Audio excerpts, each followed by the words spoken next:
Why is that all fucked up? I have so much shit going on here.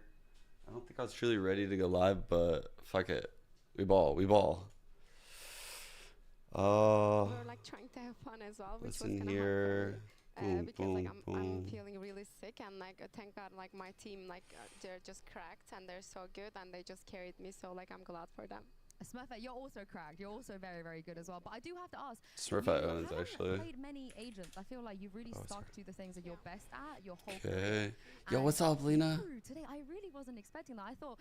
I honestly thought coming into this for you it would have been the easiest thing because you can just play Jay, you know, let your teammates flex. So why did you choose the Yoru today?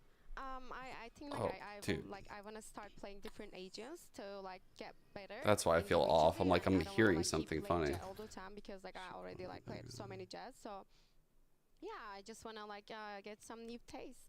I mean, it looked great. So is there any other agents that you have your eye on maybe? Yeah, but I don't want to tell. Oh, okay, you can tell me later. You can tell me later. Speaking of new agents, Just saw the who impossible is and available Sluggish. this tournament. What do you think about Clove right now? Do you think it's viable yet? I think they're really strong. I will let Jolina play. Oh, Because Jolina is like really Yeah, good yeah, as well one. as I was well, so watching. I think she will do great. So yeah. I think that suits her, right? Because she can, you know, go in as well and get her entry kills too. Now, this tournament, of course, the format being having to choose 3 duelists. How do you prepare for something like this? Do you kind of approach it? What were they talking about do just now? something new, see what works, or do you try and practice the comms you already like? Which and player maybe were they talking tweak it a about? little bit? We some maps we playing. I For missed duels, which actually, player were they. and we just pick like whatever we feel like and try to have fun. Have you practiced much for We this? practice like few hours, not much. Oh, and what was the approach for this? Is it like everybody try any duelist, or it's just No, whoever wants to play? Sorry, we picked comp and we tried and we liked it, and we can't even keep it, to be honest, because I think like this kind of fits us. This Yeah. 4 duelists, 3 duelists, I don't know. Yeah, it works. I mean, you guys all have pretty cracked aimers, but Ness, It's their I poll. thought maybe we would see, you know, the return of the Jet, and because she was such a iconic Jet player back in Game Changers in EMEA. So are we gonna maybe see her back? No, I didn't miss it. She's in- I was watching FNS that whole time. I was trying not to I hope you guys pick it. I interrupt hope you pick it. the interview. Yeah. I don't like And talking also, over. looking at the rest players of and this stuff. tournament, I think a lot of people maybe Sometimes. didn't expect you to pick up this win right Sometimes off I the bat and knock will G2 if it's a shit into the question lower or bracket. Is that something that PR. you guys expected? I mean, we didn't think about it, to be honest. We just want to have fun and enjoy this like great tournament that like Red Bull gave us. So yeah, we just like got in the like flow and like just like lived it. You're not surprised? I mean, not really. I love the confidence. I do have to ask, obviously, you guys at GX as an org, you know, came into Game Yo, Changers what's a little up, bit Chris? later than some of the other orgs. Dude, You have a great coach. Is I this fucked something up so kind bad. of vibe still Y'all, happens? I fucked up so bad when it came. I knew that this was a London tournament, right? I did, and I was mentally prepared for doing 4 best of 3s today. But when I checked VLR yesterday, the weirdest thing, like for this tournament, the times weren't out until like 6 p.m. yesterday. So I don't even think I realized that I had to wake up at like, oh man, 4 a.m. my time. I would be waking up at like 3 to like settle in for the pre-show. It's fucking crazy. But that wasn't the problem. I actually did wake up at 3:50 this morning. Like, I was up. Unfortunately, I wanted to take a shower so I could wake myself up because I forgot that yesterday I took my last scoop of pre-workout and I also have no coffee in the house. And that was fucking GG. When I realized that, I was like, bro, there's no caffeine for me at 3:30 in the morning. Like, bro, this is a hard one. This is a real hard one. I'm like, thank God SR doesn't play until the late game. I was like, thank God we don't play until the late game, because that might be like the hardest co-stream game of my life. Hold up, which way do I normally do this? I normally have my... Yeah, dude. I'm like a guys, I'm not gonna lie, like this might be the first day I've had pre-workout in my body that you've seen me. Fuck. It's been a long time. Let's put it that way. Anytime you've seen me lately, I've had pre-workout coursing through my veins. Today is like the first, actually, that you probably haven't. So, Blizzard, I had to wait for Starbucks to come to my house. I had to fucking DoorDash this shit. Like, I needed it. I'm a fucking junkie for caffeine. Like, I just, whew. It's not pre-workout, but it's fucking close second.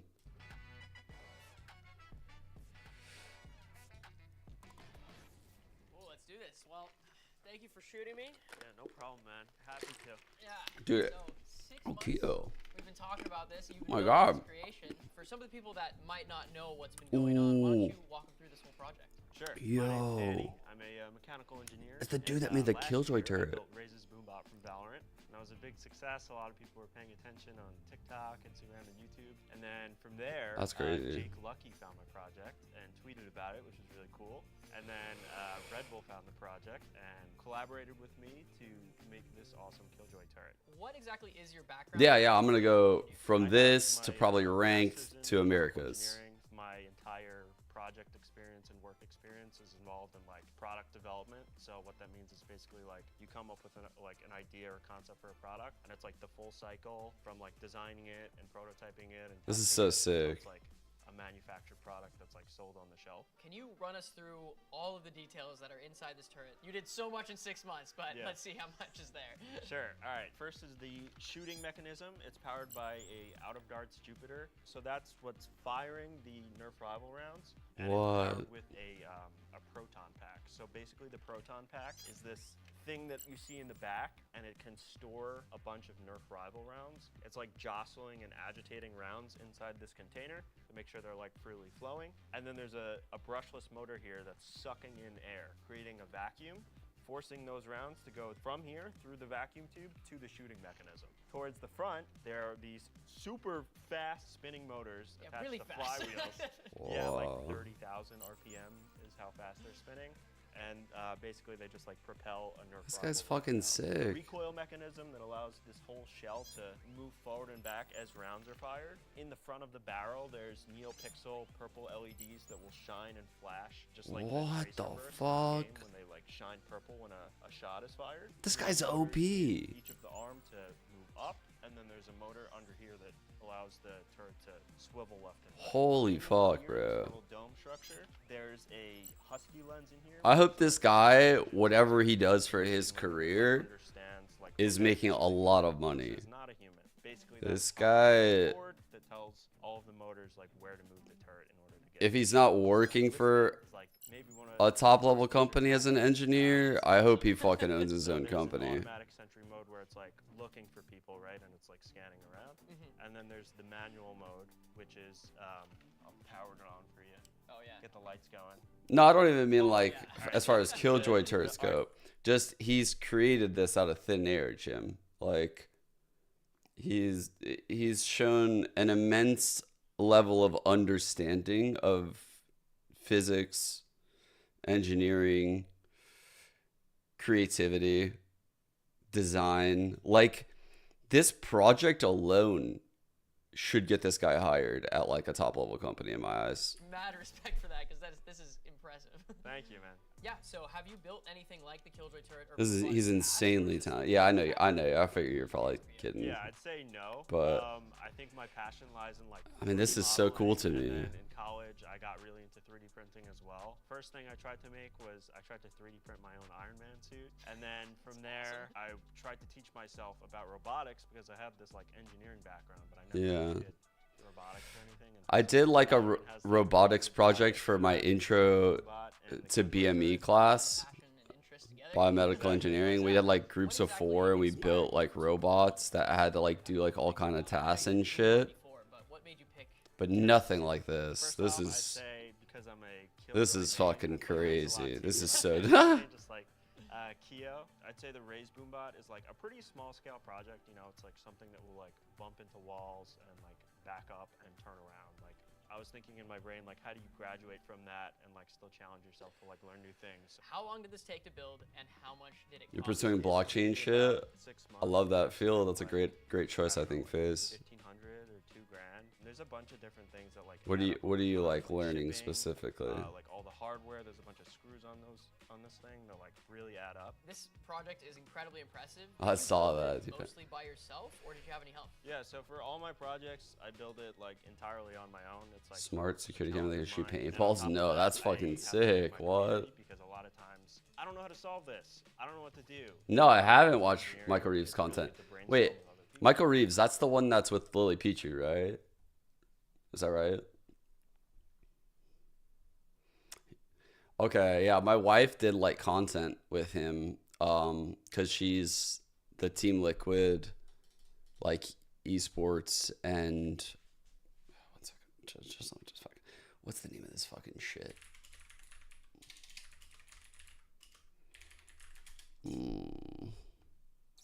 Where's the fucking name of this shit?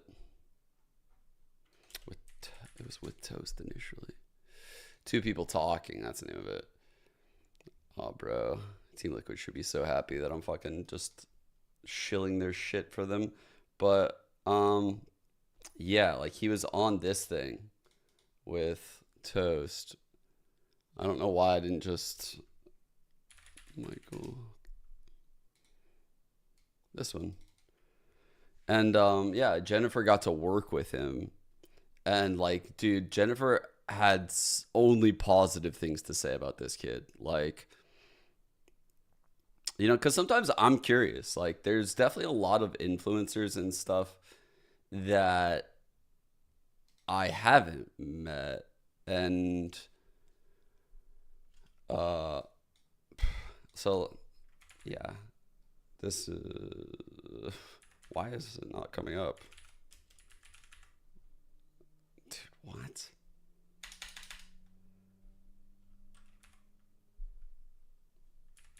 Is it because it's Jenna? I was like, dude, like, why is it not coming up? Like, what happened there? Okay.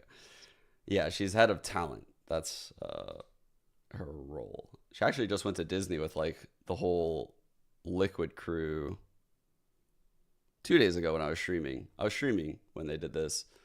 Yeah. So, but yeah, she only had, like, really good things to say about Michael Reeves. Like, he's a really good guy, down to earth, genuine, and that's not always the case with, like, super big influencers. You know, like, it's very easy to get big too early in your life, and you kind of end up, you know, losing some of those social skills and treating people a bit worse. Not saying that they're bad people for that, because they don't have necessarily the skill sets necessary, but yeah.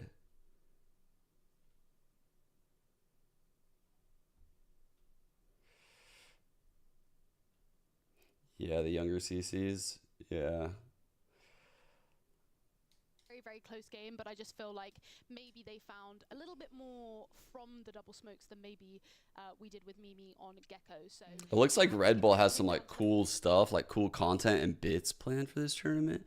Looks like the stage is really nice. Red Bull really knows how to put on an event, huh? The double smokes, because when I was kind of theorizing in my brain, Makes sense they pick up Ludwig. Right, where you have to play along with duelists, They're a fucking match made in heaven, right? 100%, and I think, you know, having both walls and then of course the Might get like the most goated event of all time now that I'm thinking about it. I think it really found a lot of value in most rounds as well, so it was a good shout. Yeah. Giant X. They want a lot of retakes as well, given the They fact get an that they ego before they learn interaction. Yeah. I mean, it's the same thing as people like whose like parents don't really give them all of the tools necessary. And I think like this is where like literally it just gets better and better as time goes by, you know? I've learned a lot about this after I had kids and stuff, but like obviously like the world wars back in the day, those really fucked up people. and it really fucked up how they parented people and how they approached their children. And thus, those children learned how to parent in incorrect ways. And their kids were like, you know, like my parents and shit. So, dude, the effects of the wars on just like how people interact has been studied, and it's so interesting, just like the emotional states and like how things have trickled through even generations. It's like a generational thing that like trickles down through like 5 generations before you can fucking weed out all the problems. Like I think I read at one point like the parents around the time of like the world wars, they used a lot of like physical power to discipline their children and shit. Random combo, by the way. I'm really in the weeds. And then their children, their children were like beating shit a lot, and they like kind of promised probably not to beat their children because of those traumas fuck them up hard. And like each generation like has to like kind of weed out a different trauma. It's fucking crazy. I do yap when I'm sleepy. I yap a lot when I'm sleepy. Because my goodness, she was going crazy. I think in overtime, I think just before overtime or during overtime when she got that ace, for me, sealed the game for them. 100%, and I think that's the great thing about Reyna, and we saw it a little bit from Sarah as well. Like, if you aren't afraid to swing and I'm not very. Whenever I talk about that kind of shit, I'm not very confident, so I'm always like, I don't like talking about this stuff, but I'm like lightly familiar with it. Yo, what's up? I'm glad I saw you in the other chat. 1v3, 1v4, whatever it is. Never 1v1 a Reyna because it's very unlikely you're gonna win out. My Reynas don't do that. No, not mine. I'm not gonna lie. Like you put me in a 5v1, I probably still won't be able to do this. This was so hype as well. I think we gotta remember this was against G2 Gozen. It's not like she got an ace, you know, willy nilly. It was against one of the best teams in the world. She's cold in these moments. And a round like this as well, 11-11, like Such an insane round, actually. And I feel like this was such a booster for Giant X to really then come through in overtime and take the win. Oh, Mimi got so close too. It's funny because I've seen G2 Gozen do this. I've seen them do this like a million times where they just win these unwinnable rounds, get a title out of it as well. But unfortunately, G2 Gozen have found themselves in the lower bracket after one match. I was like lightly watching this, but honestly, okay. So now that we're out of the interview, I can kind of say what I was thinking earlier. Dude, it's been probably my first morning that I've woken up for these APAC games. I say a lot, like I wake up and I watch EMEA kind of like off stream. I kind of just like settle into my morning, just watching from my phone casually. But I've never really been awake for the APAC games, and I got to watch that game. Bro, that was exciting shit. That was exciting. That makes me want to watch APAC, I'm not gonna lie. That was fucking content. That was fucking content. Holy shit. I would be laughing so hard. I would be mauling and laughing and fuck. It would be so wild. I was watching the TFM bleed game, dude. That was a shit show. But then there's like moments of like insanity, right? Like Zest going nuclear. Oh, bro, there's some funny fucking moments. There's some really funny moments in APAC. Like where there's just total lapses in communication randomly. I was watching it from FNS's perspective. So like I was also getting like my raw brain just like saying the funny thing. Cause like he kind of thinks along the same lines as me as a CS player. It's fucking so funny. I was having a good time watching it. I'm not gonna lie. Like sleep deprived watching that shit. I was like, dude, should I be waking up or staying awake and watching this? Because this seems amazing. Like this seems like fucking great. I'll put my hands up, but I did put Phoenix as my S tier. I don't think I saw the KO mall you're talking about. you gonna? There was Oh, an okay, excellent okay. pedestal where Phoenix was placed. What time is it where I am? Holier than thou. Well, right now it's 7:30, but truthfully, I woke up at like my alarm was 3:50, but I actually was up at like 3:30. Not even after Vanya's Phoenix. I was dragging my Not feet a even bit. after, now I'm Like questioning everything. 25,000 ultimate kills has she got? Yeah, but I just feel like maybe, like we said, that's Vanya, right? That's just Vanya. And I feel like Vanya could play literally any duelist and maybe not ISO and do well. So I'm trying to take that into consideration. What I need your help. Honestly, I can't wait to see what kind of comp we lock in here. Today, I was kind of like, I mean, only like Natank likes Phoenix, you know, exists. No, this is by the choice. Phoenix. Yeah, this is by I've choice. never been super convinced by it. Not really for me. So It's before like today, this is definitely a choice. I mean, I would never sign something where I feel like I have to watch. Like that sounds cringe, but I want to be that person. Like I want to be that person. You know, like when an SR game is on, I want to be fucking rooting for them, and I want to be like telling people why they're fucking good. And I want people to respect them like I respect them. You know, like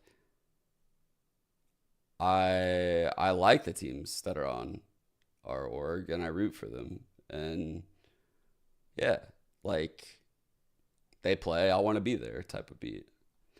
Like, I don't know. It's just, I guess it's slightly, the way I would describe it is if like,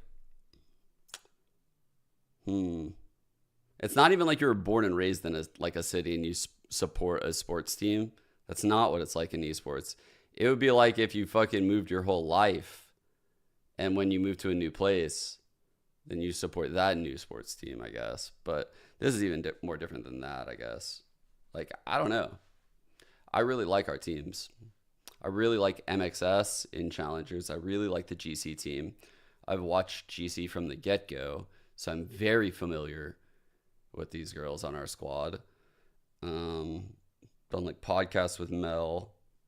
So yeah, it's like a match made in heaven. Like honestly, I said it a couple days ago, I'll say it again. I'm thankful for the teams that we have. We have great teams for me to watch on the Costream. Like I feel fucking blessed in that regard. Flashes have been pretty good. The double Very flashes, true. the sneaky little plays you could do, the TPs. I think I'm also a little bit biased just because, I mean, we're in 2024. If you ask We me got last like year, I super would've been, like, easy good. Like, I wouldn't even have people this to list. root But for now everybody's making and it work, teams to root and for. You know, like we got good it people. doesn't feel as out of place. Insu's a dub, yeah. I'm So- stuck in like 2020 Valorant, like pre-Yoru, pre-Neon. Yeah. Where it was When Raze had like 2 nades. Uh-huh. Yeah. Oh my god, those were the days. But okay, if we're basing this off the current meta, and I think what we're gonna see a lot. Oh no, of it's today- your list. You do you, mate. This It's is your very list. stressful. You do you. Stressful. I have zero responsibility. That's pretty cute. What you guys gonna see? So my issue right now is, do I go C and make Is that a everybody circle? really mad, or do I go A and then? Wow, that's a hard everyone's like, "Oh my puzzle. God, she knows Holy what she's shit, talking that's a hard about." puzzle. Make everyone mad. The Make shapes everyone are mad. wild. Spice it up. You know, again, we I do love get it. one take And you back. get no like But edge they're putting pieces, that huh? down. Nobody get mad There's at me. no Only edge pieces say technically. very mild negative things about me. It's kind of hard. No, Nothing don't say too serious. Don't say anything negative. Just let you have your spicy takes. I think True. what might happen as the day go on is they might just swapsies. I think these agents Yeah. might do a little swapsies in A terms little of switcheroo. the B and the C switch. No edging, chat's out. Again, we've got a few more, but the issue is, you know, we've seen Raze, Jet, Reyna, they're all coming in. No Neon, no ISO still. Do you anticipate that we might see them? Maybe. I feel like because we've spoken about it so much, and there might be, you know, a couple of people who want to bring something new to the table and try something new. For me, so far, the top performing sort of Ooh, duelists that I have I'm seen done with are that. the Raze and the Reyna. I still feel like we haven't really truly seen Jet come to life. Yeah, that's true. Because like we had Raze on the op as well. I've not seen like any insane like Jet plays apart from maybe like Petra. You guys see the G2 coach rocking the sunglasses? Yeah. Bits and bobs, but I still feel like Jet is still Oh, somebody I want to see. I didn't pull up off now. I feel like they're almost playing. I didn't pull up the game. stats for these Yeah, games. it's crazy to say, right? Crazy to say. I didn't even know But this thank was you, going Meg. on. I think this is looking all right so far. It might change. Such a wild team name. Final list. Don't worry, everybody.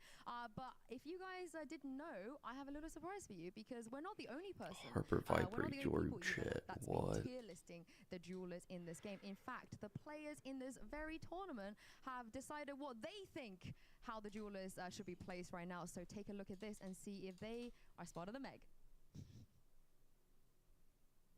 This was pretty unexpected. First, we have ISO. D. My man. Pretty useless. I actually agree with you guys. D, I would say D. You cannot do anything. We have Neon. I would give it a B. B? Yeah. I think a C. Yeah, sure. Let's get it. Hold on. It's like B or A. That's fine. It's just A or B. B, bro.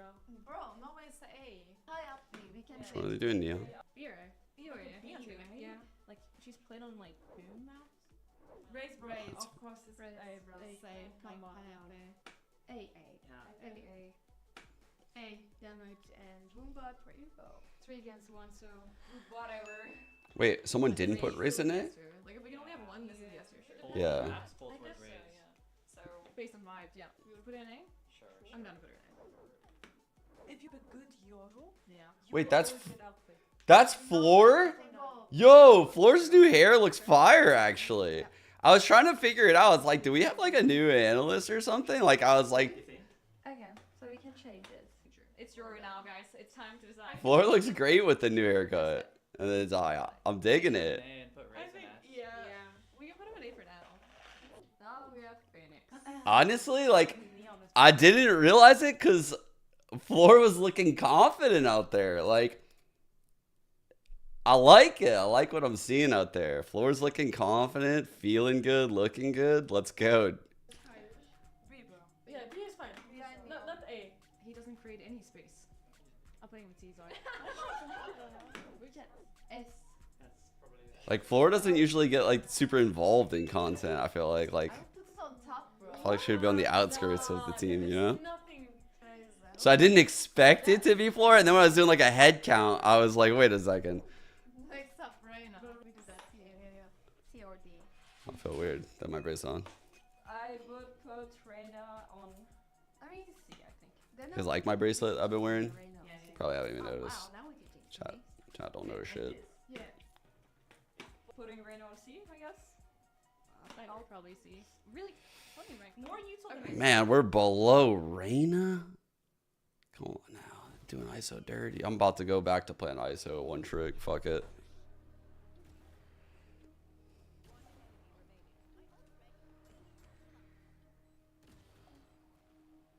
They just haven't seen our stream yet.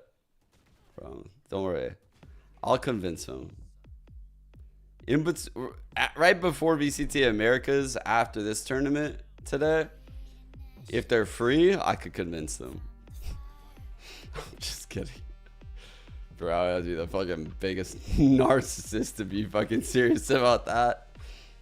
Just literally just think I'm gonna change their mind in my fucking shitty ass American ranked games.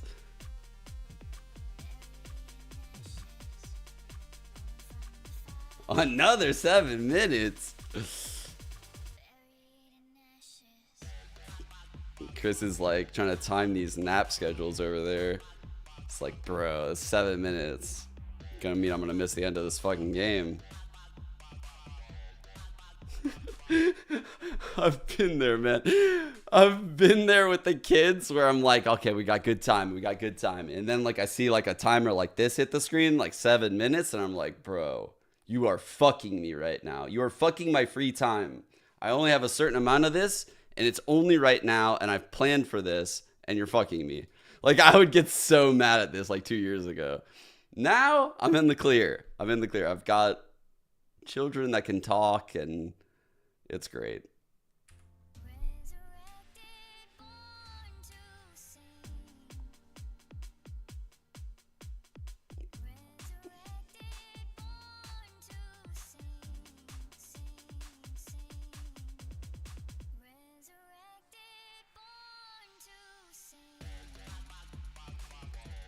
I'm not gonna lie, I thought the Sage comp was kind of cooking.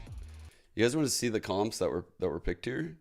So here were the stats pages, by the way. So first we have the bleed game. It wasn't like the best performance, but yeah, I'm gonna keep it real. Like, I don't think he played particularly well. I think there was quite a few errors that I saw. Definitely didn't play well here on Lotus. Like when I was watching this map, this was right when I woke up. I was like, oh, dude. I watched this whole stretch, followed by this whole stretch, and I was like, Jesus Christ. Just how they played attack side was so bad. So bad. And then this, like, man, I even think like how they played some of these rounds was pretty rough too. But then I thought here they looked great. Mainly Zest though. Zest truly carried them through.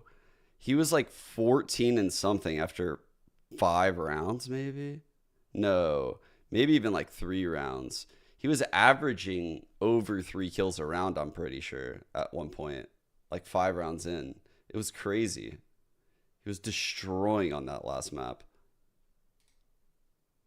20 and 5 on defense. 459 ACS. That's crazy. That's actually insane, dude. He was 14 and 1 after 5 rounds. That's what it was. Okay.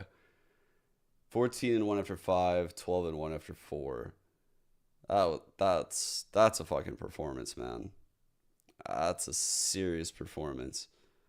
They were putting him at A lot too, which was crazy. He had that like flank pistol where he flanked A main, got a quad kill. And he had some good holds at A with the Odin and shit. Because Scary, yeah, Scary played a really good first map. I was reading chat from like FNS's chat. FNS's chat said like Scary doesn't speak very much English. Is that true? I don't really know. I'm not gonna lie, like I don't really know for sure. Like I don't know, because their comms on Lotus seem so bad. He's got better with it. Like, dude, the stuff FNS said was exactly what I was saying. I was like, bro, why are they not pivoting between the sites? Like, where's the mid rounding? Their Lotus was so weird to watch. It was like a team that didn't know how to bounce between the sites. It's like they would just go into the stack every time and try to brute force it.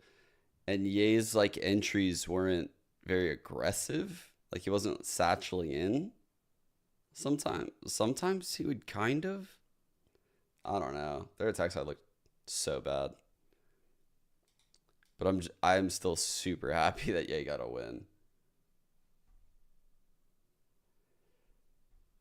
And then here we have this game. This kind of surprised me.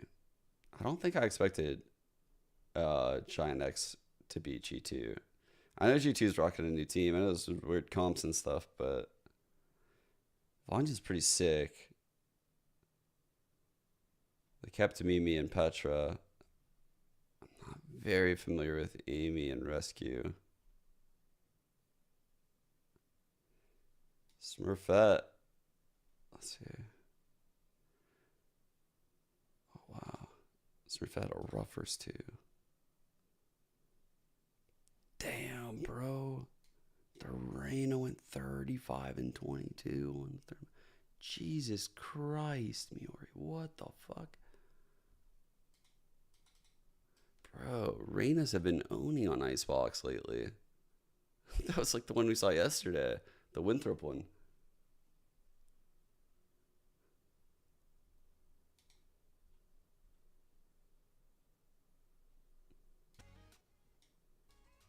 Alongside, oh, got you, Snowcone. Where's Roxy at right now? Roxy definitely deserves to be in this shit.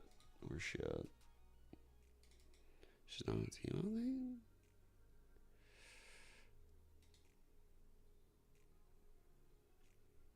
Sub? Like content creator or what?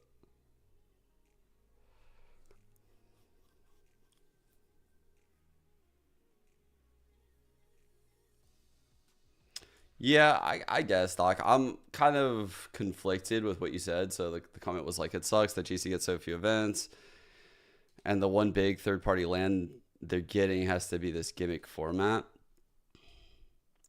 I simultaneously agree with you, but I will give you the counter argument to that. The counter argument, which I think is fair, is that this format entices a different style of viewer than VCT, and it's competing heavily with VCT today, right?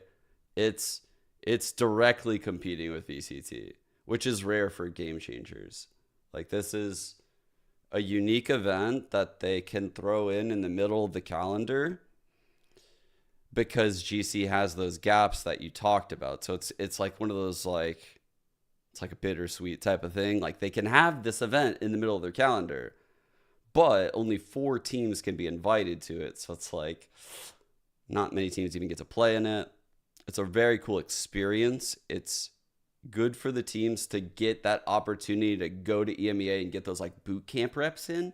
I know that sounds like weird. It's like a fringe benefit. But from an SR perspective, I would be very excited if I were like coaching the team that we get to boot camp in EMEA for like, you know, whatever the time frame might be. Just see the different play styles and stuff.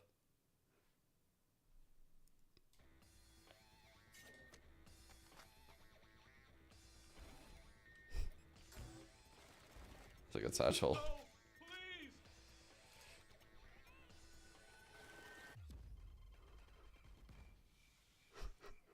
Dude, you actually fed. Alright, saw me. Not bad. Anything bigger? No, we did.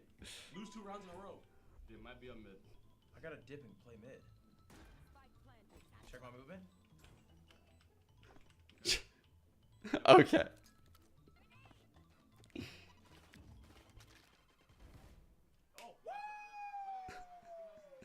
Yo! Put it down! Mark that Oh! Nice clutch. Win around.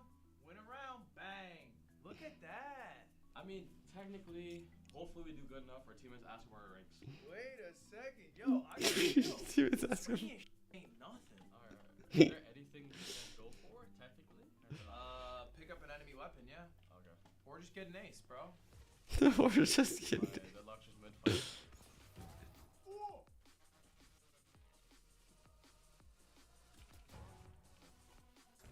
Alright, here you go. Okay, alright. You got anything crazy? Okay. I mean, nothing there. He didn't get the fucking teammate or the enemy gun. What? Oh my god. Oh dear. Your movement was looking like a jellyfish for a second. A jellyfish? What the fuck? Oh, it kind of is like a jellyfish. I just go look at that. It's like a chow. What the fuck? Dude, don't use my ult. Get your guarantee kill. That was good. Okay. I mean, you're doing what I'm doing out there. Jack. Dude, no one can hang with Ludwig when it comes to talking shit, bro. In a talking shit battle with Ludwig, I'd be sweating out there. I can't go through the wall. You go over. No, you can't. Trust. Go. Broke anyways. Stop his face in the background, bro. He was just waiting for it. You not getting supported? Let me be me. You lost one? Is that an award though? Maybe terrible team rotation. For me. Terrible diversity. Alright, is there anything we can knock down? Anything I have to go for? Yeah. Get aim punched.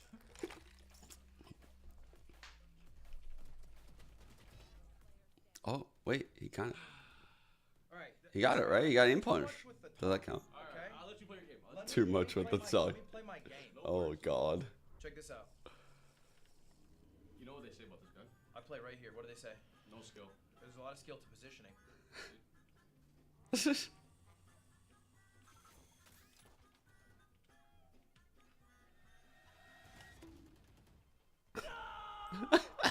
give me your thought process there. What happened? You just whiff? I didn't whiff. Here's the thing. That was... Excellent. I don't think so. I think with you alone, we can knock off terrible team rotation. I didn't even rotate. Exactly. Oh, stupid. Okay, That was okay. stupid swing. Get a 3K. Okay. Win the round without walking. That's a 2 for Win me. a round without walking. And get a free kill. Okay. Hopefully we win this round.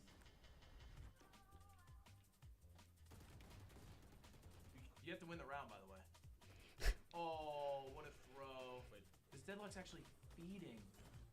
Oh. It's okay. This game's going bad. We can definitely get clutch around, plant spike, fake a plant, next round. It's looking rough for them right now.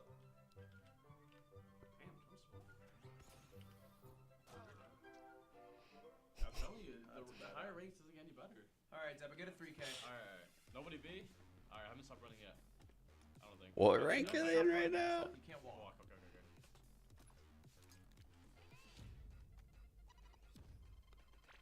They're just getting obliterated. Okay. What do we go for? We have fake a plant. We can go straight across. You're not carrying your own weight. Oh, they're actually playing Radiant right now? Bro, 9. I'm not going to change it. 9 rounds, Alright. 5 kills. Yikes, bro. Grab the spike. Was there even a trip there? I don't know. You tell me. Did you hear anything break? Wow. I didn't.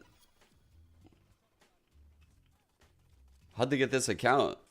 Is this like Zeppa's ult? He like leveled it up? I should have played pistol. Oh my. I broke the trip. Was there a trip there? I don't know. Okay, look. It's looking bad. We lost, okay? We did lose, but Win. you need to get bingo. What do you mean? You over-rotate. Now they're Plant and win attack without planning. Nether That's dimension. two. That's knocking 2 down. Okay, that's It's his ult. I see. I'm gonna watch Americas if that's what you mean. For sure. What is the sense? I don't see anything else really, right? Can't even turn the corner. Oh, the G2 game. Oh, I'm actually excited there's another game. Oh, yeah, see, I tried turning the corner. It didn't even turn. Oh, bro, I'm so excited. Oh my god, yes. I'm gonna co-stream the next game. Holy fuck. I didn't think there was another game after this one. I was worried that these 2 days I would have that gap after this game until Americas and I would just get tired. So I'm glad that I'm seeing like more games after. Yeah, I'll be co-streaming them. Oh, some more kills. I didn't know they were there. Am I on? Oh no. I'm going to play for me this round if my team was better. I think. Dude, admit that was kind of nasty. This is our last round. Fake a plant, win attack without planning. So just... Don't tell me that, Lola. Don't tell me that. There's a whole mid now. We're just gonna blitz this shit 2-0.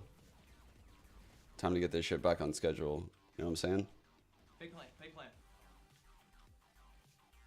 What's one? And don't plant the bomb. Wait, this is bad. We have 40 seconds. You can't Is it plant. worth? Is it, okay. I mean, just wait. Yeah. Where did he come from? I got jump scared. Where did he come from based on his teammates? What is it? That's bingo. That's bingo right there. Come on, man. That's bingo. Oh, we cut. When was the whole team over rotate? What do you mean? Every round. I agree. Wait, actually.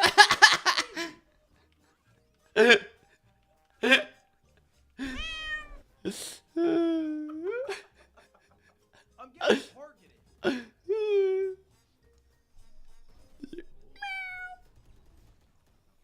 What that? Alright, at the end of the day, we hit bingo. Yo, Joe, thanks for the tier 1. What rank do you think I actually am? 3 rounds, maybe 4 rounds, you died instantly. By the way Appreciate you're it. moving, I'd say easily bronze. Easily. That was a nice try from Ludwig. I think you should tune in to this next match. You might That learn trophy's something here pretty at Red sick. Bull Instalog. Of course, we are just minutes away from the second game of the day, and that is Shopify Rebellion Pretty versus sick. Carmichael. I'm Yingsun. I'm back here once again with Meg. We got to talk very quickly about Shopify because I honestly cannot believe we managed to get them all the way from NA here in London as well. I think. I thought Harbor Viper kind of cooked. Like, look, yeah, I think Harbor Viper. Maybe Giant X comp diff them. What do you guys think? I think this might be a comp diff. Like when you, so the rules are you have to pick 3 duelists, right? That's a rule. The rule of the tournament is you got to lock in 3 duelists. So I just think this Harbor Viper with the 3 duelists is kind of sick. Oh, fuck. Oh, fuck. Oh, we look so cool.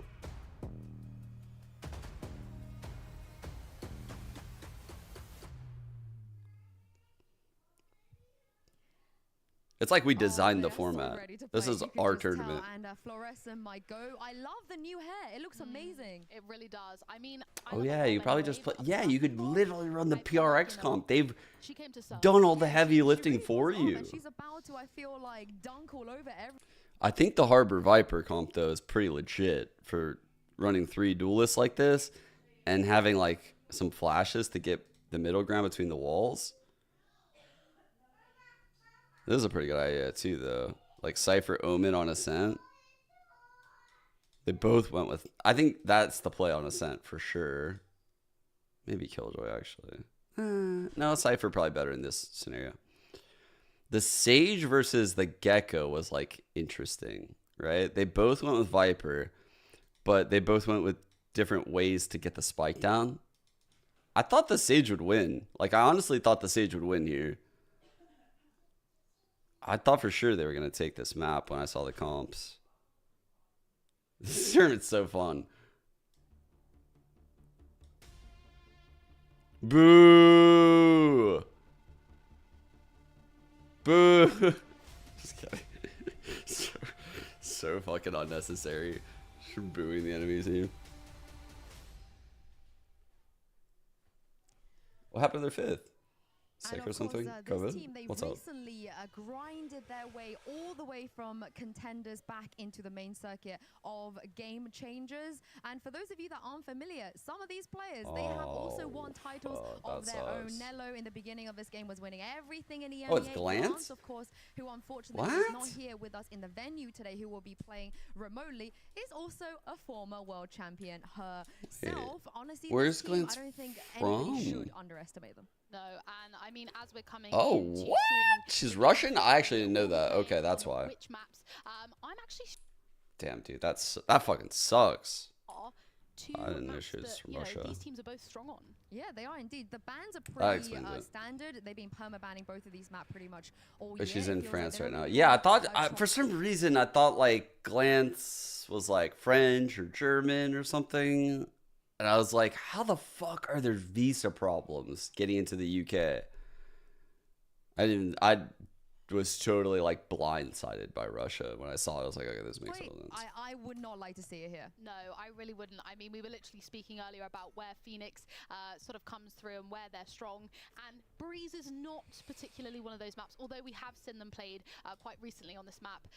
But yeah, I mean, talk us through a little bit about... Yeah, I mean, Neuer is going to be playing the Jet. She put out a tweet earlier saying, you know, which agent should I be playing today? I see it's the Jet here. I think they both went so Sova Viper, yeah. Sova Viper, yeah. In that tier list, Meg. Fluorescent is going to prove you wrong. 2 Yoru. Miracom. Probably going to be a little bit different, so we shall see. It's taking me a second to realize everything. Like, jump into a Breeze with your casters. Show some love to Twiggy and Billy. Thank you very much, Yinsu. And yeah, I mean, we said wait, it was Alexis on Reyna? What was Sarah on? Oh, Sarah must have been Viper, right? So that means Sarah Viper? Or Sarah Sova? Mel Viper? Sarah Sova, Mel Viper? Yeah. And if you look at the Carmine Core roster as well, this is a team that has a lot of potential and maybe haven't been able to find their footing just yet. As Jinsu said, they're fuck, dude. of the contenders, so what do you do with 3 duelists on Breeze, man? Okay. Contenders, they have the Yoru Jet taking a main control. I think we've got a lot of things to see from this Carmine Core team that we've just not. Looks like we might be doing some kind of fake where we... Yeah, I mean, look, if we're taking a look at these comps, nothing is surprising to me, obviously. When we're going with something interesting, you know. So bro, this is so sad. They actually cooked. They actually cooked, bro. That's crazy. Mel's cooked. What is that? Why is that like that? That's so fucking lame. What? Other two agents that we're seeing, Sova and Viper. These are very regular ones. Bro, we actually cooked a pistol here. Open sights. And obviously you need that wall going down here as well. Pop flash through the orb, TP back. One of the picks here the use of a second The wall. We saw it in map 2, I think it was. Let's go! Damn, bruh. Yeah, absolutely. I think a mirror matchup as well is going to be interesting because we're going to be able to see, you know, what I can thought we had the play. Low key. Yo, Ryan, thanks for the huge raid. I saw it. There was the Chinese VCT going on. I was like, oh, I know what Ryan's up to right now. Yeah, no, I think it's definitely going to test these two teams' fundamentals in that respect. So, oh, the team that take away the oh, I'm so pistol, sorry. I'm Zero, so sorry, we my saw cam. The same kind of thing happen in map 1 of series. I had it there 1, earlier where for the Giants fucking pre-show. For those of you that just joined, this tournament is fucking sick. So the rules are you have to lock in 3 duelists. So it's up to you to build the rest of the comp. And it's just really interesting to see like what these teams are prioritizing and what they cook up. Because so there are 4 GC teams in this tournament. And they're good teams, right? Like it's a rare scenario where you're going to see 4 good teams cook up strats with 3 duelists. This is literally like the ranked playbook, potentially. Like, this is very rare you're going to get to see stuff like this. And it's in the middle of the season where people are in good form. To a low health, but does not get that kill. I love that. Pretty fucking sick of it, I'm not gonna lie. What they aren't really doing here is making any sort of main pressure, but they are cautious of the fact that Shopify can be up tube there, and they are going to pick that out. But Fluorescent straight onto this Marshall, despite losing the pistol. Like, obviously the teams are gonna want to win, right? Like, this is trading that right back out again. This is big for like the GC teams, so it's like a rare scenario where we get something really cool that's unique. On this one, which means we're going to be cutting out one role completely. A lot of the time we have seen it be Sentinel, but obviously on Breeze, where there is tube, there is so many ways that you can go for weird, wonderful flanks. Nice shot from Alexis. I'm curious to see our bonus strat, or I guess not really bonus, but like for technically like our first gun. To get this one, and Shopify Rebellion somehow 2-on-2, we can fucking win this, bro. Reyna at 150? With a double layer to cut distance though. Oh, what a shot. Good layer. Down to very low HP though. Alexis is going to have to do a lot of damage here. Damn. Doesn't quite get the shot Is that before Nello can Nello? get it done with the Bulldog. I So say the that. debuts will come on through. It got a little hairy for Carmine Court, but they got it done in the end. This gimmick is super based, right? Force buys come out from Shopify there, but again, like No, the gimmick doesn't suck at all because of like how this tournament is structured, the quality of team, and like just what's happening, right? Like there's a lot at play here, right? Because we're in the middle of the VCT calendar, so no VCT team is going to come to this tournament. Let's get that set in stone. They won't even play in tournaments in the off season. There's no way a VCT team is playing here. There's also no way a challenger team is going to do this because they're fucking grinding challengers. GC is the only event that has a gap right now. And this is fucking sick. This is so sick. I didn't think Riot would allow this to happen in the middle of our calendar. Oh my god, Noya. My goat. My goat. Why are we putting her on Senti? You have to be really hyper aware of flanks, of Holy fuck. areas of the map that you don't have a lot of control in. And that's what I think is going to be tested here. And so far, everybody's been quite aware of things. Shopify Rebellion. Oh wow, we play Open Qualifier 2 on Tuesday? Round and not able to soak up the pressure this time around. Benefits of being the goats? Three sheriffs against 5 vandals. On Breeze, so much open space, so many long sight lines, and Shopify Rebellion taking full advantage. This round was so far, literally over before it began. That opened up the round for them to start things off from elbow. Kuripoya brings one back. One enemy that might be all she wrote for this Mel in that advanced I wonder if Noya's fam is out there. off along with Alexis and Close to home, you know? Start the long trek of the comeback from It's cool. 2 rounds down.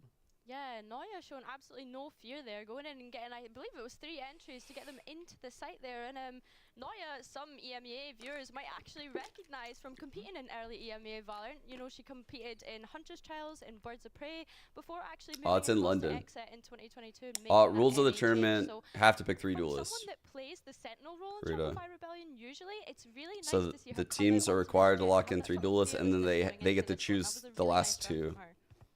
Despite the fact that Carmine Core played a nice eco on their second round, or a nice, sorry, buy on their second round. Not having a lot PN. of economy moving into this one, mostly half armor Oh. for these players, and Shopify Rebellion No wall. take advantage of that. Mel almost gets that spray What's transfer our down, play in just this a little bit of post? extra damage, but not Aggress enough to spawn. stop the trade. Yeah, we got him, bro. Take that 3 duelists in spawn. Fuck it. Down here on A, and it's going to have to be a good retake here from Carmine Core to bring it on back. Trades come through Oh, left, no. right, and center. Can 1v1. get that final kill onto her old teammates, mostly from this one. Aldrone is going to be used out. Superior health no. advantage. And Alexis has to do a lot to grab that spike. Will not get it done. Glance Good with clutch the by 3K Glance. takes it to 3. Yeah, lovely. Maybe we got stuff too from silly. Glance there, and of course, that's one teammate that's been on this Carmine Core roster that's actually played up against Shopify Rebellion before. So really nice. I said ex-teammates. Yeah, I don't know you why I did said that. say I meant ex-teammates. ex-rivals Yes, is what I meant. Sorry. ex-rivals, Oh yeah, shit, that's nonetheless. awesome, Chris. Why did I say that? It's okay. I get a little silly and a little. A little silly, a little goofy. Is it's totally Casey fine. nice? My third Red Bull event. I'm not. They all blur into I'm honestly not too sure. Usually what happens with me in GC is like I learn about the other regions during the championship. an environment as the rest of the players, but I'm like lightly. a lot of hard work for the team. Oh. Hunter's Fury is going to come out on this There one. we go.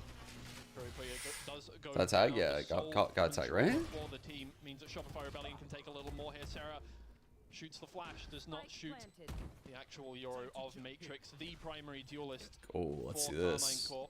Oh, didn't take it. It will be a 4v4 retake for this team. They made it work last time around, but this time Alexis round the corner, able to find the first kill, not able to find the second. Again, trades are great from both teams. 2v2 in this final situation, but Glance is in another good position, takes down one, does not know where Neuer is. And the Blade Storm will finish it off. It's looking to be a much closer start. Damn, I feel like Breeze low-key might be the worst map for this. Because this is how it's going to play out like every time.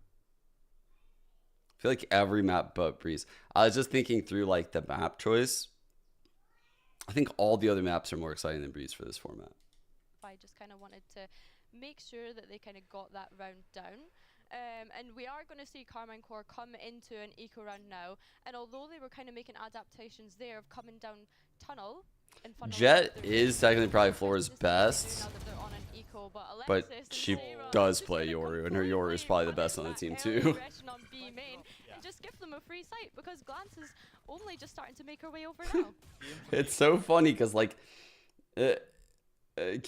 Carmine Corp just like does this aggressive B push, and we're just always in that zone. From CT here, Mel definitely using the right gun model there. I feel they have 3 duelists. They like have to aggress. That wouldn't have happened to me. I would have got that kill. Left gun model enjoyer. But it is now just Glance once again. Has done so much work. Cannot find the shot through the wall before Alexis plays bodyguard and manages to even up the scoreline. Shopify Rebellion on even terms. Evil. Since the start, for the first time since the start of the map.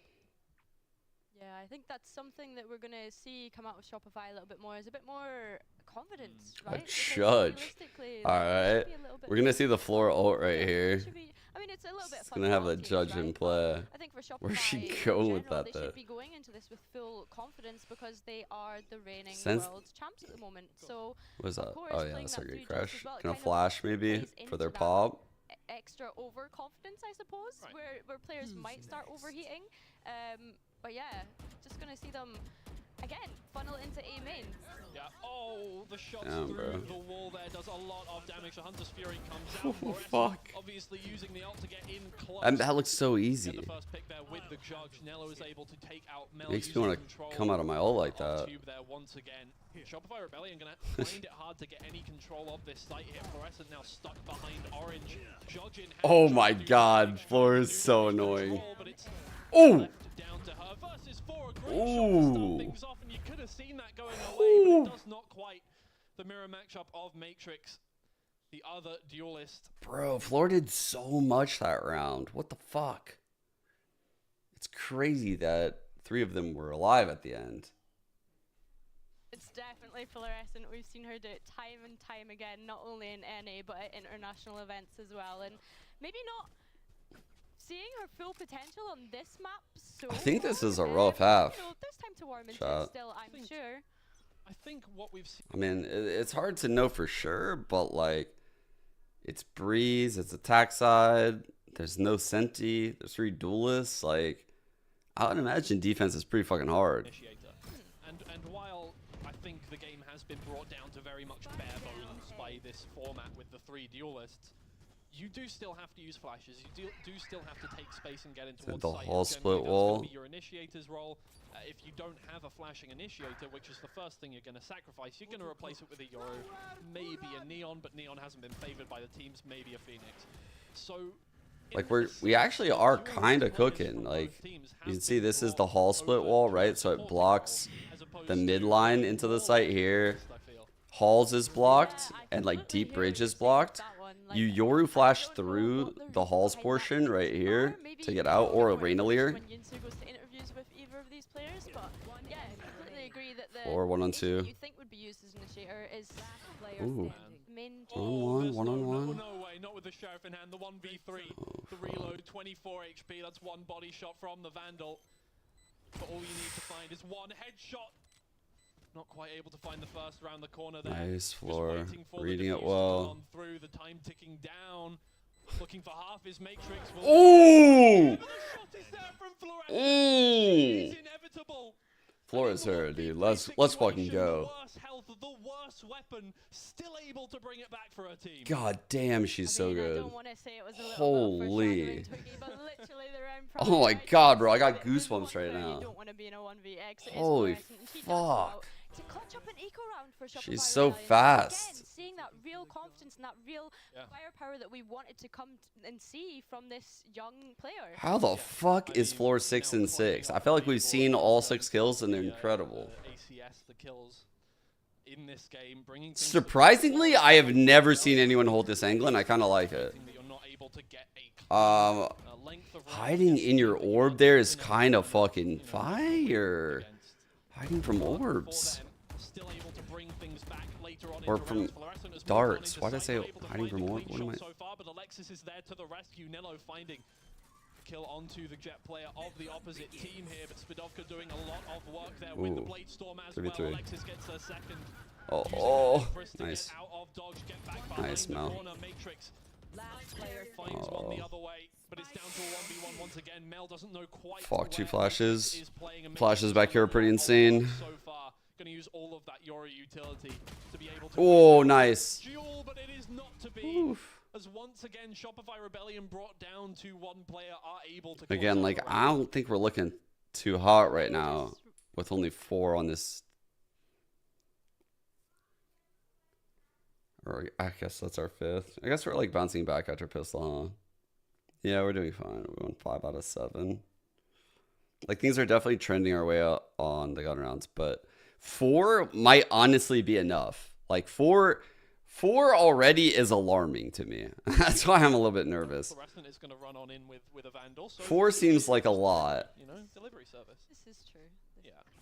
Ooh, they have a flood strat. Again, now in the driver's seat are Shopify Rebellion. They're letting him take the side. They let the dart double ping. Oh shit, the double flash. Good spacing by us. From this one. Not gonna be shit, this is wild, bro. Well played, well played. I'm not gonna lie, that was scary. That was pretty scary. It won't be enough. Shopify Rebellion make it 6. Get the, at the very least, even half, if not better. We've seen that defensive default. Oh, we should definitely be doing that, what, my dude? A couple of rounds now where they just kind of hold on to that tube push and are expecting that aggression up tube and leaving 3 players towards B, and each time they're still consistently losing those 3 players towards B, and the 2 tube players are having to rotate round instantly. So it'd be nice to see them switch it up and maybe just have a gamble stack or something. Like, there needs to be some sort of adaptation coming out from Carmine Core to really delay what are you guys talking about? Shopify Missed the date for into what? this B site so easily and just running it down and getting it for so free, essentially. Yeah, I think so. And for me, the thing is, with this map especially, where, you know, a double duelist is not really immediately outside got of the you. realm of normalcy here. You know, double initiator, yes, but double duelist can be put on as well. it is definitely kind of a comfortable situation for Carmine Core, who do like to play a second initiator a lot of the time. You'll see Spidovka is going to be moving on to the operator. Holy on the fuck. jet there, and It's just dawning on me like how much we're about to see in the next 2 days, chat. So we got this game. There might be 2 more after this for Red Bull. One of them is going to be maybe clashing with VCT Americas. I'm going to try to fucking red zone that shit. I'm going to try to be switching between it, like more focus on VCT Americas. So I'll probably go through fucking 5 best of 3s today. All said and done. No, 4. And then, as well 4 as and a the half. initiator, you have a fill that will go on to the secondary role of the initiator or the controller or Steady, on very Icebox, steady. the second sentinel, and there is that operator for Spidovka getting the first onto the mirror jet. You can move back and take control. I was kind of wondering that too, Sin does, yeah. Make sure that On that source quality. moving on through to that one, but that is just going to set their sights on A even further, knowing that that anchor is down there and send them right into Wow, Kuripuya. they're looking good here, 4 and Manages to 3. get one, but no more, and it's going to have to be a retake attempt here from Okay. Carmine Core as We have decent. should get control of the site, but Fluorescent cannot cross the border of Spidovka's. I didn't realize Floor had the spike there. I was gonna say, I was like, we have decent like post spots, and I didn't realize that the spike hadn't crossed yet. Around Alexis enough that they can isolate the duels. Dude. Yeah, really nice. We could be in trouble I've here. seen the just Carmine Core just giving them sight there and having a sort of protocol for how are we going to play retake. We have the Yoru ult. Let's invest the Yoru ult for when we would like to retake this A site. Oh, We know that they're wait. hitting B pretty hard and pretty heavy, so we have our protocols for A site, and that's what we see come out there. And Spidovka as well on the op, having a lot of impact playing. Ah, on yes, top lane. I'm glad yes. that you I will do mentioned that for Spidovka you. earlier, because she is one of those players that can flex onto different agents. Simple We've request. seen her on the jet this Your match. boy She done does fucked play up. jet usually, but we can also It's see her actually on something the I'm chair aware on of. Sentinel. So a really, really flexible player to have on your team. And Carmine Core having an answer yet again for Shopify Rebellion for this early B pressure. I was really certain we were millimeters from a triple collat there. I was going to scream. You were midway through a sentence. You were not going to finish it. You were not going to. But either way, for Shopify Rebellion, that is not a nice way to start the round where you've invested so much economy once again. And again, the Viper for Carmine Core is going to do so much Hit work in just holding down cross the side of into the A side. The Viper's pit has been utilized on the other side. It's quite a big site. You can I was plant gonna for say a that's lot such a of good positions pit, here. man. Two Shopify Oh Rebellion players wow, taken 6 down is means that so Alexis much. is in an impossible They look good. position. And in a 1v5 They look again. really good. Yeah, So for Carmine Core, an even half. I mean, they'll be pretty happy with that, but the fact that there's 2 Shopify Yeah, so the question is, why doesn't Riot have the same UI for Game Changers? What is the name of it? I got it. Barracks. I'm trying to think of the name of this shit. Here it is. It's called Barracks. And this is it. This is the UI that you'll see a lot in the games. See like this. And you'll see like, this is what like default Valorant would look like. But when you get the UI for VCT, you basically like hire this company to get the UI. It's so different than CS because there's not an open API for all these TOs to just grab. So there's this company that you have to like contract. Like when I ran my tournament, I had to like reach out to that company and ask them like how much it would cost to get this UI. Like that UI costs money. I'm pretty sure even Riot pays that company money. For them, once again, down a player to start this one off. The 4v5 statistics are going to be going crazy as we enter the rest of this one. And so far, not looking so good for them. Sarah now in a 1v4, making I mean, that company's not Riot. Unless two quick headshots, but stuck like in some kind of midair. weird So only so company much that you they can do from that purchased position. that Glance will, still is like go clay pigeon shooting operating independently. with a ghost. I don't know. with a ghost, of course. I feel like you know you do have the perfect weapon for clay pigeon shooting now with the outlaw added to the game. That's a big pistol. kind of the. I can't say I know too much about clay pigeon shooting myself. I've never, you know, but from what I've seen. Oh, I got you. We'll roll with it. It's fine. We'll roll with it. You say pull, you crack the barrel open, and then you do the thing. Oh, so now you're mansplaining clay pigeon shooting to the viewers at home, yeah? I am NB-splaining. Apologies, yeah, NB-splaining. Which is you know really, what I read. I know. No, but I really just had to get that one in. Okay. Title's updated. Gotta get that one over you on this one. But for Carmine Core, they're just going to use all of this tempo to get on through. Obviously, the better weaponry. Oh, the dismiss. The dismiss. Yo. Finds 2 headshots, of course, with the sheriff, and they can move on through onto site. Holy fuck. Core, they're split apart. The spike is not We in need their this. hands. We need this. The shot dart Oh, let's go. a few more shots with the classic from Alexis. Oh my god, what a hole by Alexis and Floor. For Shopify Rebellion to bring things back to 7-7. A thrifty round in its most. I mean, there's no. I don't think I've seen a more thrifty round than that. Yeah. I mean, combined, what? 500 credits of weaponry was used to find kills there. Amazing. I love that from them, though. You know, they took the gamble of, okay, let's just stack a site and let's do something with our pistol round.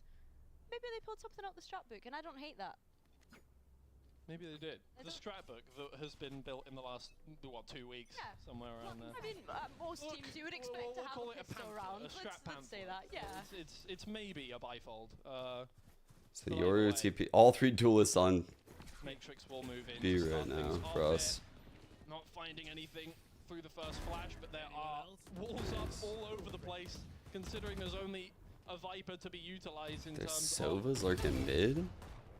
of obfuscating views. That is quite impressive, and for Shopify Rebellion, as soon as they found that advantage and can buy up some weaponry, This round might be a little about over difficult. there for Carmine Court. First, like true They buy team around as here. well as a flawless Let's see what they're cooking this round before we get excited.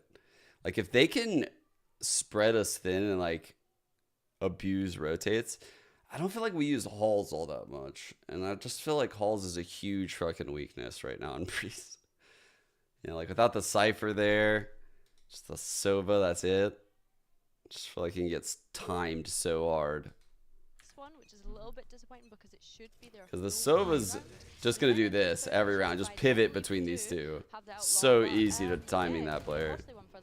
Really could. Great push. Mel starts things off with a very quick kill onto Glance, which takes down the They have a spike. fast mid-A plan with the wall.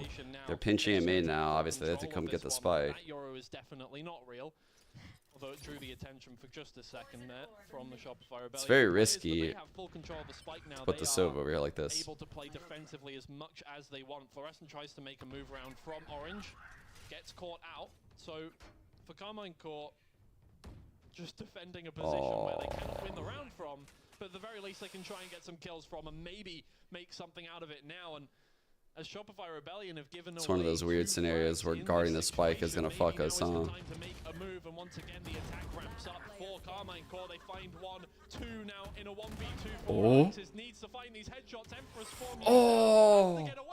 She could have gotten around the corner, but I don't think she thought that Curry. Wow, that's a hard alias. Curry that was a really Puya. nice, like, power of friendship moment Wow. from Carmine. Power of to just friendship throw moment. every single flash that they possibly could into Shopify Rebellion's face in that A main position. And yeah, it was just lovely teamwork to see come out from them. That hyper aggression is what we need to see more of when they're going into these sites. Alexa's looking kind of clean on that arena. Noya playing on the op on bridge was really, really nice to sort of kickstart things on that round. So yeah, more aggression, please. More confidence. I think that's what we need to see more of here. Oh, Yoru down mid. Keep an eye on floor here. Nice shot. That'll definitely open things up for floor if she wants to push, but the hit fell away. It's like an A hit now. Wall should come out. Yoru gate crash on the way. Mel has found the first through the wall there. And now it's a 3v5. I mean, they managed to make it work in an even more difficult situation. Take util. Oh my god, great flash. Holy. Good comms too. You could see Mel was aware it was coming. Yeah, some lovely teamwork coming out from Shopify Rebellion there. You see that little flash from Floor, and Alexis is able to pick up one, and then Mel just takes the swing as well onto the second two. Like, it's just really, really nice to see them playing in pairs, the similar way that Carmine Core did that previous round to regain that main pressure. I'm surprised things are looking so easy for us right now on defense. Economical situation. 2024 in a nutshell. Having to make do with one rifle. Aiming aggression. The hero rifle. Flash should come out. Yep. From getting 210 rounds. Oh, that's crazy to go for that orb. Cannot get it in time. The flash is great. Was speed 1 off of ult or some shit? Trade from coming through. Sarah and Mel get on the board as well. And as quickly as the round has started, Carmine Core have been brought down to one player. And I don't think Glance, with the weaponry in hand that she has, is going to be able to do anything about this one. Fluorescent finds the final kill. 10-8 the scoreline. No, KC have 4 players, but Glance had visa issues, so they're letting her play from home. Yeah, we are going to see that timeout come in. And I'm going to presume it's from Carmine Core, just to kind of start to get their heads together and figure out their pacing. You know, they were 2-0 up to begin with at the very start of this map, and they're probably thinking to themselves, you know, like, we can't be letting this get away from us now that they are reaching double digits. We've got a few more rounds to put in here, and a couple of ultimates are coming online as well. We've seen, I know that Shopify. Yeah, it's so rough for Glance. Like, Carmine Core, I'm not entirely sure what their alt economy looks like right this second. yeah, that's what I'm saying, Aglet. One of the seats is empty because Glance had visa problems, which is super shitty because Glance is someone that's like traveled all over at this point, and it's literally just because she's Russian. Like, just sucks, dude. Just like you're born on like a certain patch of dirt and like you just get fucked. I mean, like, she's been in like several tournaments for GC now. Sure. You know, that just sucks. That's very unlucky. It's very cool that she's still allowed to play though. Sentinel to help you just have peace of mind getting into a site. And when I think she's living. Someone in chat said she's living in France. Because for some reason I always thought Glance was like French or German. I think I might be confusing it with Roxy, who's German, but I don't know. Get you onto site. Wait, this is like kind of like the energy wall, but not as good. From your Sova or a really well-timed flash from your Yoru, there's not much you can do. Weird they did this one. The wall that Carmine Core, I think, the energy wall is like here, and it does the same thing. It just gets this part too, like right here. The last little while. So now having to really think about what they're doing, and you can see the hesitance to move up into Pig, just using it as we have this position now. We can use it if we need to. Yeah, and I think that's really good conditioning. We should just have time to get back and get the ult. They are able to put fear into Carmine Core, but they don't even know where they can go onto site before having to clear out these players. But we do see that Silver ult. That's a crazy good reposition, man. Fluorescent wow. To just punish it here, but 4 and 4 still though. Before any action comes in and knows wait, I'm sorry. On its own. I didn't realize we lost a second. It down to 4 players for Carmine Core. Ooh, I didn't see that kill. Not trying to make the full hero play. Big flank. 1v5 before your oh, we got this. As well is going to invest the dimensional drift as Mel comes around from behind, but Matrix will be able to find the trade on that one. Floor just looking for a little bit of information here. Finds out all of them are around in cave area. Looking for the TP, does draw the attention away. Oh, what a flash. Spidovka gets the trade. But now it is just Fluorescent in a 1v2. Time is ticking away now. Needs to get something done. The fake defuse. The first shot is not quite there. And as soon as you miss that first one, the Vandal is pretty much useless. Yeah. And Carmine Core take the round away from a good position. That's what happens when you get a good start. And Carmine Core have been lacking in that for a few rounds now. But as soon as they found it, Shopify Rebellion found it a little bit difficult to take back control of the site. Yeah, I mean, we've seen Nello get that first pick. We've seen Glance kind of force Shopify out of those original spaces that they were playing in with that Sova ult that came in. And it's Vipers are owning. It's kind of crazy, huh? Against this style of dive? I would have guessed the Vipers would have been struggling. Like a Yoru jet diving into you. Not gonna lie, a little disappointed. It's the one thing you can really do from this situation, other than throw out a Hunter's Fury maybe some shock darts, some fun shock darts. Need to get the plant down before we can even see those lineups tweet. Yeah, that's a good point. It has been a rarity. Yeah. Sarah's ult could be big here. Now Shopify Rebellion. Hopefully we can get like a nice snake bite combo. What I would love to see, chat, this Viper on the tap, wherever it is, snake bites this, probably twice, and then we Sova ult. I wish there's the there. Fury finds one frag, does Sarah, almost taking off the heads of two more players from the Carmine Core side and doing a little more damage, but it is just going to have to be take some space here for Carmine Core, and it's not quite working out for them. The long shots are doing flood better by for us. Shopify Rebellion. It's just glance left. We've seen her in so many clutch situations Great in this flood. map alone already. This one is not going to be any different from most of the ones that we've seen so far. Carmine Core now down 2 rounds. Shopify Rebellion move closer to 13. Yeah, unfortunate. One of those No, they don't have to play the same comp. I mean, for Glance in particular. That's what I was saying, Stan. I think Breeze might literally be the worst map for this format because the only rule is that you have to lock 3 duelists. And the way Breeze plays out is just like, I feel like it's obvious you're just going to get Viper Sova.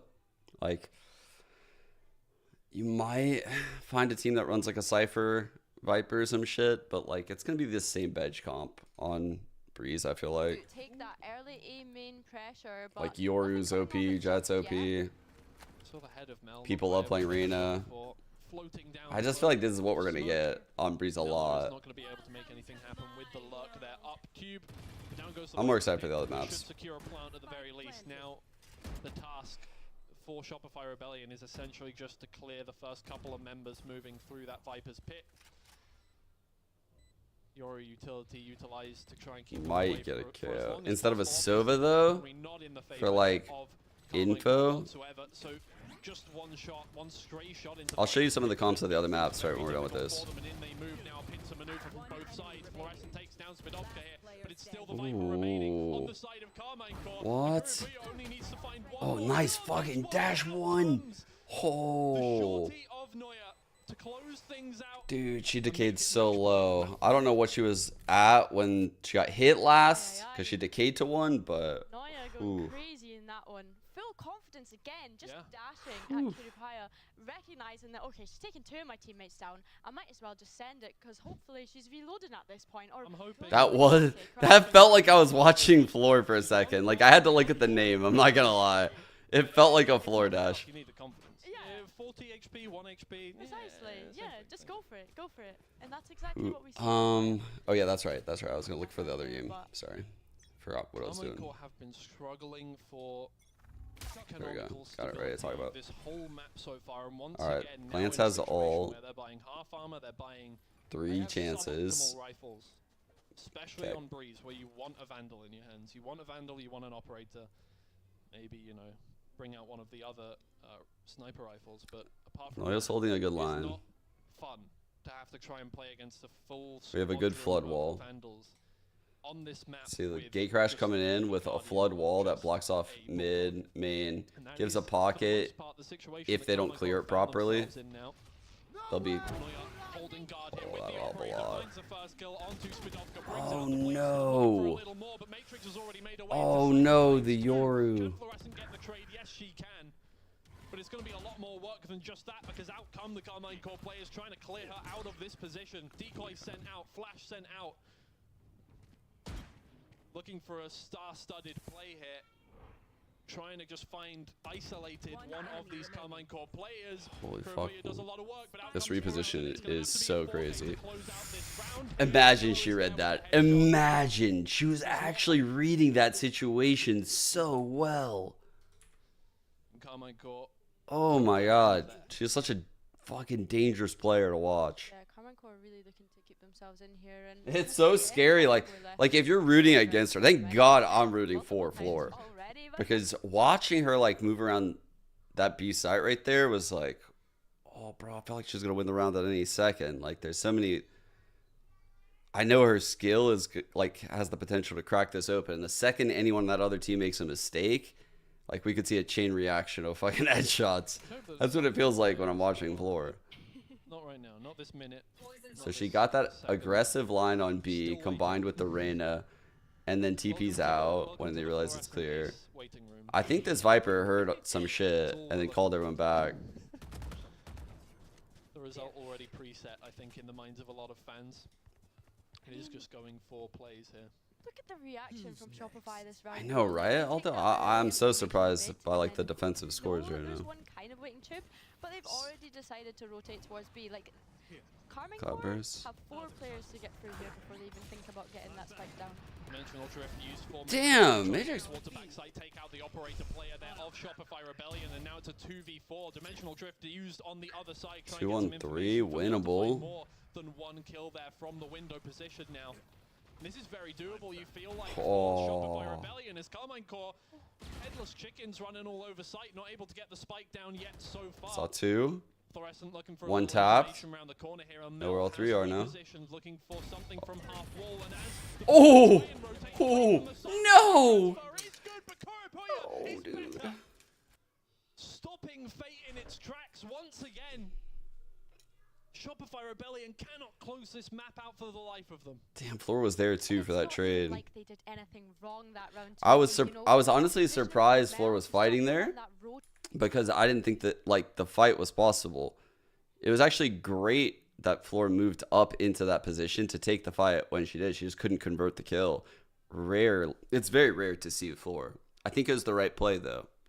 It's definitely the right play. It was very close. Into the main league against a team that has just won Game Changers championships. Yeah, I think the thing. No, I don't think Evan's gonna yell at them. I think they're doing fine.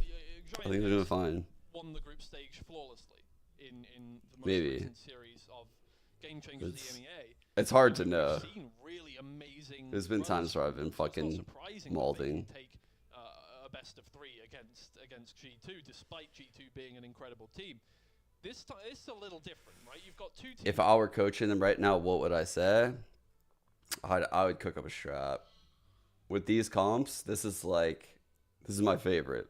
This is the reason why I love this tournament is because this is like why I love Valorant. I love the opportunity to do something so creative that I just stun lock my opponent's brains. Like they can't win based on what I've thought up, not the shots I've hit. You know, like that's my favorite part. So I'd probably cook up some random shit, have players do it. Oh yeah, has the Outlaw in her hands and finds 1 shot. That's a lot of damage. And the Viper's Pit has been used down towards Cave. Those and lasers are fire. Fair play to them. Carmine Core saw that one coming, did not put any pressure down there. Noya's found a second bit of damage, looking for the third. So much damage, dude. Out comes the Sheriff from Fluorescent, looking to finish off. Please hit someone, Shots please. that has been found, but so far it's not quite hitting its mark. Carmine Core have taken the positional advantage, playing around the Viper's Pit. Oh no, Mela's come out of it at the wrong time, and Spidovka is there waiting. You gotta be fucking kidding me, bro. Look at their HPs, chat. In an ace situation, You gotta be 3 players kidding me, down on man. low health. But apart from that, the odds stacked Dude, against it. There's no other way of if putting we it. grinded back this game and lose an OT, Down I'm gonna goes the fucking... Drone. Out comes the Sheriff once again. You're gonna have to find a lot of headshots in this situation. I mean, there's 3 players that are relatively. It's so sad watching Floor not have a cloudburst for that dart. Picks up the Guardian. Yeah. I cry every With time. the time ticking away as well, having to clear every single corner. It is an arduous process. Cannot find the first kill. Will not find 5. We go to overtime on map 1. Yippee!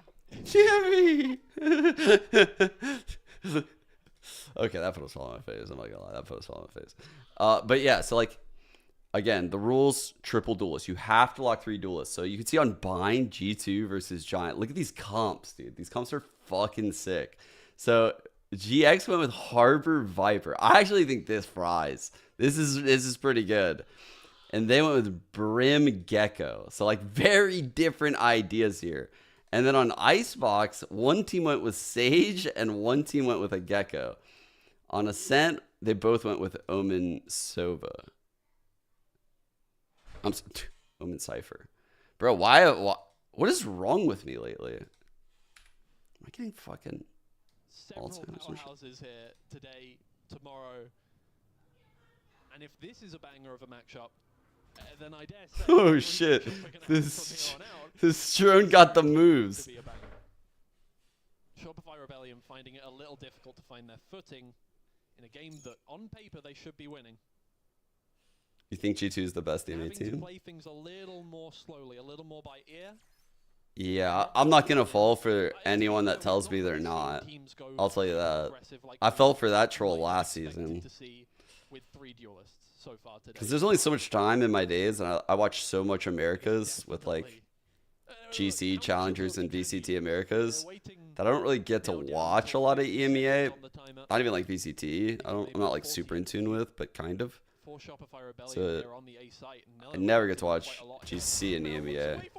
But people try to say G2 was shit last year. Rough, by the way. That's our spike and our Viper. Let's go, Sarah. Let's go, Sarah Frags. Our president. They need to get the information that Nello is not still watching that one because there is 25 seconds left on the timer. They need to go all the way back out. Off cave here, grab that spike. Grab the shit. Run, run, run, run. Oh, thank you. Thank you. Thank you. On the flank. Now, as long as we're just... just getting the perfect well, what is this timing? What is this timing? Round to her own spawn, and there it is from Nello, taking out Sarah not before the spike is on the ground. However, Matrix save us, floor. Save us, floor. Save us, floor. 2v2 situation now, beset on all sides by Carmine core players, but it's just oh, good timing, good timing, good timing, good timing. Yes. Holy fuck. That was a grind. That was an actual fucking grind that round.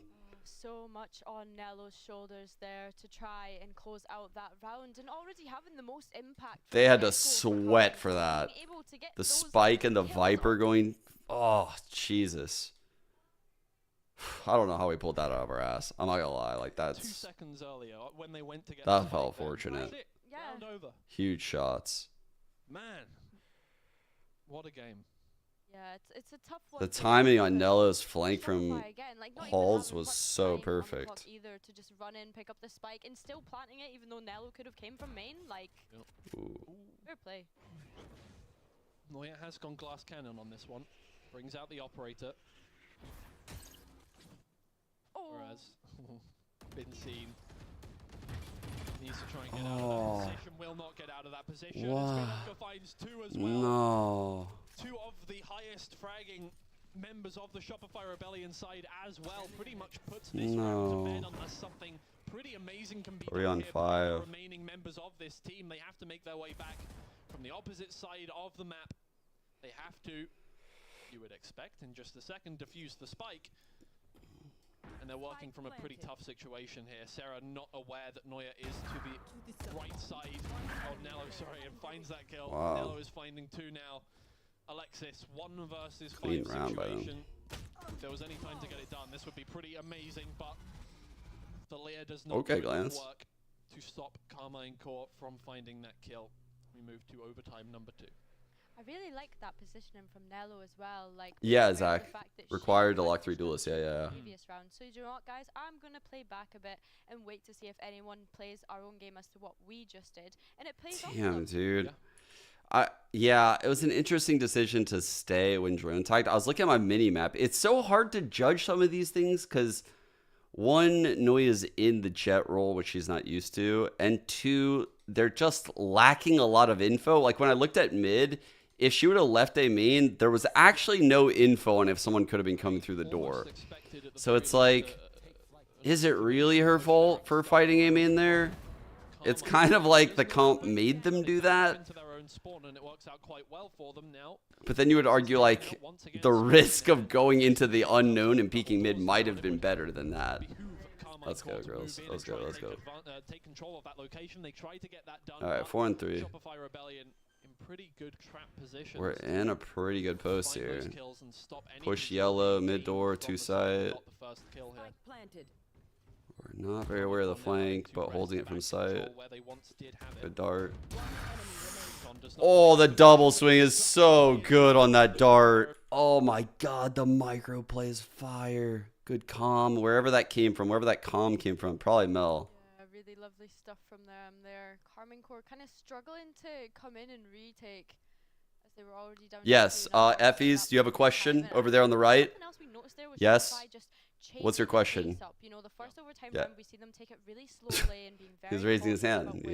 push to the point where they were all Fucking- what, 20 seconds before they had to get the bomb down because they'd lost it in mid. Cringe. It I'm was that cringe. run I know. just I'm there. cringe. You really see them But changing I'm up sorry. the pacing and going for that fast execute onto A, which we've seen them previously do on B on their attack. So it certainly seems Okay. to work out for them when they're on their Halls attack and they go creep. in for these I execute said Halls shots. would be hard to hold. I mean, no Cypher, just this Soda in the back lines. Sarah looking to find something early in this round. Gets the information. But they need to be like multi-pronged here. The Leers are crazy out that door. Oh my god. Alexis is going to be Not shooting that clone is kind of wild.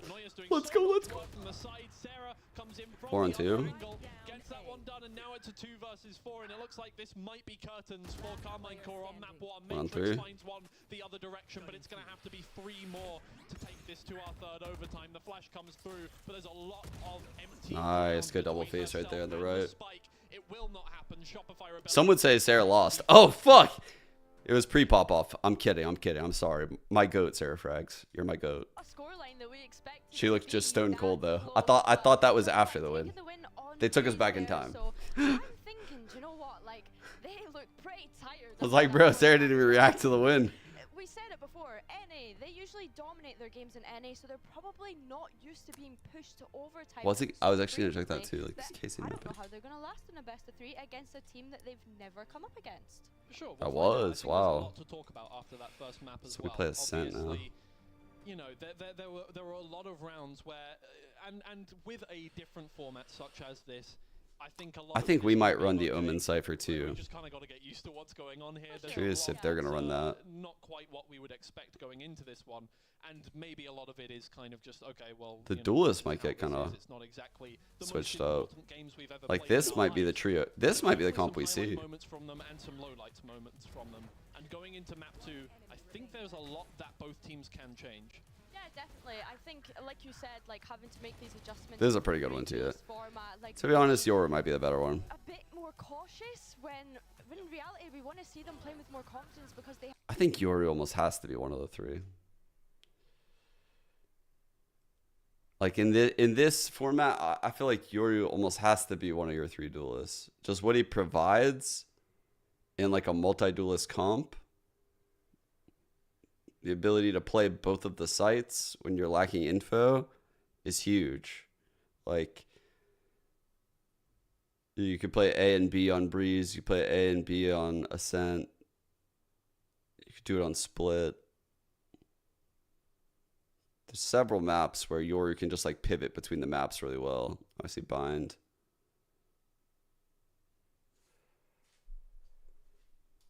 You have a feeling Sarah will play Duelist? If it's not a Sova Really map. dynamic kind of team composition play that we see. You might be right. Even to this day, Yeah. now, where they do have Spidoka going on to Jet every now and then. Yeah, so we're going Ascent? Ooh, you might be right. We might get like Noya on like a Killjoy Cypher and Mel on the Omen. I could really see that, yeah. I think that's a good shout right here for Ascent. That's probably what we're cooking, right? And then you put Floor on Jet. But then Floor's, so that's where it gets hard because Floor's your best Jet and your best Yoru. And your best Raze. So like fuck, what do you put her on? It's like when you Jets are so dominant on Ascent, but Yorus are so difficult to play. Fuck. You think Sarah Raze, Alexis Jet, and Floor Yoru? I don't know though. I just feel like, yeah, I think like it's probably best the way you said it. Like, you know, if you do something like that, like Sarah Raze or Reyna, Alexis Jet, Floor Yoru, it's probably best that way. But man, I have just seen so many outrageous Floor Bladestorm clips and like op clips. And if I'm going to have a Jet in the server, it better be her. Like, the problem is that Yoru's so fucking hard to play. And people have been so bad at that agent in the past. It's a very tricky situation. Like, I don't know what I would choose if I was coaching the team. Honestly, that's a hard choice as a coach. Like, what the fuck do you do? I think I honestly would put floor on Jet. I honestly think I put floor on Jet. That's how good I think her Jet is, though. It's like... And then I would just tell my Yoru to just gate crash from, like, A to B. I would just do, like, the gate crash lineup that you see me doing in, like, ranked a lot. Just pivot between the sites. I'd TP in and shit. Just keep it really simple. Like... All I think the Yoru needs to be doing is, say you're playing A, like at the start of the round, you take your gate crash, you send it along this wall, like this, it goes like this, you end up in the back of the site right here, but then you could play like either attic, you could even like play like up in A main if you want, but you're playing both the sites basically. And, or you could just do like the opposite, right? Like you're waiting here, as Bear is about to drop, you send your gate crash towards heaven, you end up being like close B main at the start of the round for like listening for B hits, shit like that. You can even play close mid if you wanted, since there's going to be very low util. You could have someone fucking break the Sova dart for you mid, which would be crazy because they don't have like a KO probably. So if you play like this corner of mid with like this gate crash or this gate crash, it would also be very good. I think Yoru could just do some really basic things effectively. Now it gets like tricky when you're trying to do like weird stuff. Like if you wanted to, you could probably do something like, now I have no idea if this is possible. I just want to say, like, I have never tried this, so it might not even be possible. But it seems like it could be possible to maybe like send your gate crash like over towards B, like I said, like at the start. You set up like 2 players. So like you had like this combo. What if you did like Omen one way here, and if they fucking take this main, you could flash off of the cannon, dude. Like the cannon's like right here. So it would go like in the sky, hit the cannon. These guys can't get blind because it's above them. And then your Raze would bank a nade off of the wall. Bro, this would be so insane. And it would force them to go into B. And then you would gate crash the B. And then these guys would probably like plant one wine maybe and then like jiggle this for a cat hit. Like this guy would just like kind of jiggle this, kind of like the Monette style. Holy fuck, I'm cooking. I'm cooking.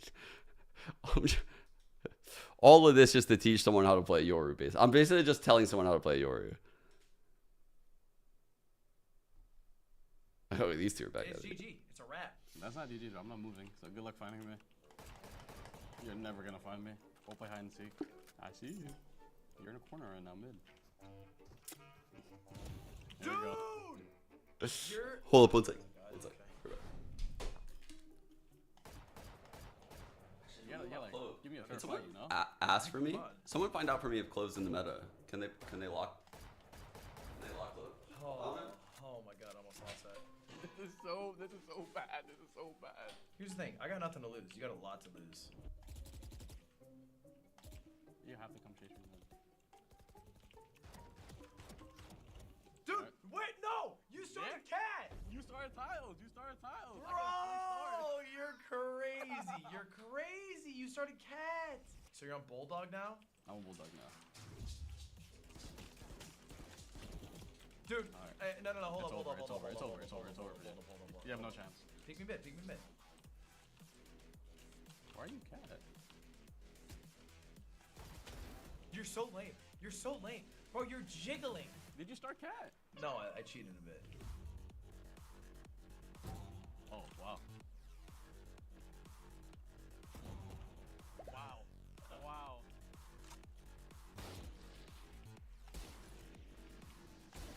Oh, wow. Yo!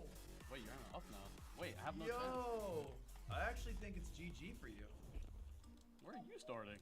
I'm starting where I'm supposed to start. I'm like walking around and I don't see it. That's not where you're supposed to start! Bro!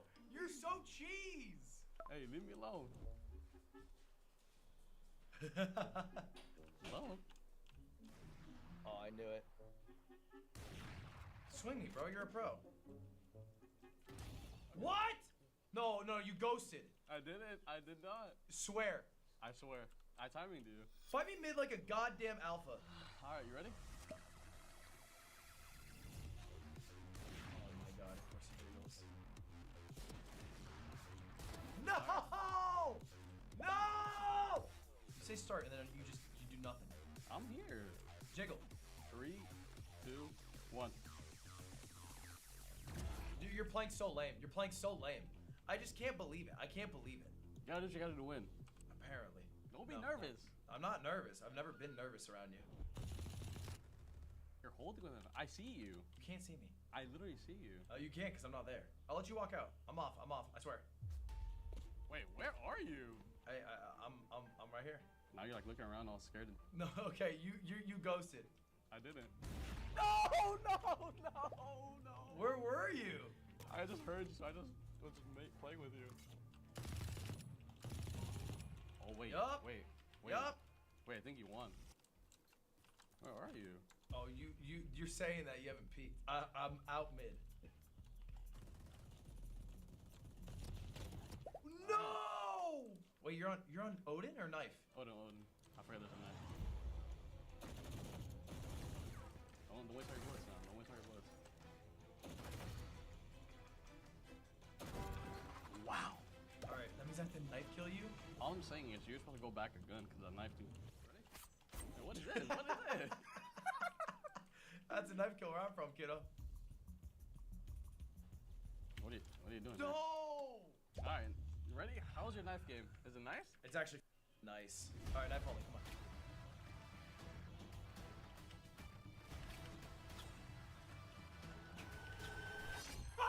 I'm lagging! Come on! Scoopy's ragging? Ruh-roh, baby. Come on, that's an easy win!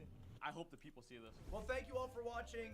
You too can beat a pro. All you have to do is play against them. That's it. They're just people who get paid to play the game. They're not like especially good or something. I only play 2 hours a day, guys, so if you guys put more hours in that, you guys are gonna be better than me. Welcome on back to Red Bull Insta-Lock, everybody. We are live from the Red Bull Gaming Sphere, and Shopify Rebellion have started can lock off low. this series Oh, yeah. the same way we saw last series starting, with it being a very close map one, but definitely finding one favored team. And this time Shopify Rebellion, having made the long trip from the Americas across the ocean, have taken the first one away. Yeah, and I think it was closer than what we perhaps expected, Twiggy. And I mean, I will give Carmen Core. Dude, if we go Icebox, it's gonna be crazy. Really did make that a closer 6 series duelists on than I Icebox. was going to be. Holy so fuck. Shopify Rebellion tested like that. That's gonna be I know we, insane. like kind of mentioned it before we went on to a break. It's probably not something that they're necessarily used to. Yeah, for sure, definitely not. And as we move over onto the second map, it is Shopify Rebellion's map pick. If yes, we can see it there. In fact, I think it is going to definitely be theirs. I think it may be a 2-0, but for Carmine Core, there are definitely things that they can push over the line. And unless something is there from Shopify Rebellion that has kind of a specific effect on this map, I don't see it being too much of a worry for them. Yeah, no, I think Ascent is a lot of teams' bread and butter. I think a lot of teams know it inside and out, given how long it has been in the map pool. No duelist better than triple duelist bed. Format, though, is what I'm interested to really get our teeth stuck into, and to see how those players are playing those duelists and what players we think will actually be flexing onto those duelists. Is it going to be, you know, are we going to see Noya jump back onto the Jet, or are we going to see her maybe jump back onto that Killjoy? Is what she would. Yeah, I'm expecting Noya, Cypher, Killjoy. Kind of divide these duelist roles up, or if they are gonna. Back in the day, Mel played Cypher on Ascent. It was last series. It was map 2 once again. G2 won that one with maybe a throwback comp. Duelists they were running. However, I think it was a Yoru instead of a Phoenix on the side of Giant X. But most things kind of. Yeah, Mel Cypher was crazy. Actually, it was so good. Especially we've seen pretty much on every map apart from the last one. They could go like something with that, but I don't know who would play Omen. Have at least one controller, and then I feel like for both I'm not really sure who's like the most comfy on Omen if they go that route. Filling in the second role. Yeah, for sure. And I mean, Sarah Omen we can using? theorize the comps Ooh, I got a all we good want, crack on but we won't actually Let's know see. until we Oh! get to Aegis Select. Oh! No. No, we're getting teased. We're getting teased. Mel on Jet, we're getting teased. Nah. Get sick of the Scottish accent enough already, having Wait, on the cam no to wait. begin with, and then Floor actually locked them in. No, wait. We're actually getting Clove. Wait. It's been locked. It's not a bait. Let's fucking go. Yo, we get a Clove. Anyway, we're being Yes. narcissistic right now and making that about Yes. us. It is in fact about the players. It's Give us a raise. For the love of God, there better be a raise with this Clove. Please don't let them fall flat in the opening performance. Please give me a raise. What is this comp, girls? What is this? I'm liking fluorescent on the Clove, honestly. What are we doing? Interesting look, yeah, for sure. I mean, like, okay, We've lost. Playing Yoru on the other one, kind of as we mentioned a little. We've lost and we've managed to make Clove look terrible. Actually, we've got Floor playing Clove. We might be safe on Clove not looking terrible. Clove's going to look pretty fucking good here. We're going to lose, but Clove is going to look like a must pick after what we're about to see. Be definitely seen as a Let's bit of go. a duelist. So, in essence, are we not running a quadruple duelist composition here? Okay. Well, I mean, one thing I will say about Shopify Rebellion is throughout their qualifier matches in Game Changers, sometimes they do actually take the floor off of that. Bro, we should have just went all out with it. We should. What if we have? Oh, we can't do that. Wait, Clove, KO, Phoenix. Oh, you can't do the Sage too, bro. We'd get like all the lives. Sage, Clove, KO, and Phoenix.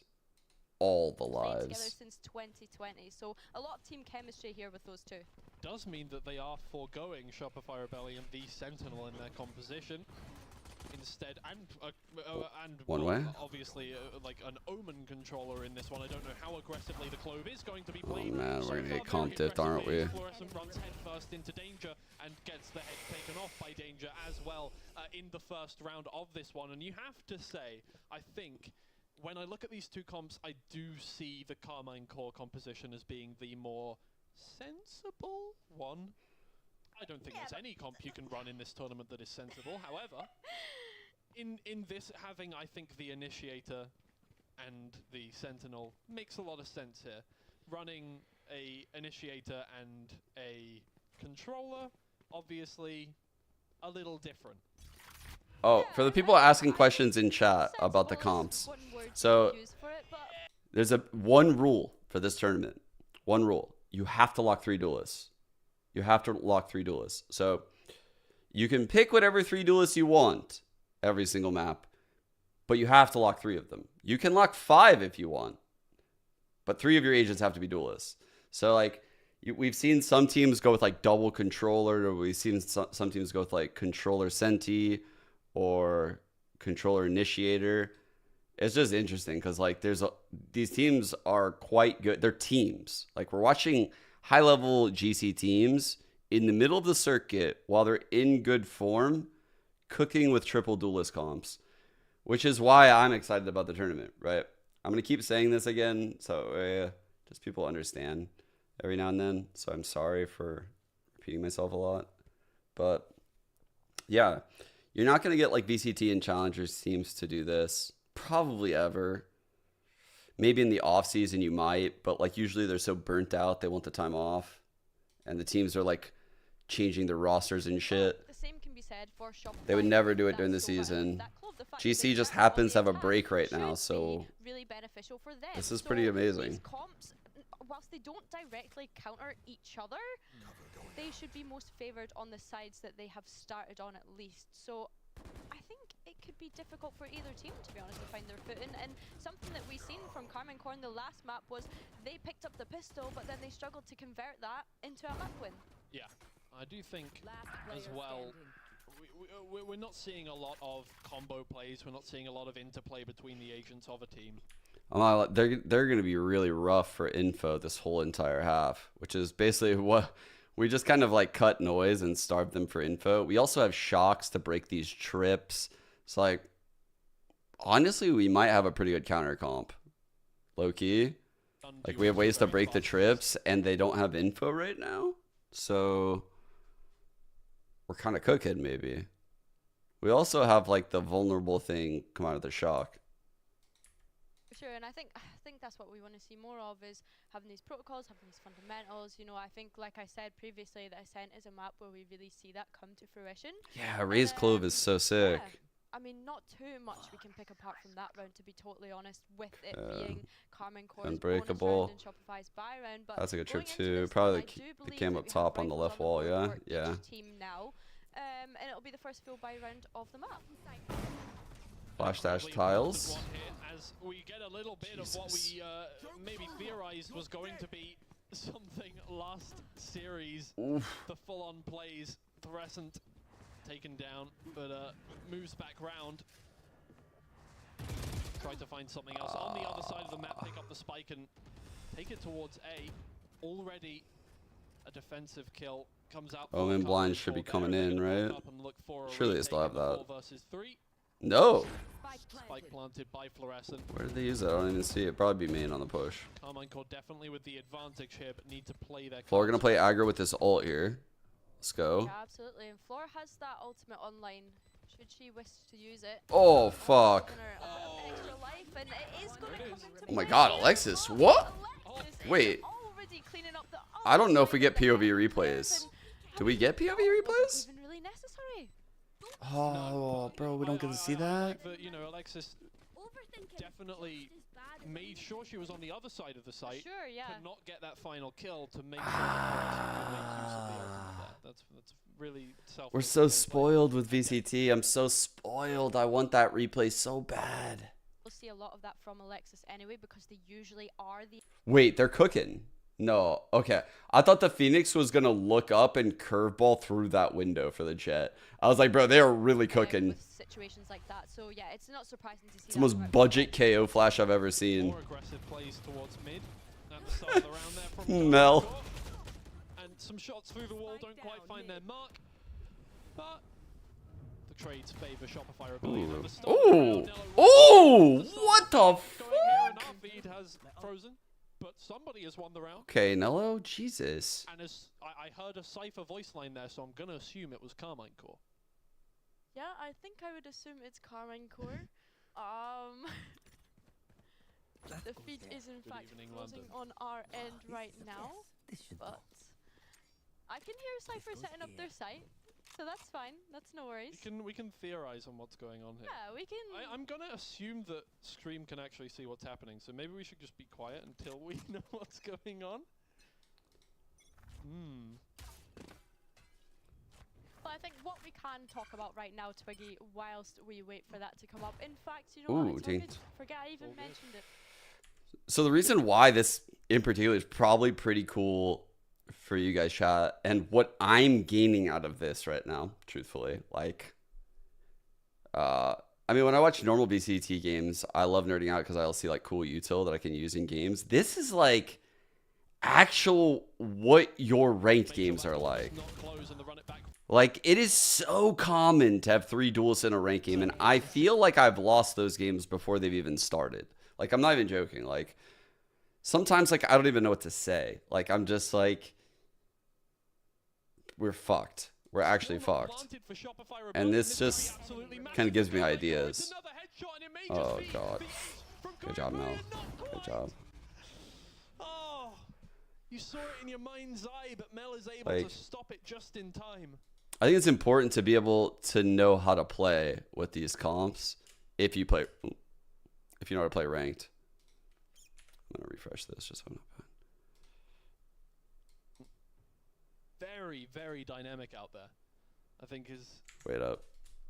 Obviously, you know, when we again when we take a look at this format, you're not expecting a specific kind of the same kind of results that you would expect when you look at a regular game with comps that a team has stratted and What? played in From so top, small mid onto market, and she gets the in kill? some cases, months What? and months, years even. Sarah fucking Shopify frags. Rebellion have absolutely run through Carmine Core there to find that round.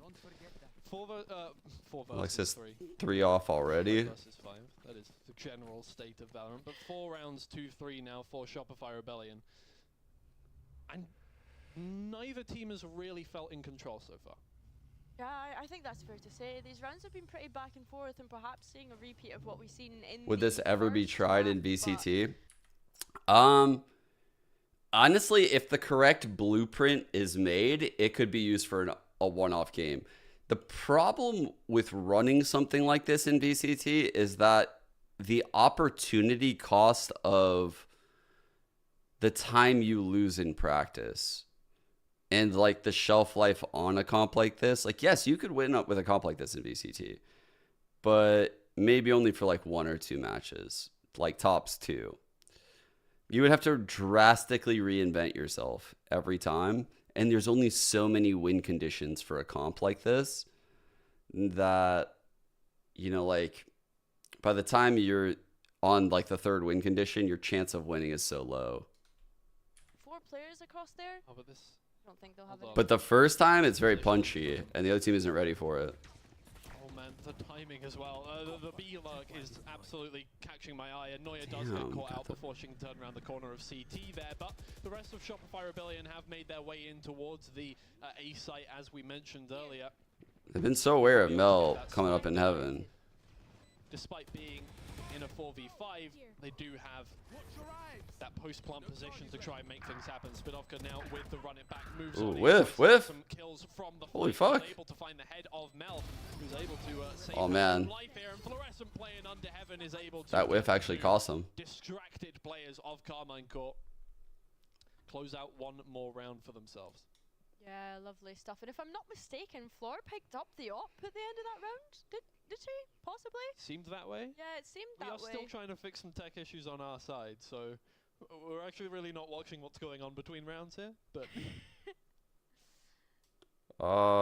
Can't turn up the volume. So right now it's at 30. Can you give me a number? By the way, both teams Like if this is 30, what do you want the volume at? resting for control, really. Relative to my voice, obviously. As we go into a timeout here, I think Carmine Core are getting so close to getting these rounds done, and it is just the smallest of margins in terms of being able to close out trades, Okay. being able to get. Just wanted to make sure it was like a you know, collective 2K thought or process 3K that when it the was low. opportunity is presented to you, I'll put it rather like than there. That's like just 38. kinda It's whiffing the kind of second like shot. around where It's the not a average is massive here. margin that they're losing these rounds, and I do feel like the way things are going, it could run away from them if they don't manage to close up that gap quickly. Yeah, it's just struggling to find their footing almost. You know, like they can get it so close into these 1v1s or 2v1s even at the end of rounds, and Shopify Rebellion are just being able to clutch them out in most Damn, parts. Flora But has ult we are going again. to see Carmine Core come onto an eco round here, and although they've got the Marshal there, they do have 4 sheriffs, which is absolutely no worries for them, and we are going to start to see some ultimates come online as well. Flora has hers back already. Shopify Rebellion once again using A as that comfort site, as it were. Looking for positioning there, and once again Carmine Core looking for space on mid, going for that early aggressive play. They're going to make their way now through Garden to try and take Oh things shit, back. The smoke dude. is already down. Mel Bro, Corey's owning us this series. I'm not gonna lie, like, oh shit, oh no. is going to be used for Shopify Rebellion, but Flora is being chased into wine by Matrix. Does not manage to find any use of it. There's only a certain amount of time that you're invulnerable there, and Neuer now stuck in a 1 versus 5 situation. Odds stacked against you, but we've seen somebody almost come back from this one, and there's the first kill for Neuer. We're gonna see a lot of that when Clovis picked. I feel like so many meme ass reses are incoming, huh? Of where Neuer is, and with time ticking down, 40 seconds left. The spike is down over towards Generator. These players are going to set up, I mean, firing squad, I think is the only way to put that. You see, you know, when it's a 2v1, you see a high-low or something like that. That's just firing squad. There are players just standing there, Aim at the corner. Stand and shoot. Yeah. You know. Whoa. Oh, I like that little sound effect that you did there.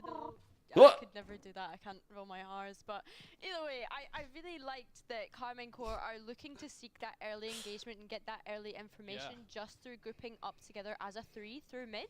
Yeah, I don't know what's on Mel's face. I don't know. Someone in chat said it earlier. I looked. I can't figure it out. I don't know. Same sort of round the past couple of rounds of leaving Noya. All right, so we towards got Funky. a main But control. again, Got another both adaptation smokes from out of this Carmine Core. They have, Omen. in fact, But moved that dude, stifle setup.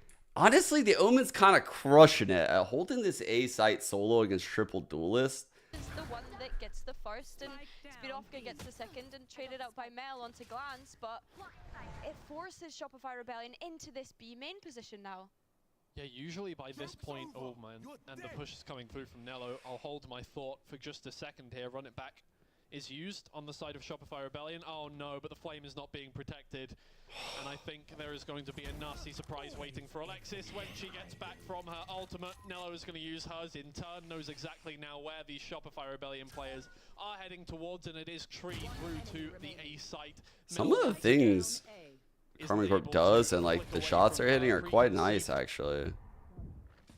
Thought of where the opposition is to where they actually are, and the high-low Like this could get weird. is able to take out the players. They I mean, have- these fundamentals are coming down to So they have a cipher, right? They can't. They have to struggle next half, right? Like, but the thing is they have 3 fucking duelists. Like, that's where it's like my brain is like doing spins. Like I don't even know which way to think it's gonna be. It's like, yeah, this will be the easier half. They have a cipher. But then I'm like, well, when SR switches, they don't have a cipher. And they're playing against 3 fucking duelists. Like, how are they going to stop it? So it's like, I don't know. I don't know. This could go like, this could get weird. I hope that the coach has identified. I would prefer to be on attack. Actually dealing with this For sure. And I think we Every see that time. round just how good it's been for Carmine Core because they were able to crunch those B main players. Like, just being able to, like, through dictate the main, pace, through the decide mid, where to it's go. fine. And yeah, they need to learn to I don't know. fight back. How are they going to I fight feel like back attack to is that- heavily favored in a that format mid like this pressure with that 3 Carmine duelists. Core are creating on Shopify Rebellion because at this point, they're just taking the fight to Shopify Rebellion. It's But I almost have like seen some really good aggressions out of the CT and defenders, B is so like completely switched, and I know like initially we had said that Carmine Core has perhaps got a more defensive comp, but the way in which they're utilizing it and playing it is the fact that they are just showing absolutely no fear. They have no fear towards the Shopify Rebellion side right now, and it's lovely to see a team come in with confidence like that. Yeah, it's really working for them. Last series we were talking when we got to Ascent, or Hazard and Cairo were talking about Vision Strikers and their aggressive mid plays and how it kind of suits when you're playing 3 Alright, duels. got the mid Obviously, 2 you're not playing smoke. it with the breach of the jet or anything like that, but you've still got those flashes that you can move around corners with. You've got your Phoenix. You can make a push Flash off contact. mid and try and get an early pick towards B. Wow, good bait. And it's been working out for them so far. Their mid Holy control has been shit. absolutely perfect. Wow. It's coming from Tree, and Speedofka is just mowing down Shopify Holy. Rebellion players. Taking full advantage of the fact that you have a fully automatic weapon. They do not.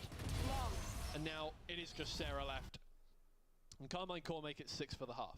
Dude, Yeah, Curry's I actually absolutely really adore good. That round from Carmine Core. Just they're recognizing that okay, that a Shopify booster are taking sticker? time out. They're probably What is going that to look sticker? and see what we do mid here. So let's just play super passive on the tree. 15 and 6 on the Omen. You're gonna set me up with a flash. Curry I'm just gonna owns. sit here in the corner and you're gonna flash on my call, and we'll just. Is she play the from there. IGL? The rest of the players go and do whatever you want. Like we got this because we've got this mid control. Yeah, no, just like a really nice adaptation coming out from Carmine Core there, and deciding to play a little bit more passively, knowing that Shopify have now recognized. Okay, let's see. We got the 3 duelists all in mid, triple facing. And then meanwhile, look how passive the Cypher is on B and how passive the Omen is on A. It's so Maybe not funny. even a push this time around. It is just a default with Matrix watching top mid. I think Doctor they have making just sure good that no one approaches. comes Like, through I like from Carmine Corp's healing approaches kit. here.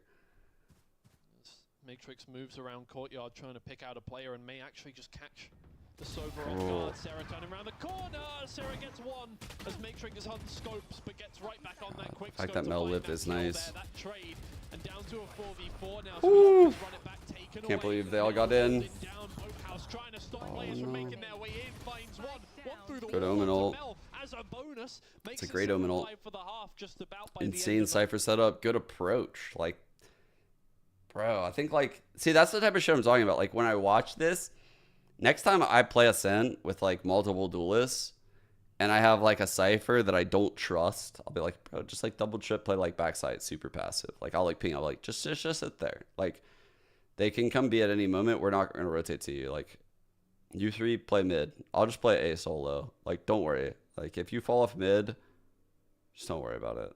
Just you guys just aggress mid and look for a kill. If they smoke mid, flash through it. I'll hold A. Worried that, you know, not having that sentinel that we would Like, usually see on Noya. I wouldn't mind calling gonna that be a little in bit, you in know, like it might a be little ranked bit triple shaky from duelist what they're comp. normally used to. Indeed. Let's see what Shopify Rebellion have up their sleeves for the defensive half, or rather what Carmine Court have up their sleeves for their attacking half. So they're going to be the ones dictating the pace of play. Spiridovka heavily So discouraged Glance the had push visa from the Shopify issues Rebellion because she's players with a Russian, well-timed which flash. I mean we talked about that a little bit before, but that's just so Yet to brutal. really make a move. That's Obviously, just you so only have a fucking. certain amount of I've never utility been that to player that had visa the issues, pseudo-initiator role. but I always felt so bad for those players. I've seen them so often throughout these Any years, real initiator of and this now you see it a lot composition, with like they Russian really need players. to make use of the Leers So out of their of the control. blinds from Phoenix. And seeing as they've used one of those already, just makes things a little more difficult to get anything out of. You need to get a pick Oh, from one of ooh, I these thought that was gonna be a lineup for a second. make something out of it, or they can Wow. just walk on through for The the swing through the smoke at 150 now on this pistol. and now has control of the spike. Honestly, I kind of want Florida to challenge with this 150. Fuck it. But we do have Spike in front of the door, so. Unless Shopify Rebellion invite, Oh, wait. No, she didn't buy heal. All good. let them open that door and let them come to us. Fluorescent is turned all the way around, not trying to give any information away. Going to play trades on this one, try and play anti-flash. Oh my god, she's still whipping, got the kill. Taken out. That's good enough. Huge The round by trade is out Floor. from Alexis. Shopify Rebellion take the Oh, first she round. used it and it ran Very out. convincing Gotcha. Yeah, it's a really nice setup from Shopify Rebellion in that. I saw someone ask earlier in chat, like, should they use aim labs for like aiming and shit? I would recommend it. If you, it depends what your goal is. If your goal is just to be like a casual player, like just enjoy the fucking game, right? But if your goal is to compete and be the best player you can be, I think aim labs plays a part in that routine. I don't think it means you just sit in aim labs all day, every day, and you mindlessly play. You have to have a set routine. You have to set goals on how to improve. You have to be smart about it and devote your time in certain ways across your week. That's an impressive exec. Very good util use. Who cares? They cloud out that. That's their smoke. Man, they're good. Like Casey is actually quite good here. That first one manages to get the spike secured. I feel like mechanically we're like just different. Like we win a lot of fucking duels and we hit some insane shots. Not saying they don't, honestly, they're fucking hitting some bangers. But I think their macro approach right now looks a bit better. Respect. Oh, I think it was. I think she had a sticker on her cheek just there. Interesting tactic, but. You think it's meant to be helping them? I mean, maybe. It's like a go faster strike, but for your face. Sure. Yeah. It's like a team morale thing. Team I don't morale. know. Do you know what? I'm waffling. I'm actually waffling so bad there. That's our job. Okay, so early Joan coming out into me. What a bait. Man, their like little plays are so good. I can tell they're a good team. Outside of this format, obviously. Like, I feel like Carmine Court might be a really good team normally. Dude, the Phoenix just flashed through the fucking window. I was saying that the other way to set up the Jet last half. I was like, oh, what if the Phoenix curveballs a flash through the window and the Jet like goes around? It's like a budget KO flash. I didn't even think about it on the exec. Like, that's fucking sick, actually. The curveball flashes through that window. Fluorescent looking for a good pick there. has to back out of dodge as quick as possible. This is a good flash Doing spot. a good job of putting some pressure on the Oh, flank too there early. from mid, and Alexis is going to have to hold down. What? What? I'm so sad we didn't see that. I am so sad we don't see it. So much for the team, but Alexis is Bro, we keep missing these insane clips. just the hero of Shopify Rebellion, finding 3 from Generator with the Sheriff in quick succession is ridiculous. Oh, it's just another day in the office for Floor. I just Tapping can't their say, heads but like it's- traffic cones. yeah. It's quite. Is it just me, or when I hear the Clove ult, it just sounds like a bunch of fucking yapping? It kind of like annoys me. It's just like, yeah, like she's just like yapping at me, like she's yelling at me. I'm just like, bro, stop. Yeah. It's really nice to see. I think it's difficult. I think Clo- obviously, you know, Clove, we've already got Clove something fucking like that, the invulnerability. back like I, yeah. It's just like the loudest yaps, man. I'm like, it makes me angry. It's like, bro, I killed you. Body come back up out of nowhere, but you can't shoot it, and then somebody comes around. I from killed behind. you. Why are you coming back? Does not go, oh, I know exactly It's what to do like in this situation. I am they going brag about the fact that like I didn't finish him off, you know. and then you die. So that's generally how that works. It's a little Just gonna tilting. make sure, Ooh, that is what a how it shot. works for the rest of those players. Glance with the long shot there from the Bulldog. Is able to find one. Bro. Has a lot of These Bulldogs, what the Nello fuck? finds a second onto Fluorescent. What? Hotheads once again doing a lot of damage, and Nello backs all the way up. Oh, And used the neural theft. brutal. But Mella's brought it back to a 2v2. Weapons stolen away.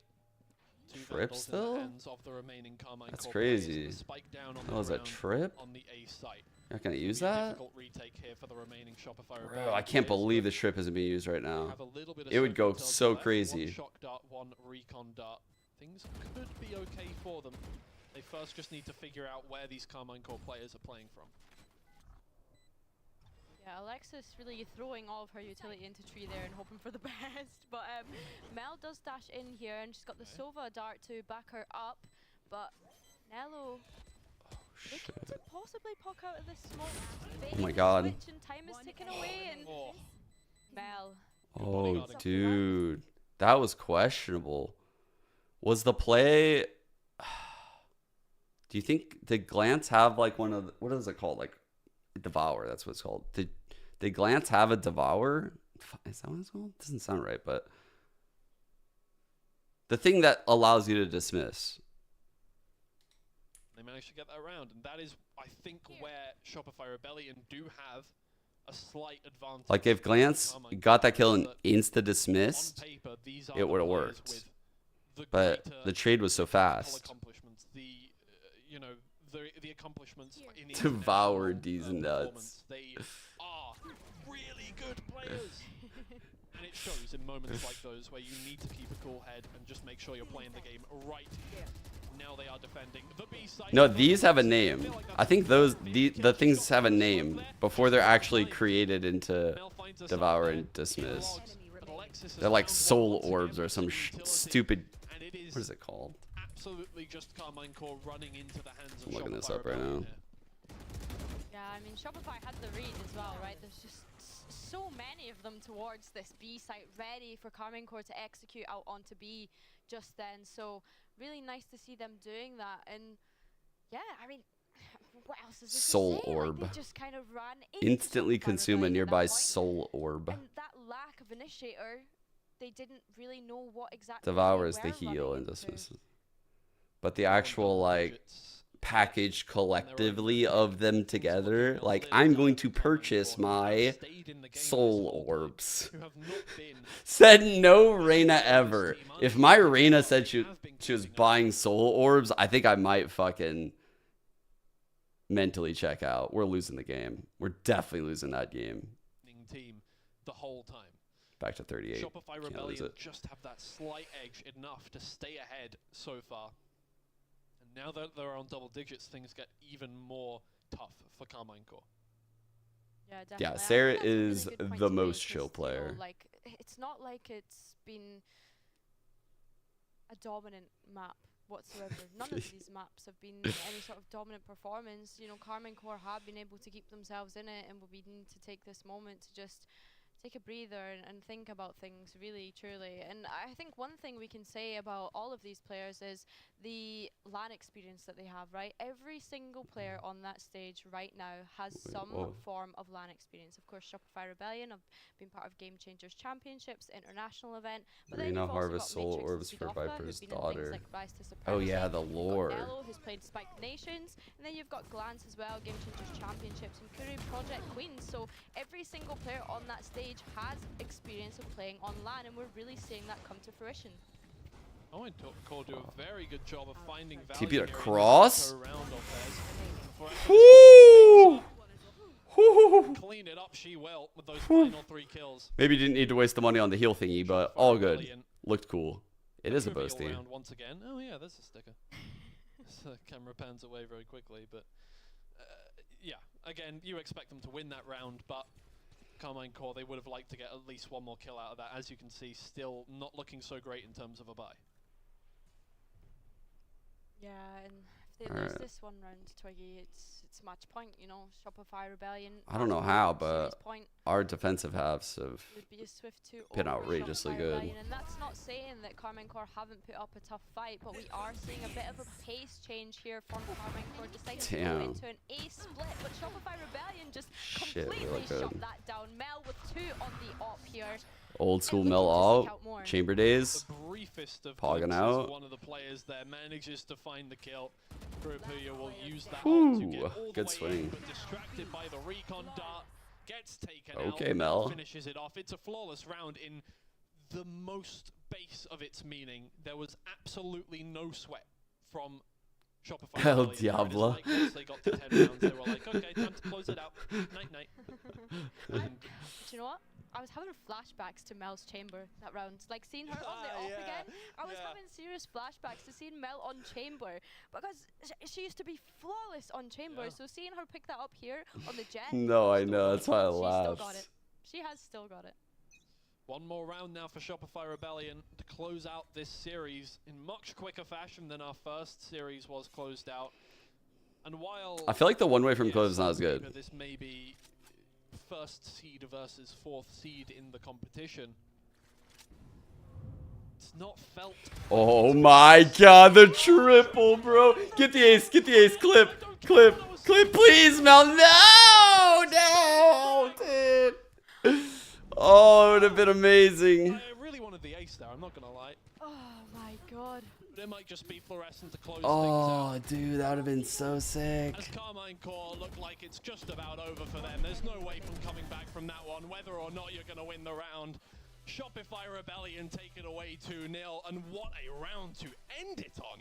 Oh my god, we literally just said it. Damn, that would have been the sickest clip ever. Something to be feared of, and seeing it just there in the last round, that triple collat, really showing that they are the competitors to be scared of in this tournament.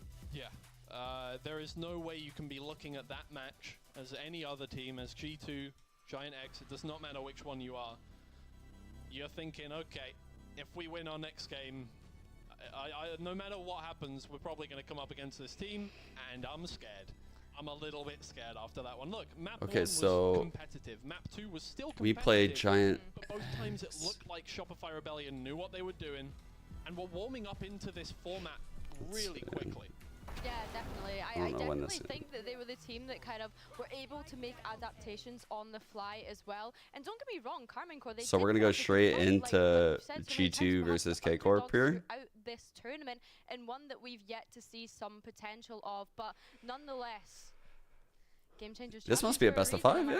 Yeah, I mean, there's no other way of putting it. That is a team to be reckoned with, and in that series, there is really just no holds barred. They looked pretty comfortable moving around their players onto the duelist roles, and that is the big question when we come into this tournament, is, you know, how are they going to manage with this different kind of format? Are they going to go super aggressive? Are they going to try and turn duelists into pseudo-initiators, pseudo-controllers, whatever? I forgot Alexis played a lot of Phoenix back in the day, right? Shopify Rebellion even cared. They just kind of played Valorant. Yeah. For sure. And I think that is something with a team. I think she used to play it on Haven a lot, if I remember correctly. They are able to just run in and tap heads. Like, it's what they do in NA. They're going to bring it across here. They moved their duelist onto the controller on that final one. They were like, how confident they are. We're not even going to have one change there. We're just going to change the whole team around, and it still works out for them. Who do you guys think is in the thread? Whether or not these are comfort picks, Right it's here. hard to say that Clove would ever be a comfort pick at this stage. When I click this, who's in it with tens? Name the other four. You know, you're not going to have been scrimming Clove that much at this point, and therefore, can you call that a comfort pick comp? I don't think so. I think that is just them playing around with something. So they got tens, Maka, just been running it down Karen. I mean, Ooh, I wouldn't have gotten Karen. Costream Vanity. I guess it depends what you're looking for. If you're looking for an IGL, it really depends what you're looking for. Kind of watching the action from above in the watch party area. The watch party area while the first series was going on, and Fluorescent was kind of sat there just kind of watching stuff as well. Karen. Taking notes. Not taking notes. I'm not gonna embellish the story that much. It's just me being lazy with it. Been playing ranked all morning. Yeah, I'm just gonna call him Karen. I'm not gonna lie. It takes way too much effort to say this. And hey, maybe was just running it down as Clove all day. I mean, maybe. I respect it. Like, you love the game that much. Respect. It usually tilts me, but fair enough. Karen's a really good call. But yeah, no, I think even Like, going into the rest I would have forgotten about putting him in my top 5, but I think he deserves a spot in the top 5 omens. Yeah. Pretty fucking nasty. That player's super good. Semi-finals against G2 Gozen, which, as we know, is probably going to be another. Are you serious? Wait, yeah, Timmy? I don't know about you, Twiggy, but these No were way. not the matchups that I necessarily expected, and I'm quite sad that we're not actually Really? going to see G2 Gozen and Shopify Rebellion in that upper final. But No way. the teams are proven. I can't tell if he's trolling. He's a big troll. Yeah, I think when we came into this, obviously there's a lot of question marks in terms of how teams will have prepared for this one. How I can't tell if much he's thought invested trolling. into making strats for a Mickey Mouse kind of like format, right? In going, it's a funny triple duelist, haha. Giant X have done an incredible job of dispatching with G2 Gozen. It was difficult, but they made it work, and will be coming up against Shopify Rebellion. Like, I don't want to take the That is a bait, but difficult game it for seems them. real. But I think this is a permutation where we've got a lot of interesting stuff happening, and I don't think there is a team here today that isn't going to create an interesting series, no matter who they're playing against. Oh yeah, definitely. Like it's so great having like this variation of different teams as well. You know, like having G2 Gozen and Shopify Rebellion here, both world champions, is amazing. And maybe I was being selfish in the fact of thinking that we would see them in the upper final, being like, oh my gosh, we're gonna get to see them already, and it's only April of 2024. But nonetheless, yeah, I agree. Some seriously exciting matchups, and I think with that duelist sort of triple duelist, like we are seeing players take initiative and maybe play a bit more different to how they would usually play.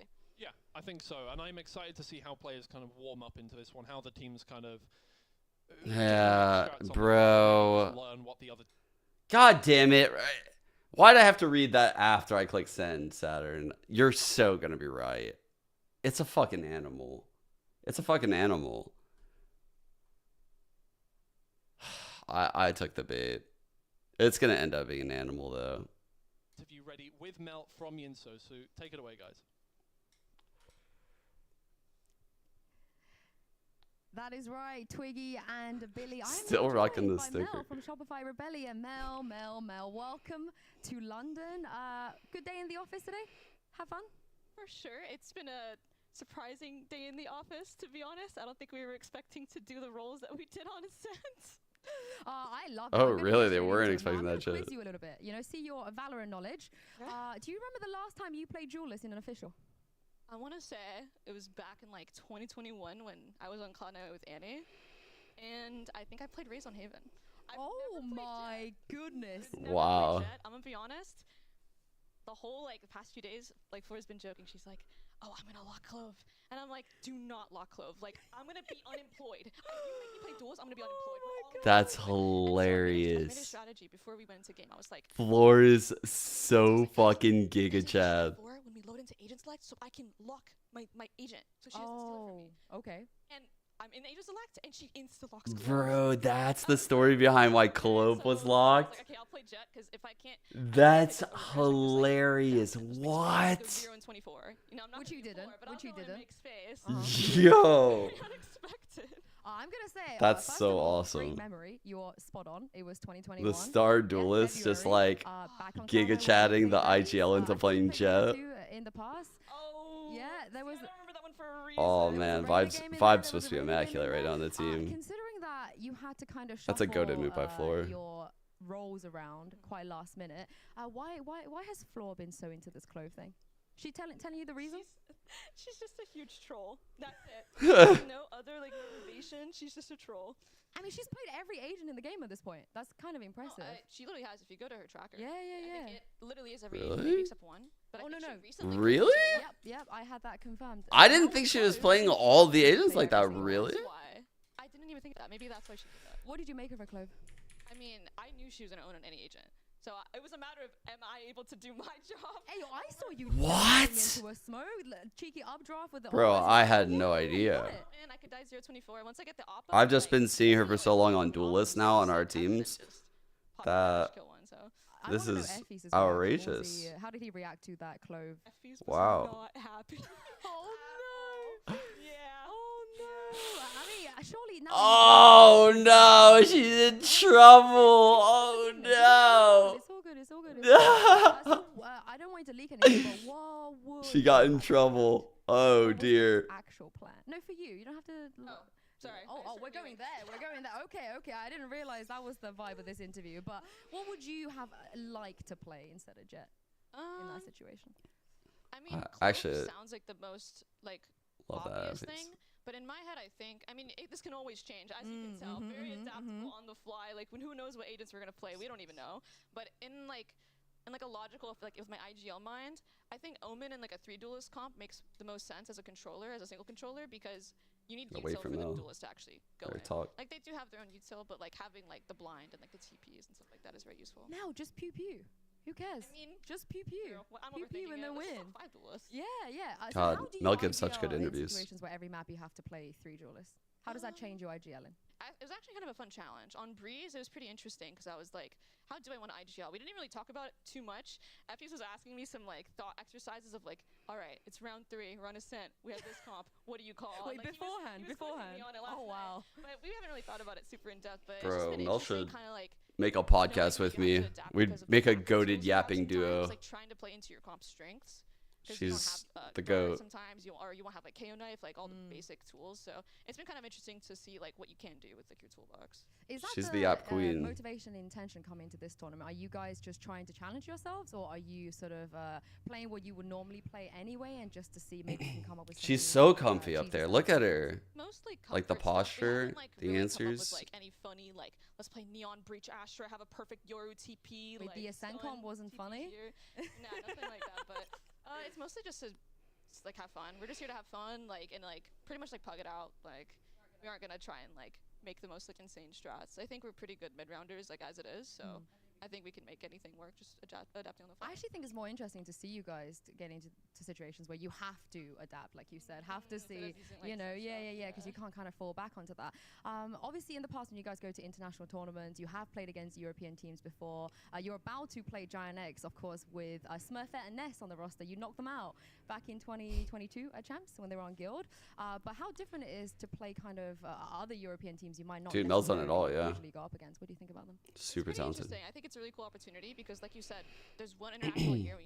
We've only really played like in total 15 different EU players in total. So it is really cool to see other people's play styles. Like, you know, there's players in some of these teams have been hyped up a lot. Like you see them like farm in GC. So it is really cool to finally get that opportunity and like play against it yourself. Even though it is like kind of like a funny format. But in this one, it's like they're definitely shooters. After first map, we went outside, we're like, okay, no, they can definitely shoot back. They're shooters. EU aim. Oh, that's fun. And also, how does it feel? Because I've been talking to some of the players here. Obviously, a lot of them haven't been to a LAN before. They haven't had the It really helps you like haven't had the chance to play against you think guys about the before, and I game think quicker honestly, everybody when is you're very not doing excited that. to, meet you specifically, because you've been around for so long, Mel. You're the goat. You're the goat. Yeah, no way. People are being kind. They're being Our how humble does that feel, goat. You know, coming into a ecosystem and a place where you know that people, they look up to you. You know, they want to be you one day. I didn't feel that at all. I did not. I probably should say hi to people. I don't know if they're like intimidated. I did not got that. I did not think that whatsoever. But that is really nice if people have been saying that. It's very kind. You are the goat, Mel. You are the goat. Yeah. I know Sean's watch partying right now. Sean, you'd agree with me. You would agree with me. Sean's the goat, though. That's I'm already. This is awkward. The glazing is getting uncomfortable. I hate when Yinsu does this shit. I really won unless you've seen Sean in the C9 tank top back in like 2015. I'm about to go get water, bro. Counter-Strike North America on his back. Yeah, actually. I'm going to get water. I can't take this right now. I think you might have one up on you. I didn't think about that. I'm out. Before I let you go, 2 more questions. You getting your boasties out here? Oh, I actually forgot this is on. I don't you getting your boasties? I am getting my boasties currently. I got this, for the match. I was like, okay, wait, let me just put this on for this map because I'll need it, especially when I saw the I'm like, okay, I'm gonna need this. I think you got the debuff. I feel like the boasties debuff. I got the buff. I got like a triple clap at the end. It's all because of this right here. Don't give him the kudos for that. It was all you. It was all you. And lastly, before you go, obviously you will be playing Giant X in just a little bit after the next game. Have you had a chance to watch their games or prac against them? What do you think about them? Not necessarily prac, but we watched their game against G2 Gozen, and like you said, I'm like familiar with a few of their players from a few years ago, but I'm also excited to play like Spidoka, Amy, like. Because I've heard about them, and I've watched some of the EUGC games like in preparation whenever we play Gozen at the International, and I've always seen them play well against Gozen in domestic. Maybe not like winning every time, obviously, or else G2 wouldn't be there, but they've always played individually well, so I think it's interesting to play them. I like how you mentioned Gozen because I feel like you want to play them, right? You want to face them at some point. You got your eyes on them. For sure. I hope they go through the lower brackets so we can play them. It'd be a farce. Weird, right? Play them. A farce? It'd be a farce. Wow. How long have you been in London for? About a week. About a week? All right. It's about since Tuesday. You've been having bottled water? A lot of bottled waters. A lot of bottled waters? A can of water, actually. They don't got bottles here. Oh my goodness, Mel, you could do my job. You could take my job. Yeah, for sure. You could play Duelist, you could IGL, you could speak British accent. Oh my goodness. Hey, stop it. All right, Mel, thank you so much for your time. As always, have a good rest for this game, and we'll see you in the upper bracket next round. We are going to head to a break now, but don't get anywhere because when we come back, we're going to have an elimination game between G2 Gozen and KC.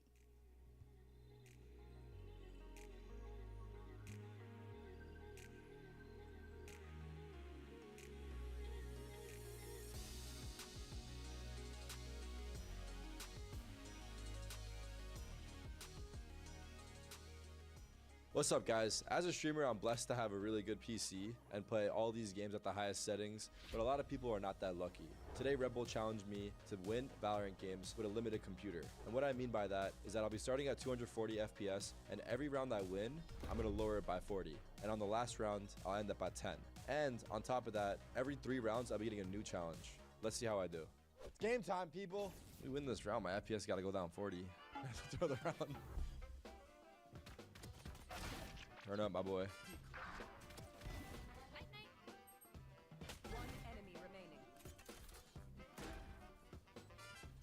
All right, that's round 1, baby.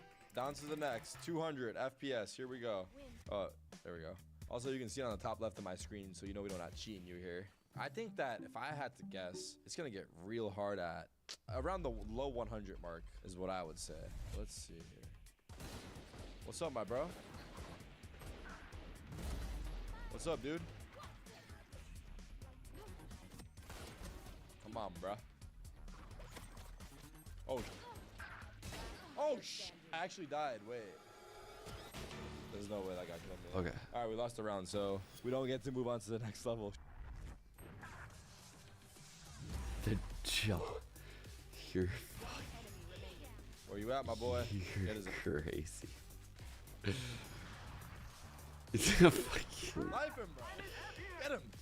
Get him. I hate that I can't fight back with Yinsu anymore. Second round done. The only people that can fight back are the broadcast talent. Alright, so I gotta challenge this. You can't fight back when you're just sitting on this side. I don't know exactly what that is. It's like she's always gonna get the last word. 2-3. So let's see. She's gonna win. challenge round right here.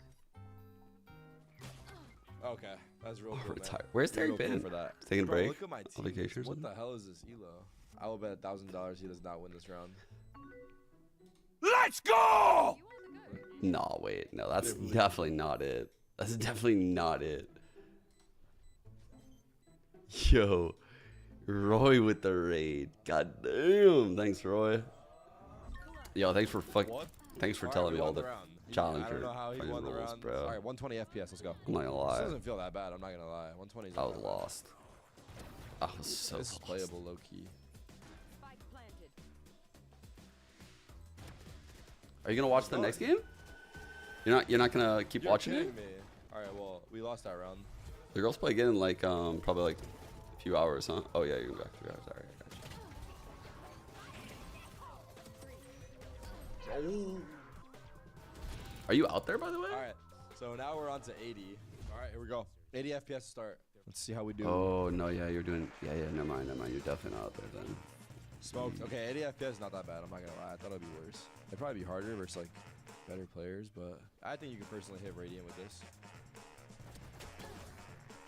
This is so sick. Like, what are you flashing, my dude? Did Riot have any events in the middle of the season last year? Bro, my teammates are Or is this a working first? against me. Oh my god, they're so lost. Who Obviously, are it's these very people? difficult to do. Like, no VCT team would attend, no challenger team Showed him. would attend unless it's like regional. It would have to be like you 40 wouldn't get FPS. international Now it's appearances starting to from look pretty challenger bad. teams, And probably. we've got a challenge as 'Cause well they're busy. for this round. Double my sense. Double 47. That's got to be like 94. I'm guessing. Pretty fast. Yeah, you get these GC teams because it's like we get this rare GC off season here. Oh my god. Wait, this I might just be my think it's a FPS. good moment in Better on the schedule.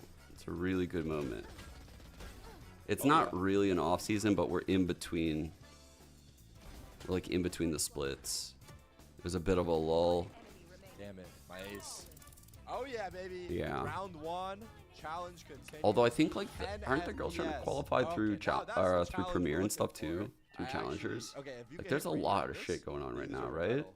All right, if anyone actually watching Like in this video addition playing on to this, no their joke, previous don't play. attempt to This qualify is the challengers, Wait, hold they on, then this had might to be play my- game Oh my god, changers. hold on, I can do this. Then they Hold go on, watch here. out. This is But then they're also playing Premiere, right? Because that's experience. another This is quite chance the to qualify into experience. challengers. Oh my god, he's chasing me. So it's like so many matches. There's just so many. Also with this gun, it's hard. Oh my god. What am I watching? Good half. Oh, a shorty. All right. See if we can win around with this. Should be able to. Low key. Just hard. No way. You did square bracket like that for the alias? That's 200 IQ. Oh my god. Okay, I'm gonna go ahead and say 10 FPS is the cutoff. Fuck it. Put my hat Play on. on 10 FPS, kindly quit. I love wearing my hat, dude. Wearing a hat just feels so comfy. I don't know why. Saw it right there, and I'm like, I just want to put it on. No, there's no Calling universe, to me. bro. And they're so bad too, and it's still impossible. They're just doing the same thing every round. I can't stop them. This time, bro. Yeah, that's what Alright, Jennifer's I'm been locked telling me. down. She's like, you I'm can't wear locked hats so down. much. You're gonna go bald. Right I'm like, here we go. I don't care. I'm making up for lost time. Feels good.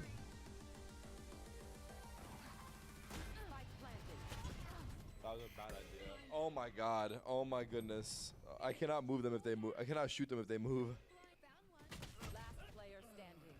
I should have just waited, low key. We lost. All right, Such a guys. If fire you are playing on alias. I 10 love FPS, I mean this in the kindest way Dude, possible, but I think it's time for someone you to else find, like, had new a, hobby or something um, like that because it's just not possible. But if you want to keep trying, who am I to stop you? Good luck Like, out really there. cool Get a better alias. PC. May the games There's be been several like creative players over the years. My favorite one, like way back in the day, there was a player. Wow, I'm gonna really date myself here. There was I think his alias was 9spot. I want to say it was like that, but he might have spelled it out. But then there was a tournament in Germany, and he made his name like 9spot. Like he did it like something weird like that. And I was like, that's so clever. I remember watching that at the time. Like, bro, if I'm a pro player one day, I hope I have something that I can do like that. Like, it's just cool that he like did a play off of his alias in the place he was playing a tournament to show like respect to the area. It was just cool. It was cool. I liked it. You know? It kind of reminds me of that with the whole square bracket thing. But you couldn't... The problem with the square bracket one is that you can't tag that in games, right? Like, you can't use that character often. So, that's kind of chalked.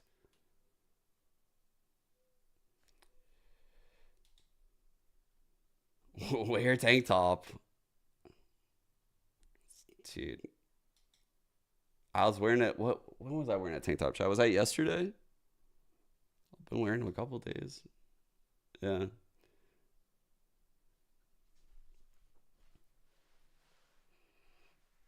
Yo, I'm not gonna lie, into. I've been wanting to buy a leather jacket. They're expensive though. I don't think I'm gonna do it. It's been too long. Like, it's one of those things where I'll just never pull the trigger on, you know? Do I still have my C9 tank top? No. I'll show you where it is. Hold up.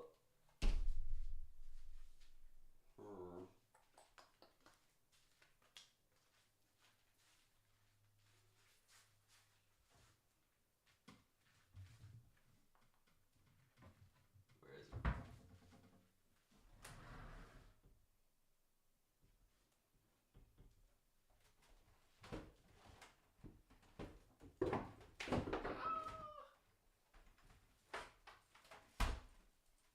Oh, fuck.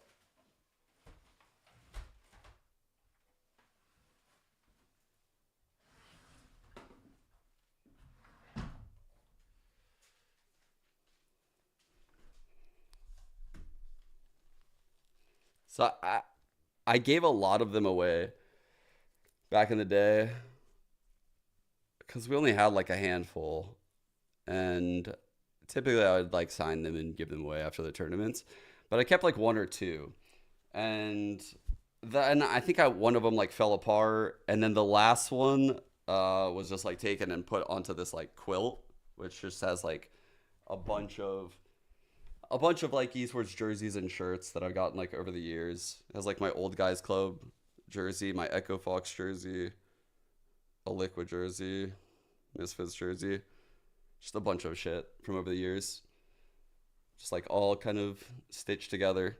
That's my last I actually no longer have a Cloud9 tank, so yeah. Her on before, so it was a place of comfort, like what Mel was saying in the post interview as well. But the big thing for me, as I said before, is Carmine Court. Sure, they made a statement with the roster that they brought in. I think a name like Glance, you put that forward immediately, you have high expectations. But the fact that, again, the series that they sort of struggled to win last time, they're going up against the world's best. You can only think that that is good things to come. What you mean, Emma? I do have to pre-warn everyone at home. The clips that we do have are quite fluorescent heavy because we are Flow fangirls, I guess you could say in a way here.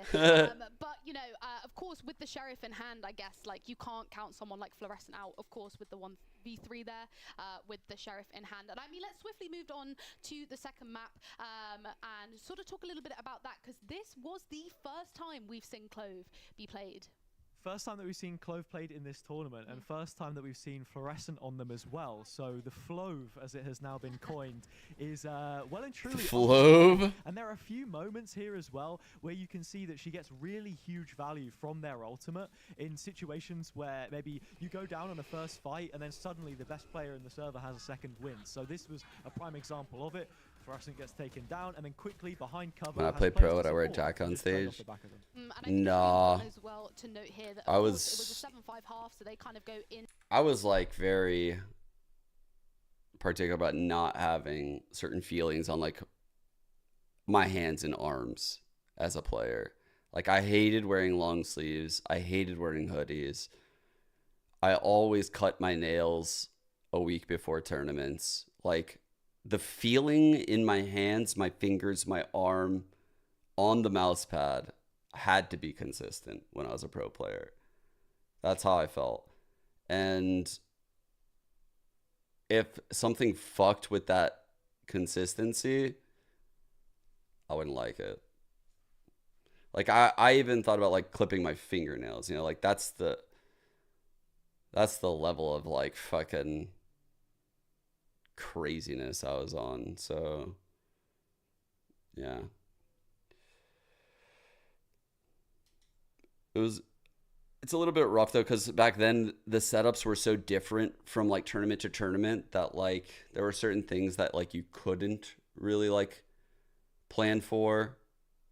Like if I could, I would have done like, if I know it's this chair, that's the chair I'm going to use at home, rather than me trying to figure out like the distance of my chair from the ground and the distance from my armrest to the table and the difference from like the table to the ground, and you know, like just trying to figure all that shit out. Instead is just like based off feeling. I really know about the height that I like playing at. Yeah. Together, and we'll get to the second one in a minute. But I think some of her utility is really strong. You just have to build a comp that is very neon-centric for that to work. Whereas other agents, like a Jet, like a Raze, they slot in without an issue. So you not get for cold that when reason, playing? I think you've done Yoru so dirty. Listen. I do hate playing with cold hands. That's why a lot of players have hand warmers. 1, 2. You could like sit on your hands. Obviously, like put your legs like under like your hamstrings or something. Sometimes I would do that, but not really. Or you could. This is like, it's weird because in a lot of tournaments this won't work. But you could go to the restroom and like wash your hands with hot water, and I was actually pretty big about going to like the restroom and like washing my hands between maps. That was something Jordan did a lot. Just kind of getting around moving and shit. Just so you're not like bottling up a bunch of energy. But also like I do like having warm hands. I do like playing when I'm warm. Like I actually always disliked playing in the cold as a player. But there are certain environments that are super fucking cold. They're super cold. Like if you have the early game in a studio, it is cold. Like the early game in the VCT studios is cold. The early game in the E-League studios is cold. And you're going to be up there on stage not very warmed up because you don't have the same access to the internet that you normally have, as well as like deathmatch. You don't have the time because you have to do like walkouts and stuff beforehand. So you don't really get the time to like warm up. But then also it's fucking really cold. Because in a studio, they have to keep it very cold to keep all of the temperatures from the lights in check. Because you got to think the heat produced from every light in a studio. Like they're going to have to pump the AC. And so before the people get in there, the bodies that warm it up, it's so fucking cold. It's like you're in a refrigerator, bro. You're different, The first time we went to E-League, it was shocking. I was like, oh, this is rough. No, it was more difficult than I thought. Okay, wait. Oh, it's so much harder than I thought. Oh, wow. I don't get it. We're on water. Yeah, I know that. Totally, yeah. It just seems like not up. Thought it would be better at this. Oh, you were quite familiar with this area. To be honest, like back then, so those days, like the Echo Fox days, like that was when I went to E-League for the first time. Dude, it was like a rare time in my life where I was part of Vape Nation. I was like vaping, and I enjoyed vaping a little bit too. Like, dude, the nicotine buzz when I would call would go crazy, like low key, like it was pretty fun. But those days at E-League when it was cold, bro, the circulation to my fingers, I'd look down and my fingers would be like fucking like purple. I would be like, dude, what the fuck? It was so cold in the studio. And yeah, what you're saying, like circulation to your like fingers at that point are rough, especially when, you know, I don't like eating before games. And also I drink caffeine, so Bro, then you said it, bro. it's just cold as fuck. Never left the map, bro. Yeah. It's awesome then. Are you sure? Bro, it's the only map that didn't left the map wall. No. No? No. But yeah. What? Where do you want to go? B, go Go B, B. Okay, I'm going B, going B. Oh. Unsure. At the time, I thought I did. Smoke. Okay, I'm going here, I'm dashing. Okay, I'm dashing here and closing something up. I'm going here. Oh, okay, bro, okay. No, I had a feeling it was a template. This is a semi. This is like a heaven. Yeah, you got it. Okay. What? I'll stop. You think? I think so. It is a sand. Dude. That's kind of crazy. With a city. Here. There's a site on this map you almost exclusively play. Oh, is this Vine? Yeah, 100% Vine. Is that what you guys lying? We're lying. We're lying. Not Vine. Three so hard. Okay, is this split? Yeah. This is like a bet. Nice. Good job. This is so free. I'm looking at it right now. Yeah, I don't know why it seems so easy. Is this split? Oh, is this screen? That's heaven. That's heaven. Oh, it's heaven. Yeah. Split? Yeah. Yeah.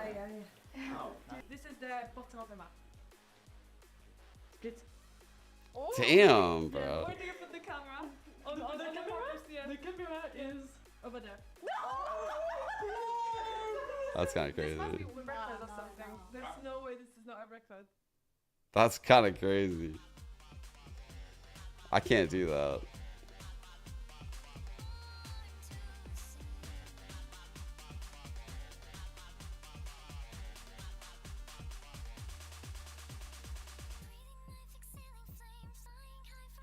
Yeah, E-League was really different.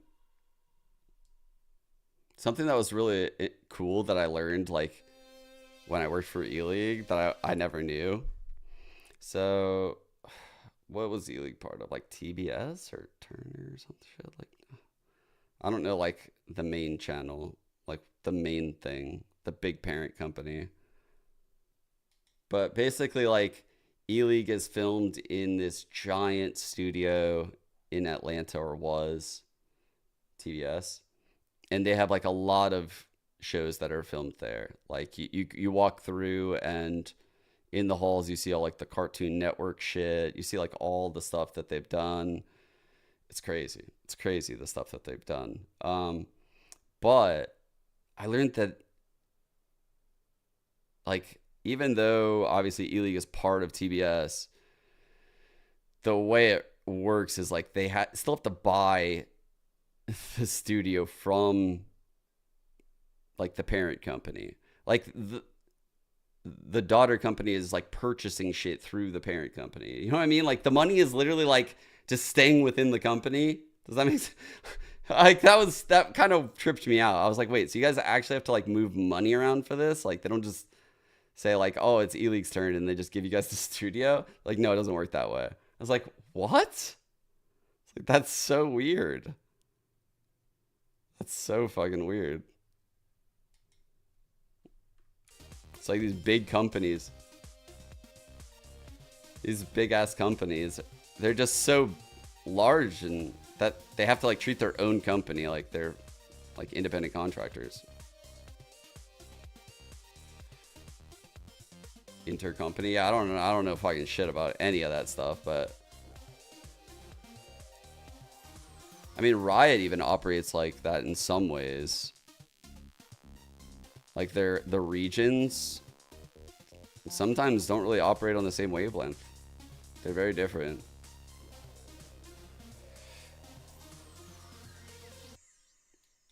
Yeah, Twitch pays Amazon for videos, and there's one too.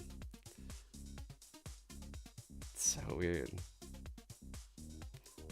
I guess for like accounting purposes, makes sense. But do you pay tax on that money? Like, how does that work? Like, doesn't it not make sense to move money around? Because, like, you're paying for shit and then you pay taxes on it. Like, how does that work? I'm so confused. It doesn't make sense to me. Rich people just know how to move money around that and not pay taxes, so maybe it doesn't matter to them.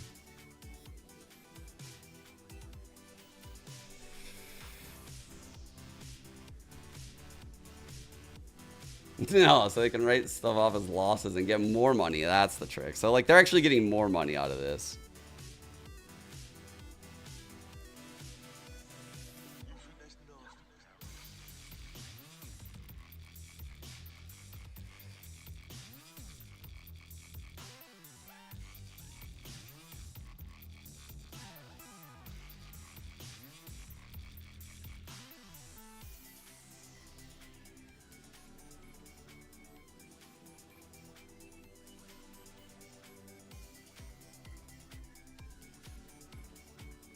Taxes are so crazy, man. It's really just a career of finding loopholes. I actually should have been an accountant. Like, literally, their job is just to find loopholes on the government. And then eventually the government's just like, no, that's not a loophole, buddy. You're going to fucking jail. And you're like, got me. See how long you can go for. I feel like that's the life of an accountant.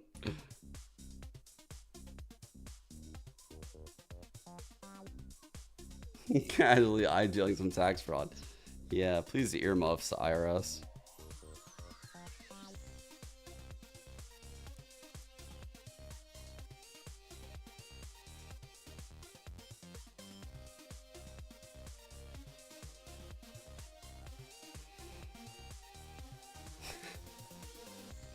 Pick up 10. Yeah. I went to jail for tax fraud. I did it on purpose so I could learn tennis. Now that I'm out, I'm on the circuit and I'm owning.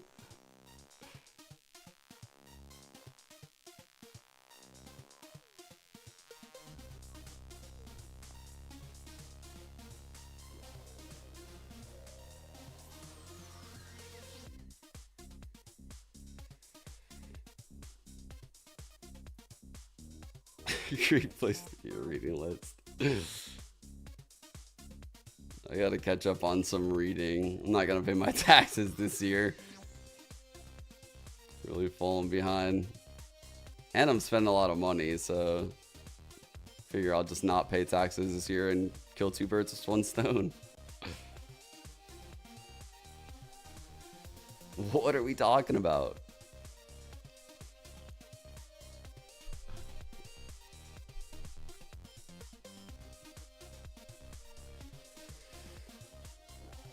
That's white collar prison.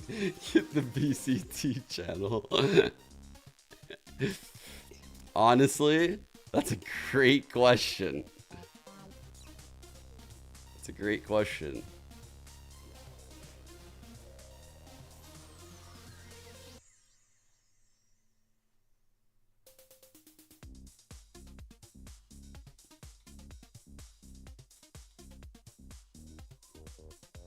Don't pay taxes until I forgot. Man. We probably have some Europeans in chat because it's a bit of an earlier stream today, but man. American taxes are just... Every time I think about it as an adult, it blows my mind. That our government literally goes, yeah, taxes are due. Yeah. Oh, yeah, you owe us money. And you go, oh, I do? Yeah, some of that money you owe us some. You go, oh, how much? And they go, I don't know. You tell us. How much do you think you owe us? Like, that is fucking crazy. That's how taxes can work. Like, and then you pick a number, and then the government looks at how you pick that number, and they go, no, that's not a good enough number. Like sometimes, or they'll go, you just sit back and wait, and they go, okay, yeah, that's all right. That's all right. That number's okay. Like, what? That's so weird. It's just so weird that, like, they don't tell you how much you owe.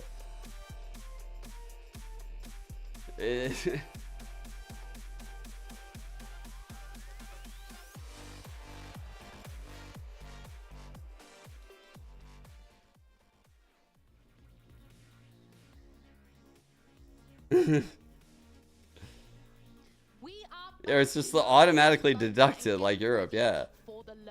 I've talked to Europeans about their taxes and they're just like, bro, what? To talk a little bit about the matchup that we're about to see, which is G2 versus Carmine Corp. Billy, are you excited? They're like, nah, that's not the number.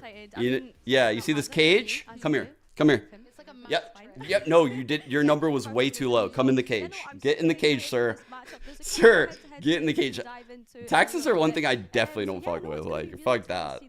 I'm not getting put in a cage for not paying my taxes. Because of course we've seen them play already today, and they did unfortunately lose out by a very small margin earlier against Giant X. So what are you kind of expecting coming into the Carmine Corp matchup? Yeah, it'll be interesting to see if they've made any sort of adaptations and learned any lessons from how they were playing previously. Of course, with this. No, I get it. I get it, Barnes. Like, I mean, I've had some fucking confusing tax years, right? Like, I'm saying that a lot of this tongue in cheek, but yeah, like I've gotten years in CS where I've had paychecks coming from fucking like China, Ukraine, France, the US, Canada, like payments from Twitch, Amazon, YouTube, PayPal, Valve, like the org I'm on, you know, like it's so confusing. And then I'm also like expensing a lot of stuff because, you know, I work from home, have a home, like it gets very fucking confusing. Like taxes for content creators and independent contractors in esports can get super fucking hard and very confusing. It's very annoying every year. I hate it. At this point, I do not do my taxes by myself.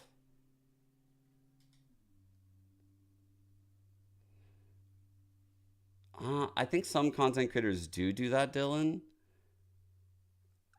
Expenses don't work how a lot of people think they work, though. It's not like I could just say like, oh, I opened up like 10 grand of cases and I would write that off and I would just get 10 grand back. That's just not how expenses work. Like, you get hard fucked. It's unless other people are cheating the system in a way that I'm not, like, this is not how it works for me.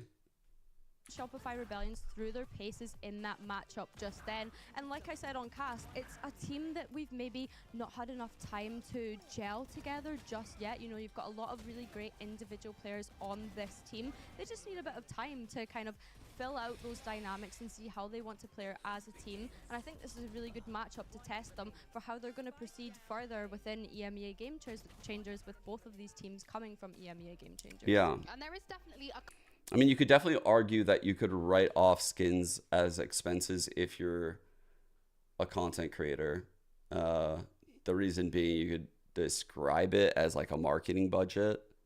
Like the idea of, you know, like new skins do indeed draw engagement and eyeballs. That's something it's seen by like some of the content creators. Like you look at like someone like Jonas or something, like a lot of his content is revolved around the skins. So skins do hold value. And if you were to buy the bundle on like the first day as a content creator, you could argue that it's a marketing purpose for your stream. I definitely see how it could be done. Makes sense. I think these two players are sort of standout players for both of these teams that we certainly need to be keeping our eye on going into this. It draws people into the stream if they see you bought the new bundle. I know Take the ideas from it, yeah. She is so amazing, but I feel like we haven't actually seen her perform to her true potential yet today. Definitely. I wonder if she'll kind of come away from that Yoru a little bit, which I know she does play normally, and kind of take on maybe a Raze or a Jet or a Reyna so that she can just get up her confidence a little bit. Because what I've noticed, Billy, I don't know about you, is that Yoru's been struggling a little bit. I don't know if it's because he's not being played in those usual kind of comps. Yeah, so I think what we've seen from the Yoru pick so far is they're almost playing Yoru as a sort of Whoa, Coffee, that's rather than insane. a duelist, and it's not quite giving me the same That's sense crazy. of a Yoru pick from when What? we've seen Giuliano play it for G2 Gozen. What a back fucking on maps insane like Hell, story. things like that, you know, sort of playing I didn't know mind about tricks. that. But looking at this map pool here, we are going to That's a see little scary. G2 Gozen go into selecting Ascent, so that'll be interesting. It's one of those maps where you can kind of see teams fundamentals. Oh, we got to change title. And then of course Breeze again. So both of these maps, each of these teams have played. So again, an interesting one to go into as well. I hope that there's a little bit more of a tougher matchup on Ascent, because of course we watched G2 dominate on that map earlier, so it'll be really interesting to see how they do perform against Carmine Corp. And finally, we haven't seen Sunset yet, so we haven't, have we? No, we've not seen. So I hope we get to that point. Maybe that's obviously going to be the decider map. But yes, Sunset. It will be interesting to see Sunset, because the last time I seen G2 goes and play a Sunset, they were One second. playing One second. on. One second. Oh shoot.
Wait, have I had the sound off the whole time? Bro, I am so sorry. Two teams that you think are really gonna kind of come in and make an impact and sort of change the game in a sense? I want to see more from Nello. I definitely want to see more from Nello on that Carmen Court side. I mean, I think she's been pretty I'm quiet so in the sorry. server so far, and she's obviously been one of those players that's been on this roster with Matrix for the longest times. Oh, something that I wanted to say during the interview but didn't have time. Mel was like, Effie's was super pissed at Floor for locking Clove. I laughed, but I was also like, inside I was glad. It's like, that's good. That's like, honestly, the dynamic you would want. You would want the coach kind of being the person that disciplines the team, which then frees up the in-game leader to be able to be okay, like, and just be a player like that. So that way the fucking IGL doesn't feel like, you know, that's the negative side of not having the coach, right? Like, you can't have a moment like that because the fucking players would be at each other's throats because they're the coach. Like, they have to hold each other accountable all the time. Yeah, I thought that was really cool to hear. Just, you know, like, even in a win, even in a fun tourney, like, Effie's just still keeping it real. Being run on bind by Giant X, so I think it'll be really interesting coming into this to see if Mimi stays on the initiator role, which I'm assuming she will, and if she'll find a little bit more impact through it. Yeah, definitely. I I mean, know, when it's was so looking mentally at these teams taxing. before this tournament, and I was trying to like theorize who's going to be on what duelist. The I was thinking, IGL, do they put Mimi on the the duelist, or IGL do they version of put her that on this is initiator way role? worse Do they though. move- Like, if you have to be like one of the players and like the disciplinarian on the team, like, fucking hell, man. It's so weird.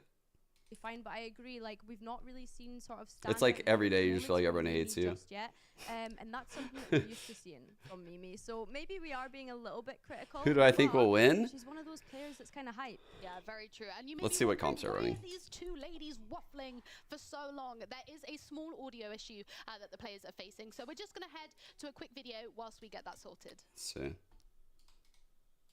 Actually, I shouldn't do it that Over way. the last 6 months, I've been I'll do building a this. fully functional Valorant Killjoy turret. Why? Today I get to finally Alright. unveil it and test it out. Kyo, a well-known Valorant streamer who is best known for his fun streams. and Okay, some so insane trampoline I jumps, think has been G2 interviewing Gozen me throughout is the build, and I'm excited pretty to finally show stacked, it off but in person.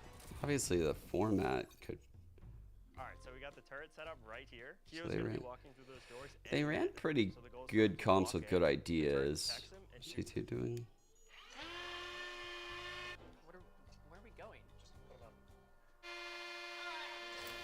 I think this caught them off guard.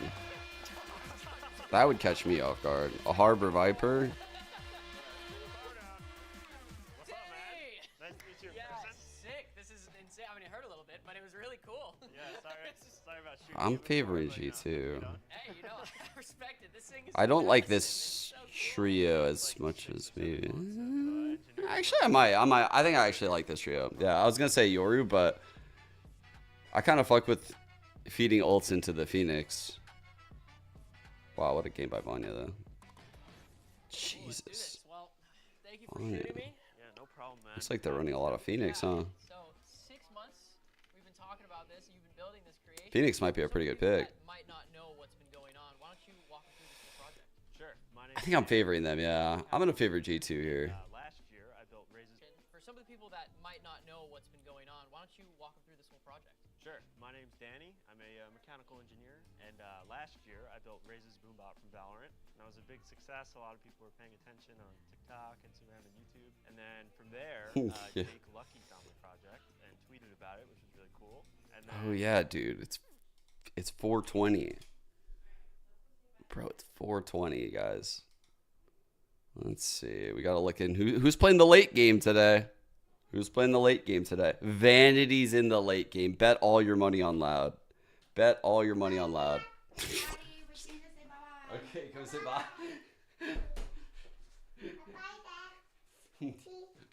Bye-bye, Dad. Say it. Bye-bye, Bobo. You say bye-bye, Chop? Bye-bye, Dad. Say see you later. Bye-bye for Chinese what? Bye. Where's that trash? Trash, where? Oh, just a little fuzzy. I don't know.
I've done it again, you guys, haven't I?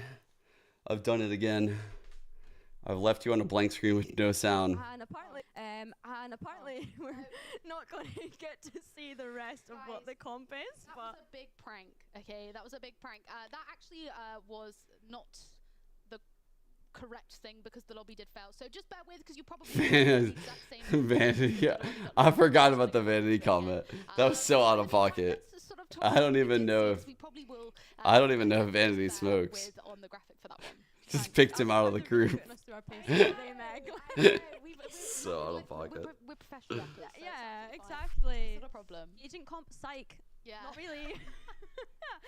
I mean, from what we did see though, it looked as though it was going to be an almost mirror matchup. Gem is from what such a we could cutie. see. Like, yeah, I would assume it was going to be a mirror matchup. So I think again, that's where you see players really shine and really come into form because you're seeing who's sort of like out-diffing each other, I guess you could say, and who's going to be, you know, like the agent that comes out on top in those duels. So yeah, no, it's really nice to see a sort of mirror matchup and seeing them play the games like similarly, and if they can take anything away from that. I guess in a way you could kind of say we're starting to find that insta-lock. Thanks for the 6 months. You know, we're getting those Reset time, Val season back. It is indeed back. Coming in with the Phoenix, the Jet, the So Raze, back. the Omen. Who's the other one? I guess it depends because previously we just saw a Cypher on defense side starting and then a Sova on attack side. So maybe they are adjusting that initiator depending on their side start. So yeah, we do see Nello coming on to that Cypher role, which they previously played. It's just Mimi. All I want to know switched it, right? Gonna play. Is it gonna change or are we gonna see the same? Is this switched? Are they deciding if Mimi or Vanya? Like I know Vanya's been I don't playing most of the day, remember. but are they like okay, we're gonna let Mimi? Mimi on Duelist, I will run around the studio screaming because I just don't think we will. But I will. Listen, I promise you right now. Fine. They're just teasing us. They're just letting us wait. And okay, Ooh, Mimi on the Cypher. Cypher is interesting to say the least. I did not expect that coming up from Mimi, but you know what? Respect. I'm really excited to see Mimi on Sentinel. Actually, I feel like she's gonna do some cheeky wild trips or something. And just kind of go crazy with it. So again, we're just waiting on Vania, but I'd assume we're maybe gonna see that Phoenix, as Vania did previously pop off with Phoenix and do really, really well with them. Yeah, absolutely. I mean, I don't hate the Mimi. Okay, yeah, I this don't is- love it either. I think we're so this used is to what they seeing played Mimi before. in, say, like Petra or Rescue's back pocket with that initiation util. So to see her jump onto the Cypher here, it looks as though they're going for an almost defensive comp because they know that they can rely on Vanya to make those pop-off plays with the way that she's been playing Phoenix. I mean, she's playing Phoenix as if they are a controller almost. The amount of times I've seen her put up that wall to just disappear onto site. Okay, yeah, it's the she's been same. playing Everything's well the same on Phoenix here. so far. Like, not to say that I'm always right and I'm perfect in everything I do, but I have been hyping up the Phoenix since the very beginning. And Wait, didn't Vanya IGL her last team? Situation like this, because you could kind of use your utility. Who's IGLing G2 right now? Or you can also use it Mimi? for your own solo plays. Guys, now listen, we're about to prank you again. Really? I didn't know Mimi was IGLing. not the real one. Surprise! We're going to a third double. Wow. I mean, She's a really good player then. Tech issues? I just think they like us. I thought she was like a flex player that was kind of probably like dual eye jelly maybe like. Or she's just like full eye jelly this team. I feel like she's a very, very valuable piece in game changers. Holy shit. What's this drink? So actually this is like a matcha latte. This is not something I normally drink. I actually ordered this for Jennifer, but I forgot to tell her that I ordered it, and then they took off, and then she ended up drinking coffee. So I asked if she wanted it. She said no because she already had coffee, and so she's drinking. Surprised that we've not seen an ISO though, because I genuinely don't think we will see an ISO this whole tournament. But wouldn't it be fun? It would be fun, but I won't be surprised if we don't see one. I think Neon is a slept-on pick. Yep. I want to see Smurfette play Neon at one point. I think Smurfette would go crazy on Neon because I know that when she was playing Jet she maybe wasn't being activated as much as what we would usually see from Smurfette on the Jet. So yeah, I think Smurfette was super good. Really nice. Last time I saw Smurfette, I thought she was really good. But when I looked at the stats for that first game, her stats weren't very good for that first game. So I don't know if it's like maybe she's not in good form or maybe it's just a bad game. I don't really know. I didn't see this map, but this score line was very surprising when I did see it. Being played in this tournament for every single game to be running that clove with the aggressiveness that we see with those three duelists. We've only seen fluorescent. Why is everyone looking so gloomy? I don't know. Are they? I think it's just tech pause. Yeah, they're chilling. Is in play. You would think that players would be taking advantage of that. I know at the Masters Madrid show match, Mimi said that they absolutely loved Clove. So I was expecting to maybe see her jump onto that Clove pick. But yeah, I think fluorescent on Clove just kind of suits her play style as well. I think it was really nice to see that in the previous matchup. But I don't know if it's just the maps as well, where people maybe feel a little bit like cautious as to whether they want to play into that Clove or not. You could almost argue it's like playing a fourth duelist at that point as well. With they actually did spell a dream. Sorry, I'm just laughing because I think they're all just stood in a circle jumping. This is their warm up, you know. This is what's getting them ready to rumble and get into this. But yeah, going back to Clove, I just think their kit and their util is so helpful in these kind of situations. Again, being able to smoke when you're dead as well. I think, you know, obviously that is an absolute game changer. So it will be interesting. We may see Clove being played today one more time. We may not. Who knows? Because we have absolutely no blooming idea. Do bear with us, guys. I'm so sorry at home if you are waiting and ready. I know Carmine Corp fans are very eager and they want to get into this. So hold your horses. We're making our way as fast as we can into these games. Anything, Billy, that you would like to talk about in the meantime? No, do you know what? I said it earlier, and I'm just wanting to bring it up again. I think it's so nice to see opportunities for women to play online. I think that we don't get enough opportunities for my pick'ems for this week. Having Red Bull UK put this together alongside Valorant UK has been really nice. Even having like players come across from NA and stuff. Here's my pick'ems for this week. To be able to get all these players to come together, and obviously for a lot of them as well, it might be the first time that they're meeting some of the other players. Like it's really I feel nice, pretty good here, just because like Sen looked off last week, and I'm looking for them to like bounce back now that they've had some time. Otherwise, meet with it being a sort of international event. I feel like last week was a rough spot for them to be in that game, so I think this one's fairly easy for you to pick. This game, I think Loud coming off of a week rest, like they didn't play up here. I think they're going to change a lot. They're going to change a lot of their stuff coming into this game, and it's going to be really hard for Cloud9 to play against. Nothing against Cloud9. I think they played really well. This will be a good test for them. But I'm really looking for Loud to just bust out some crazy shit. Sadak, like, letting the coaches take the reins. All of the players focusing on their skill levels. It would be a huge win for Cloud9 if they win this. Crew versus EG. I'm the biggest Crew fanboy there is. You won't find more Croupium than this stream right here. I'm keeping my eye on Vania again, who I'm assuming. So I don't know, but I'm assuming is going to be. I think top to bottom, Crew's a better team. The only edge I give EG is the coaching. That's it. In the meantime, I think top to bottom though, like, bro, they got it. We're gonna open up the They got a good comments. We're team. gonna get a little bit of input They've got a star duelist. because me and They got a Billy, good we're sentinel. Yeah, we've been doing a lot of waffling over here, but you know, They've got great dual IGLs that can switch it up. gonna send it over to you. So I just think they got a good package. They have a great flex now in Heat too. So NRG, Leviathan. We've got the time to have a talk. Leviathan might have looked. It's weird. It's weird because Leviathan could go 2 routes here. They could have had a huge glow up last week, right? Like that's just Osboss making Leviathan look good, not Leviathan actually being good. Or it could be Leviathan did look like halfway good. It's just Osboss was insane. And that got them over the finish line against Sentinels. And then after a week more of prac, they'll look even more polished and they'll play better against NRG. I just think this NRG team is different, dude. Like, I'm going to keep picking them until they fail me. I'm going to keep riding it. Like, there isn't a team I'm going to pick over NRG. I'm going to be honest about it. Like, there's no one I would take over NRG right now in Valorant. It's not saying that what I've seen makes them the best team in the world. It's just that what I've seen leads me to believe they could be the best team in the world. Maybe. And I'm going to ride that right now.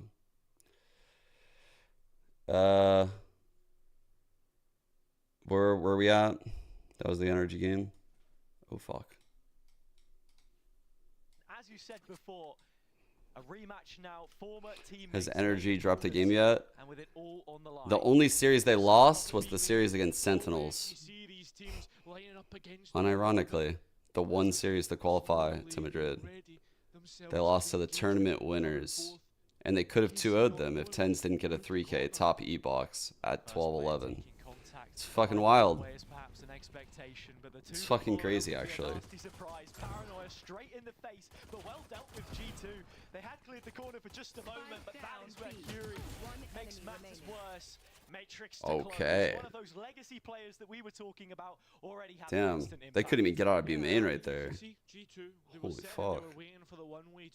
Alright. And then from that, Hazard, that's when they just exploded from then on forth. And I mean, the engagements, they were only going one way once Carmine got that advantage. Why you say that, Chilla? Into this competition, that first game Why the triple duelist? So we're currently watching a tournament where you're required to lock in 3 duelists. Pick whatever 3 duelists you want.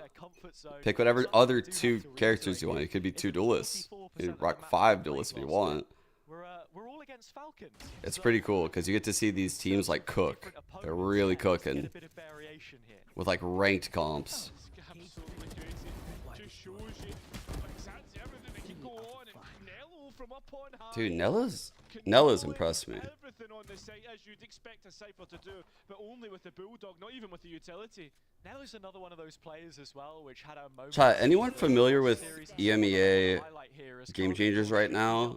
Give me what you think the odds are of a game like this. Remember, player who was also in EMEA like, went their separate ways after the first ever my brain wants to favor G2 just because they're G2 and this is GC. Now conjoining once more. Again, we have to say this is Carmen Yeah. international event. First time playing against an American outfit. Now against an opponent which is almost too familiar. Yeah, exactly. And I love having the Valorant historian on desk with me here. Anytime. Yeah. Okay. On top of that, Hazzy, Okay. I kind of figured. I mean, like, I know who the girls on G2 are. I'm not saying I don't. Like, I've been watching GC for a long time now.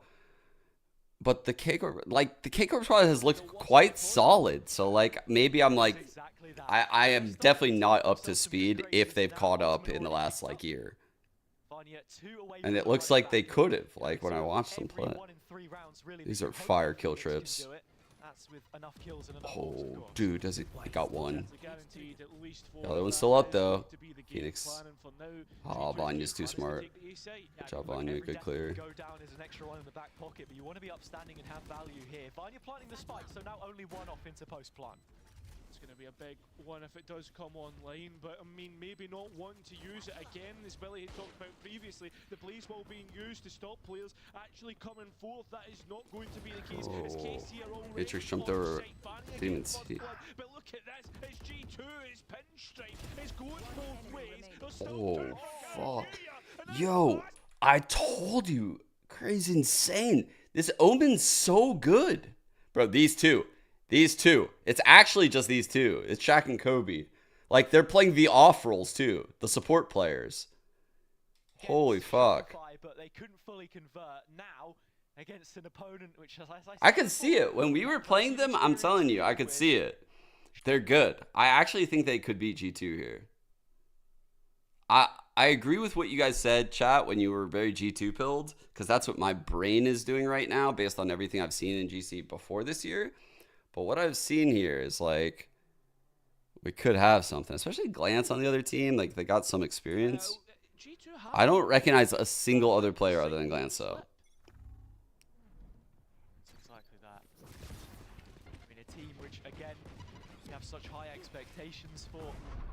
Even then, I mean, really overperforming last year, if you're being brutally honest. Petra straight into the side. Oh, fuck. Unchanged players, and the Sheriffs Ooh. are really digging their heels in here.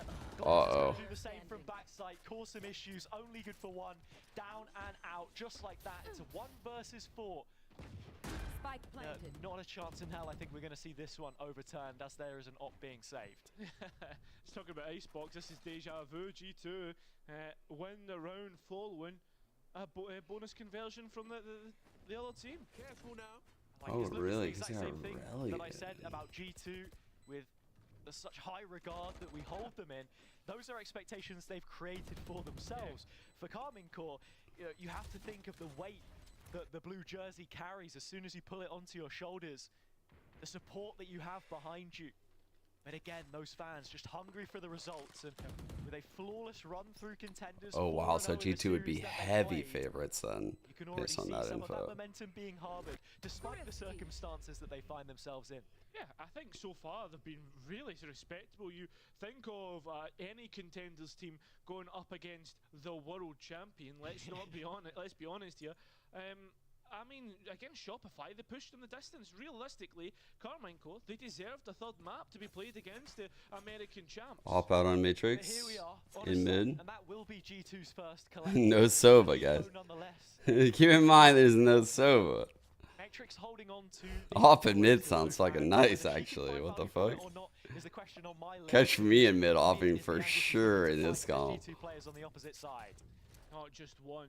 There's about 3. Unlucky. You're off mid or cat. Just coin flip it. Which one is getting smoked? Fuck it, I'm up in both, actually. I'm playing Yoru. I'm up in both. I'm gate crashing between my op spots. Huge kill. Oh, man. Wow, that's robbery. That's actual robbery. This needs to be a kill. This needs to be a kill. Great movement by Vanya. Wait, it's evened up? No, wait. 4 and 3, 4 and 3. Move the focus towards that heaven position. They did hesitate for just a moment on the retake, but it's in full force now. Damn, Petra. Holy shit. This is one that I feel like Karmine Corp should have won. Damn, how'd they not win this? Just as soon as we like to try and project the idea that G2 are on a downward trend, that perhaps there's been a dip in form with Yeah, that's what's insane, Blissful. Check out the stats on the third map. Hold up. It's a couple of rounds on the bounce like that off the back of an eco, which instantly reminds you. Check out this Reyna performance from Yoru. Very capable of turning things around. Just dominated. Having a former heavyweight champion, all it takes is 2 punches and you're on your bum, you know. I don't think I've ever spec'd Yoru. I'm not gonna lie. After this one, this is a real swing. I can't remember. Because you can see the defense really starting to struggle, and well, they're gonna have to struggle to hold this. Trades are good. Jesus Christ. Getting that big entry will give a little bit of life to Karmine Corp's round. And that's what pulled it back into their favor now. looked difficult on the digest, but Carmine Corp have managed to just about pull things back into a favourable position. Mimi, you can tell it's not her first time on Cypher perhaps, trying to get that trap wire out and make sure that the site entry will be a little bit more difficult, but there's a dash in play and Metrics will waste no time. Mimi already taking missed. contact, and Mimi still at the back of sight, looking to play. Dude, In fact, it's just Amy all alone. clean shots by Amy. I don't know how that unblind missed. Like that, Cloak and Dagger G2, they'll equal their own count. Again, this is the thing, man, just instantly reminded of the quality that we have in the server. And two complete parallels there, combining, again, the different generations of G2. The did we old see guard split? meeting the new. Amy, I don't stepping think we've into this seen a team. split. How Someone in chat mentioned earlier, the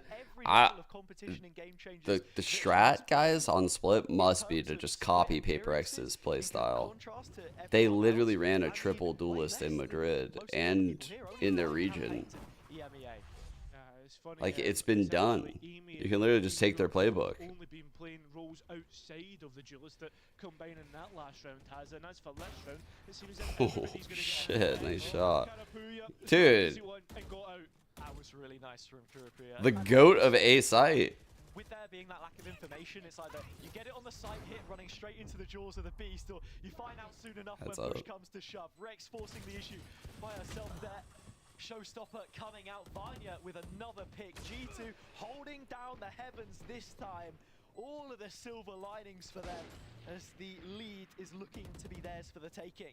Yeah, it's now for KC. Do they decide to try something audacious, or do they leave it to G2 to win the round? I mean, there's ultimate orbs that will feed G2, especially you're thinking of that. Yeah, the tournament format's really fun, actually. I mean, G2 have really been farming it up and getting Whoever cooked up this format idea, props to them. Here as well with another round under their belt. That's a fourth successive pick. It wouldn't be cool G2, which puts them if in the there lead, weren't pushes them in teams. front.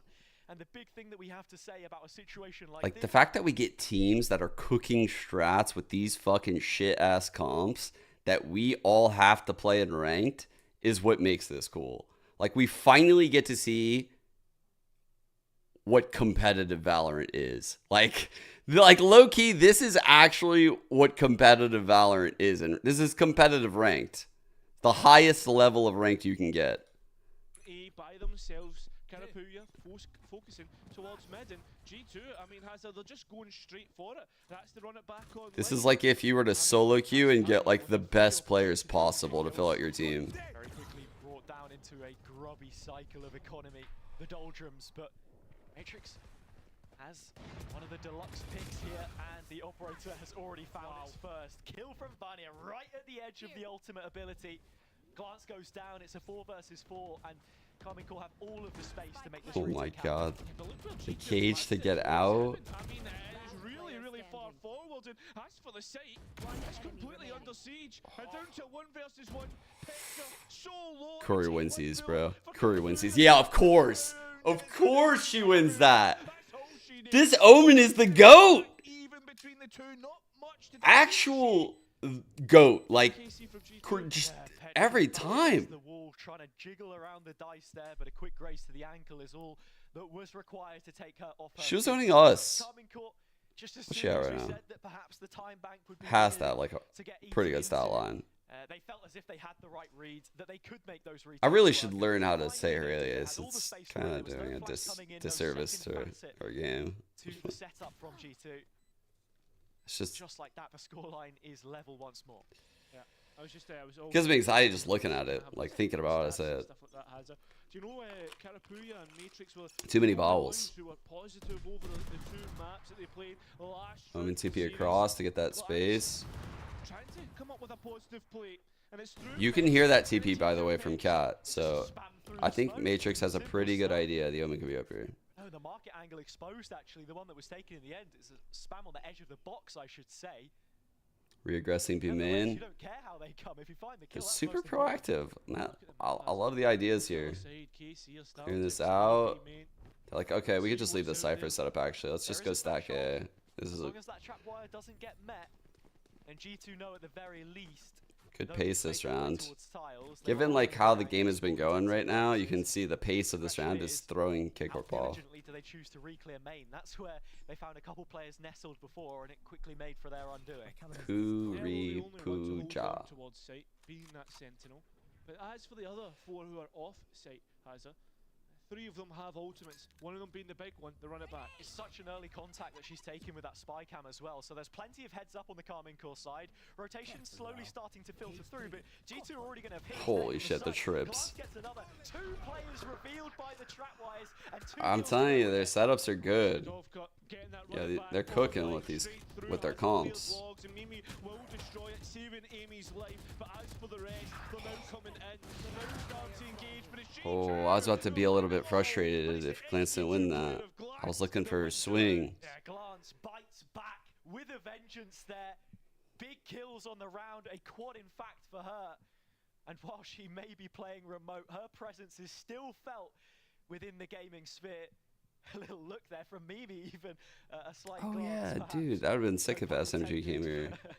It's suggested she wasn't too happy with how that round concluded. They would have fucking destroyed this, huh? Some of these kills didn't look like they should come through. Do they still have the same team right now? 2v5, it's so unlucky. What was the girl's name that played with like super high sense that I played with in DM? It started with a K. It's like Kahibi or something. They've really closed the map already, and what they want to do with the A site. Yeah, site's already conceded, but you're already seeing here like the early usage of the paint shells just to break a trap. Oh, she's about replaced. Wow, she was really good. But it's a pretty heavy cost when you have 3 duelists. Good trip. It's a really good trip in the post. Holy fuck. A molly kill from Spidovka to open. Oh, but look at this. Casey are trying to flood back through. What a flood, man. Petra left. And hell. Oh god. Oh god. Absolutely no idea. Oh god. Trying to see how much she can oh. for herself. As soon as she spots the second.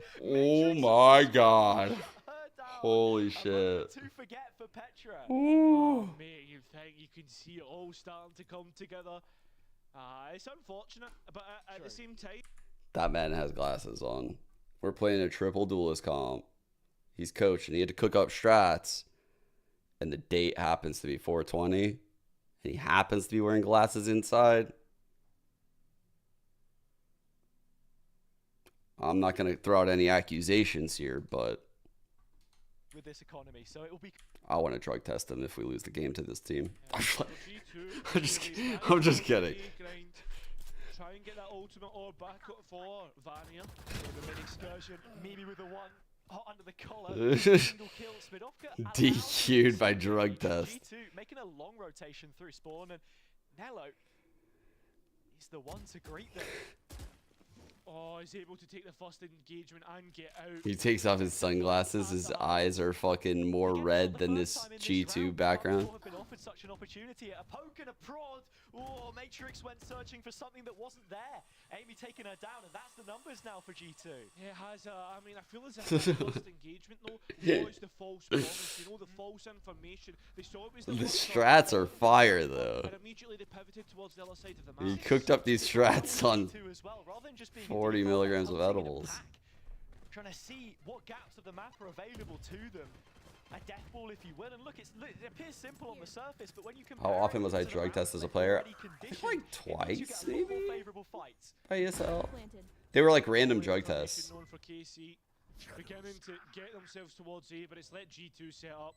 They're so slow on the uptake here, and they're at a disadvantage as well. I honestly don't even know if they still do that. Oh, that's a bad flash. Nello blinded by her teammate now, but Spidovka makes up for it with the kills that come through. Still, they trail. Court needing more. Good satchels. Delivering to that ambition, that extent, that promise. Argo. Kiripuria in the clutch has to be queen once more. Ooh, 2 players, the so first fast. of which tagged. But it is that player, Vanya, again, collecting the kills. Yeah, Vanya has, you're talking about the queen of clutch, she's the queen of pain. I mean, a player who can go plus 32 across 3 maps and still not win is absolutely insane. a queen from a different crown, if you will, but already coronated again by the region's new rulership. She has gelled well into this roster, and with her ultimate ability, Drug test every gotta be fancying the tech chances pause. just We to gotta do a continue drug to play. test. Nello has got a lot on her plate, and she does not even know it. Imagine she'll get early info on it though, Hazard, with that spy. Fast cam. mid No play. one taking that first contact, Holy but fuck. G2 are actually going to go towards mid, and it's not to be That was a advised really at good all. flash. Snorka turning them away at the door. Glance also helping out, and G2 left scratching their heads. Yeah, final round of the half. That ultimate is now lost, forgotten. Nothing to be said of it here. Good time. Nello testing the limits all the while. Shots just about connecting. Amy is gone. Another G2 player dethroned in a 4 versus 2 with an ult of their own to dear. chase up. Oh, Petra has Oh, an idea of where Spadovka could be, and it has to be Curry doesn't miss something this. insane. It's not going to be 7-5 in favour of KC, who started on the defence. And again, that feels like such a weird final round to tie things up coming out of the half, because G2, how many times when you saw them have an ultimate like that in previous maps, go for a quick fake somewhere else, or just fully execute off the back of it? Felt as if they maybe misplayed the hand just a little bit there, and every advantage will count. Now, 7-5, Carmen get their swing at the attack side. I was going to say, I mean, imagine Bahaza, all these players playing high, intense Valorant. They're going to be helped by our lovely partners of the event, Aegon by AOC. What's this play? I think it's 36 hertz or something like that. Just B slam. Oh, bro, they're going right in the Cypher setup. We're talking a little bit more about what my setup looks like. So if one of them happens to go missing, then you didn't see I felt me like out they of could the really get tripped up Anyway, here. walking into the first round of this half, Cam spots everything. They should expect this though. G2 on the defensive, and Mimi sat very deep towards B, but not without support. Well played so far. Oh no. They didn't expect the second trip. The double trip by. Oh my god, the trip goes across. Oh my god, the trip got 2 kills. And Vania again popping up in the kill feed. Look, Spadovka only with a couple of bullets left there, if I'm not mistaken. But both players on the G2 side are low. And to just spin back again, the utility game, no Sova. I feel like Sova on a map like this, you always get so much value, not just from, again, the revealing qualities and what we saw here from the trap wires, but like a shock dart to break them, to stop that from happening in the first place, whereas your Raze nade is not going to get the coverage that you really want to do. I don't know what Riot's policy is on like drug testing and stuff. I haven't seen it in Valorant, I don't think. But like I'm There's so much missing from any comp when you play a setting. I don't think I've seen it in Valorant. Agent. So G2 having taken the pistol, they flex the Cypher setup towards the other side of the map. Mimi will still be here, watching over it all. And through the enemy cage they go, but straight into her open arms. 3 kills already, and looking to try and find some more. I don't know how, because I would have thought it would have been the other way, but like the defensive side in these games have been playing really well. Yeah, not only that, though, they've got the Reyna online. I mean, Oh my only god, on she Black. got one. That's not going to be the case. Mimi will get the ace, though. Massive from them. And not only that, though, it's massive So from Carmine. the reason why I always thought drug tests were fucking weird in esports is because in my experiences just going around the world, you know, like Americans just have access to way more pharmaceuticals. Like, I mean, even shit like melatonin is very difficult to get in Europe. Like, it takes a lot of effort to get like common things in Europe. You know, like I could bring a bottle of NyQuil to Sweden and someone would want to pay me a lot of money for it probably. Like they can't even get it there. Like I remember I pulled it out once and like someone looked at it like it was fucking gold. I was like, bro, what the fuck is wrong with you? It's like sick as fuck. These days, though, now I understand why. Because now when I take NyQuil, it fucks me up for like 3 days as an adult. Fuck NyQuil. That shit is literally the worst stuff ever. Still got some pretty decent guns here. You're looking at the Outlaw and you're looking at the Bulldog as well. lots of damage, but in terms of getting that Outlaw in a strong position, they've already managed to do it. Flash Heaven opens the gates. Petra connects 2v2, big round. required offer, yet still a 2 versus 1v1. Oh, good peek. Good peek getting ahead of that. 3 kills from her on the 3rd round of the second half means that But yeah, like, can keep their advantage. it's just, it's a very weird thing, right? Where I always wondered too, because I've been on teams with players that took Adderall in the past. Like, they were prescribed it, and they were for like their whole life. And it's just weird because you had a lot of people in esports like making decisions that like don't have the same knowledge probably about those drugs and pharmaceuticals that maybe people in traditional sports do. And I'm not saying I even do. It's just the difference in access in different countries, and like there's so many weird problems. Like I don't even know how to handle it. There's a lot of complexity to it. The most difficult player to try and uproot from position so far. The utility is just there as a supplement for the rest of the team. Carmine Court have quite the numbers in this kind of situation. With the plant coming in, you can already see a flash for a play on the low HP Matrix. Man, like I would imagine, I'm just purely speculating. Like I haven't seen any like abuse of drugs or anything like that. And they just all swing off the back. But you would imagine that there's fucking Valorant pros that take Adderall, and they probably have way before they were Valorant pros. Like the recent stats on like the fucking amount of people that take that drug in the United States is crazy. And so just like the likelihood of like as time goes on, like it was just more and more normal. I don't know. Like it's fucking weird now. It's weird. Back then it might have been different, but I don't even know what to make of the whole thing right now. Like it's a very complex issue, you know, and it has to deal with people's like mental health outside of gaming, as well as gaming itself, as well as trying to have an even playing field for other countries. And I don't know. I have no fucking idea. International event, the game This is, I'm like way out of my depth right now. I'm drowning in the deep end. I was just trying to take part in the conversation. I feel like whenever you talk about shit like this, it could always get sketch and like weird. So I'm trying to walk on eggshells here. I don't want it to get weird. I mean, Spidovka's just doing a world tour of former teammates. You look at Another B-pop. They keep a really good pace. They leer to get out, so no one can like stare at a choke. Looking for the trips. Oh, could still hit the trip. Break it! Holy fuck, they broke it as she ran through. Where they lead up against an eco of G2 Gozen, but these sheriffs have had quite the fight back before, and they'll be looking to Lance's earned some money leers. Different parts of the map. I mean, they've already isolated players towards main. This is where they can take favourable fights. Yeah, it is, and it's already went in favour of Spidovka. Petra, though, she's missed the opportunity. Players had their backs turned, and it's all turned into a disaster for G2. Carmine Court have held on towards the site with a bare weaponry. And they've made the most of the situation. Double digits now locked in. And again, this bunch of young and hungry players from different places across the region are now starting to culminate in something greater. Whether it's the duelists or whatever There you the go. case may be. Interesting seal. You can only beat the opponent that's in front of you, and that one just happens to be the current champions. Yeah. Spidovka already reaching up towards the 20 mark. This is a nice spot.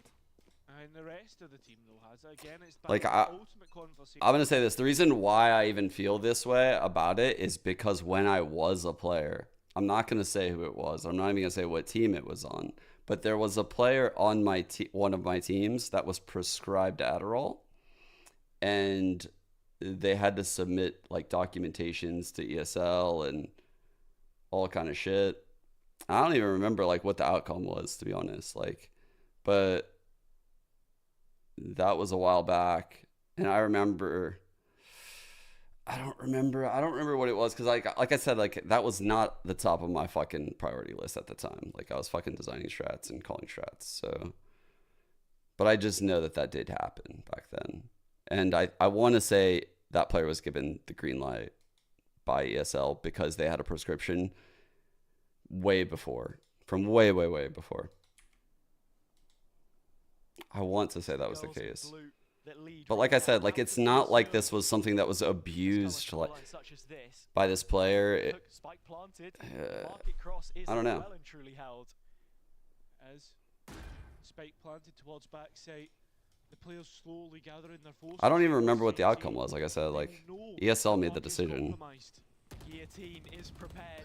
There are 2 players there, and Amy is hanging back, seeing if maybe it's best to involve. Oh my god, dude! Oh my gosh, the challenges. The only one left knows about it. Back turned. Hard clutch now with this. Eating away at the time that remains in this clutch situation. Glances low. Has to play this one smart. Barely a bullet left to call upon. But when she does, with a huge clutch. Amy plants her feet at the base of the spike and fully commits to the defuse now. The 1v1 is successful, and that is G2 back on track. You just think with a swing out of the smoke that they've caught Amy off guard, but that's not to be the case. Being so low, you've got such a hard task ahead of you. That's the thing about Amy, nothing gets past her. Typically the Sentinel player, we just saw Shopify playing this map moments ago. They went without a Cypher setup, but I have to say, what strengths are being used right here? I think there's a lot of aspects of this style of tournament that I would love to play in if I had a team that like could compete in this, because it forces your players to like, one, come together in a loose environment where it's okay to lose. Very rare as a competitor. 2, you get to like unlock the creative side of your brain in Valorant, which is a very important side. Like, you know, like creativity plays a huge role in these games, just from micro plays these teams make to macro. Like, you look at a team like Paper X, they talk about how they design shit for their comps. They all go in a server collectively and they think about stuff. Like, it's not like it's just being spoon-fed to them by one brain. So you learn how to do that. This is like literally trial, like the hardest way, like trial by fire. Like, this is the best way to go about it. Like, you're thrown into the deep end. You have to create a playbook for a weird comp that you don't have the blueprint for. You just have to play on the fly, and you have to do stuff that you think makes sense. And you're going to learn if it doesn't or if it does. And if it doesn't make sense, you're going to be like, oh, like they could take these concepts and switch them over to other comps. And maybe like in this phase, they would grab info from an initiator mid or some shit like that because there's a gap. And when they look at it on the minimap in this game, they'll realize it.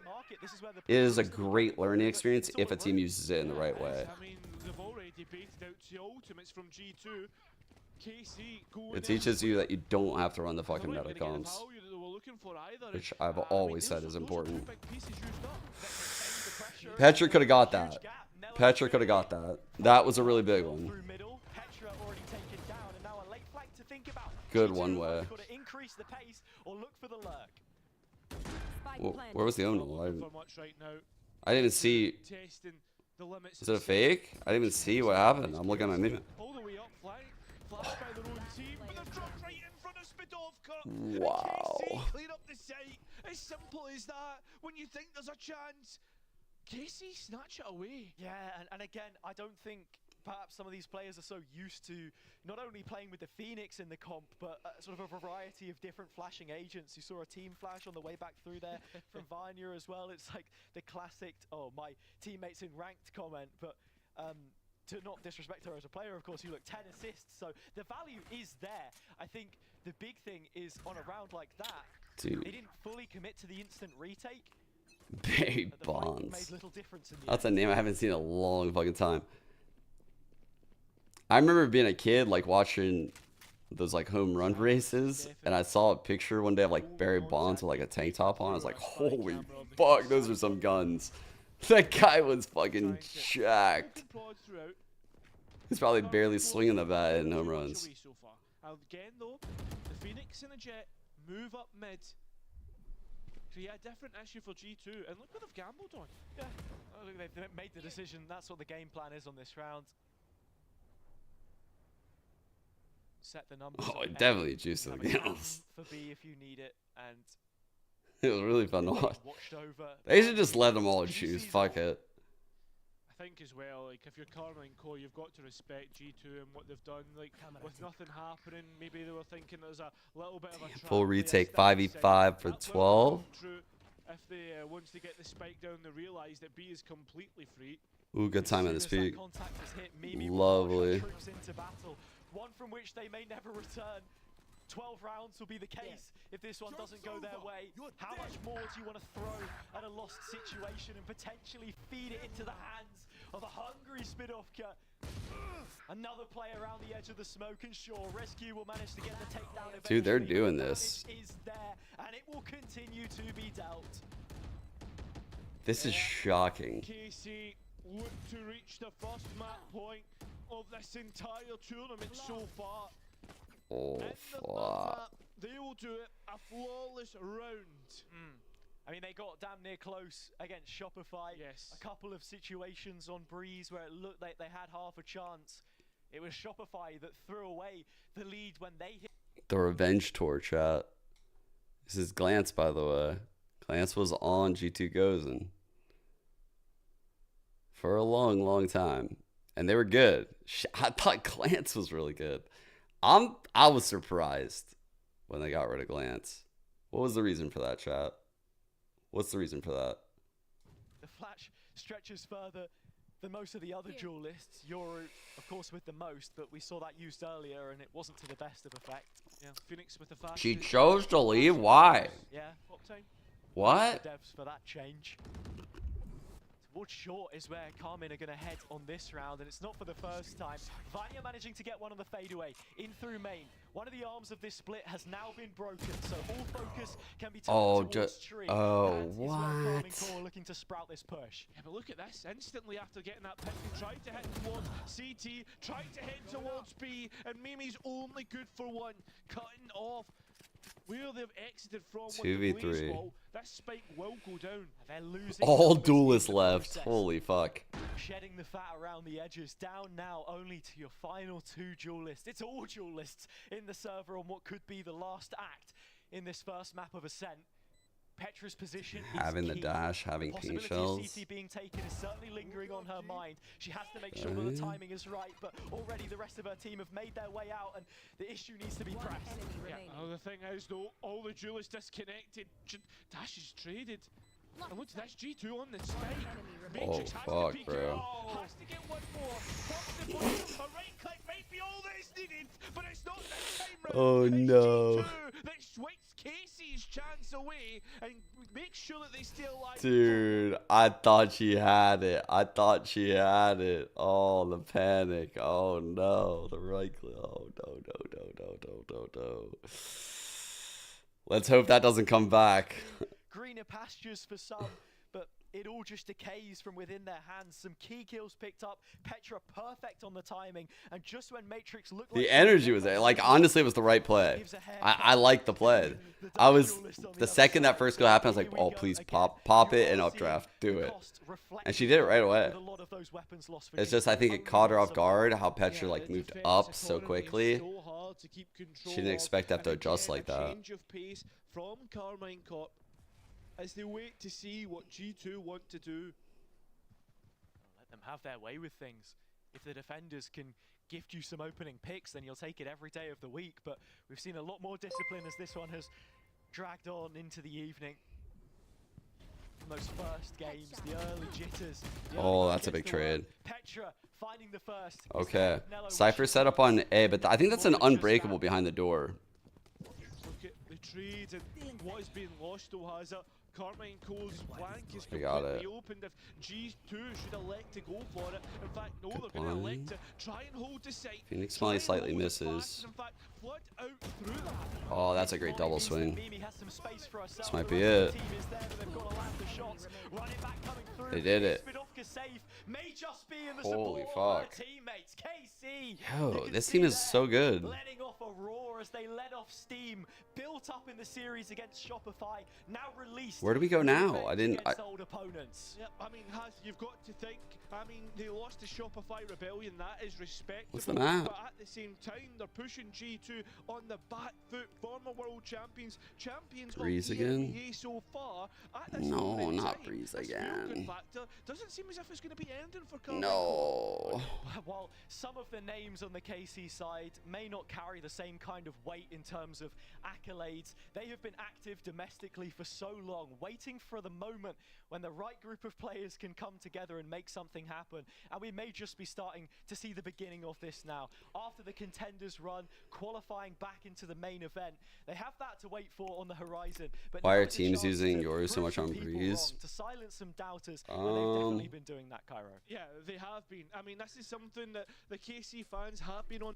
I'll show you a Val plant, and then I'll quickly try to find a vault or something. So what we've seen a lot of in like EMEA, well, there's a couple things you can do. So like as barriers kind of like about to drop, you can be in this spot right here, and you could throw a gate crash in two places. One would be here, and the other would be here. And these are probably like the more common ones, I would say. Alternatively, you could actually just be like right here and send a gate crash that gets like lodged like here. Or you could even make it go into the site if you were wild. But if you wanted to be safe about it, you could put it here. And you could basically just do stuff like, I'm going to put this one away because I don't want to confuse everyone. Let's put that away too. You could hypothetically do something like your Sova's A main at the start of the round, your Sova darts, and you see this a lot. The Yoru will flash, so that way this dart gets a ping. Or it's like some kind of other cringe dart lineup that like the Sova knows, right? Like the flash combines with the dart, so that way the dart gets a ping. And if you're planning an A main push, it's thus very, very difficult. Because once that dart gets a ping, like the area that you can be is pretty far away at that point. And if you have to be that far away, by the time you push, the spacing here will be way too difficult to overcome, right? So Yoru helps get that going is the first thing. The second thing that you'll see a lot of is you'll see takes of the A site with Yoru gate crashing back to where that gate crash is right there, right? So you might have something like this, and I'll actually probably try to find this exact round, where the Sova will come up, the Sova will drone out, like drone, clear all this shit. The Yoru will come up with him. As they're coming up, the Yoru might clone to try to find any trips, because ciphers are very prevalent, and the trip will find any, or the clone will find any trips. Also, the Sova could shock them, shit like that. Goes out, the cipher, what you saw in this particular thing I'm about to show you is there's a plant right here. The cipher plants the spike. And it doesn't have to be done like this. I'm just showing you the strats, that way you have an idea, like what the fuck is going on and why this is happening. The cipher could make sure that, like, no one's pushing halls with this cam, no one's pushing mid with this cam, whatever the fuck the cipher wants to do, right? Like, whatever the team wants to do by design. So once the spike is down and the Yoru has protected the cipher getting the spike down, the Yoru could gate crash back here. And the reason why this is pretty nice is because once the Yoru is back here, can go up elbow in the post. First of all, no one's going to hear this because it's way fucking off the map. Like, no one's going to hear that gate crash. So already, the distance that you're traveling across the map after being seen on one side is outrageous. Second part about it is, like, once you hit this gate crash, you can go this way. And once you're here, you can actually send your second gate crash back through this alley and end up back here in the post. So you can actually hop up on this ledge, play the post from here, like get this line, or you could say fuck that. If you hear like two people in mid, you're like, this isn't possible. They know I'm here. You could take this gate crash back, which again, like now the enemy team is just playing a guessing game. Like they don't even know what's happening. Like they're just literally fucking completely guessing what you're doing. The next thing you could do is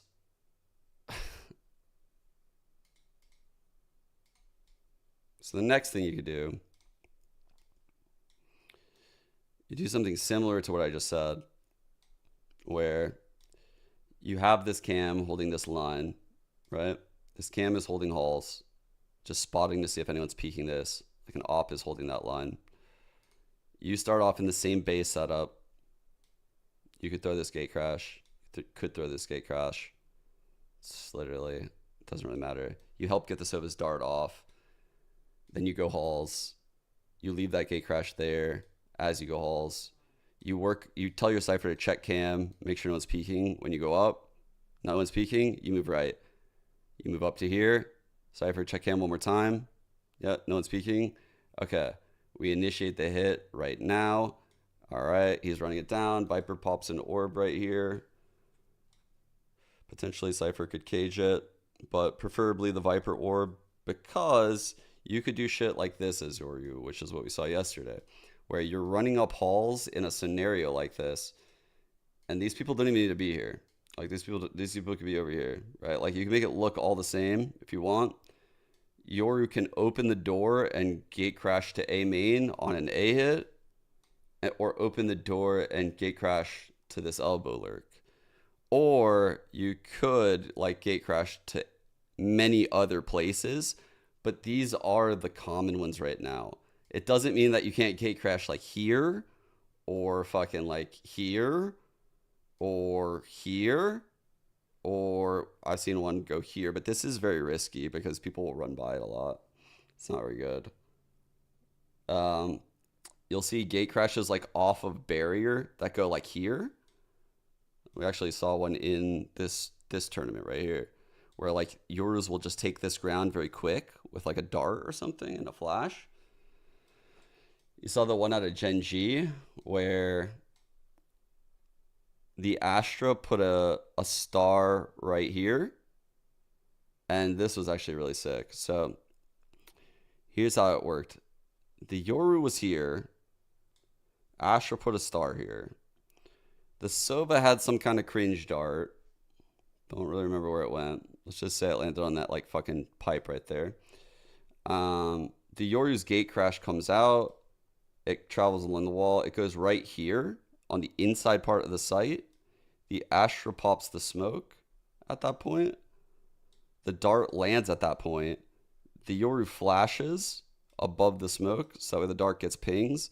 The Yoru's in the smoke. The dart's getting pings while the Yoru's in the smoke, and that's how they're taking the site. The next one is one that we haven't seen, but I know, and I think the fact that it's just so common in the past and in ranked, you don't see it. But the reason why you see a lot of sliver walls like this, with this triangle, it's actually probably best for Yoru. Like originally I was seeing Yorus go here a lot, and they can send their gate crashes like back into main. They could first of all TP there on the hit, right? Like they could TP there on the hit if they wanted to. And then they could TP out, right? Like they could play there in the late round. So yeah, there's a lot that this agent can do. I haven't even gotten into the defensive side. I haven't gotten into like, you know, maybe even sending a fucking gate crash through halls that ends up here. I haven't gotten into the ult plays that combo with Sova so well, and with Viper mollies. Like there's a lot. There's a lot. And the reason why you don't see a lot of Yorus isn't because it's not powerful. I think we just don't have the right people right now. And I think over time, people will want to play the agent more. Another thing I've come to realize is I think Yoru's best as a second duelist. He can be valuable as a single duelist, but it would usually be on maps where like you might not even need a duelist anyway.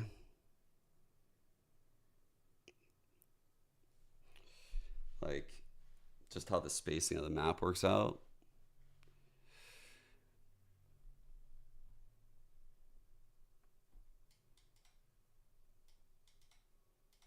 Yeah. So like when you don't see agents that are util heavy, that are hard to play, like say like Yoru or Phoenix, you don't have to be like, oh, Jet's just the better pick. What you should really probably think is like, okay, so the opportunity cost of picking that agent just isn't worth it.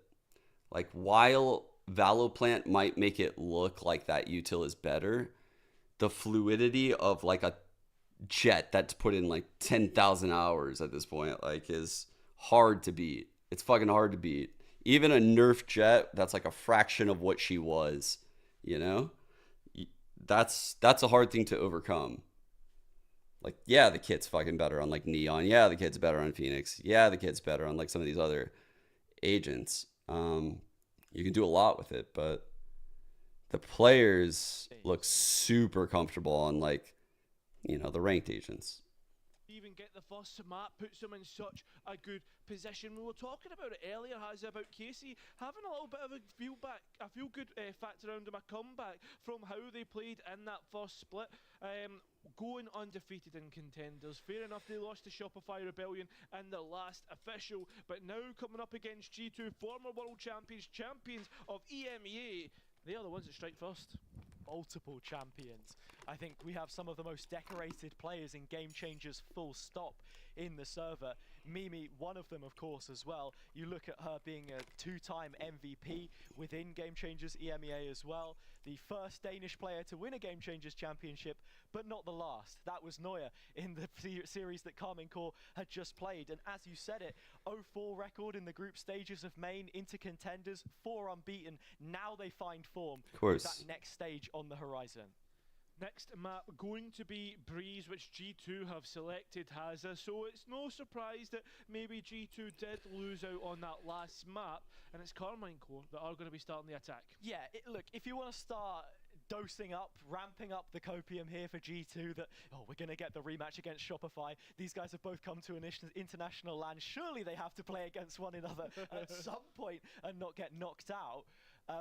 But yeah, like I was saying, the fact of the matter is, Ascent, you can maybe say at times it's a bit of a coin flippy map. I don't know if I want to put too much stock into a narrative like that, but Breeze does require a little bit more nuance, and we've already seen that from Carmine Core today. Yeah, I would say, I mean, the other... Like you need a Breeze on, or you need a Yoru on Breeze, for sure. In the last series that they played, but... Listen, we won't talk about it. Vanya on Reyna is about to go wild. Yes, ISO, yes. Bro, ISO actually might go crazy. Through all of G2's please. The two that they've played so far. I actually forgot he existed. Typically, the flex player will Amy plays in towards the smokes, but they've changed that up. Amy now moving in towards the Cypher, and Mimi picking up Viper. Yeah, oh, I forgot he even existed until I saw the hover. Amy here as well. I want to see it now. Positions that G2 typically play, she would be on the Cypher on this map. They typically play double initiator here, Sova and... I don't know. Is he so bad? Do you think ISO could cook and like ISO raise?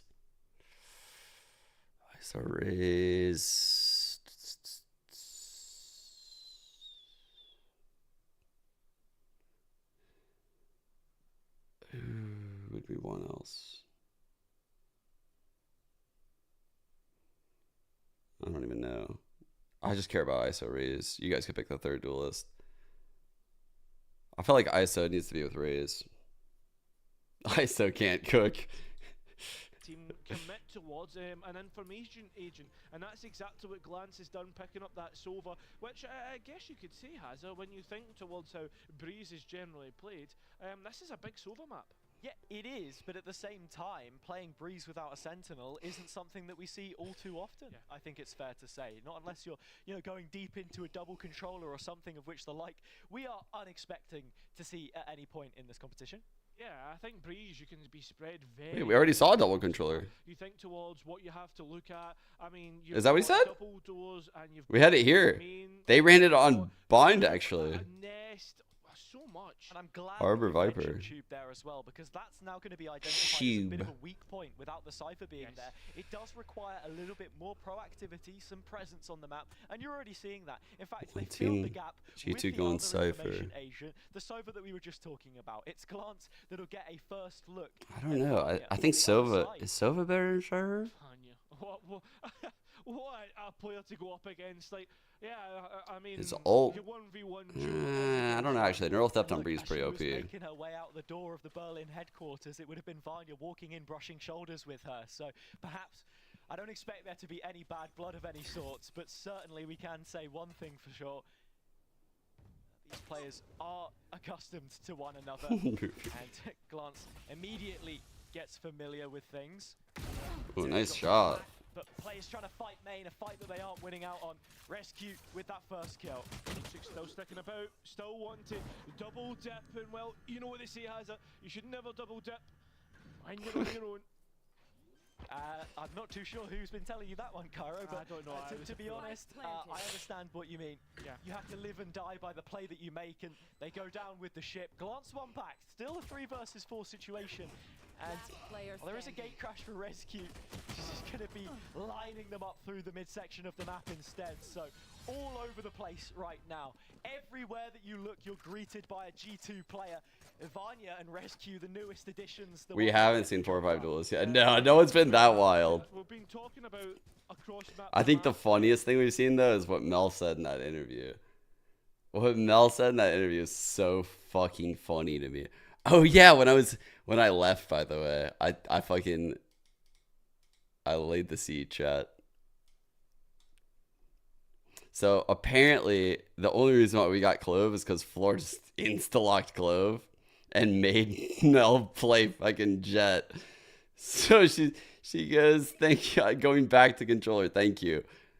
Bro, Floor could do it again.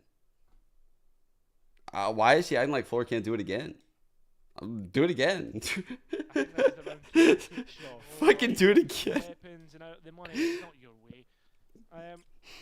I feel like because of that tweet, Floor's gonna do it again. Respect to their opponents, taking their time, making sure that they're not gonna get caught off guard, and not only that, Mel's gonna have to insta-lock so fast, dude. She's gonna want to insta-lock so fast. Ooh, close. Here comes Petra though, and just when she would have wanted it most, the fight is taken and she is out. So that position made redundant. Matrix has a TP, but it's not going to send her anywhere, but straight back to starting point. Do not pass go, do not collect 200. She is jailed in middle right now. Yeah, man. And something I wanted to talk about quickly was Petra's Outlaw. Something I was seeing a few times, man. It hits so hard. ISO deadlock. She just pulls the trigger and finds the kills. There's been a lot. ISO deadlock. Clove raise.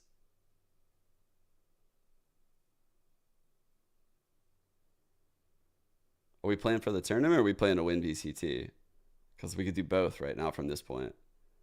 If we're trying to win VCT, I'm going initiator. But if we're winning the tournament, I need a third duelist. You know what I'm saying? Because I think we're cooking with the vulnerables on this comp. Bro. And the C's on deadlock. I might use Gecko to just win champions this year in that comp. Just the Gecko C's with the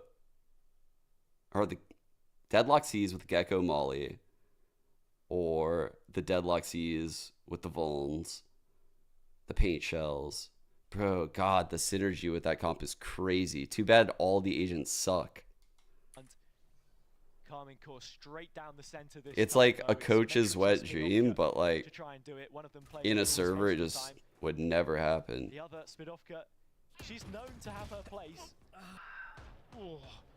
Like it sounds so good in my head right now. I'm just like, fucking really feels like I'm cooking when I say these characters. But then I think about it, I'm like, no, they would just never win. It wouldn't play out that way. They would just get like aught by a Jet or something. got a minute to play around with though, and she's going to change up the positioning here just a little bit. We saw Miori, another Turkish aimer. Oh, I'm believing. On the Reyna earlier, breaks the TP just to make sure. But Matrix, it doesn't matter how close or far away you are, still she will be taking the kill, which confirms the round. For that reason, Carmine Court will continue to march forward, or I should say, find the first round of this map. That's it. Okay. Get Let's see if they can string some together here. Break GT's money. Pre-invest is the only player that got picked off. No ults. B hit. Only issue is you're coming Triple duelist here on defense. And Yoru ult in play the opposite way, so Rescue already fast-tracking herself to getting this one available.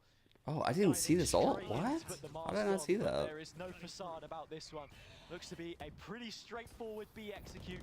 Every player accounted for. It's a who's who of Good flash. Damn, that was a good flash. Seems to be a who's who. Still not enough though. Nearly everybody getting in on the mix. Mimi getting that spike down, but the last two remaining players on KC have still to make their arrival. Very late, delayed, and it's allowed G2 Unlucky. to just sit and wait. The deck chairs are out in KC.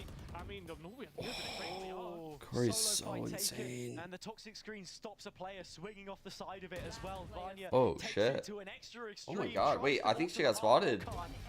Oh no. First player found, a headshot through the box, needs more and fakes the jump to go with it. Glance on the other side. She knows Well played. captain's Well tricks too played, well, Mimi. Yet still bested in the 1 versus 1. A clutch for Mimi to carry things forward for G2. That will be their 4th. There is no respite for this Carmine Core side. I mean, has I actually liked Unlock nothing on more attack. safer than a That sounds clutch crazy. in Mimi's hands. So calm and collected. You can see the decision making, taking their time, dancing between the angles.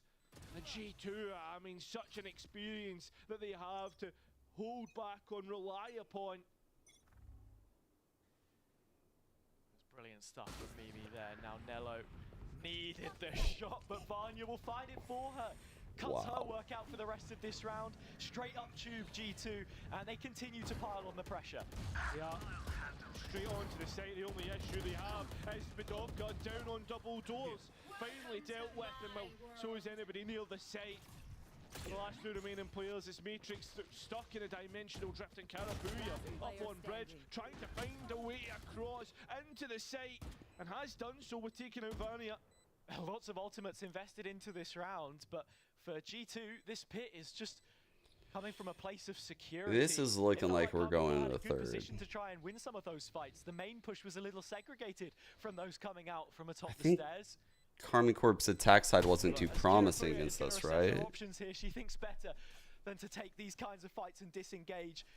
Rescue had the jump on her, but still couldn't find the kill.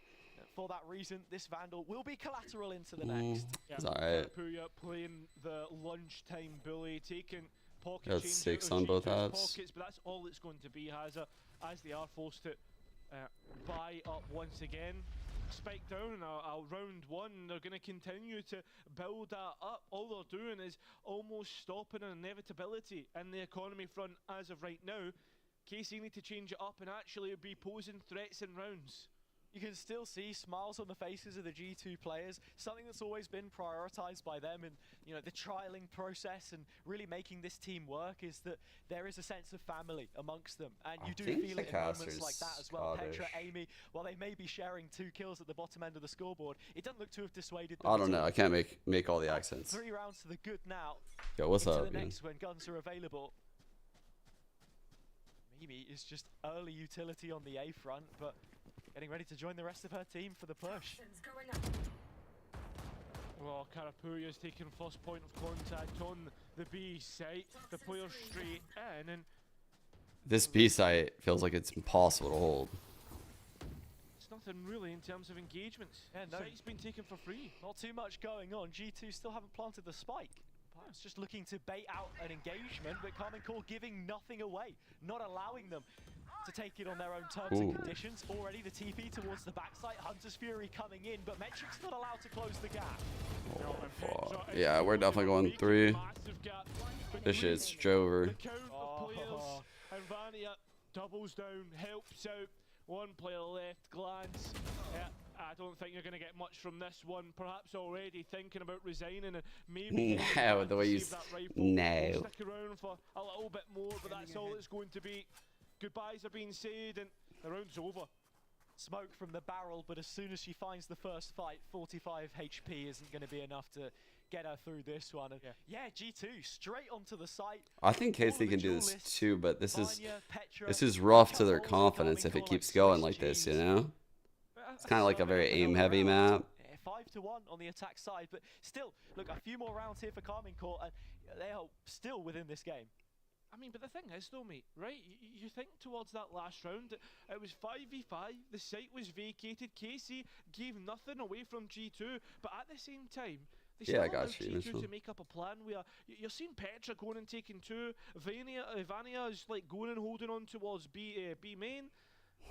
No wonder the timing out Bro, that round. the sunglasses go so crazy. The open, right, and you can already see the coach getting He's just looking at the team like, do I need to tell him anything? Nah, they're good.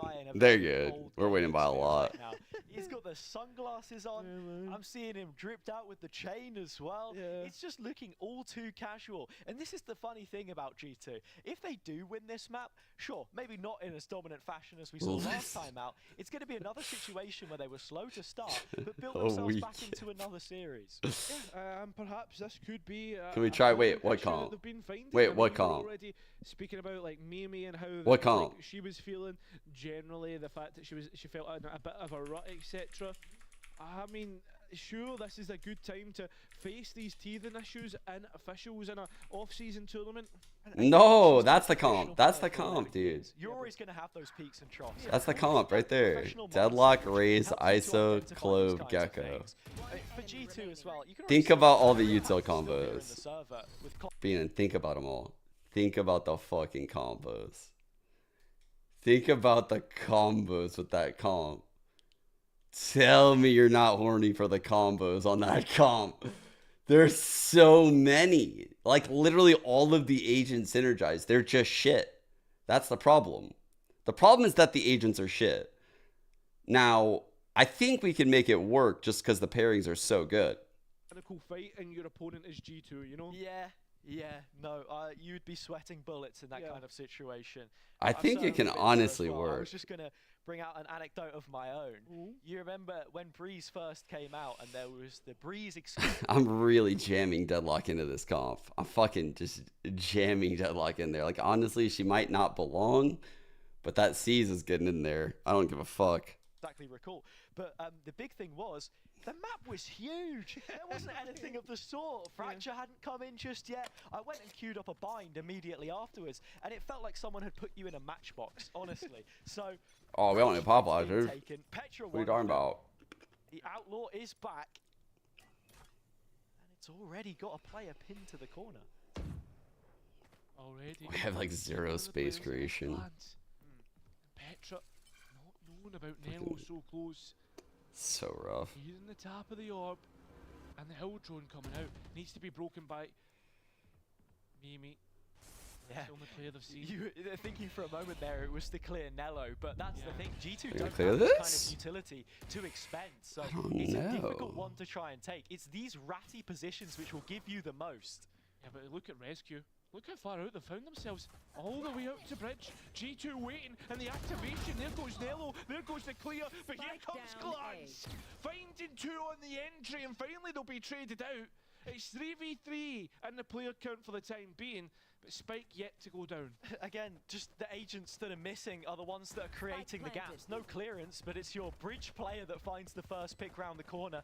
Now the retake's starting to come through. Still rescuing an island. What map are we talking about? Make sure that they're looking for her here, and they won't be. She's back with the we all rest of day. the team. Still blind as a bat, but still finding kills. Still, the G2 players hold on. It's Matrix that's given an opportunity for Casey to win this. In fact, it will have to be them to clutch up completely, and it won't come it's through. spiraling. It won't come to fruition. I don't G2 think. head to 6. I don't think this is possible As good anymore. as the Yoru flashes are, as that player, you don't always want to be the one that has to tee up every single play that you're It's making. not agent Even in banning, that but last fight the there teams as are well, required you to see lock the 3 bounce off the floor. duelists. It's easy That's the enough only to look rule. away and, So you lock you know, whatever it 3 not duelists you get the want. same kind of value. And you can pick Risky, whatever however, other 2 categories you again, want. playing It a can lot even be more 2 more duelists if you want. there though, in the way that It she pairs set with things this? up this time, the point woman of the push with the ultimate again towards B.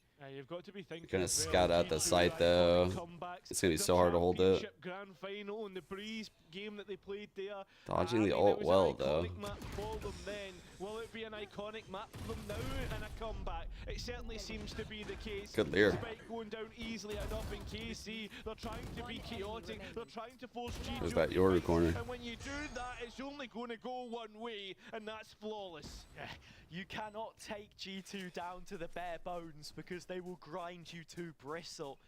Brilliant stuff from them there. But look, the guns weren't in play. They are now. Curious brought out the op. There's no outlaw to be accounted on G2's side, so light shields will be the going rate for this defensive half. There's not too much left of it. Only 4 rounds left to play, and this is where you need to start picking up the pieces, because the next one isn't going to be a bye round. Yeah, if you you're good. lose, even if you win, what can you keep? I find it really funny that in the end it's actually the Viper that picked up the op and not one of the 3 duelists that you've got in the server. Yeah.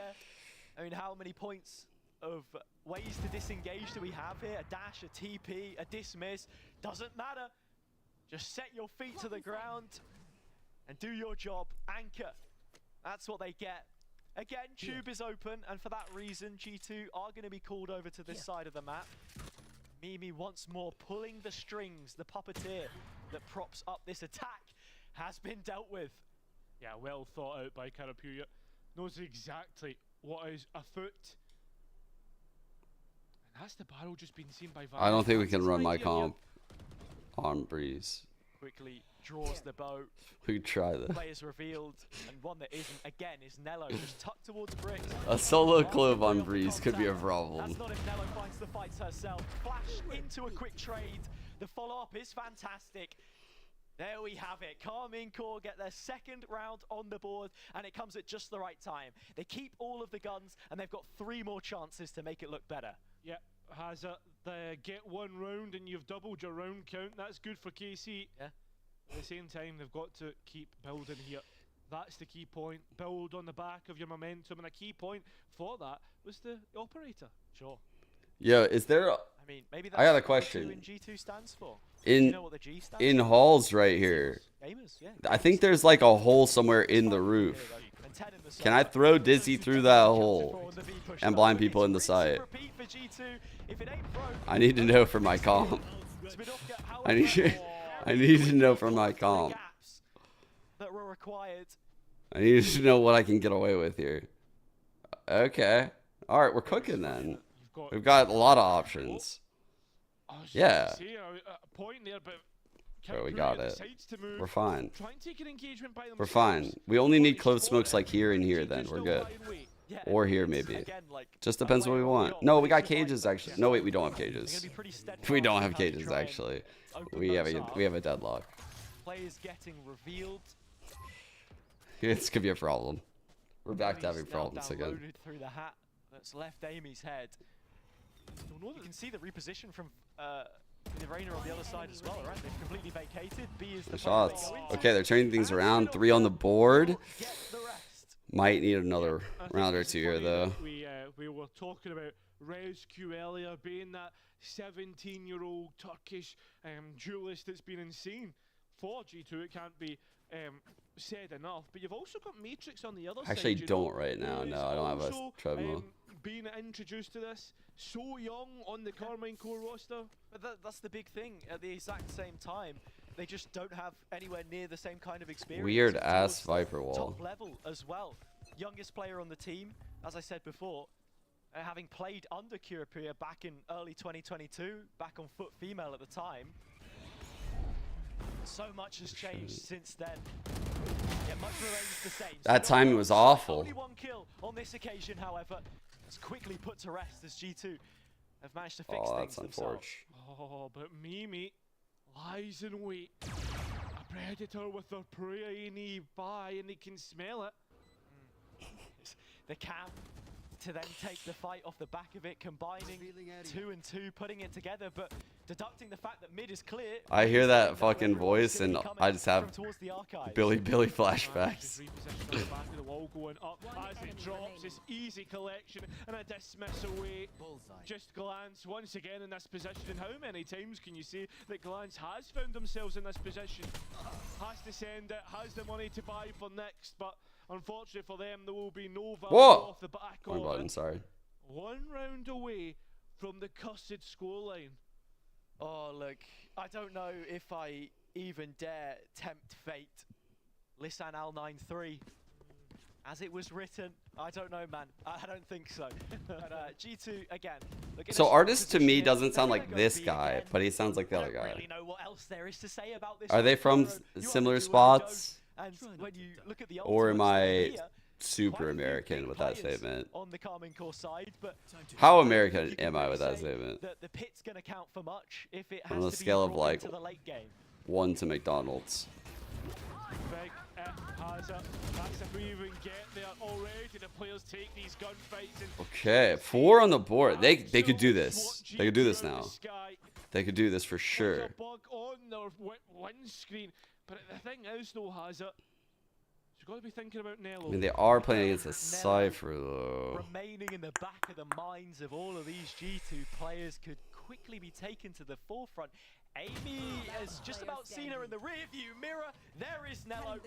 A car crash of a round for G2. It could result in finishing flawless. Pretty amazing. Not unless Mimi has something to say about it. She's been good in a clutch before. With a pit surrounding her, can she pick this one apart? It's not only her pit though, here comes her opponents as well, all the way out towards the pit, and now her tail begins to tick. Alright, they kind of settled in the game a bit here. It is going to be 4-wheel knockdown. Where was this at the start? And KC, I think they set themselves up pretty well for the next half. Yeah, they could maybe do this now. Get a pistol, they're right back in it. Here and see that one out. The script still being followed along. Carmine Core, 4 rounds here, and finding 3 of those in the latter end of that. Yeah, this is so winnable at this point. In the mix as well on the B defense. Attack side, they have the initiator, they have the Sova. So while they don't have a Cypher, right? Like, on defense, they can shock these trips. So it's like they already deal with Cyphers normally, so at the pistol round. Sure. Literally pinging where the trips are. Win this realistically and push themselves towards double digits. Push KC on the back foot, because if you allow KC to win it, that gap gets high. The stack will be in. Yoru TP here. That's very true. Here's one reason why, by the way, Yoru is so heavily picked. I didn't talk about defense. Amy breaks the dart. Wow. Is ahead of the curve though, and as I said before, those flashes not looking as good as they were. Amy still the golden standard for a site defense. 2 back of her own, but Spidovka's not done yet. The pole will prevail in that fight. Oh, that's a bad death. Vanya's got her eye on the case though. The flank. Oh, the call's coming in for the flank now. Has to be coming in. Has to be coming in. You cleared that all out. You know only one spawn. They know. They have to know. So they popped the wall. You heard it go up. They both know where their ones are right now. Or will Carmine Core force their hand? Glance is certainly thinking about it. The recon will reveal. They're thinking the Viper could have made this play. And knows about Vanya, and as a teammate to fight alongside her. Great dismiss. Brilliant stuff from Vanya. Panic button press. They don't know about Mimi. Her arrival is impending, as is the doom of Carmine Core. That's a big pistol. The pistol round is exactly when they need it. Yeah, I feel like that kind of seals their fate. Seen that the spikes there, knows it's still attack Breeze, but the lead's quite big. The first kill doesn't even dismiss, doesn't use it to heal up either. Again, like the decisions are just so on point. The bloodlust was continuing. She wanted that second fight. Yeah, that's true. Finally, it got to a point where it's like, oh, I've actually missed a couple of bullets here. That's not normal. Let me get out of this fight real quick and wait for my teammate to come. And yeah, the captain will close 9-4 and no spike plants, so it is down to the classic. Available Orb in-store now. nest, Allez, le wall up, B split. You've got to be looking towards mid as well. Lance is holding on to that. Like, do you see how Yoru could be so powerful? So they're doing this strat, right? Where Yoru could run up here. He could throw a flash through this wall while sending a clone lineup out of main. Like, a clone lineup could be coming out of main also simultaneously as he's pinching there. And he can have a gate crash to get back at main, or it could have a gate crash to like lurk out A or like out halls. Like, nothing's stopping the Yoru from like sending his gate crash here at the start of the round or fucking at the end of halls at the start of the round. Like, nothing's stopping that from happening. You know, like, even here, like, you could send your gate crash like weird fucking spots. You can literally here if you wanted to do like a late mid flank. There's so many options. I honestly think we've only seen like the tip of the iceberg right now. We want to see Glance really have her mark made with the utility that's there. Drone coming out, and sure, players starting to follow up behind it. Backside is where the brawl will begin, though. Casey holding on towards the other side of Good that leer back for the wall. Yoru to come out backside like that. Team really has too much stake in this area. They're out in the open and a little bit stuck, so G2 will have their way with things as long as Nello can hold her. But leer, honestly, Vanya's had some good util on Reyna. Feels weird to say. Tapping away, trying to bait out a bait out a peak, and does so. There goes Glance, continuing the assault on towards it. Karapuya having to hold on, and it's Vanya that actually trades it out. Yeah, I feel like this is a matter of time now. Good, but unfortunately, the post plant isn't. Yeah, for a moment there was sheds of doubt. I did not say it that way. The toxic screen was up. Carmine Core. I did not say it like that. Check. Oh, are they still diffusing? Is the wall up? Is there anything in front of this? But the wall very much pulled over their eyes, and even just the minute details there. Petra with the dash across to confirm Karapuya's position, and the follow-up then coming through. 11-4, and no real way back through. It feels like for Carmine Core here. I think we're going to head into a quick tech pause here while we get Petra back in the server. And yeah, I mean, we're starting to reach the point though, Hazza, where it's do or die for Carmine Core. Yeah, on this map specifically, as Petra is out of the server, I think it would be nice to have a little talk about her here. Yeah. She did an interview that you can find, esports.net, before this one started. Had quite a bit to say about the tournament, to be honest. Sort of mentioned, right? Like, not it's super important in that these game phase. that they have a platform. It was it's events like this. So like, if you got, it's weird. Like, the environment you saw me in as a coach is a lot different than the VCT environment, right? Like, in this style of environment, I would be much more inclined to do that, right? Whereas when I was coaching them, it was like down here maybe. Yeah. And like, just, let's see. So this was my first tournament. So you can see, like, this was the old team right here. Hiko, Bang, Austin, JC, Stani, Ethan. That's the old team. They played a match on 220. Wait, no, this isn't it. Sorry. Where am I looking at? I lost it. Right here. 315. They played their match on 315, and my first match was, unironically, on 420. Weird. It's my first match anniversary today. What the fuck? What the fuck? So, I mean, we didn't have very much time. Like, I had like 3 weeks to get the roster, get them signed, go over 7 fucking maps, and then we had like one quick fucking shit tournament, Mickey Mouse tournament, just to like get any kind of match reps. I didn't even know how to take a timeout as a coach back then. I'm not even trolling. I didn't even know how to take a timeout. I remember reading a Reddit thread. You probably find it. It's like, why the fuck did Sean Garrison not take a timeout?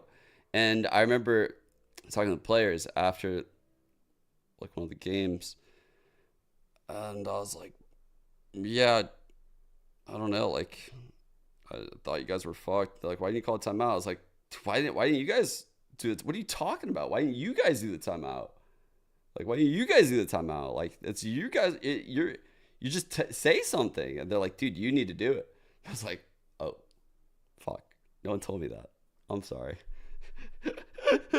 And then I got known for like these coded timeouts, which is like the most fucking ironic thing ever based on how it started. I was like, oh, this is off to a great start. Maybe, I don't know, but we'll figure it out very shortly, I'm pretty sure. I love that Carmine Core have numbers on the back of them. Better than, like, the first week of practice, I was yapping, guys. Yeah, I was yapping the whole time. I was yapping. And then one day, a couple of them come up to me, and I think like it was like maybe like Mike and like someone else. They're like, yo, you know, like you know you're not gonna be able to like talk until like during the matches, like yeah. It's like, yeah, I should stop. I didn't really think it through. I was like, yeah, I should stop. And so I stopped going. But yeah, like I had to learn a lot really quick, like really fucking quick. And there was never enough time throughout that whole phase to fuck around and play arena. There was never that kind of luxury. It was always like, yo, I'm joining in the second split and we have 0 points because we made a huge roster change. We need to somehow be in the top 3 teams in our region by the end of the year to make it to champions. We almost did it in split 2, but we lost to Exet in like the playoffs, and then we ended up winning LCQ. Look, we said that the players' jerseys. I felt like we should have beat Exet though. Maybe the Yoru clone is fitted. I feel like we underperformed in split 2. It clears the site, but look, Carmine Court still now anticipating players coming back through, and you even have lineups from Curie deep. It was always like up against the gun, always like a comp change needed to be made. Every match needed to be won.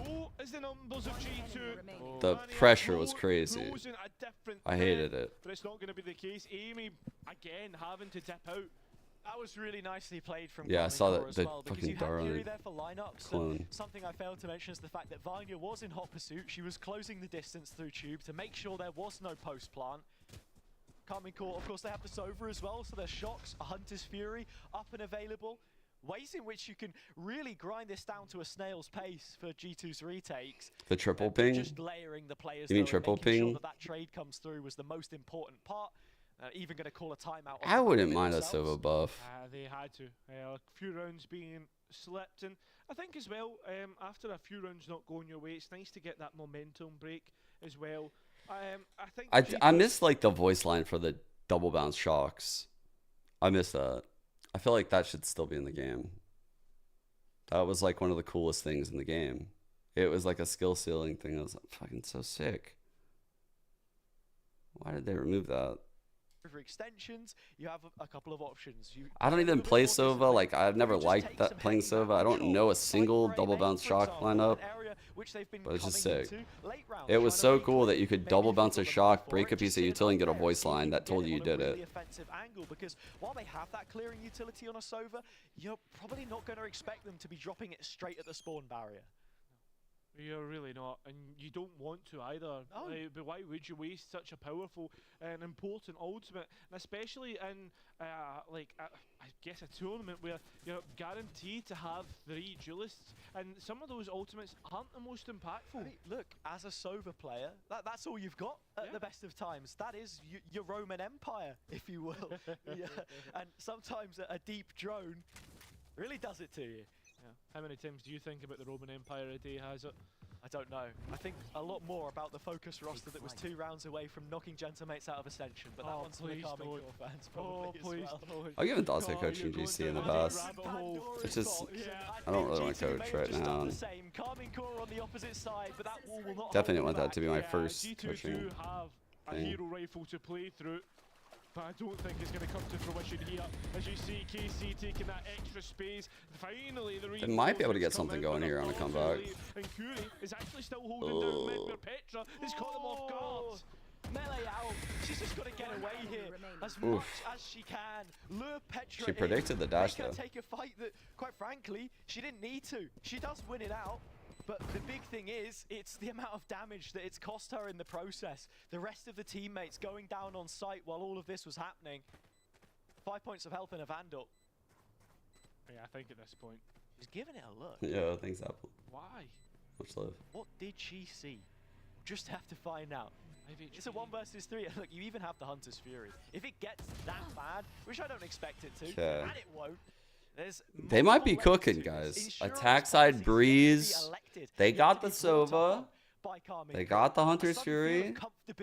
Has come about things They got 1 round of cushion.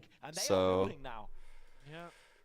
like, are we in YouTube? Take no for an answer. Oh, what the fuck? Consistently at G2's door, and if they don't answer this time round G2, well, they're going to be in a really tough spot. Difference of 2 rounds in it should this one slip the net, fade into obscurity. We've seen choice saves here and there, but nothing much more than that. Rescue gets a good look in, still has a TP, so just continually funneling information back. And damn, dude. Someone could have peeked window, yeah? Yeah, I was going to say, you get that extra main space, but dip off from it. So you're just allowing Carmichael to re-clear it, and they can choose to go elsewhere, or they can hit this site. It's a double-edged sword. You could soon find yourself cut from the same blade.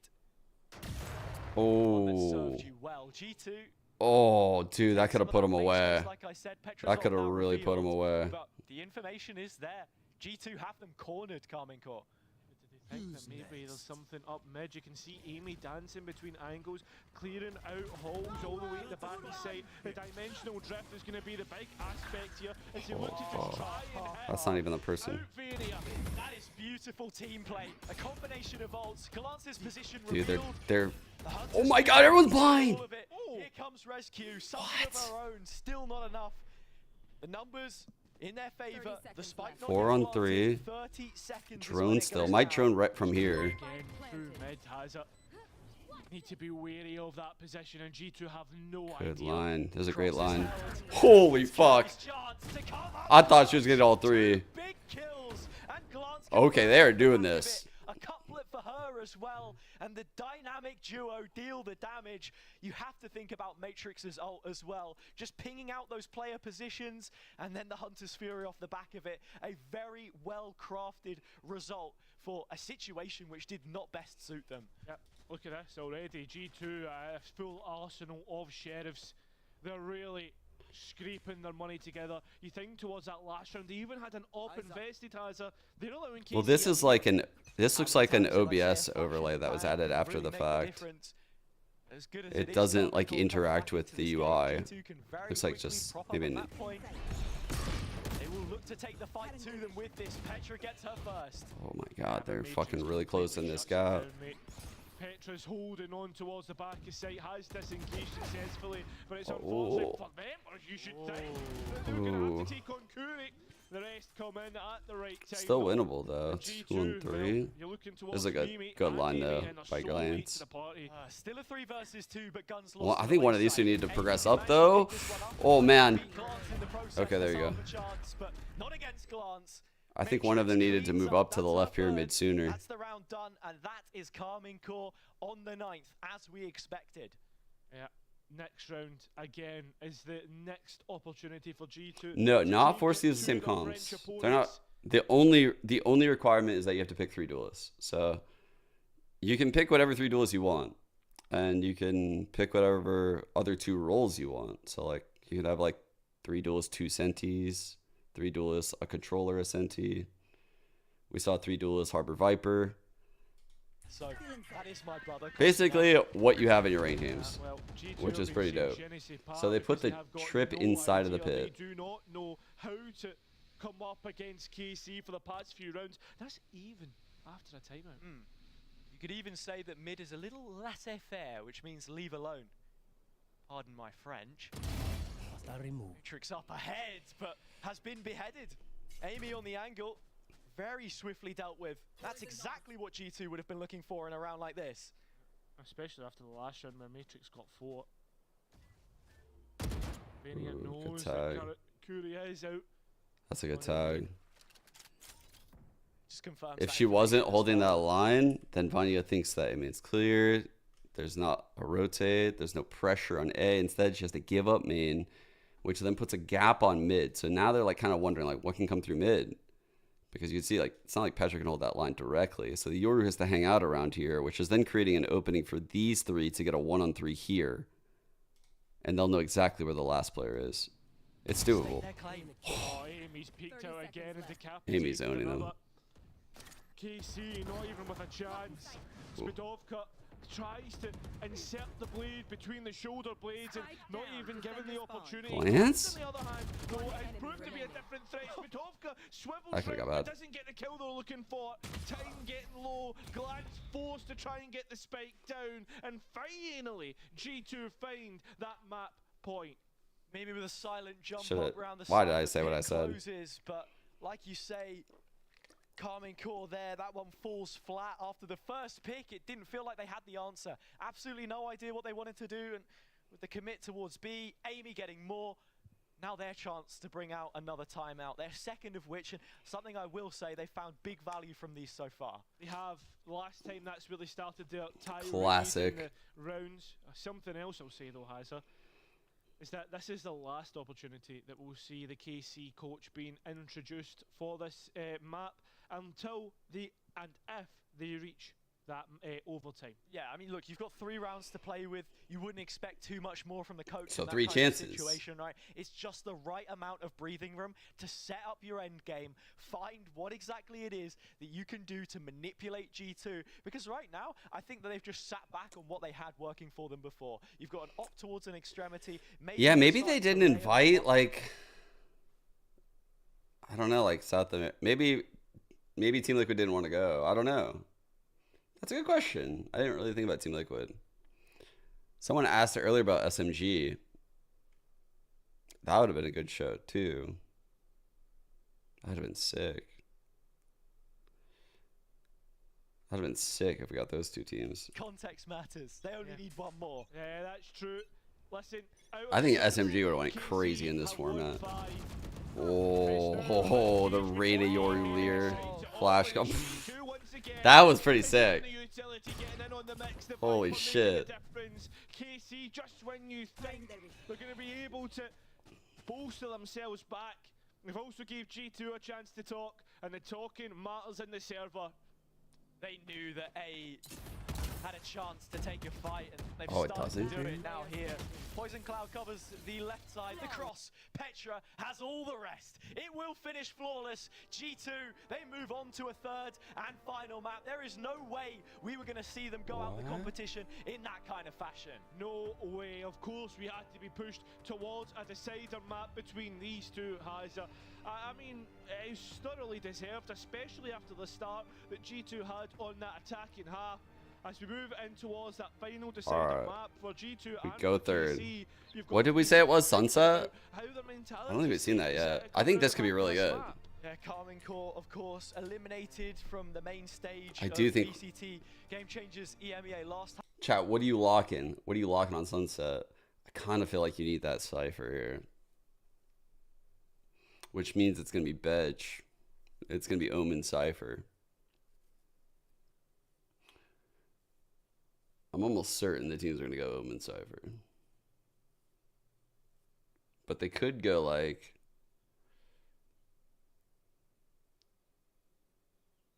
Harbor Viper or something. I don't know.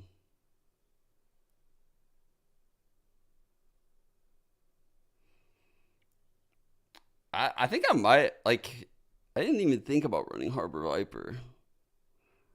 Running Harbor Viper could be like the play. But you would really have to be clean with your rotations, which would be hard. so close to bringing it back. It is massive for them. Yeah, I mean, you look across the board, in terms of experience, though, something that we do have to mention here. Carmine Core, amongst their players, have an extra 12 Look, I'm listening to you, Knight. I'm listening to you. But I think when you say ISO to these players, they aren't listening. They're not listening to that. They don't want to hear it. ISO will not get picked in a fucking you must lock 3 duelists tournament. That's bad. That's fucking bad. Bro, if ISO's not getting picked in a tournament where you must lock 3 duelists every single game, that is crazy, actually. That's crazy. What the fuck?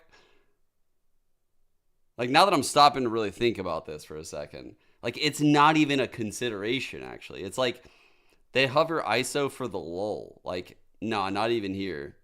Not even here. It's a joke even here. That's kind of fucking wild.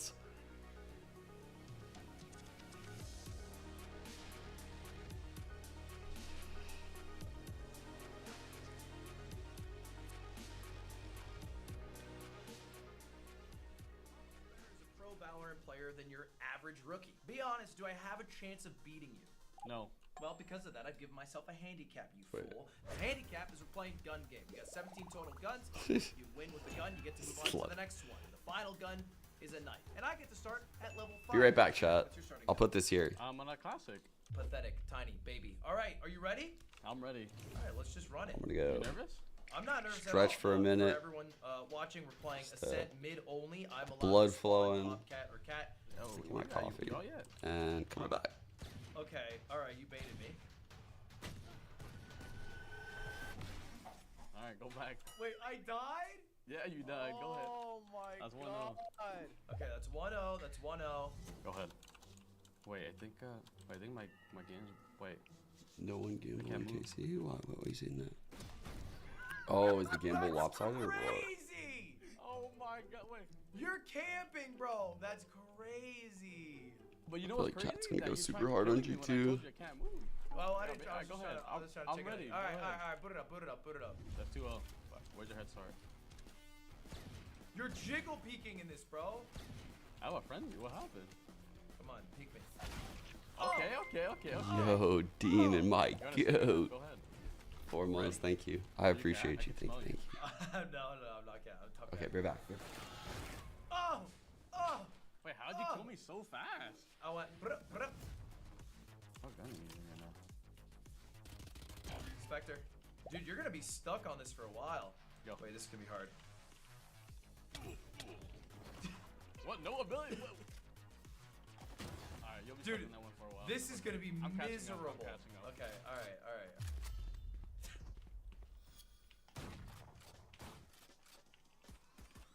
You gotta peek me at some point. Oh no. Oh. Yeah, baby. I'm ready. I'm also ready. Wow! Oh my god, you're cringe. Okay. I'm ready. Go ahead. Alright, go. Dude, this is impossible. This is actually stupid. This is a stupid game for stupid people. What am I supposed to do? I have a judge. Go. I thought you were. Oh my god, I'm so mad. I'm so mad. Wait, I thought you were like game sense was like immortal. What happened? Okay, alright. I'm ready. I'm also ready. Hold up, give me a second to spawn where I want to spawn. Alright, go. Sorry, hold up.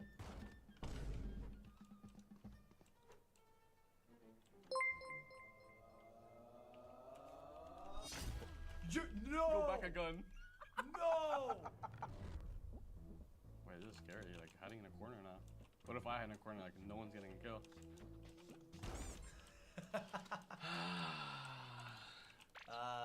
What are you on right now? I'm on a Spectre. You're on Alright. a Bulldog, okay. Let's do an honest aim fight. I'm in. Alright, done. Go.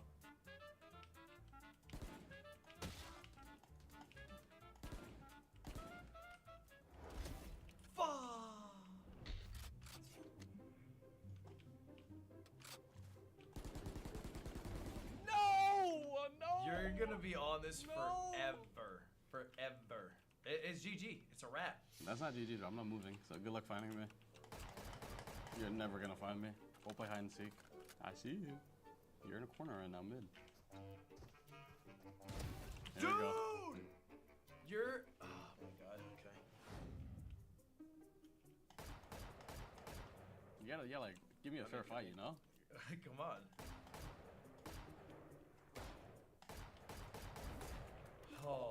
Oh my god, I almost lost that. This is so bad. This is so bad. Here's the thing, I got nothing to lose. You got a lot to lose. You have to come chase me. Dude, wait, no! You started cat! You started tiles. You started tiles. Bro, you're crazy. You're crazy. You started cat. So you're on Bulldog now? I'm a Bulldog now. Dude, no, hold on. It's over. You have no chance. Pick me mid. Why are you cat? You're so lame. Bro, you're jiggling. Did you start cat? No, I cheated a bit. Oh, wow. Wow.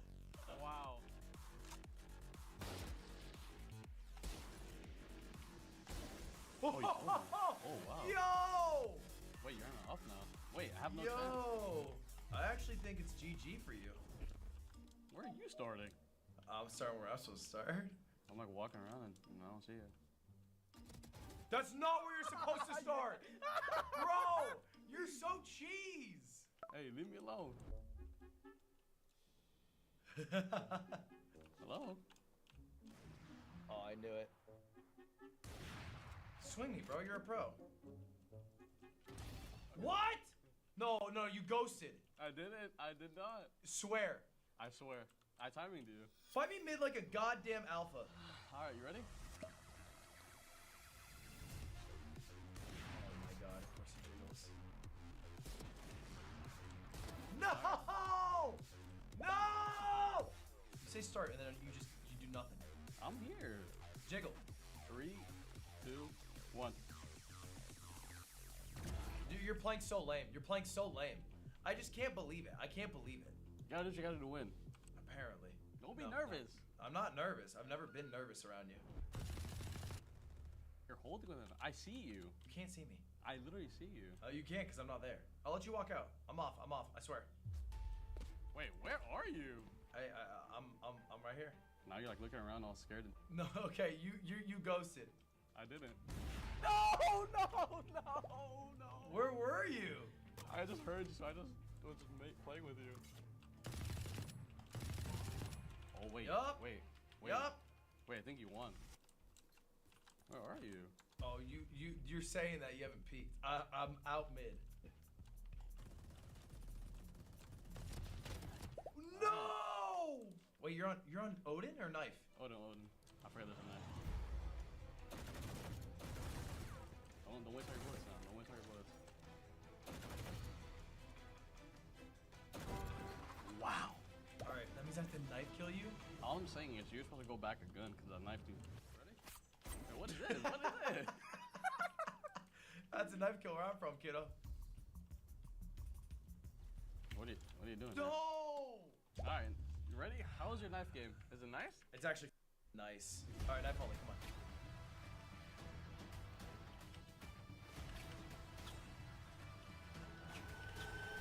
I'm lagging! Yeah! I'm lagging! Come on! Scooby's ragging? Ruh-roh, baby. Come on, that's an easy win. I hope the people see this. Well, thank you all for watching. You too can beat a pro. All you have to do is play against them. That's it. They're just people who get paid to play the game. They're not like especially good or something. I only play 2 hours a day, guys. So if you guys can put more hours in that, you guys are gonna be better than me.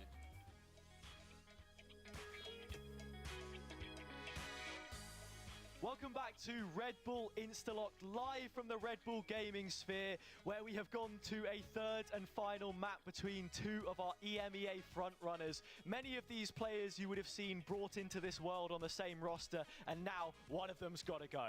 Yeah, we have to let go of one team. Will it be the world champions, or will it be the contenders champions? Both respective champions in their own right, but one is at a higher level than the other. Yeah, honestly, man, this is starting to feel like home comforts. When Norwich City beat Man City from the Championship to the Premier League, not exactly a difference in class as vast as that, perhaps. However, it must be said, Carmine Corp are certainly up to the occasion, and it's that matters most. Yeah, I think it's been a real difference for the French organisation. I guess it's been a mixture of players on the team for nationality front.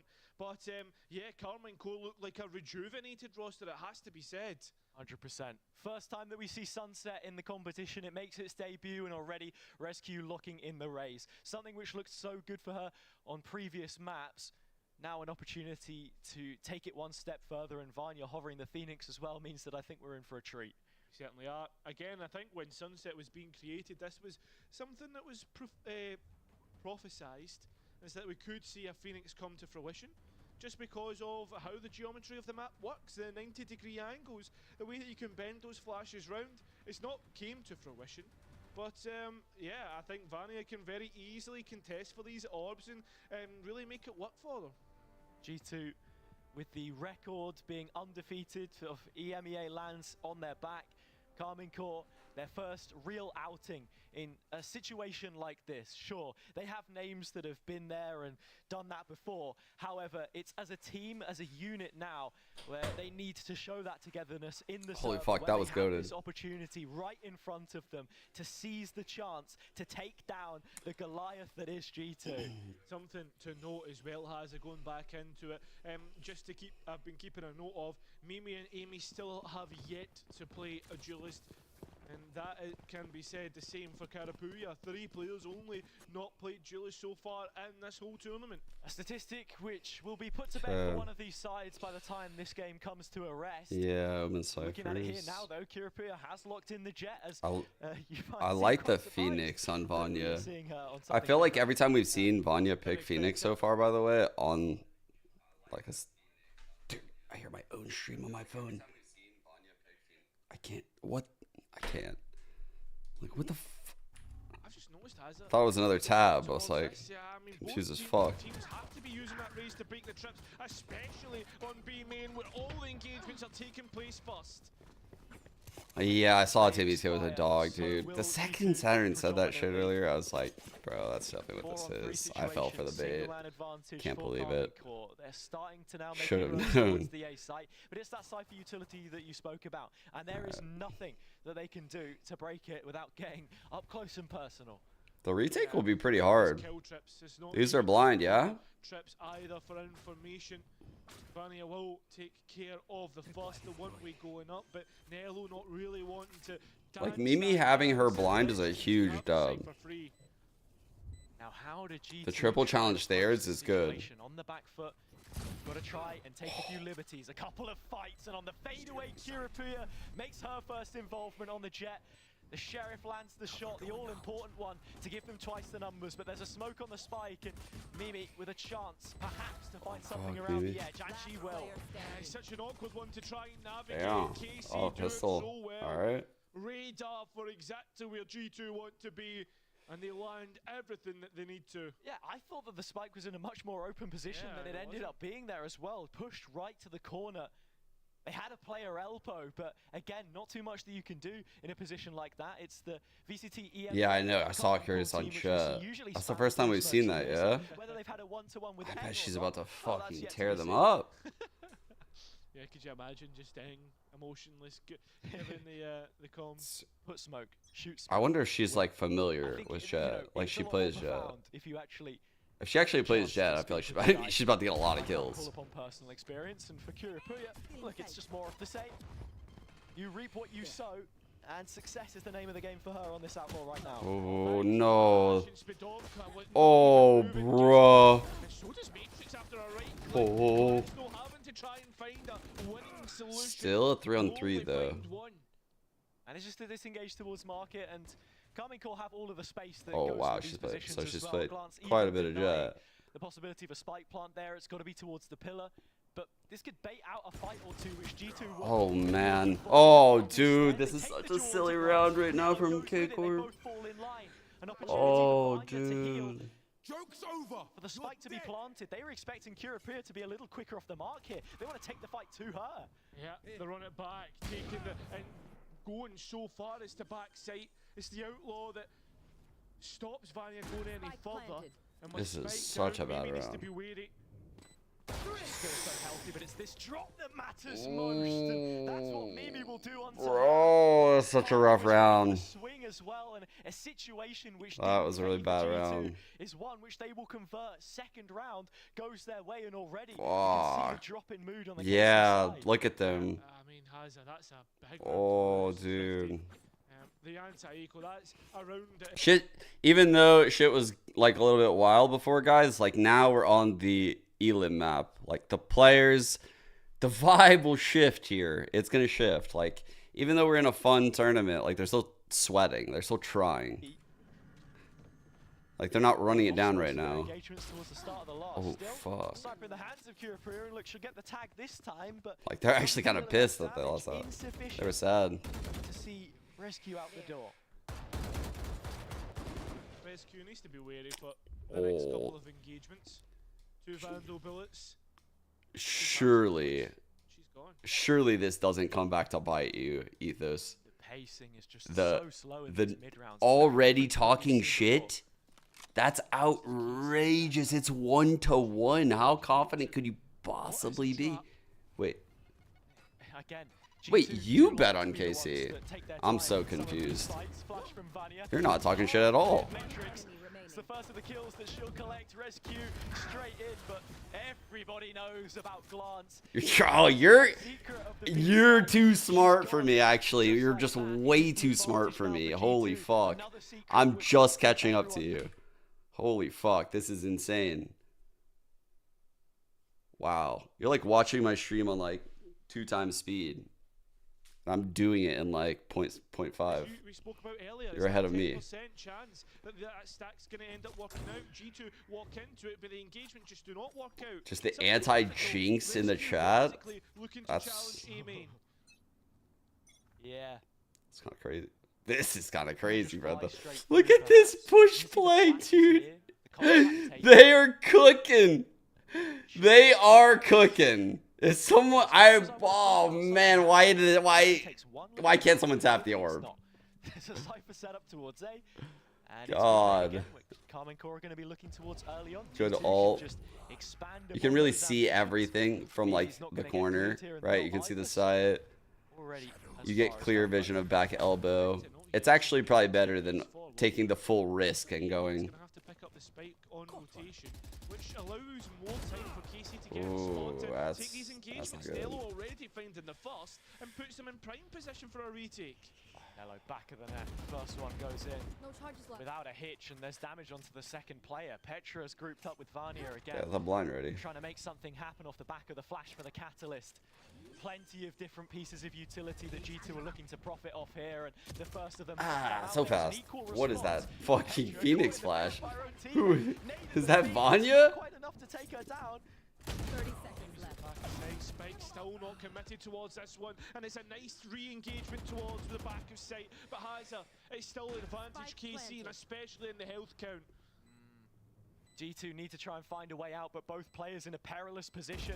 Petra to step on forward, crosshair towards the boxes. Curry wasn't quite expecting it, but readjust the sights Nice. just when required. Okay, back and forth we go. Get done from the corner, so Carmen Core will be queuing us up to. Looks like we got a good map. Yeah, really nicely done. I was afraid like one of the 2 teams would just have poor fundamentals on Sunset. Like I've seen a lot of like pretty off approaches on the map, but I think like right now I like what I'm seeing as far as what G2 is doing on attack, like how they're taking space a lot on A, and they have a post plant idea every round. The way that they had like post plants ideas at the B round to go back and get the Phoenix orb and shit, like, you know, I like what I'm seeing. Like they're familiar, they have game plans on the map normally. Like this isn't one of their bans type shit. Very situational. the hat off the head. 3 players in B main though, has this showstopper could be huge. Could. And Matrix K needs to Corp, know. this is off the cam, but right there, that felt a little off. Like, that felt like not a good opportunity for it, even though the cam did see it, Just found right? the previous round. Now You want to get, Nella wants like, somewhere else. Her trips are for I main think more than anything. we're going to see it in, Have like, an 2 aggressive A seconds. angle that's really bailing you out of Nah, this we lack of won't. map pressure Okay. elsewhere. She's waiting for a piece of util to be used, and nothing's going to happen. It's actually pointing more towards mid, and this is playing into the Cypher setup.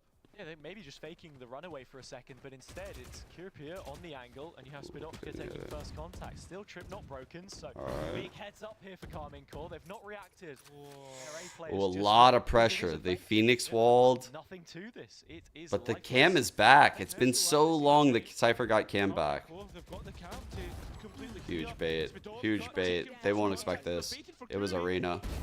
That's still available, and it will Oh. be. Just as long as is required, she will not disengage. Holds on to bite down for a little more. Won't go her way. Showstopper's still up, Still in though. play, though, at the top of the board. Uh-oh. Carmine Core can make something of this if they've got the players to do it. Glances flash, but not fully cleared. 1 kill for her. Showstopper. Oh, fuck. Big trade. Two Carmine Core. Damn, that was such a close round. The lead is theirs once more. Hectra well Oh, of there were several scenarios where I think G2 could have been knocked out of that round, but they got big fucking trades. They got really big trades and prevented multi-kills from like 3 players. Casey having to force back in with a heavy punishment. I thought one of them was going to come through. Like, every time I was watching a K-Corp player, I was like, all right, they're doing the right thing. Like, even the Reyna getting the kill, like, the Reyna could have got a multi-kill. The Jet could have got a multi-kill. The Raze could have got a multi-kill. The Omen, like, I thought the Omen could have gotten unblind and gotten a multi-kill. Like, they all had potential. It was honestly on G2 for having really good trades. That we'll see it on the B site. The player's already out. It's a retake. It's Ooh. It's taking the head clean off. Great hold, good trip. And the players all known about it. They weren't expecting the deep trip. But it's not working out. It's G2 that's returning the fire. Spidotka still here, a target-rich We have seen environment, some which she great continues dismissives too. to empty her magazine into. Man, so many arenas have just like gotten away from kills today. In terms of positioning, it's heavy towards the Boba side. I think it's because you're seeing like very free-flowing arenas, like rank style. And they've got even numbers. They can play off the contact. Difficult clear. The smoke will help it. Yet still, Vanya with a lethal dosage God. of her own. And Mimi Vanya just taking the head destroyed some clean people off the today. shoulders means that G2 are starting to win round after round. I mean, that's the thing, man. You put Vanya in a Just had to do manual labor. What'd you have to do, We Flowers? still favour Vanya to win it, no matter the health. Just completely so clean. In fact, do you want me to tell you a statistic just before we go any further? Let's hear it, man. Last series, what do you think the headshot What's up, percentage girl? for Vanya was? 38. 41%. Pretty decent, mate. Pretty decent. These A trips haven't really been working very well, and that's honestly on G2 doing a great job, like walking up to the site and stuff. They're not really letting those trips get kills. They take this ground super quick, and then they like they'll slow down by the time they hit the end of elbow. I don't call him the headshot king for nothing. Here is Nella though, her chance now to add some sovereignty to this site hold. Oh, flash in the face. Petra, easy pickings. Yeah, all the utility goes down as well, and Amy's well aware of this flag. That offhang, bro. You ain't killing her. I'm really impressed by Amy.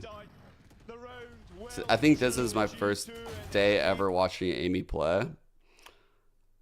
She was on Ascent last year. Is that right? Am I making shit up? I don't know because I don't really watch EMEA. I just like, I try to gather like a bunch of narratives and like big picture stuff before I do like main GC events.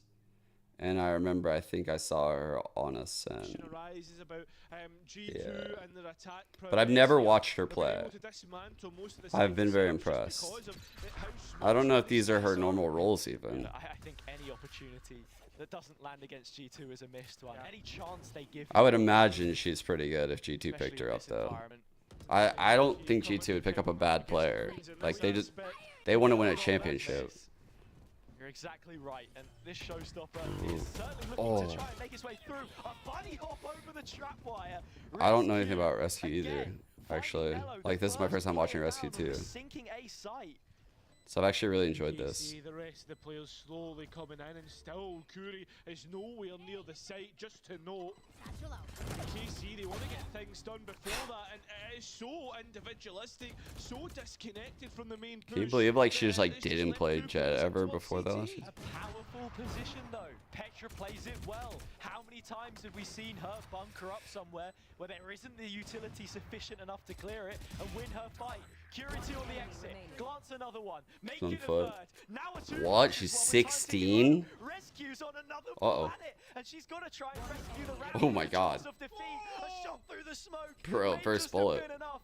And while we invited the possibility, it will end a done deal. G2 take their sixth, but at a hefty cost. Yeah, dude, Vanya prints numbers. Like, Vanya always has like insane numbers. I feel like they've definitely upgraded their roster. From what I've seen, G2 looks better. They don't look as cohesive yet, but they will be. I think this lineup's definitely better. By the situation, if you will. Managing to see Like, that one through. they probably don't have the cohesion yet of the old team that we saw like at GC Champion, the championship, whatever. But way closer than they should have. they'll probably have it in a couple months. In the opposite way, Carmen Core should have walked away with, you know, at least a few more. Yeah, that's the thing though, Hazard. I mean, KC are really, I guess, at the back end of some really harsh rounds, harsh consequences. They should probably be a bit closer, but at the same time though, Yeah, I think like they will take them out. this G2 is pretty scary now that I'm like really thinking things through. A couple of these positions that It's pretty surprising they Now lost. that I'm thinking about it, maybe jumping over the trap wire and killing her in the corner was a little unjust. And, yeah. You know, only given a sheriff on the one before, you'd hope that someone walks into the trap. Yeah. But the fact of the matter is, she was first down in a couple of those rounds and currently sits at the bottom of the scoreboard. So if you're one sentinel, Like, are Giant X just insane? Like, what the fuck? How the fuck did they beat them? When you bring the three duelists in, isn't clicking, then G2 have spotted a weakness and they found a way to exploit it. Like, how the fuck did this happen? Like, who is Miori? How did this happen? It's always the side bias that could This is just wild. be attacker sided with the triple duelists, you know. But again, So much like it's new just a case talent. of making sure that you don't give up too much before you get to that point. What is the point of no return? Difficult to say. I wonder, Hazard, if the real difference between the two will be that Phoenix versus the Rain. Like, I honestly have no idea who some of the people are. Glance a whisker away. Another possibility to which we will never have an answer. What if? Cover going out. Masters of their own destiny, G2 right now though. 6-2. Good line here. A difference of 4 rounds and 4 of those players making their way through market. The first of which has gone down. Kurapoya with a kill, backside control, KC. Oh, it's tough for me. Oh, wow. It's not as good as what you'd want it to be. You run it back, lines up Vanya for a Sick round so far by Vanya. At the end, it'll just be a firing squad waiting for the glance to peek out. And as soon as you think they've got the reads, the play, the positioning, it all crumbles between their fingers for Carmine Core. There were 2 players backside there. They take individual duels. Sure, perhaps that's a little symptomatic of the operator being in play, but Vanya, pretty quick on the uptake, ult in there as well, and just happy to throw absolutely everything but the kitchen sink at this Carmine Core side to get the control that they need. Pings going Alright, out so they got- towards A main for Carmine Core, and that's where majority of G2 lie. Wait. So, Oh, an they broke idea it. of how the map could play out. That's exactly what we were saying on Breeze though. Nothing left in the locker room, and I tell you what, Kurapoya sent Amy to the shops there. Talk about Cypher's going down early. She's managed to cut her way through the defender's side of the offense. Oh, dude, the Cypher just put the trip and cam down, and so now they know it's a Cypher setup. Oh my god, you're just so careful. No, If she did want to take it a careful. step further, Kurapoya with the blades Oh, could be okay, got it. at this point in time. They just have no idea, G2. I'm in mid. Big fight here.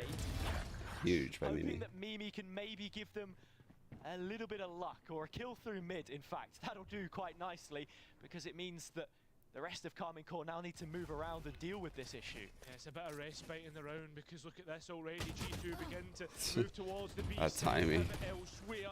An engagement in mid gives up Cooley's position. That's massive for G2's pivot. She was in just the right spot to be taking tiles as well, but went Damn. back to give the team Starting to teammate fall her apart here. rifle, and in the process, Oh god. Oh god. glance with the flash in the eye, double backstab, make it, no, not a triple kill, shut down, but it plays in Nello all the same. Teed up. Oh my Ready to God. win the round. Petra Oh, stuck on the fuck, spike one and shot, gives one themselves up. shot. Mimi knowing about time is low and needs to get a move on. Has to get this. Mimi's so cold running backwards. Just so good, just so experienced. Oh. Just G2. Not even a fight that Nello needed to Jesus. take. A lack of composure perhaps in that kind of situation. Mimi, you'd have to double check the health bar, but it I wasn't can't too believe far Glance off the went for that. It worked so well too. Holy shit. I'm not gonna lie, I didn't even see Glance on like the initial X-ray. I just thought it was the Omen. And when she cut back on that right whip and there was like 2 on her screen, I was like, fuck, man, that would have been so insane if it was just the Omen there. That's a big thing. Something's got to give. Something does have to give. That was crazy looking. What? Dude, Curry's insane. This player is so good. But the thing is, though, we've been here before. We've been in pole position, prime position, and That was such a low sense flick. Yeah. It was a 2 versus 5, which cost G2 their first map. Can they try and unravel this one? Change the dynamic for themselves. The flash is above the head of Amy. Top-down positioning. She is still pretty strong here. Predators swirling the prey within water. Amy knowing about the noted. Gooey's off, has it hit, but G2 Amy's rifle dead. It's up to Mimi now. Pretty hard. Leader, legend, perhaps, but not for this round. Glance will shut it down, and they will reach 3. Maybe legendary in status, but the clutch would have had to have been the same if that were to happen. Again, you can see how involved Spidovka is in the communications on the KC side of things. I've spoken so many times about how her journey as a player has started from a place such as the university circuit, the Huntress trials, with Portsmouth Paladins. Dude, for those Curry is so who are good. familiar, And through she's the ranks on IGL. Alliance, Guild, Ascend, you name it, she's been there. A journeywoman, you could say. You could. Dude. But looking This player is really to good. find her home, find her place in all of Alright, this they're going her way. madness. Big Get last them out of round. the I think they need woods. 4 here. Be exactly the fairy tale ending, but certainly Oh, yeah, in the last getting them on second their here. way. Ooh. Kurapia right to the last legs of the tailwind. So close. But the dash, not enough to dish out. Has to be said as well, Kurapya's op has been pretty good. Yeah. I'm just starting to think, why didn't we see her on it sooner? But at the same time, it's not exactly like Karmine Corp have played badly. There's a surprise. Vania has the champion's knife out, and it's glowing, meaning that Really? they are the VIP in the server. You know, the top fragger. There's a result top mid. She gains access anywhere There on it the is. map, whether that's through brute Oh, force or fuck. not. KC trying to do the exact same. Here it's Metrics, the duelist the other That's way. a bad death She'll get there. it done. It's But for very every push, there is a pull. unfortunate. Rescue's found another, and all of a sudden, Oh A fuck, site's wait, open for the wait. taking. No, it's not. No, it is not. Which That's she huge, wins. actually. Big stuff, and already begins to ping out across the Oh, map with the fuck. noodle theft. Look at Mimi. The actually noodle caught on theft. sight. Nello knowing about and stuck between a rock and a Sorry, I hard had to place. point it out. Noodle theft. Finding KC the fourth. Stole the noodles. And when Nello is put to the test, she will excel. She passes. That the was a fucking nice round by colours. Nello. The ground around her They really needed felt that. hollowed, that it was sinking beneath her feet between Karmine Corp's fingertips. That, you know, this one would be a lost map for them. But that 4th round, that final round at the end of Damn. the half, as it was on Breeze, So well another played. similar Like scoreline pushing gives up you in a front of the glimmer of Omen hope. ult, getting the kill onto the initial cipher, neural thefting the body so your team knows how to rotate because you don't got no info. See, it says this. But, All right, what's the play here? Casey Looking like we're going with one way on main. They'll be believing right now. The hope is what kills you. And they'll be I don't think the Phoenix is going to progress up. I think the Phoenix might just sit there, flash out. Yeah. Casey look to slowly creep up. Cam in mid to see what's going on. Jet holding A. Are doing the same thing, but on the other side of the map. Such a Oh, this is bad timing. Oh, right. As they all are. Ooh, Has fuck. done a brilliant job so far. That was A scary. shot for both Jet players on the A side of the map. Scary to go right on the timing of that smoke falling like Maybe that. footsteps heard here. Still, Petra, persistent as ever, will not be taking any additional space from this. No committal made, but it's looking like a 4-1 split. Seems to be the case. The Cypher to Trip. push through mid. Close sight. Good Still flash. Nobody's found a way out, and finally there it is. Vania being the key player to do so, and G2 have absolutely swamped. Man, that KC. flash timing was so goated. All the way in the back lines, Nello is able to cut off Petra, but it's just cutting off the head of the Hydra. Cut off one more and 30 two seconds appear. left. The spike nowhere near for Nello to pick up. The smoke is salt in the wounds. Sure, she has a cage, but there's only 20 seconds from left to play with. 3 kills to find a 4th round. She needs 4 to take 5. Here. Time is already ticking down to a bare 10 minimum. seconds It may even just be a case of a sheriff for the next one here. Tinfoil it. Look for a rainy day, because the downpour is torrential. G2 carrying onwards where they left off. As soon as Carmine Core find that little bit of inspiration, it's quickly snatched away. That's exactly it. I mean, Wait, what are you guys you talking about? think, like, as they start to re-entry in towards the site, it's just using Casey's smoke against them. You know, I mean, that's the worst part about it. They bust Who down. retired? The punishment is there. It What are you plumes guys quite talking about? wide. There's I an can't easy find way who you to guys are sort of talking peek about. around the side of it. Up against a Phoenix as well. You've got to be expecting that. Carmine Core on classics once again. There is a sheriff in play that I Oh, can they see definitely is heard this TP. They're gonna be super aware of this. And on Arena player The Curie blind burst in, didn't even Bucky in get the out face, there. BB1 flash away. Nothing left to be said of this. Got to be careful. Ooh, scarier. Has to take every last scrap with This them. and is Petra's really face scary, across. actually. What the fuck? Only the duelists are up here. You see the post plant already beginning to get set Got up, some and smokes in this Cypher's post. are completely gone. Mimi's out the server. They know that players made their way towards the site, but is there anything left? Are there any leftovers? Plants Petra needs missed her one. first Plants on the absolutely needs a kill from Is there here. anything left to be said of this? Only Oh guards on no. site. Now they know. Oh no. Isolated Oh, as well. that's Killjoy such a was big pushing them off kill. and actually into Rescue's arms, but a punch in the Fuck, face. run. So Vanya's Shot insane. won't any further. Glance dancing, and it seems to be Petra trying to take the fight on the front lines. On towards the spike, Vania goes, but they Holy have to shit. hold, and it's a thrifty round. That's a massive time to get a thrifty.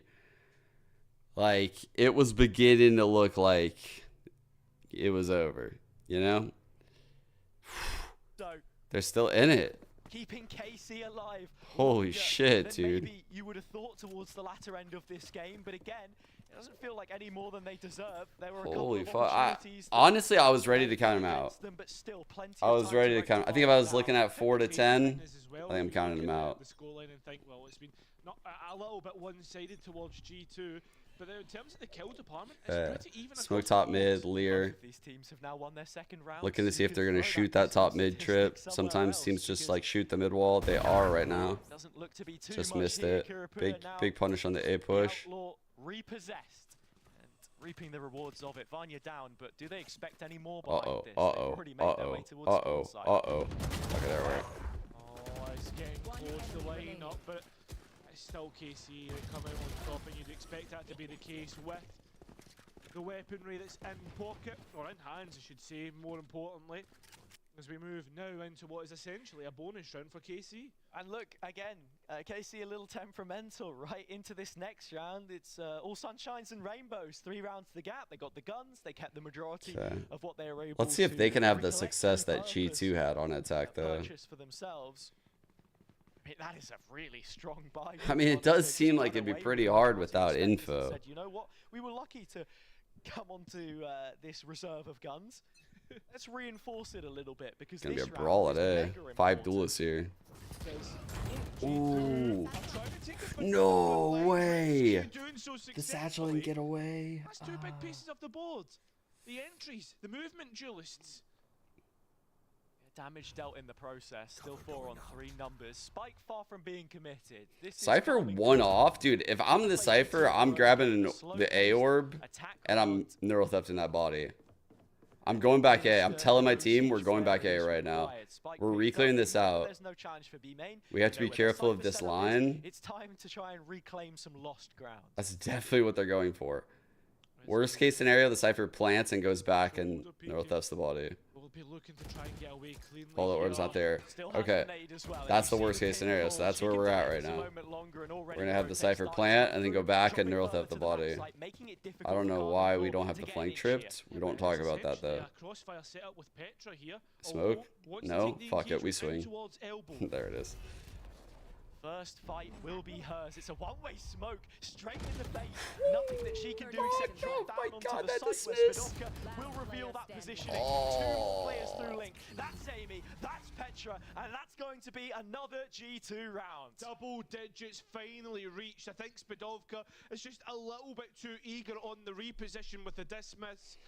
KC forced to try and fight with her, and I think that's where the punishment comes. Yeah, look, they wanted to try and take the site, and she collects the information in tow, but Supernova is not salary. G2 I thought that was like an so quick on org. that rotate as well. Rescue doing her job to shut down the early round and see them through the late game.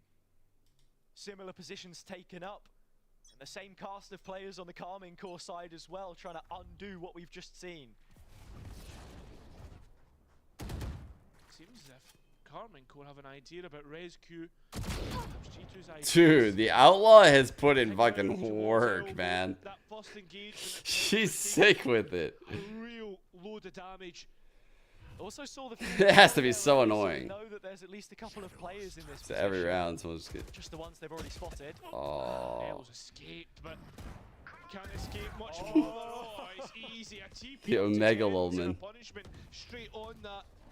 G2 aim again in on the mixes. Vania tries to clear the space. Hang on Oh. a minute. They've not spotted Glance here. Petra won't either. The traffic warden, the lollipop lady allows them to cross The road. lollipop lady? What are we? At a moment's notice. Petra, what a shot! That could have just been enough. It's a 4v2 now. Yeah, and look at this. The neural theft invested. Everybody known about Svidovka. Oh my god, Reyna pop off. Looks to be queen. No, Amy comes in at the right time. 11-6. I mean, look, you want to dismiss. That is the last position to take on the B site because there's no way in hell that you can get out there. Carmine court with the next round going against them. The next couple, G2 checks and balances, getting all that they need. Kurapura now puts that faith in the Outlaw one step further. The tag that she got early in the round would have been a kill had it been the operator, and now she has that chance. Op at A, trying to punish any push. Let's see if she's given a shot. Doesn't look like it. A one-way push is kind of put you They, back. again, they just get Petra on this line. They start rotating off. Does she have the audacity HL to take breaks that the kind of trip. fight on the other side of the smoke? The huge rotates already in. Here, and the trap placed after it. That's really nice from Nello in the mid round. We might see a reclear here by the attack sure, jet. G2 I think she's been really comfy Carmine just core, peeking these should lines. say, are gonna have heard this. Great shot, dude. She is so clean. Holy fuck. I do feel like though, I do feel if you kill this jump spotter, you should probably take the ground. Like you should take the ground. Like they should be realizing that this was a 1-4. Amy had the setup, like I say. The trap was placed after the util came out, but then they took the duel with it. Spike on the back of Glance, and she quickly heads Bro, the towards the A side boom with bot the hitter. Are you kidding me? tracked onto her as well. Are So you a bit kidding of me? damage in the process, I believe, and That's at the very least, crazy. slowing this one down. Spike's still not planted. 30 seconds left. Paranoia is Oh, able to get back, fuck. and so is the showstopper. Corey doesn't miss Could at though. least get a trade in the Does not end. miss And those. in terms of the health pool, both teams are actually quite equal. Finally, the Dude. spike being attempted, and Mimi's caught Nello out. Oh no. They just had no idea. Oh, and they wow. won't now. Mimi from up on high takes glance down. A mirror pick of two players who know each other far too well. But it's not the first time she's been bested in that kind of a situation with the outplay. You can even see from Nello an elbow there too. Just had no idea where the retake was coming in It's from. feeling like it's Got over. herself overexposed. I do think that they could have taken this series. A situation which still favored G2. It kind of fizzled out. Again, Sliggy Pen out has But they definitely could have done it. chances that G2 have, and no wonder we're seeing Carmine Court introduce their coach, which could potentially be the last time. Is that what we're calling it now? The Sliggy Pen? Sliggy Pen, yep. Sliggy Pen. Sliggy All Pen. right. I think with the amount of rounds that are left, Carmine Court starting to go into shock. Maybe you need an EpiPen rather than an Epic Pen. But jokes aside, they need to try and get back into this one. I have a question for you. Okay. You see that big thing in the middle of the stage? I think that's a spike. See, you said it was a spike. I think it is. I think it's just What? a chamber or something that's in, like, you know, not as in. I was going to say, he's chamber. French, mate. Yeah. You know, I know that Carmine Court are playing, but not the chamber, a chamber. And I think at the end of the day, it's just. I think the timeout came like a yeah. round or two early, yeah. Just A round too late, I another mean, leaf sorry. in the wind.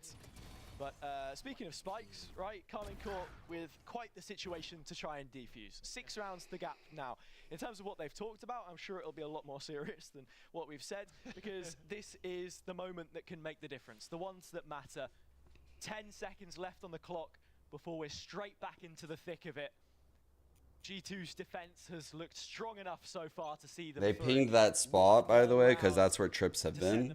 So just be careful of a trip there. This is definitely going to be a B play. Decide in this round. There's a flash off of the Cypher cam. Oh, they're in trouble. Mario, though, just playing off the contact of the cam. Hello, Matrix Blind still wins that. Oh And my Killjoy God. Out of nowhere, Amy's trying to run for their life, and they won't be able to hold on for long.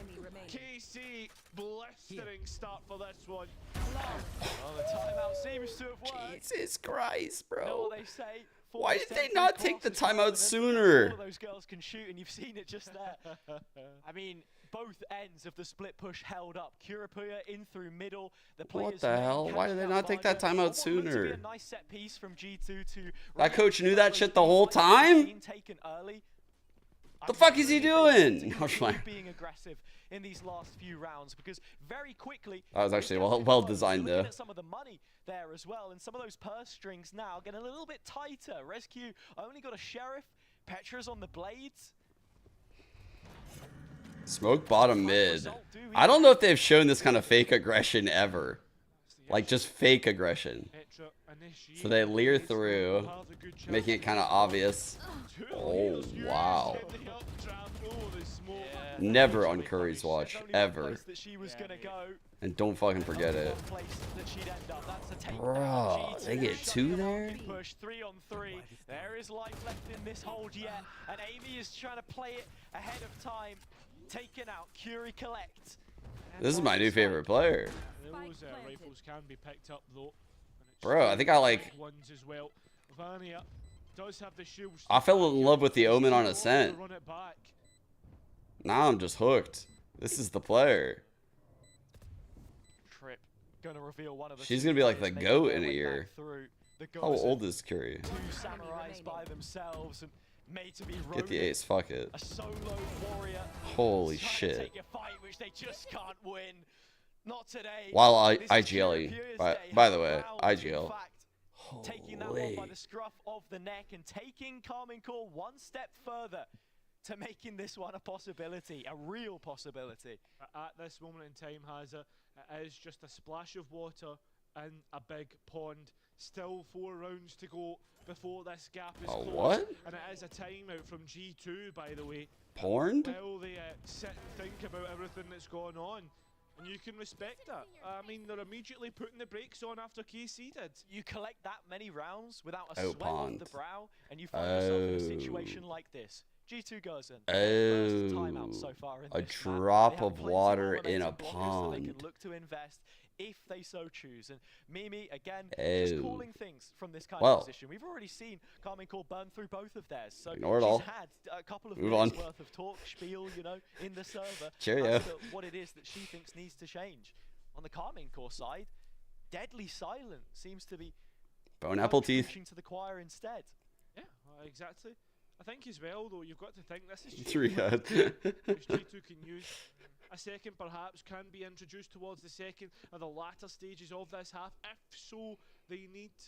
There's not too many rounds left, though. There's only 4, Cairo. And I think if you don't do it in the next couple, which I don't expect you to, and you go into an overtime, Looking like for a mid example, play. not to tempt fate necessarily, Off barrier? then it's a position where No, you're they'll going to have an extra one to pause use anyway maybe. because it doesn't carry over. Oh, dude, it's on the door We'll be breaking. thinking, hang on a minute, these guys are actually Oh, starting this to is gonna go worry a little bit about crazy, the chat. situation. This is gonna go crazy. Almost gives them the justification that they need. Buckle up. There'll be a 6 duelist fight in mid. Oh wait, no, they're not breaking door first.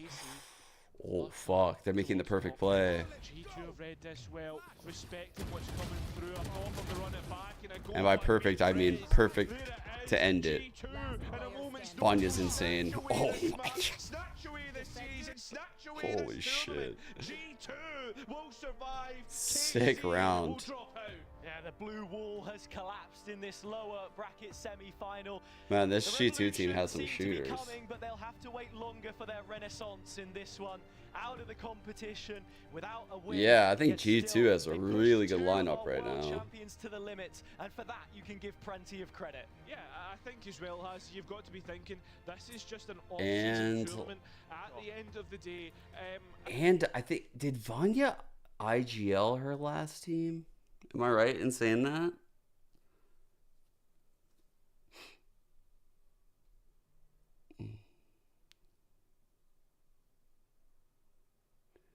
I don't know. Smee, are you really nervous about this G2? I'm like super bullish about this G2 right now.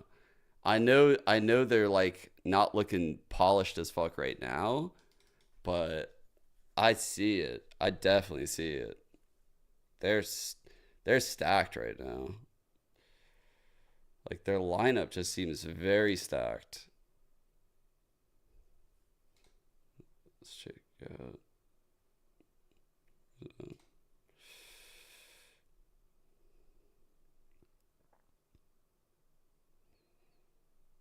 Like, I don't think this is how Petra's going to perform when they go into like normal comps and she has initiator util. You know, like I've seen too much footage of it. Like, I know how she plays.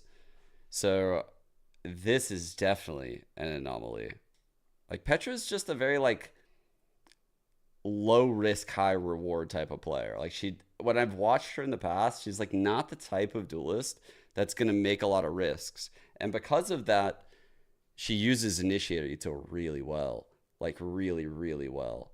And knows how to get on initial lines and like, but when you're running comps like this, it's a little different. You gotta play a lot looser.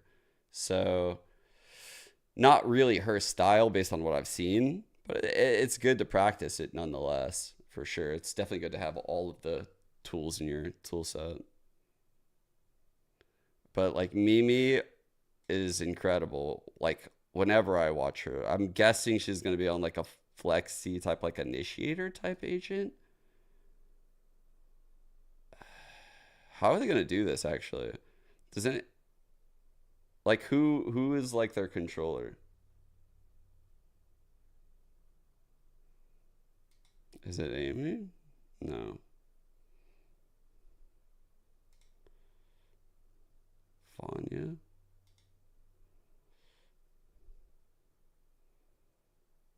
Okay. Yeah, dude. They're in a really good spot. They're in a really, really good spot. I don't know much about Rescue. This is like my blind spot here.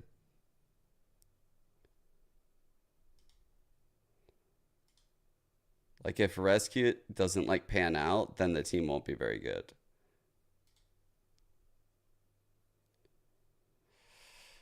Are they running like double duelists and stuff a lot?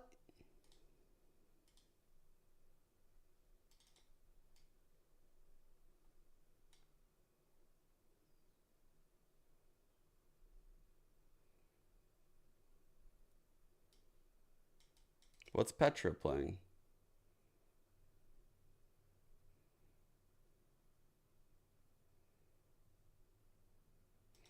Like Rescue's roles like kind of look weird when I'm looking into it.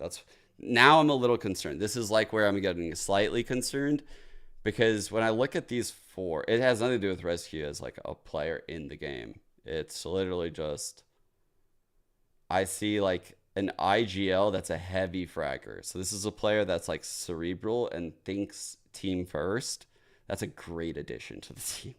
It's a fucking great addition to the team. Mimi is your IGL and also like a star flex player, can like play a lot of agents. So there's like another brain on your team. Petra has, I believe, IGL. And I definitely believe is a very cerebral player as well. Based on what I just saw, I know nothing about Amy as a player, but she took some really good angles and did not int at all when I just watched her. So I'm guessing she's a smart player. So it's like 4 players that are just really skilled, that play the game well. And I was just assuming Petra would just be the duelist. And then I remembered like they have Rescue, and I've never seen this player. So I just assumed Petra was going to get thrown like the Raze and Jet roles. But then when I saw this at the bottom, I was like, oh, wait, what? Then my brain like kind of fucking fizzled out for a second there. Like I don't even know like what to make of the roles now. But like if this was like some fucking insane Sova or like some insane initiator or something, I would feel a lot better.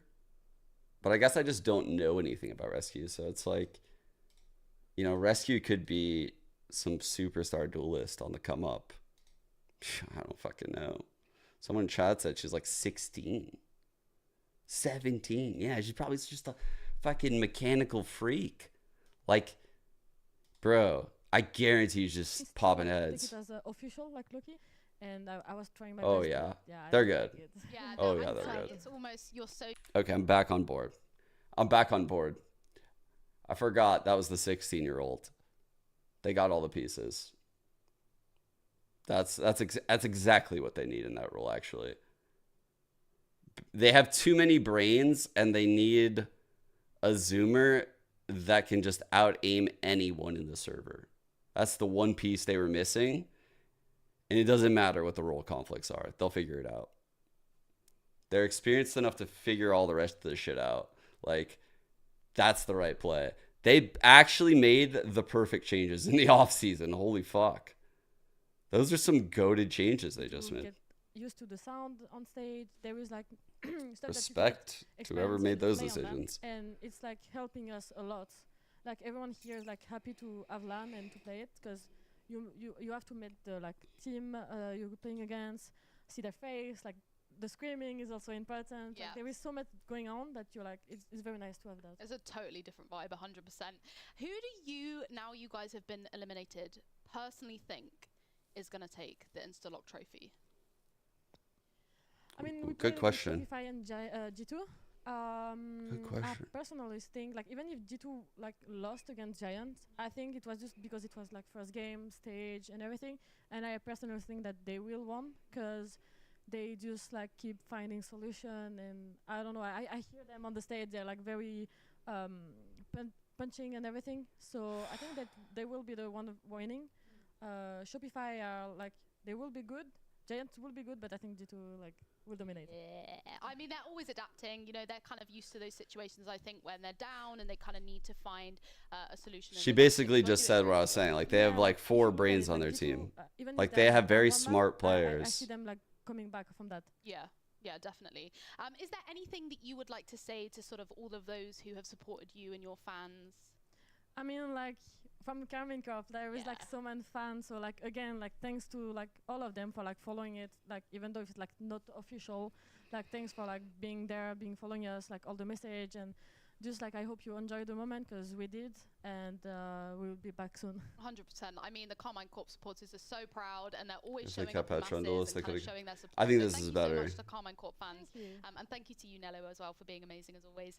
We are going to head to a quick break now whilst we get set up for the Shopify Rebellion and Giant X match. So stay tuned. I'm a huge fan of like the Zoomy who hasn't been burned yet. That just like has no fear, you know? Gonna do whatever the experienced players say. Just no, like clean slate. Zoomy with clean slate brain, you know, like they didn't fuck up a pathing to blow a tournament 2 years ago and they don't remember that, you know, like they don't. There's a lot of things that like affect experienced players and make them not make risky plays because of shit that has occurred in the past that they've gotten burned by or thought about. Zoomies don't have that holding them back. So they're often willing to take fights that experienced pros wouldn't take. Sometimes it bites them, but a lot of the times it catches people off, like because they're taking fights that are like suboptimal. Oftentimes they're taking fights like below like the 55-ish percentile. Like if you're a pro player, you're not going to take a fight if you think you have a below 50% chance at it. You just won't. Like subconsciously, you've just became accustomed to thinking about the game and taking good fights, and you know what a good fight feels like. But like the way a Zoomy plays sometimes is kind of crazy because they haven't really thought through everything yet. And sometimes they're just experiencing it fucking live in the match moment, just reacting, you know, like, and they're just making fucking plays out there. I don't know. Like I actually like that. I really do. Like being bogged down by too many thoughts is a bad thing. Like I would much rather have someone out there doing that. And then you try to hone that in over time, right? You try to like take that craziness and then you teach that player like just some boundaries. Like, yo, that was fucking, you don't want to like completely cut the wings off, but like you just want to be like, yeah, like last time we pushed Sunset and you fucking went through Boba and flanked Market, like that might be a bit too much, bro. Like, come on. Let's maybe take a jiggle. You gotta set like some barriers like along the way. But right now we're seeing a fucking 16-year-old that just joined a top level team and they're just setting those rules in place. And that's why I'm like very excited, I guess, to see like how G2 evolves throughout this year and how this player evolves throughout the year. Because with 4 experienced players like that and a good head coach like G2 has, man, Rescue could be really good. Really fucking good. That's like the Redux formula. It's like what Oxygen does. Is how fast they're spinning, and basically they just like propel a nerf rival round out. It's also like think like Austin in the early days of 100 Thieves with like Hiko, Ethan, and Nitro and Steel. You know, think that. They like shine purple when a shot is fired. You have motors in each of the arm to move up, and then there's a motor. Like there's those type of players are special in those systems. You can't win with 5 of them, but and you probably can't win with like 3 of them because they're just not experienced enough yet. This is not a human. Basically, that's talking to. But I think it's important in Valorant. Motors like where to move the turret in order to get it to shoot. And then the wristband, like maybe one of the coolest features I think. Yeah, this is awesome. So there's an automatic sentry mode where it's like looking for people, right? And it's like scanning around. Oh shit, dude. Yo, VCT broadcast about to kick off. Powered it on for you. Oh yeah. Get the lights going. Yo guys, what do you think about my meta comp? So this is the RC. What do you guys think about this? Nice. My meta comp. Yeah, I hooked up like a GameCube controller stick, and then you got the big red button to shoot once you're locked onto the target that you want to fire at. So a lot of features, took me a lot of time, but yeah, I did get most of the things that I wanted to be in there. you didn't cut any corners in terms of like trying to be like, What's so funny? I didn't want to do the recoil is a lot of work, or like anything like that. You just were What like, is no, funny? this needs to be exactly as close as I possibly can get it. Mad respect Hold up. for that because this is impressive. What's so fucking funny?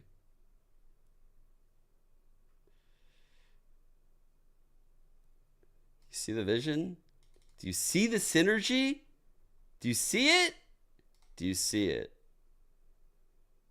Breeze is hard to make it work. But we could make it work here. I wish I could just... Why is Val playing so shit? I'm going to change the map and lose all of my people. Let's do it all over again. No, we stay here. We're stubborn. I am not putting it back out again. I'm not doing it again. Fuck that. We bring... We're flipping the map. We're flipping the fucking map. All right, here's what we're doing here. We are...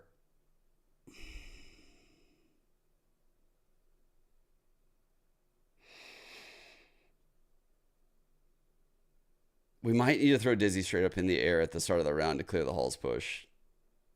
But then we're going to lose so much ground in the other part of the map. That's not a good idea. We're fucked. We're fucked, actually. We can't win. But we could do cool pieces of util, like throwing Dizzy through the roof right here and blinding people in the site. Sending Wingman out to plant from the halls. That would be pretty fucking sick. We could take Deadlock right here. And we could do shit like seize this off barrier. And so we seize. Nah, I think that might not be worth. No, that's worth. Is it worth to use the seize here? Such a sick piece of util. I fucking love this. So whenever I debate using the seize like this, I'm just like, I want to use something better. So we seize that off barrier. We have no info. Fuck, we're fucked. We're actually fucked. We're so fucked. This comp is fucked. Okay. We are putting a smoke here. We're putting this here. Unless...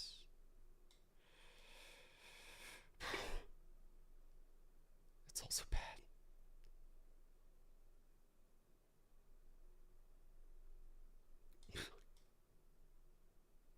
None of it looks good. None of it looks good. Okay.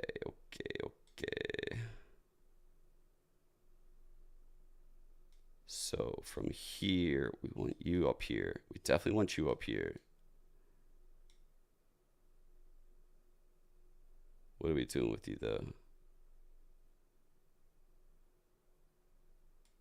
You're here too, maybe? That's way too many people halls. We're all gonna get fucked. We're gonna get fucked if we send this many people halls. Where do we want the clove to die? Why is this so hard on my brain? Do we want the clove to be dying in here? I think I want the clove here. Fuck. So off barrier, we got to go boom like this. So if anyone tries to push main, they're fucked. But I also no, we need that for post. Our post isn't good enough. We need that. I'm not gonna lie, we're just taking A main dry. I think we need the grab net too. We need it all. We need everything. Otherwise, we're just not winning. I don't know. Quite frankly, I don't think there's a solution to it.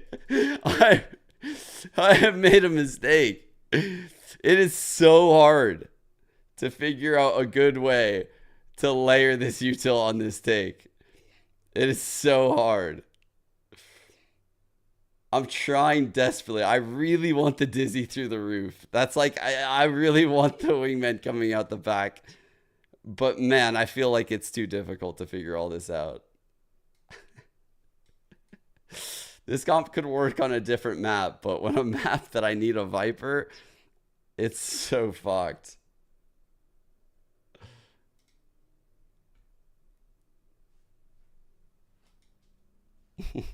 They performed amazingly. They really pushed all the teams that they played today to their absolute limit, and they proved themselves on the stage. It was amazing. Yeah, I'm really, really happy to see this kind of version of KC, because I think the fact that they had to play contenders, a lot of people have... I was about to cook too. Every time I was thinking about something in my head, I was like, dude, we're so fucked if we use our util this way though. Like, we're so fucked. Our util is just not good enough to make it through a whole round. Like, if we use our util here and we don't get like 2 kills, we're just gonna lose the retake.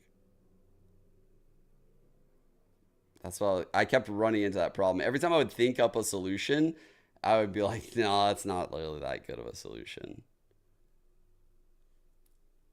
I'm like, I could have definitely like half-assed something on the screen, but it would have had so many holes in it, in my eyes, that I would not have felt good about it. Valorant, you know, in a format where they had to play 3 duelists as well. But this is a thing with G2. I feel like. But I do think I could make it work on a different map. Other girls from Giant X when we were watching this game. It would have to be one of the maps with no Viper. Like, I could make it probably work on Ascent or Bind. Ascent or Bind.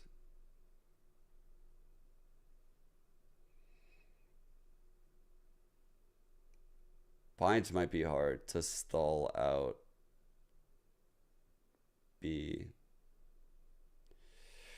I wouldn't feel very comfy running that comp on Bind. Feel better running it on Ascent. But you might be able to get a win on Bind. You'd have to really like piece together a solution to hold the B site. I don't think A would be too big of a problem on Bind, but man, B would be probably pretty hard. You would have to like time some trap plays or have like really good floods, which you could with that comp. You could have insane floods with that comp. It could definitely win you a Bind game. Yeah. But I don't think it could win you multiple Bind games at the pro level. Sunset. Could it win on Sunset?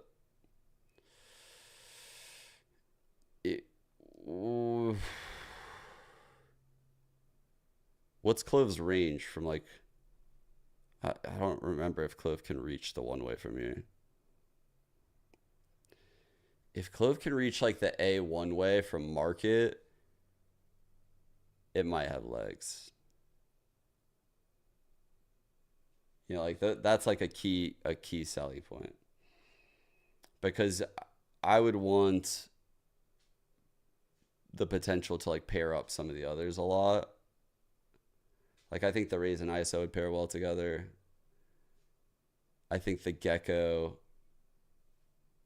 could pair well with probably any of them.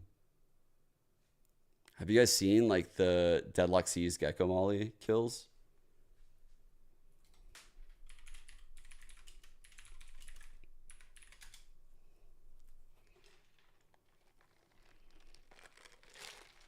Watch this.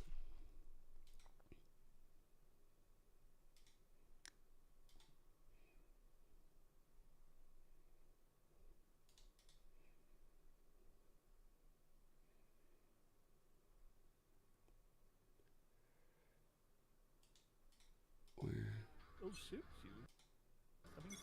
What is this? Oh, that was fucking. Imagine if someone was. There we go. I don't even know what is. Oh, that was fucking. Imagine if someone was. Dude, like, that combo is crazy. Alright? They're dead. I've never been so shit on by a duo in my life. These two are just fucked. Show me another one. Do it again. Oh, they're the same one. No! Save me!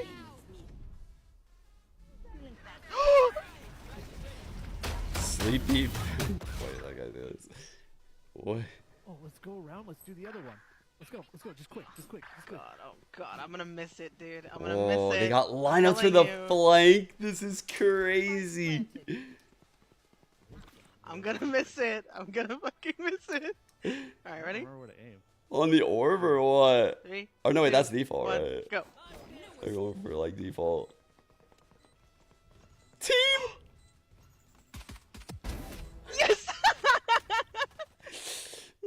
it's so good. It's so good. That combo is amazing. I'm telling you, you can literally fry people with that shit. Like, you could fucking own people with that. And then you're starting to think about, like, now do you guys see, like, the potential of this comp? It might be weird. It's gonna be weird. But the trap play potential is fucking outrageous. It is outrageous, the pairings. Let's see. So it would be like this one. Who are we missing? Raise. ISO I'm not very sold on. I'm just kind of putting him in there for the lulls. Just because the vuln, to be honest. And I think I would definitely cook with his ult. I would win rounds with his ult for sure. I would definitely win rounds with ISO ults. So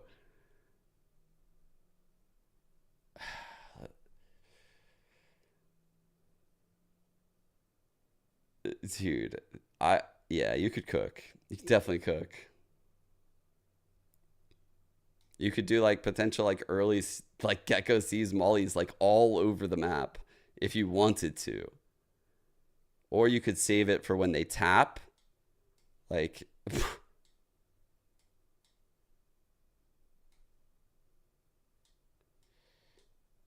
to clear on a retake.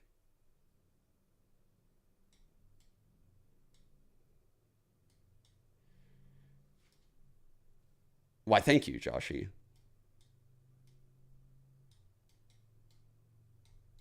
Like, think about at the off barrier on defense. Like, man,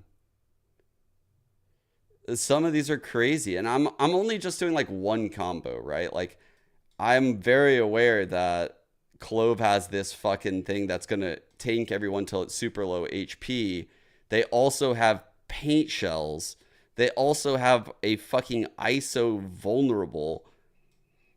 And if ISO even gets an assist, that's a penis. If ISO gets an assist, he has shield. So, and then Deadlock has the stall of the barrier. Bro, this comp could really cook. I'm telling you, this comp could cook people.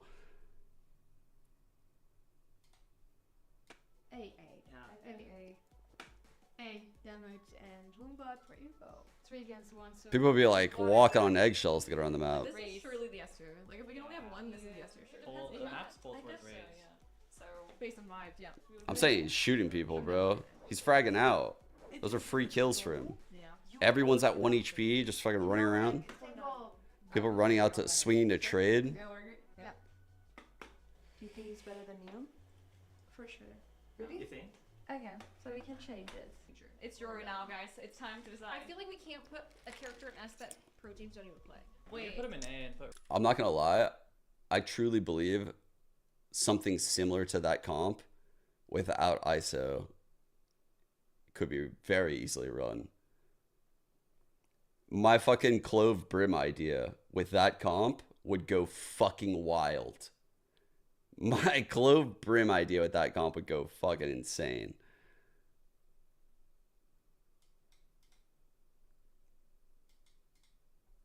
Definitely don't want Arbor. Definitely don't want an agent that tells people where I am. I think Brim's ult paired with some of that util, Brim's molly in the post, Brim's smokes that are instantaneous and pop for execs along with cloves. So you have 5 smokes like that potentially. You get dead smokes as well. You have stim to break timings in certain areas. I just think it's a very good comp. I think that comp could fucking fry. I think Brim in a post is wild. Viper, I think could be used too in that comp very, very easily. But I don't know. If you're going to get wild, you might as well fucking truly rewrite the book. And I think it's worth a shot. But I could definitely see Viper being used in that. Like, if I'm running a comp like that, I'm trying it first with Brim. Just saying.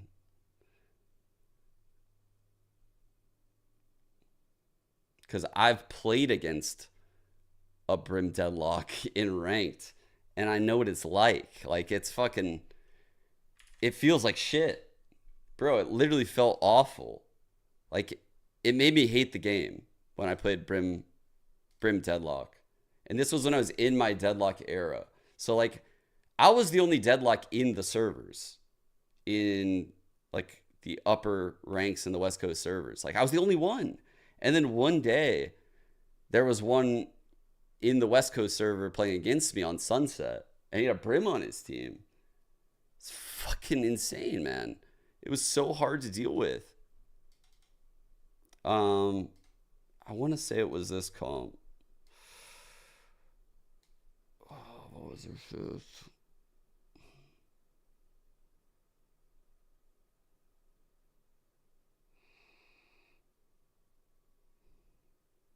Honestly, they might have had double controller or some shit.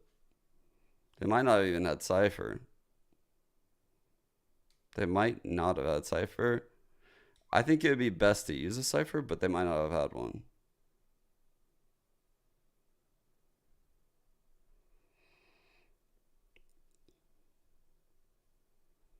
I don't remember. It was so long ago. Let's just go with this. Dude, I'm telling you, when I was playing, this stall felt crazy. Like, the Brim, Molly, and Smoke in this main was fucking crazy. Like, he just would chain smoke for 60 seconds and then have a Molly, and his ult was, like, ridiculous because people just weren't used to it yet on the map. Like,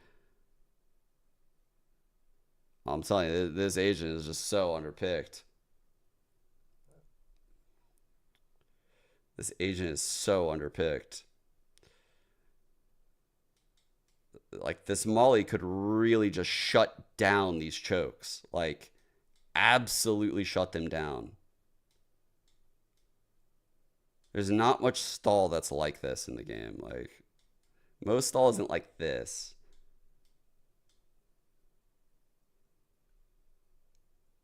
I just think Brim's stall is really fucking good. And he has the post plant with the Molly and the ult. So he has, like, so many areas of his kit that I just feel like are great. And they fill in so many voids that are in Valorant. I would run that shit.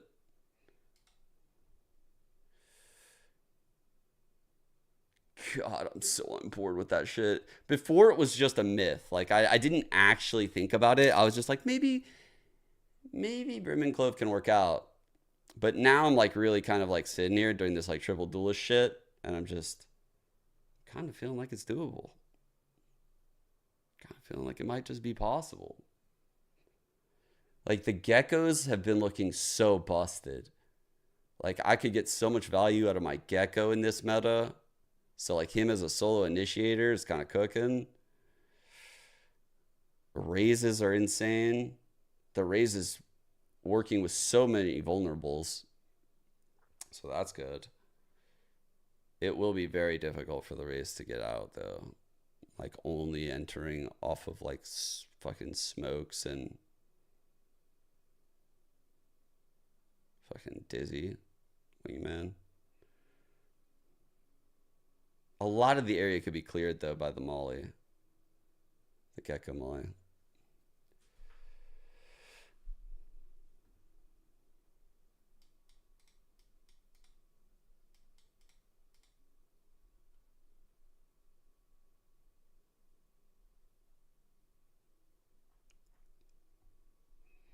Where are we through a deadlock wall? One of 100 places. It could be reactively. It could be off barrier. Dude, you could play that agent in so many ways at the pro level when everyone is synergized with you and understands. You know, like, all of a sudden, you're not dealing with a bunch of, you know, like, two heads. Let's think for a second.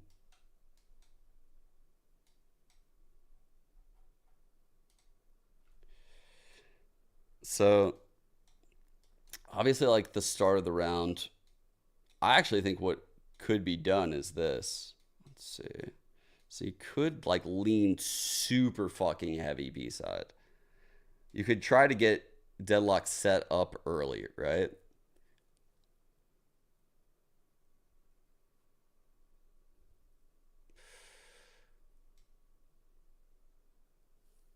Maybe sit her here. I'm trying to think.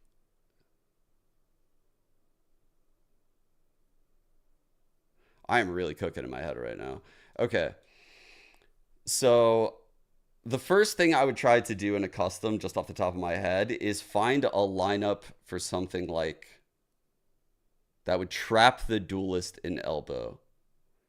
So like if I hear anything, I'm throwing my barrier over the wall. And my raise will be like over here, holding a very tight line. And if this player like shows any aggression, I'm going to fucking seize and we're going to nade and we're going to get the kill. And there will be no trade. And then they'll have like stuns in random places like on the entry where people will be running. Not in key chokes because people don't run in key chokes. But like places like maybe like some fucking weird shit. I don't even know. Like, you know, some place like this. Like right when you step out of elbow. You know? Like some shit like that. Or some shit like right here. No, because that's where your crosshair is. You don't want it there. You want this in the smoke right here. You want it in the stair smoke. Like some shit like on this little piece. So they can't shoot it when it goes off. It's going to detect them and it's going to stun them in that choke because it'll be in the stair smoke. Yeah, like you would do shit like this where you would have this lineup over the wall, or alternatively, you don't even need to do that. Because originally, the reason why I had Deadlock here, to be honest, what I was originally cooking in my head was just simply giving the one way here and then, you know, like making sure the camera's broken. And if they do hit this fast, you know, just like quickly like seize-nading this, like throwing a seize-nade here. And then if they don't, then the raise can leave and we heavy stack B mid and the Deadlock can just like jump spot this and have wall. And then have double stun lane if she wanted to. She could have like the stun I had here plus, you know, like whatever, another one like over here somewhere. And just reactively use the barrier so that way no one can run her down at elbow because no one can break that in time. And if you put it like this, then they have to break like multiple pieces or the big part in the middle. So yeah, I think it could work. It would require a little bit of talking and definitely some teamwork, but I could see it. I could definitely see it.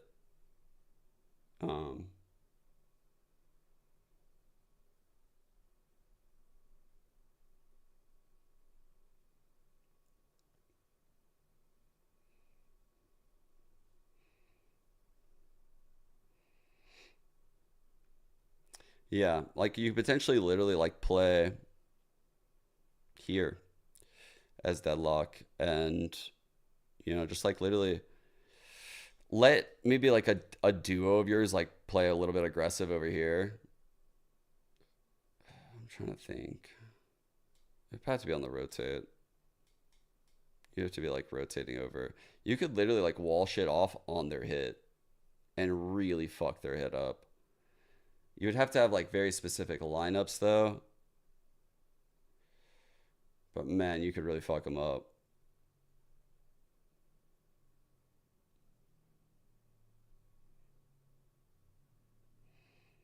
Like when we were taking, or when they were taking B in that game, the Deadlock always had a lineup for the right side site right here. That was very solid. It'd probably be pretty good to put one like here on the run in. Be really good like over here on the run in. Yeah. I see the potential. I definitely see it.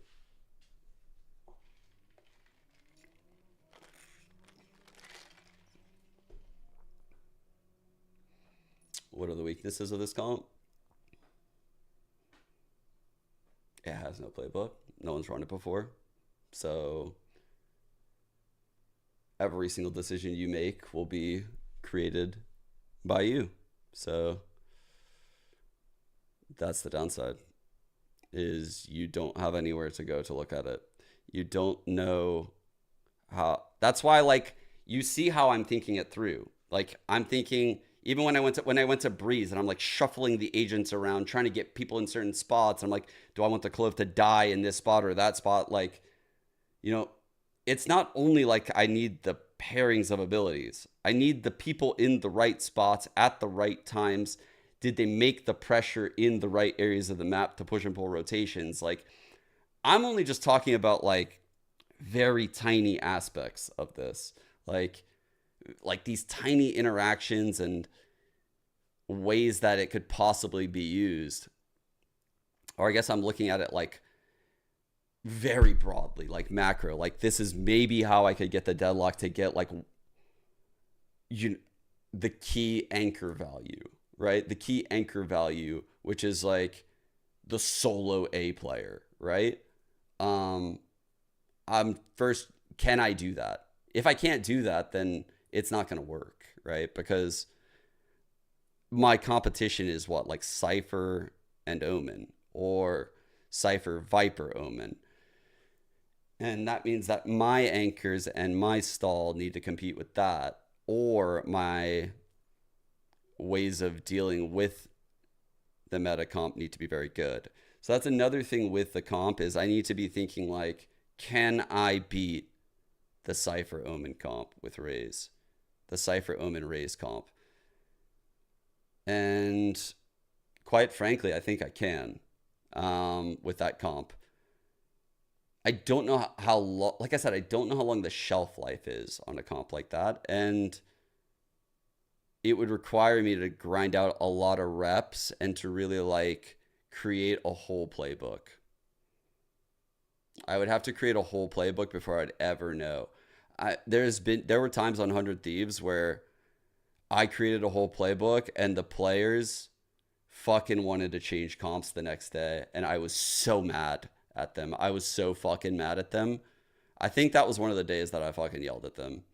I think that was, there's like a handful, but that was definitely one of my fucking pissed off days. Should have made a better comp.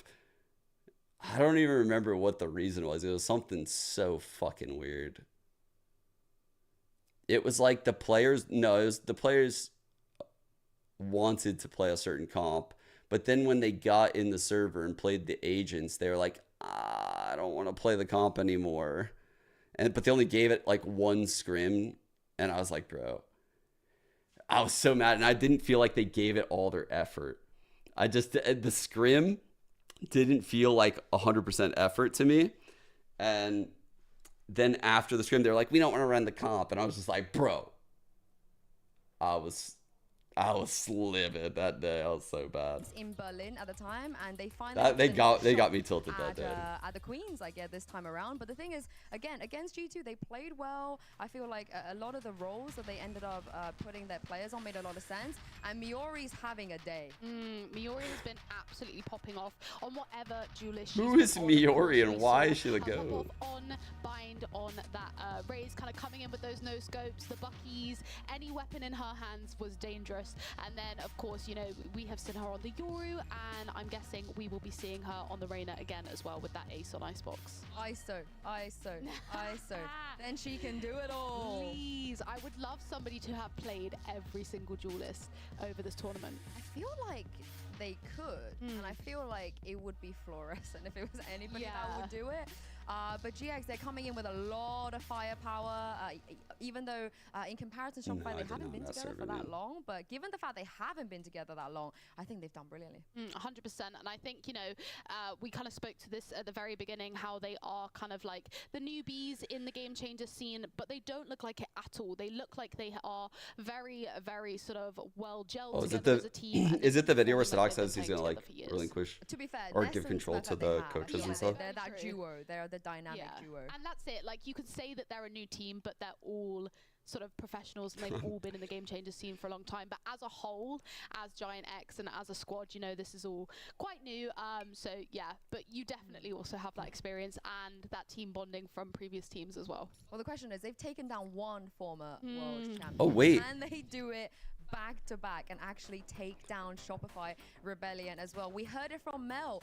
They didn't even mean to play that Ascend comp. That came all from Flo just going in there and locking in the Clove straight away, and everybody else had to kind of adjust. Obviously, Mel playing Jet for the first time as well. If they're able to have that kind of challenge ahead of them and still win that map so dominantly, I mean, there's a reason why they're the best in the world, I feel like. Because of course they will have done a little bit of prep and put their thoughts into how they're going to play this kind of format and these comps. But the fact that they could just adapt like that on the fly to Fluorescent going, I'm going to play Clove this time. You know, it kind of does show their sort of skill set and their plethora of knowledge in playing these agents, and they're comfortable kind of doing that little switch through last minute.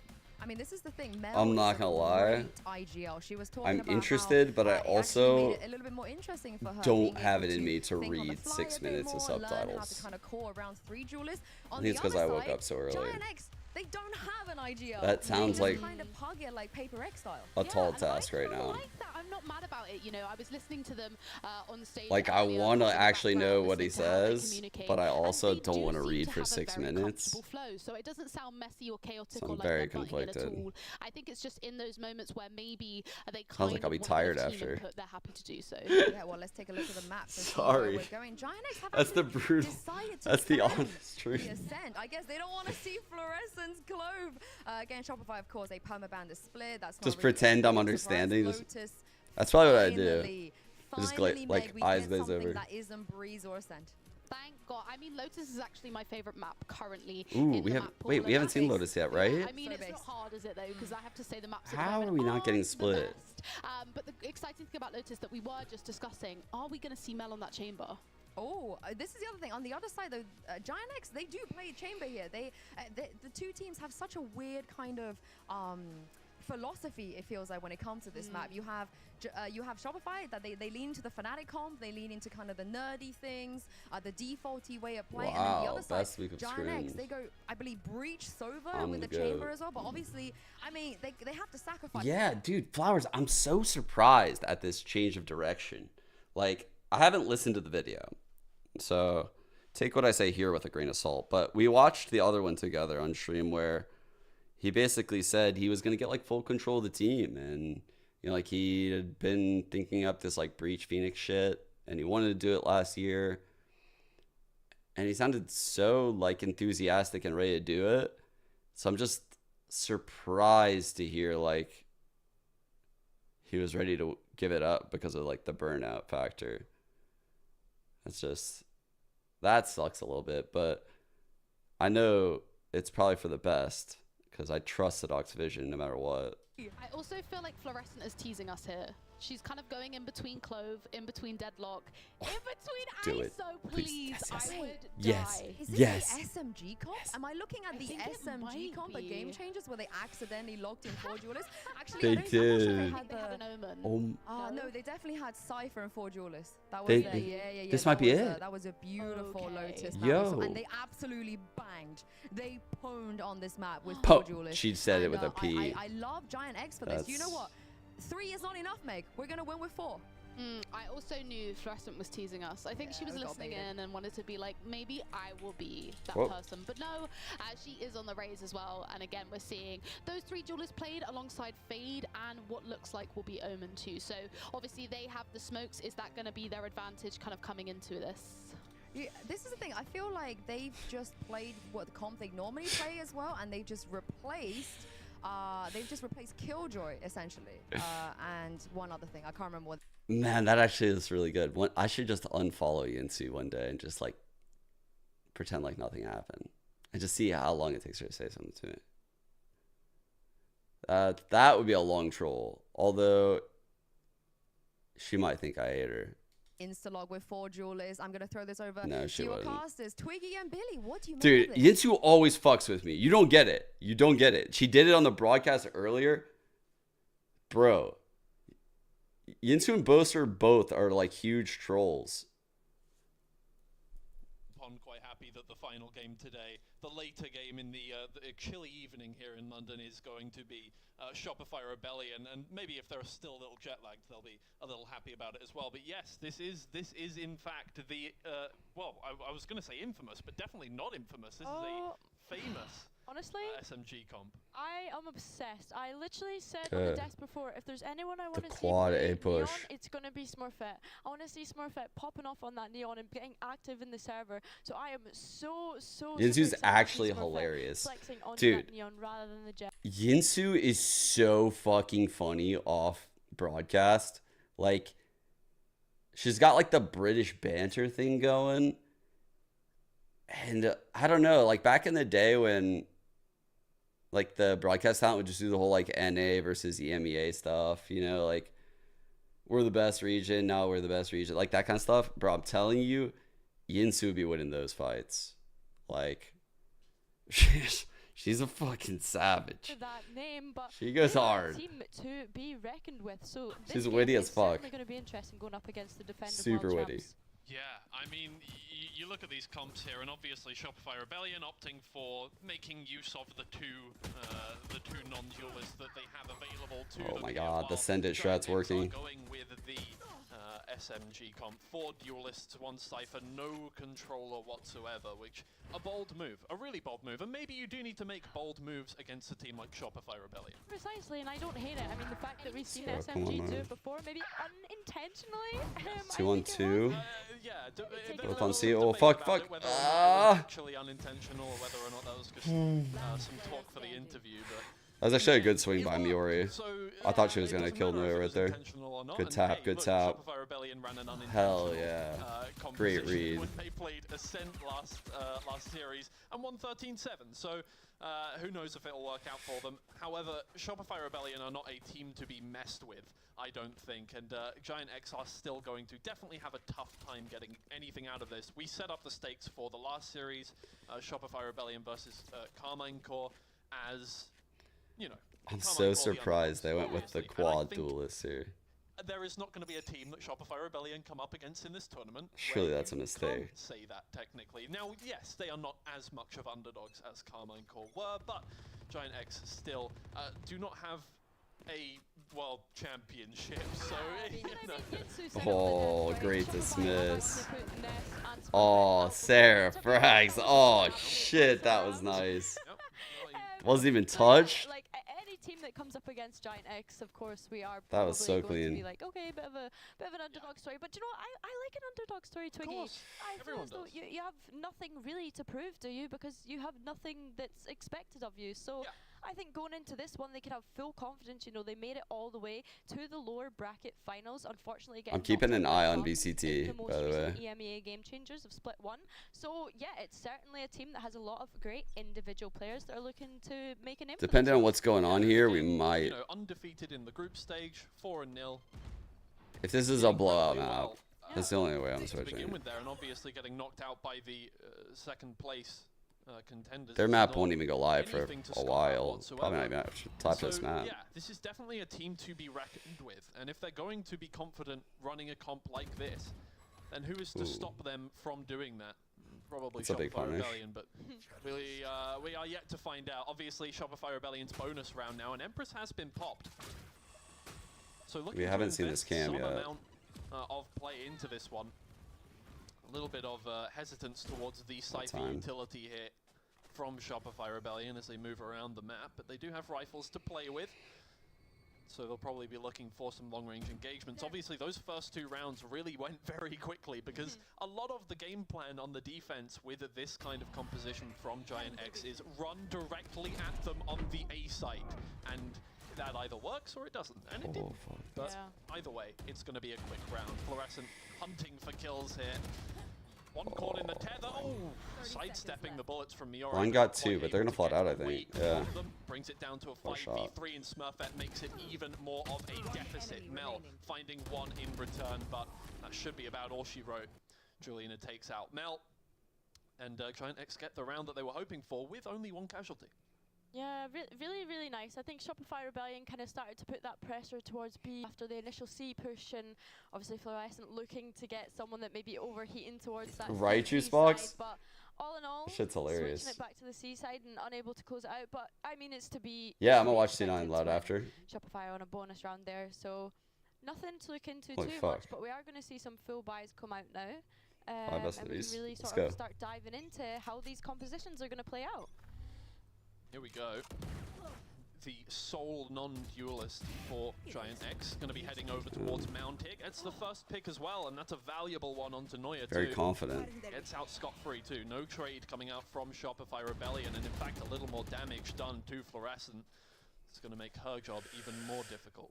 It's crazy that the Cypher of all people is the one aggressing, getting a first blood with this comp. Space after the initial engagement from Sarah, the side of Giant X. Bear in mind, we do have in fact 2 Sarahs in the server right now.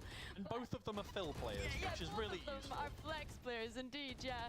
But yeah, Shopify just looking to take that sort of early aggression, but Mel might have possibly found a timing on A. Does Mayori figure it out? She does, and Mel's just gonna cautiously and yeah, gets it. But Ness looking to fuck take now. this early fight out B main, recognizing that Mel is As long as we can get across, just get across. They really need to try Just get across. here before they even try Oh and fuck. cross towards A. Well, they could do that. Oof. Just Just avoid hop and skip along. conflict. No worries Completely. at all. The pacifist run towards A. Through door. They'll get the spike down. but Oh, Mel's that made timing is much so space weird. here, but it was a Man. little jiggle peek round the corner unintentionally from Ult Sarah that body, there probably. that allows them to see Mel round the corner and will probably win them this round off the back of that. Now Alexis in a 1v4, and there's really no way to do that when neural theft is on your back. Ness finishes Yeah, what's it out good, right? with the 3K. Giant X making good use of this comp so far. No notes from me as far as we have gone. Obviously, we're only 4 rounds into the game, but things are looking good. Yeah, I think the confidence coming out from Giant X, even having Sarah as the solo Sentinel player, taking that early information on fuck with it. C-Long, not even with her camera, by the way, like just deciding to swing out solo. This is the one. Was Wait. really, really nice to see. I'll know about King.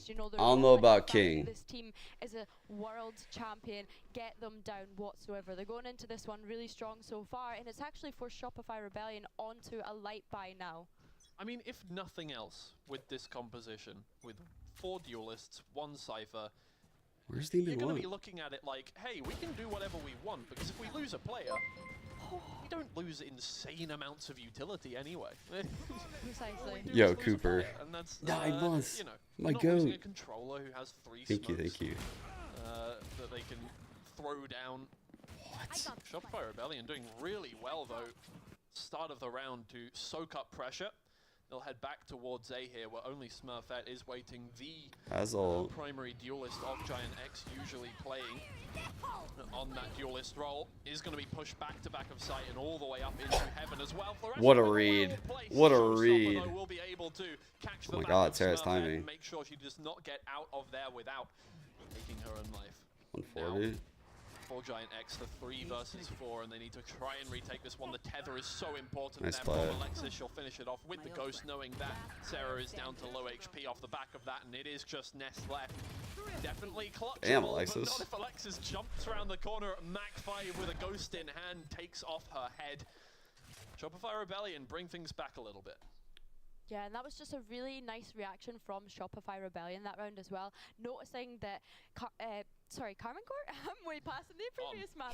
Noticing that Giant X were taking that early C aggression and just choosing to react. Like, okay, guys, they're pushing C heavy. Let's just react A, knowing that they would have to deal with the sort of minority on that A site with that stack towards C. And it's nice to see Giant X switching up their paces as well, whether they're going for a C push or an A push. Like, they're kind of Watching switching up BCT right now, make sure area that they're looking to fight nothing's for happening. to get that early information.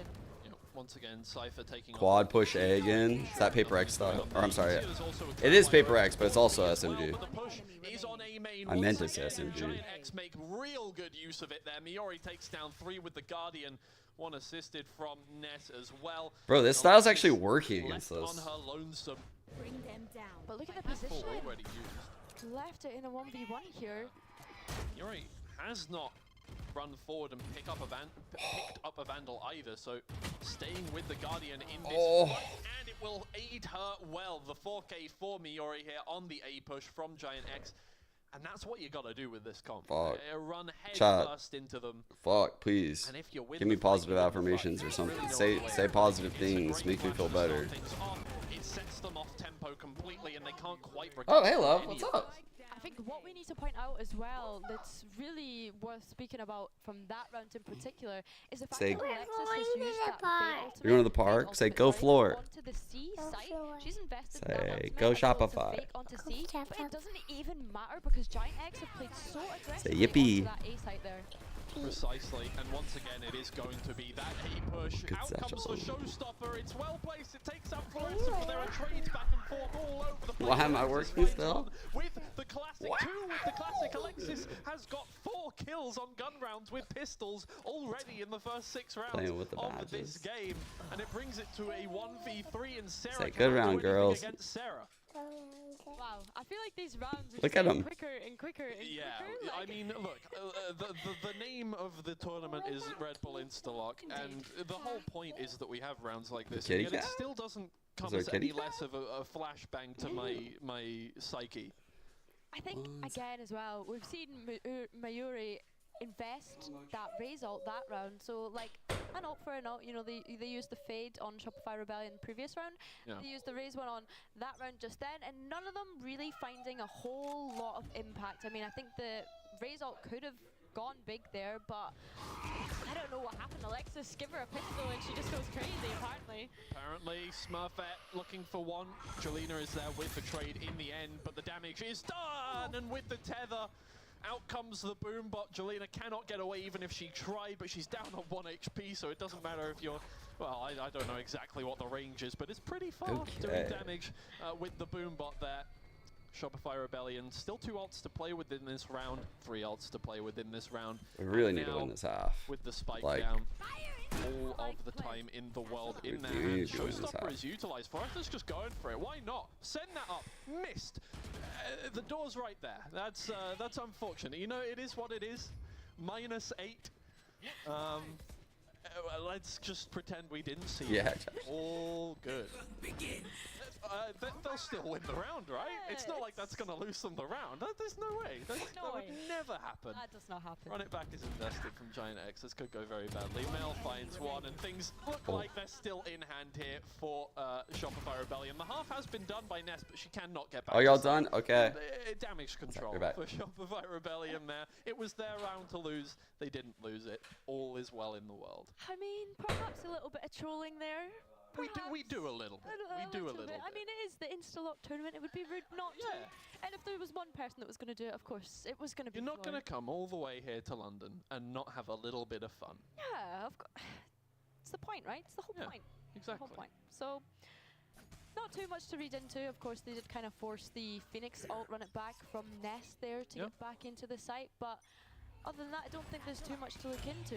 Just trading out these ults if and where possible now that we're getting halfway into the game. But this C site is completely empty, and Giant X are completely aware of it because of that push onto A main, and they're just going to completely flank behind them. Shopify Rebellion are going to get in here and get That's the good plant info. down, and that is a great ultimate from Mel. She has all the info now that all 5 players will be flanking, so they can set up this post plant to take on CT space and just fight opposite. Mel's sitting on the box. That's going to be the first corner cleared from these players, and out goes the camera. I don't think that is going to clear Mel, but it's going to give them good info about the rest of the site here. Let's see, the flash is good. They check it, but they do not go for the kill, and Mel finds that first shot. Alexis gets hit by the boombot because Sarah is reloading, and now it's a 3v3. Over towards site, looking for kills left, right, and center. Alexis finds the first, Sarah finds the second and the third. And now it looks like it might just be a Shopify Rebellion round there, closing it out 6-3, and things really keep getting hairy here. But in the end, it seems like it's always Shopify Rebellion just about on top. Yeah, I mean, Giant X had the right idea there. You could see what they were trying to do, but that ultimate, that from the shadows coming out from Mel, proven to be really valuable and used at a really good point in time for Shopify Rebellion that allowed them to have that plant for CT and fight that way and just take that extra space. You know, they had it, so they might as well use it. And yeah, it's forced Giant X into a light buy, despite having the right protocols and the right ideas in mind. This composition is really kind of forcing teams to go out of their comfort zone, perhaps. Smurfette has that ult and is going to use it at the start of this round, moving up through B here, and The paranoia is good to slow her down. Obviously a time limit on that ultimate. You do need to start using it, and there's the first kill on it. Onto Mel. They know now that no other players are towards C. They've got to set their sights elsewhere, but Sarah is able to cut that out swiftly with a shot to the dome. Finds Sarah as well. Looking for maybe for an ace in this round. There it is from Sarah. They line up, and the bullets, they find their marks. All 5 headshots, all 5 beautiful kills. We'll be reeling from that one for a while. I mean, that's got to be satisfying, right? It's got to be. Yeah. Although, I have to say, when I'm playing Reyna, I'm instantly dismissing and trying to do all the fancy things. Sarah just played that like absolutely perfectly. Just waits there and just lets them all line up. And it's unfortunate for Giant X because these are just 1v1s at this point. I mean, the last 2, they kind of line up towards the end, but maybe a little bit nerves coming in now, losing rounds, letting the game get away from them a little bit. Possibly, possibly. Shopify Rebellion sort of turning the heat up and fighting back to this aggressive push that Giant X have been playing on the defensive so far. Yep. Shopify Rebellion have kind of read the play. They've gone, okay, they've gone A twice now. So let's go A this time. I don't think they're going to do it this time, and it's worked out for them. Smurfette taken out immediately. Sarah, 6 kills in a row now. See how many we can make it. Get that kill streak up. Tactical UAV will be inbound. Mel finds the first kill there. Sends out the paranoia. It's good. The shot quite a little bit to the right. It's 5v1. Surely Jolina can't bring this one back. Yeah, she's got a lot of They said responsibility on her foreshadowing the shoulders rest of the round. here, Never mind. but yeah, that's a lot to take on for one player when you have 5 Shopify Rebellion players running right at you. But yeah, it's nice to see the pace change. It's nice to see Shopify not being scared of the fact that Giant X have just been sending players at them despite being on the defense. And 17 and 5. Are we going to see 3 ops on the attack right now? That can't be right. Twiggy, tell me. I don't think we're going to see it. We're going to see 5 though. Okay, yeah, of course. Yeah, that makes Holy, sense. we really turned shit around. Right, totally. Oh my god, we have 4 ops. Duelist, why wouldn't you? Did I see that right? This is going to be fun. Out they come. They've actually got a high-low. Oh no! Oh no! It's backfiring. Neuer has missed the shot. Oh no! Okay. Still have 3. Fluorescent picks up a Vandal and goes, okay, enough silliness, but it's too late. It's I feel like they're clowning on us. Operators all over the floor, and you're going to lose the round with Giant X. Oh, those are some Why have you swings. forsaken us? Miori's hitting us with those poppins. We do a Serafax ace. little bit more trolling. Oh, I feel so bad. That's so sad.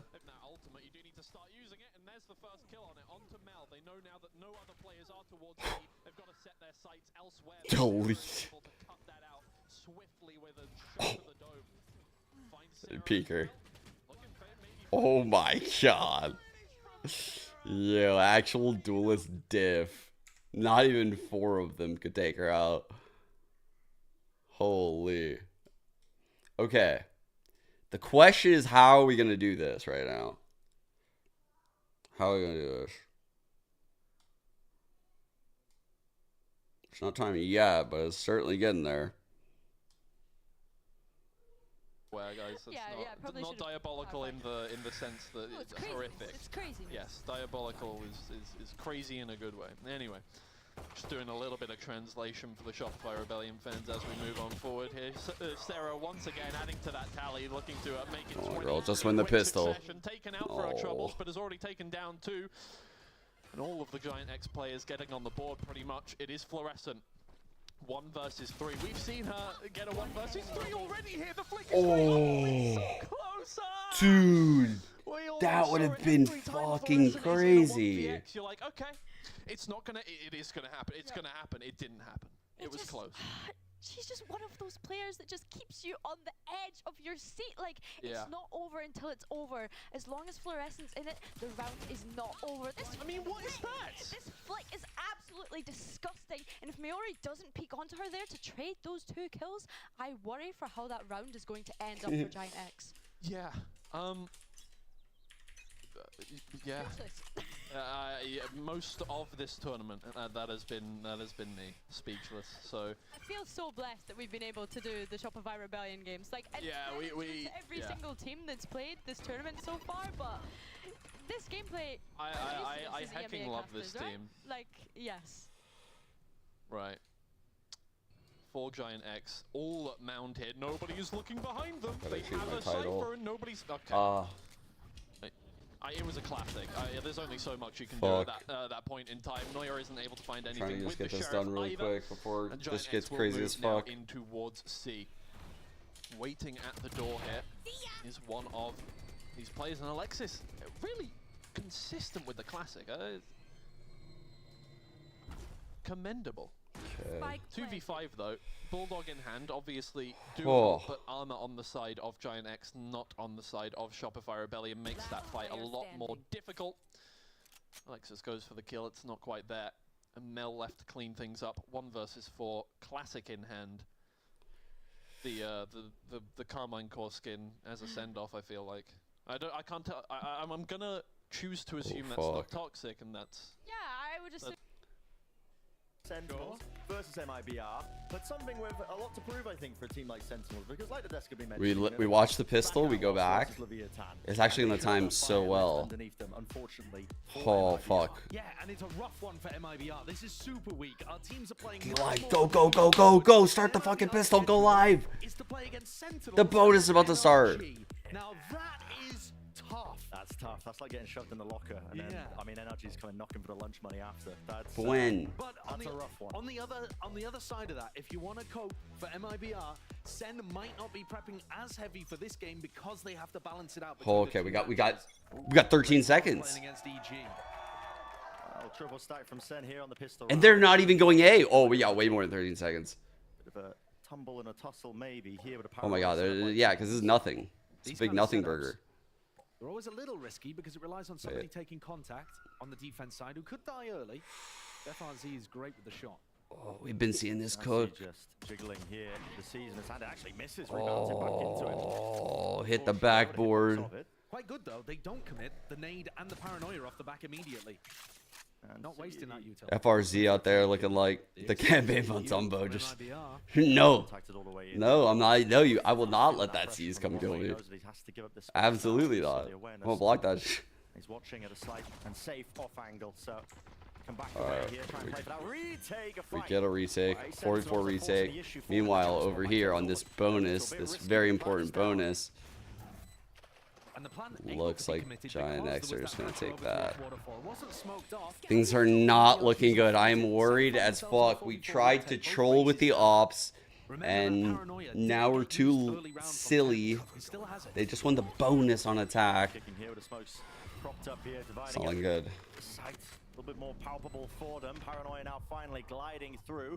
Big connection onto a multitude of targets, but again, there's no follow-up. The volleys are just delaying. How are Sentinels going to take this one with time of the essence, sticking onto it. Sassy, half already. Might have just earned them enough time here. This is 1-1. All the way forward, spamming and tapping all the way. Oh my god. It's just absolute cinema. He's back. John is the GOAT, dude. John is literally the GOAT in my eyes. Guy can do no wrong. All right. Sweep their way through rubble here. A couple of casualties, nothing too bad there. And it is just left in a 1v3 here. Checking their backs. But Mel... You're hard red zoning this right now. Just waiting for some information. Judge in hand. She will be Tech unhappy that this is going towards B in that case, but can pick up a weapon from one of the fallen soldiers here over towards rubble, or just go through it, or just... No, that works. Yeah, dude, I'm getting nervous here. Into a sort of close proximity location, so this might actually be in her favor. Pine tap. They ran straight into her! What are you doing? Why are you doing that? There's no way. Well, all right, we're good. All right, well, no need to panic, chat. We're okay. All right. Holy shit. on your keyboard moves you away Wow. from I would be so tilted if I were that coach. I'd be so tilted, dude. We had the Cloud9 Trading Grounds video before this one. They Oh. didn't mention that. They didn't mention that. Honestly, you know what? Fair enough. I rate the Wow. confidence from Giant X to move in towards that. Bro, they're about to literally tie up the game. Holy, after all that time. They put in so much work. questioning having the judge Season in the eight. first place.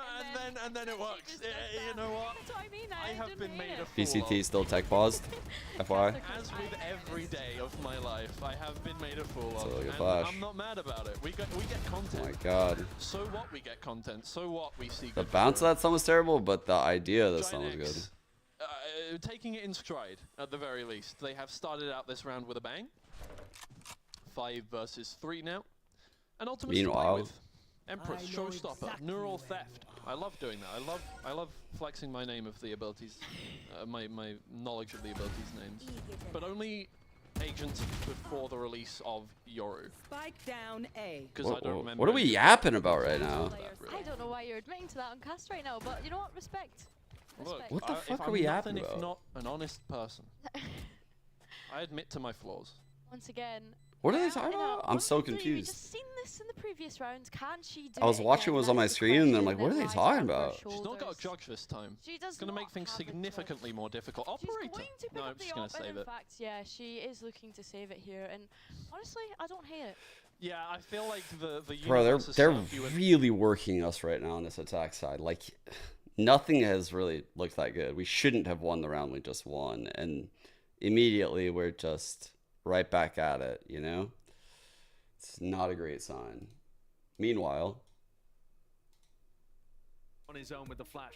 You wouldn't believe it, but he can be sharp when he's in game and not snoozing. Okay, well in the meantime as well, while we get this setup ready, how did Aspas The fuck? become Aspas? I know, a little John bit, a model? off tilt there in terms of the real topic here, but find out about his origin story in this clip from the latest episode of Common Ground.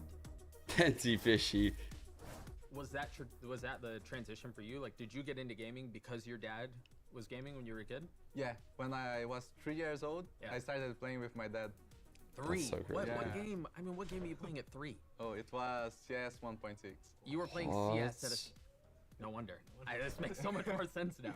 Yeah, we have a Bro, really that good would bond be like if I because, taught Gemma I right. started playing because of him, because he had the PC and he played. I so could make started Gemma playing into together with him. Osboss if I start like, now. I had a problem in the PC. I would just call him. It's too late for Ella. When he gets home, he would fix. She's already washed. Sometimes She's 4 going on the mouse 5. that I had But some Gemma, click problems. Gemma So by just coding, turned he 3 would on the open mouse and 16th fix the actually. problem as well. Oh, that's amazing. These are her prime If years. I had any problem, he would fix. That's dope. And my father, he stopped playing for some time because he had to. Yeah. Like, I'm gonna put Osboss's picture on their then ceiling. Now he's Like playing this. Valorant. This is your god. Is he? Yeah, he's playing Alright. Valorant when he finished work and he go back home at night. to play. This is what you aspire to be. Probably not. That's not a fair question. We're talking about like, one of the best duelists in the world. Look how happy he is. You know what caused that happiness? Hard work, effort, But they're still and a currently lot of working on it, frags. As you can see from the players' positions, I mean, they're all well rested, sleeping. Yeah, they are. You need to get get a your bit of break. shut-eye. You need to get your break at the beginning of the Super Week. It is going to be grueling. Yeah, that's kinda insane, man. Because we've just started. I wonder if it was like just like casual playing though. I mean, because back in those days, like, I mean, I was, yeah, like I always say, like I consider myself. It's weird because like I would classify myself as a CS pro back then in 1.6 because I was on the best North American team at the end, but there was no money. Like, if you truly go by like the sense like professional, like it could be a job. I feel like it couldn't have been back then. So yeah, I don't know. I don't think it was like that when he was playing like CS 1.6, you know? It wasn't probably like violin or something. It was probably just like chilling. Because CS was super big in Brazil back then. Really, really big. I remember as a kid, that's why I've always wanted someone to find my first Counter-Strike movie. And no one can find it. I literally think it's lost forever. Like it's actually lost forever, which sucks. I have my second one. My second one's right here. My second one I released June 23rd, 2004. And this was like deep into me playing Counter-Strike. Like this is fucking deep into me playing Counter-Strike. But this still isn't the end of 1.6. Like 1.6 went on for a lot longer after I made that video.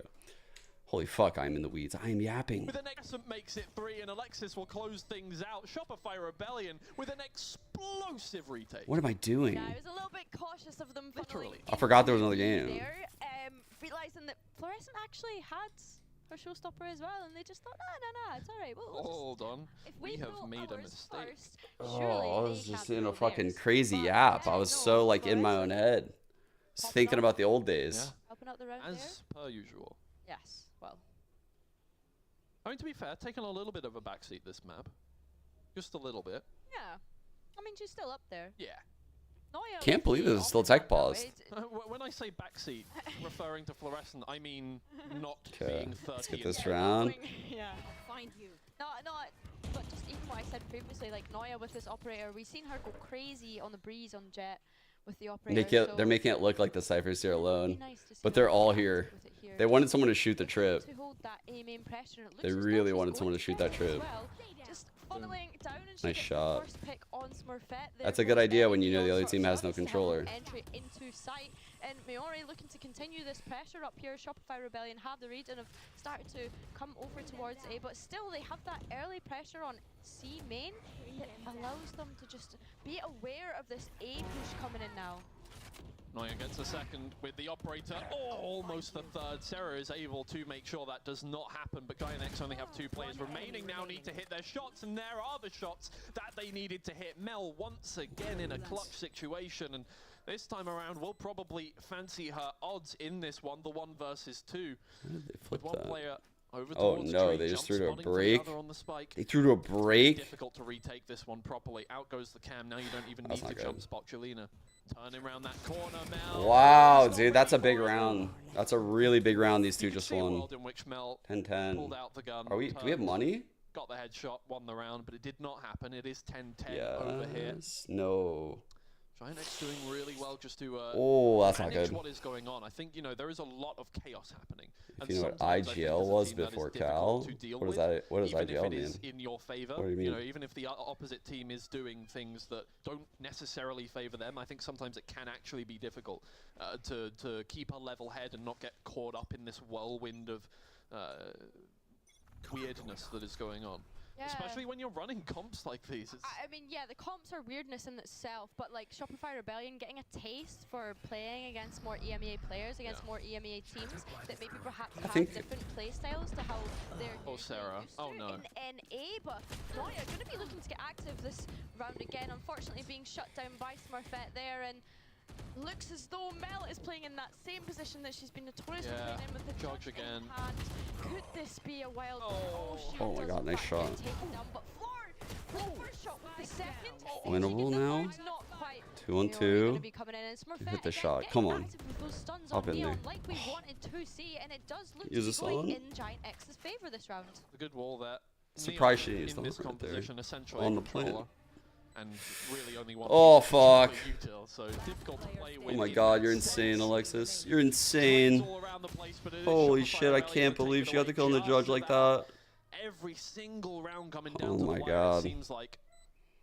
We're so fucked if we lose this next round, chat. Our money will be in shambles. And it'll be tied 11-11. This is a very difficult round to win on Lotus. God damn it. Maori's idea towards the end of that round is picking up that judge and oh, actually, do you know what? You guys are gonna play judge. Well, I'm gonna pick up your judge and play you at your own game. Yeah, you said like Iron Gaming League. I think I personally remember, I think it was called like OGC. Open. I don't even remember what it stood for. There was also like UGC though. There was 2 of them. But OGC was the more popular one. It was like a ladder league that had many different types of leagues. Like I played in fucking like 2v2 leagues or like 3v3 like hostage leagues. It was crazy. It was fucking sick. That was way, way, way long ago. And then Cal, I might have joined my first Cal team in like 1.3 or something like that. Maybe it was like the first season. I don't think Intermediate was there off rip, and maybe it was like the first season of Intermediate. Duelists, I know. Because I skipped Open and I went to Intermediate. A lot, but I joined someone's team. you know, it's something you got to take into account here. And the operator is now out for Shopify Rebellion, but it looks like it's going to be a coordinated hit once again. I think that's the only way you can play this comp from Giant X is leave the Cypher somewhere everybody else uses all of their util to get into a site and hold it. It seems like it is going to be B this time It's the only place in the world That's a great point as well, because I think where having a number 500 next to your team makes you a fucking shad. Because that wasn't that the owner? Then you could like go down from there like 499, 499. Oh, that'll still do damage. Oh, floor is goated. Okay, she gets a kill with a gun anyway. It didn't really matter. But either way, very cool idea. The spike is down. Now needs to find the Oh my god. My god. That's a huge round. Also coming in to Has make her ult job too. easier.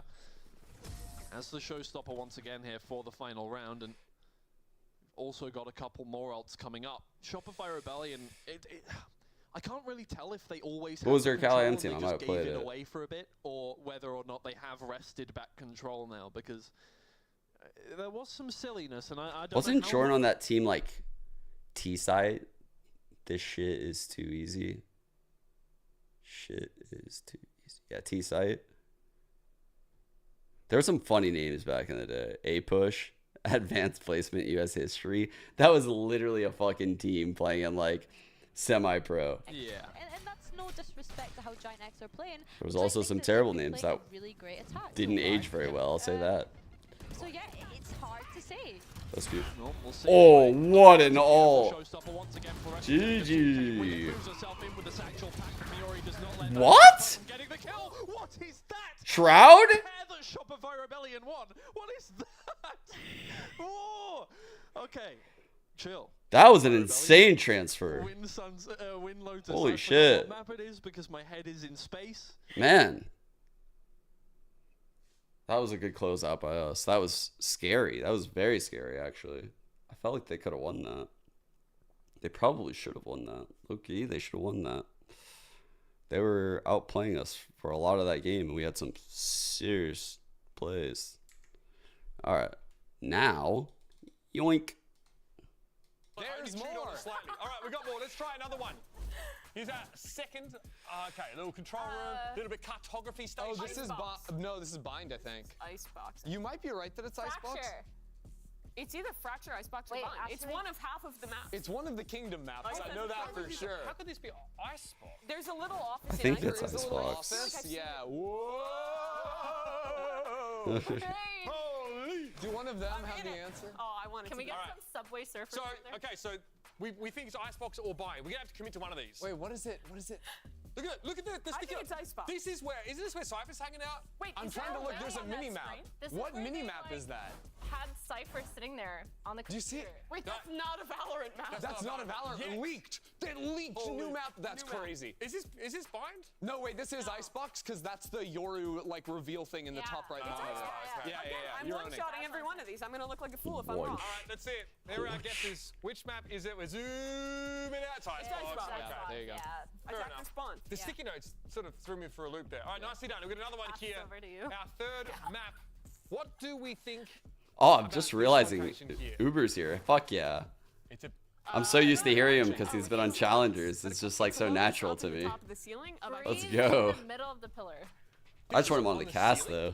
What are you guys just floating around in custom games looking at the teddy bears? What is happening? No, the real reason is I watch a lot of Pro Valorant, and the obviously. Okay, you watch a lot of. I don't. So, yeah. But in like the freeze time, I watched a lot of EMEA, so. Someone got dinged. But our observers love showing these things, and they're the ones who made this. Yeti made this, I think, probably. I don't know. I'm gonna. Was the Overwatch League good at the end? Give us Turtle. Honest question. I'm not memeing at all. Was Overwatch League a good product at the end? I didn't watch it since like the early days. So like I couldn't tell you. I thought back then it was like so hard to fucking watch. As someone that played the game at a pretty high level, I was like, what the fuck is happening?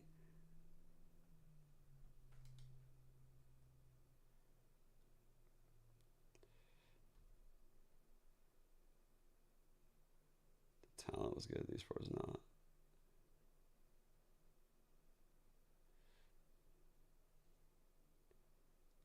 Wall matches getting DDoS. No, I didn't see that. I don't really watch the league, so yeah. I only watch like CS and Val. Although like sometimes I'll like watch League, but I don't really know what I'm watching.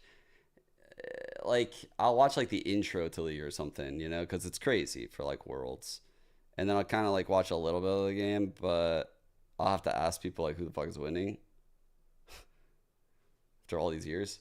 Still don't know how to watch that game. Same with Dota 2. I have no idea how to watch the game. I have no idea how to play the game. I couldn't tell you who was winning if I was watching. I'd probably just say like whoever has the bigger numbers and looks like they have more space on the map. I don't know. I just have never been into those games. I'm not looking into the wall. What are you doing? It's your trophy. We'll hold it. Congratulations. Yeah, you're now the bearer of the... I thought she was trying to kill me with two fingers. No. I wouldn't in the... Nope. Nope. Oh, that's rough then, Scott. Actually. All right. Okay, yes. Unless it's in game. Thank you very much for that ratification. Let's talk about our last little spot here. Where are we now for our 5th location? Oh, split. It's B Heaven. Yeah. You look up, you see tower. Okay. Yep. That one might be pretty quick and easy. We're looking at that's B easy. On split. Yeah, that's easy. That's definitely No, split. it's like I'm there right now. I mean, great to see. I have another game we can play. Suspense. Do you want to play rock, paper, scissors with me? Come on, we go on shoot, okay? Okay. Come on, fair game, all right? Yeah. Rock, paper, Yep. scissors, shoot. I thought you were going to take it off. Owned. I thought you were going to take it off. How do you lose? How do you lose? I overcooked. Well, you see, I thought too much about it. It's still in a tech pause, unfortunately, but let's make the most of it instead. Turn this into a tech pause. Wait, he lost to the AWS. concrete scissors? Write it. He overcooked rock, paper, scissors against a hard stuck scissor. Everyone here. That's right, we're into pet content, folks. That is how has Uber done this? Tech pause. We have a wingman right here. That's our. How has he overcooked so hard? That does count. I can't believe you did that. I'm working. How did you lose because I just assumed there'd be something subversive going on. Like, Scissor, actually a scissor one. I was playing like Oxy. Just don't think. Just Yo, the funniest thing is that my girls right now are both learning rock, paper, scissors. And we have a fucking book about rock, paper, scissors. And they always want to read it. And like after every page, they want to play it. And they fucking do rock every time. Every time. I tell them, you can't, you have to outplay the person. You can't just pick rock every time. So... and then they get sad when I win. They get sad when I win. So it's like I have to be scissors. Like I'm the hard stuck scissors. Unironically, I'm the hard stuck scissors. Like that's what I have to tell you guys. Like I'm the scissors that's hard stuck. Truthfully. For the last week I've been hard stuck scissor. Cuz they can't take an L yet.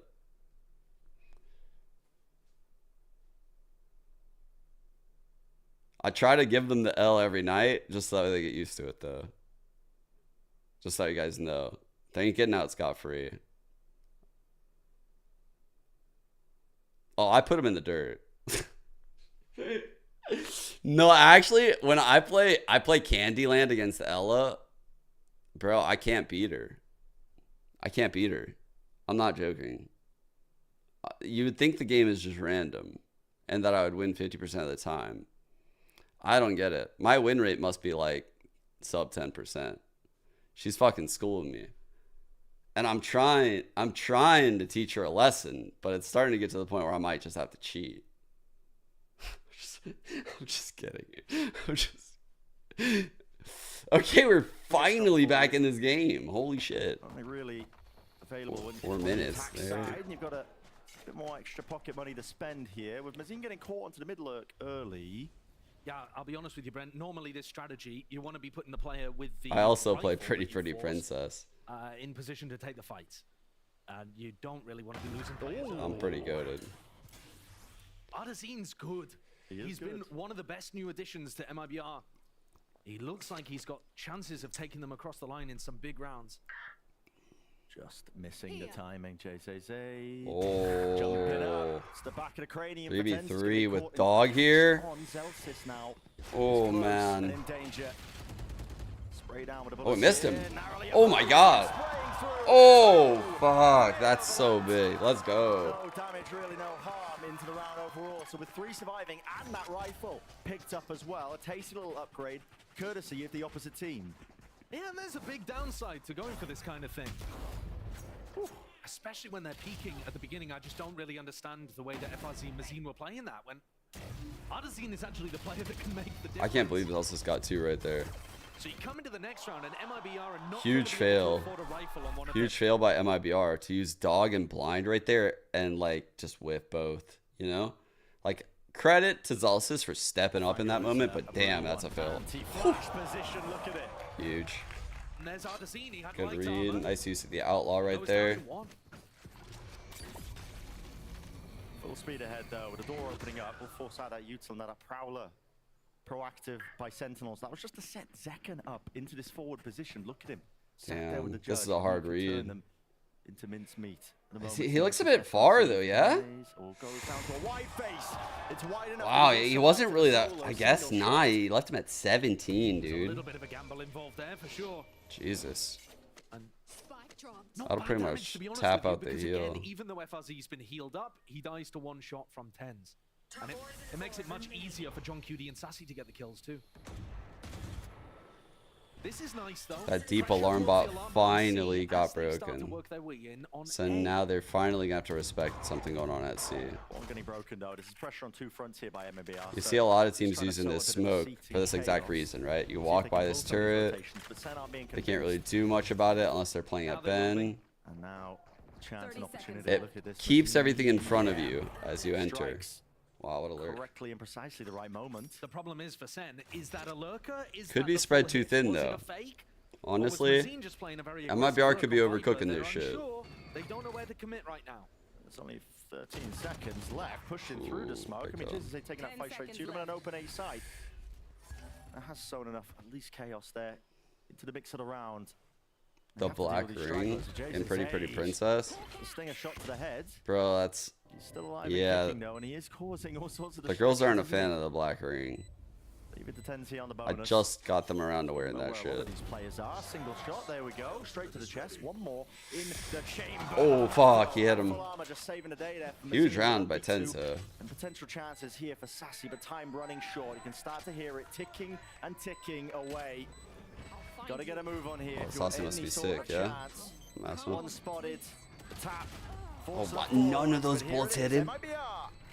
Follow through there and taking away a win there against the Sentinels bonus round. Frankly, the way that Sassy was unable to get that final kill actually helps MIBR's I'm economy getting a little. targeted It's already. still a really devastating bonus though. A couple of moments where MIBR perhaps got away with it a little. You know, certainly the Prowler to set up Zekken on an aggressive angle could have benefited them. And MIBR are going to come into the next round. 2 people on light armor and a Bulldog.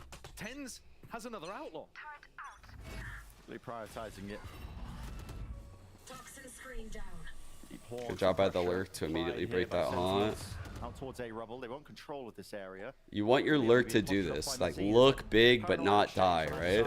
You don't want that, because now you lose all that vision over there, and now, yeah, he was doing good up until then. That was way too aggressive. At least with the trade, but now he's just a solo player. That's One fucking, left that's standing, actually fucking TP's horrible. up, and it's too predictable. Like, I was complimenting him before, but it turned into a fucking horrible play. Like, low-key, it turned into a horrible play. I don't know what made him do that, actually. Why did he think he could just disrespect all the Fade utility, just like a dry fight, on a 3-1-1. Here strategically for MIBR. One is they're putting a heavy emphasis on trying to lurk into C if they're given mount control. The other is we've seen players just walk into... That play would make me very frustrated as a coach. Like, that is one that, like, would trigger the fuck out of me. Trying to take those timings as much anymore.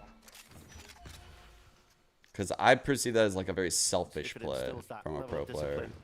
MIBR only sitting themselves. And, like, on my team, that would make me so mad to see. With an ult and a bulldog.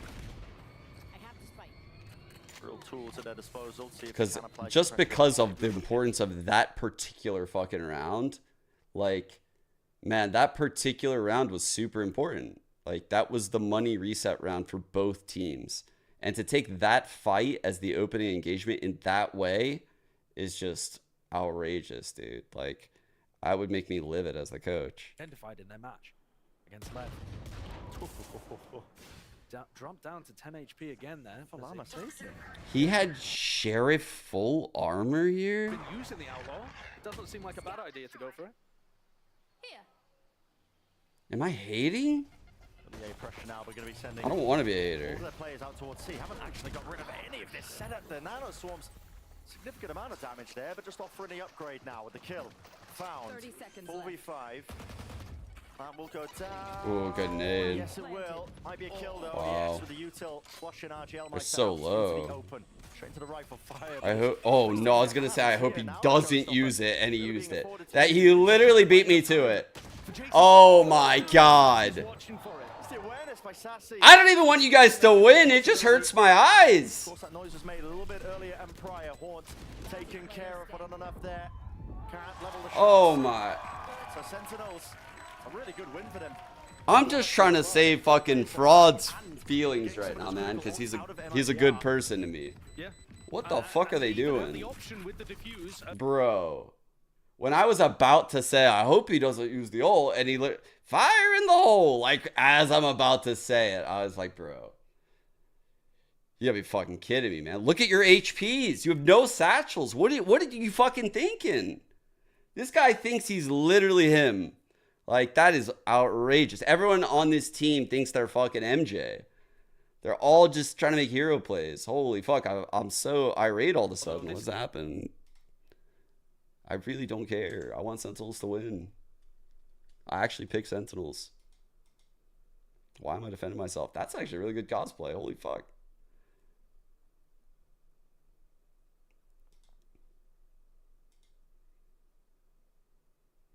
Just one. Shoot your shot. Wait, they're going with the same. Oh, no, they're not the same comping. They have a Viper this time.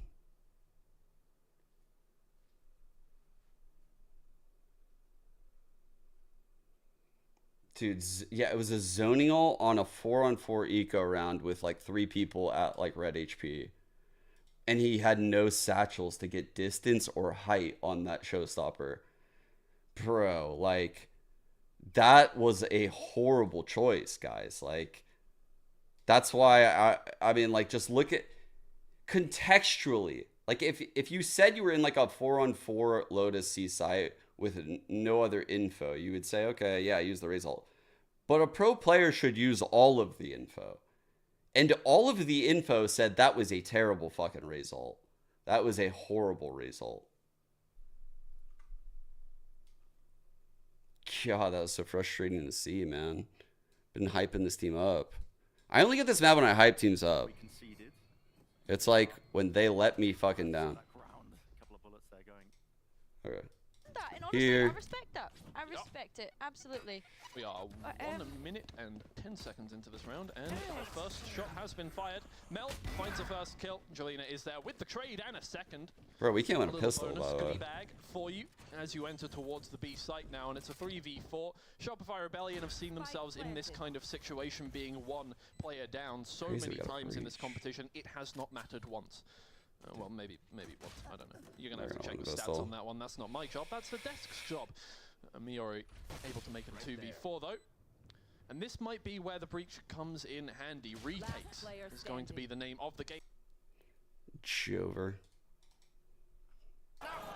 Of the wrist from 10 certainly does, with Mazine dropping Spike out in the open, and the last one spotted, the solo player of FRZ, not a chance. All right, I did. Easy stuff from Sen. Great little play from Tens as well, a fake teleport. Bro, I feel like After he'd already, you know, that angered me way too much. That actually angered me way too much. They're losing their entry player, trying to get in through tree. It really was. Really able to create I don't know. That must be like a peeve play that for me. Like, why did that anger me so much? It shouldn't. Most teams don't piss me off that quickly, especially a team that I'm giving credit to a lot. I might be being too harsh on There's a them. lot of different ways of handling that. And now in this round, they will have Meanwhile, Flower's like, yeah, my bro was cooked. But instead, their economy kind of shot. That's all over the place. Here's that new style of mound control where you try to flush out this In Omen. their game against Lev. Yeah, they certainly were. But that was on full buy rounds where the attacking team If the raise was there, it would have been fine. But you can see what it got out of them. Like, they used a fucking sky flash that got nothing, and then they used an Omen planted a paint.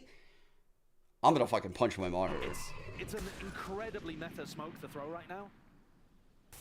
MIBR though are playing this more like an eco where they're just searching around the map, pushing people back, seeing if they can. Bro. The problem though for MIBR is we're What? halfway through this attacking half. I don't get it. Like, they're way better than this.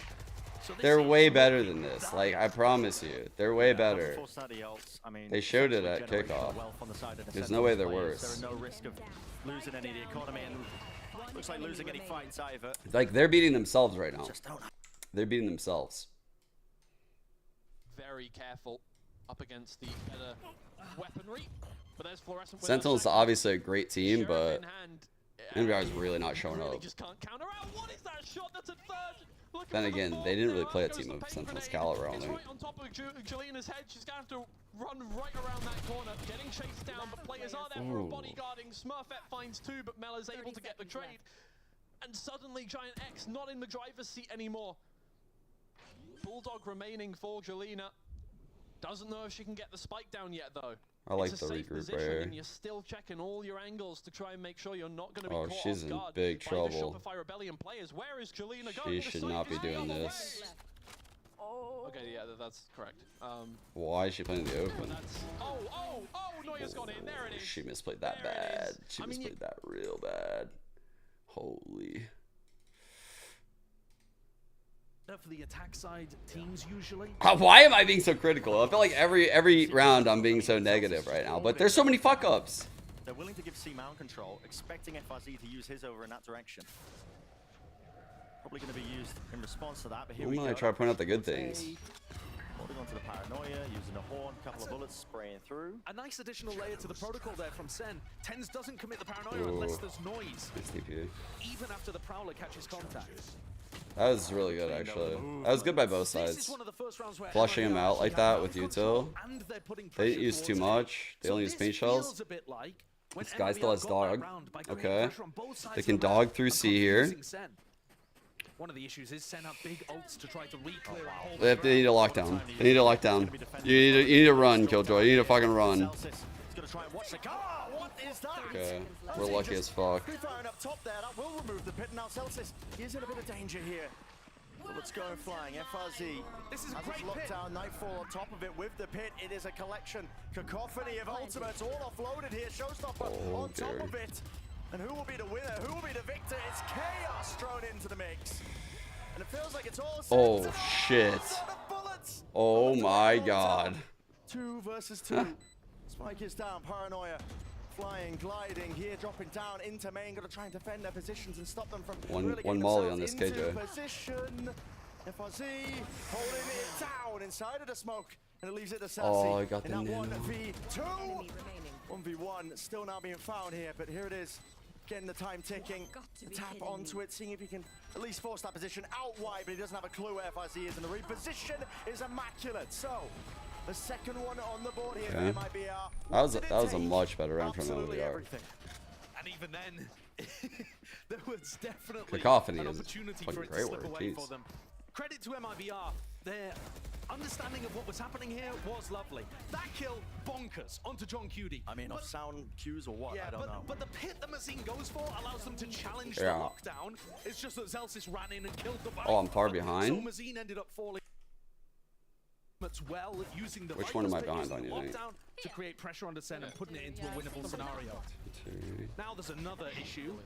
Tens with the I off. really liked that round from Giant X. I like What happens? We'll have to run it down and look at mid to B. As this was happening, Mazine again losing that battle out towards A Rubble.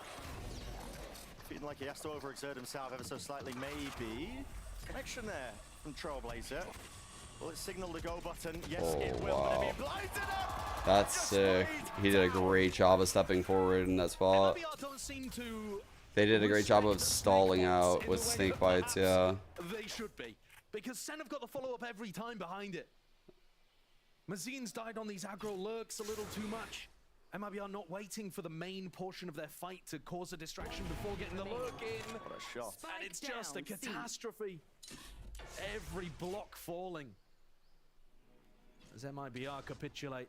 Bro. These snake bites have been. I would be fucking so mad as the coach. Seeing the lurker die like that every round would drive me insane. It would drive me crazy. That's my pet peeve. That's my pet peeve is when lurkers die. I would lose it in CS actually. I forgot this about me.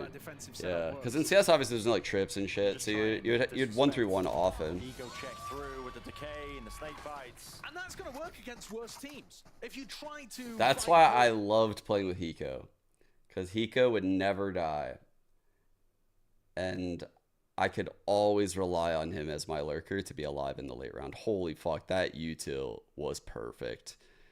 The molly to stop the run out through the smoke, the omen blind, instantly taking the lines. Holy shit, Sentinels look good there. Just holding the crossfire. Rough stations for MIBR, but Sen looking pretty.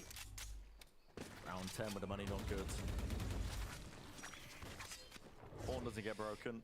Should be able to set up 10s with the operator deep onto the A line. FLC getting spotted, but there's no follow-up after the Prowler.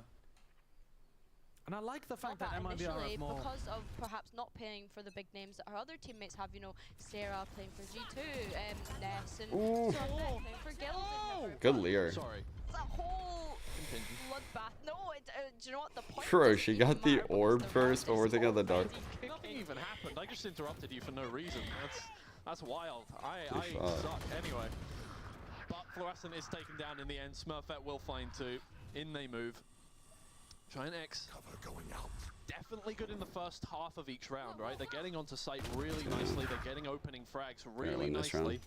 It's closing it out, which has been the teething issue.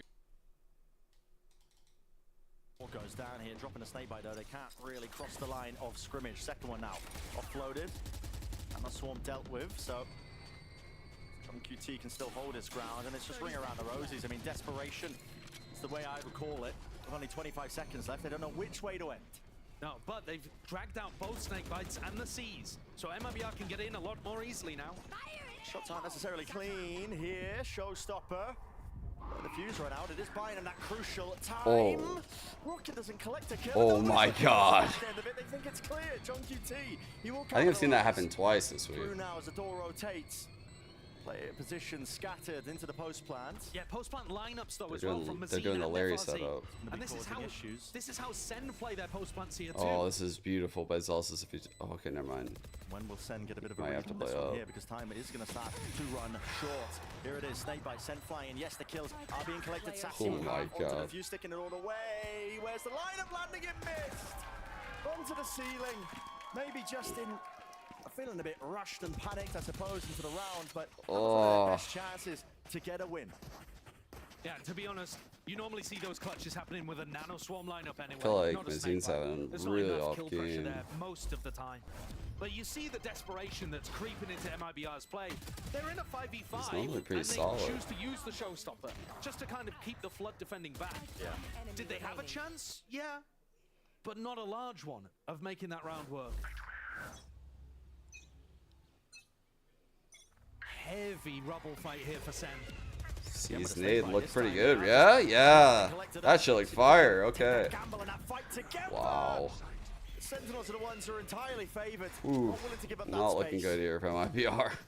That's a utility combo again. Sen have not fought with 4 players over this side of the map.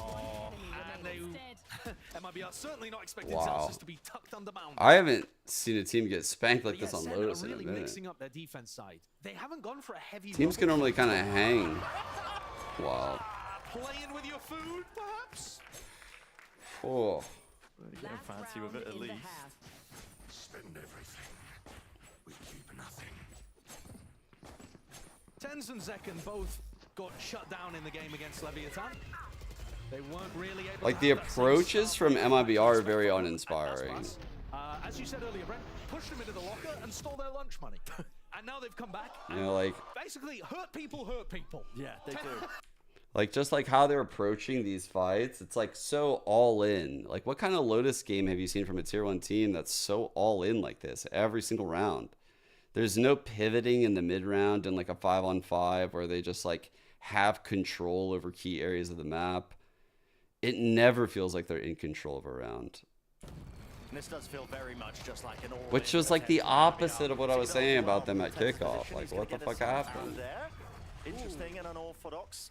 Offside line? I didn't really play much Lotus. I don't remember. There being a slight gap here, but as the smoke fades, he might be able to get his eyes onto somebody, one player maybe, but not accounting.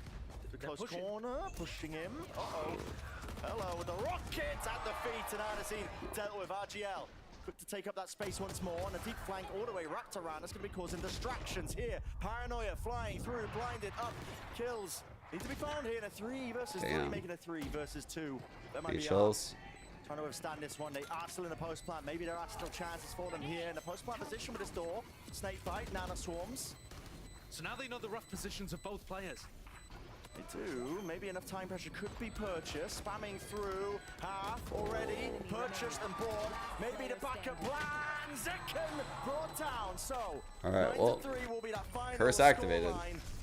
Question is it enough? Comeback activated. Yeah.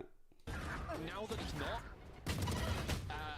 a change does need to be made, I do think, as we move on through. Never mind, Fluorescent can just kill them all. That works too. Central is good. Oh, That was so good.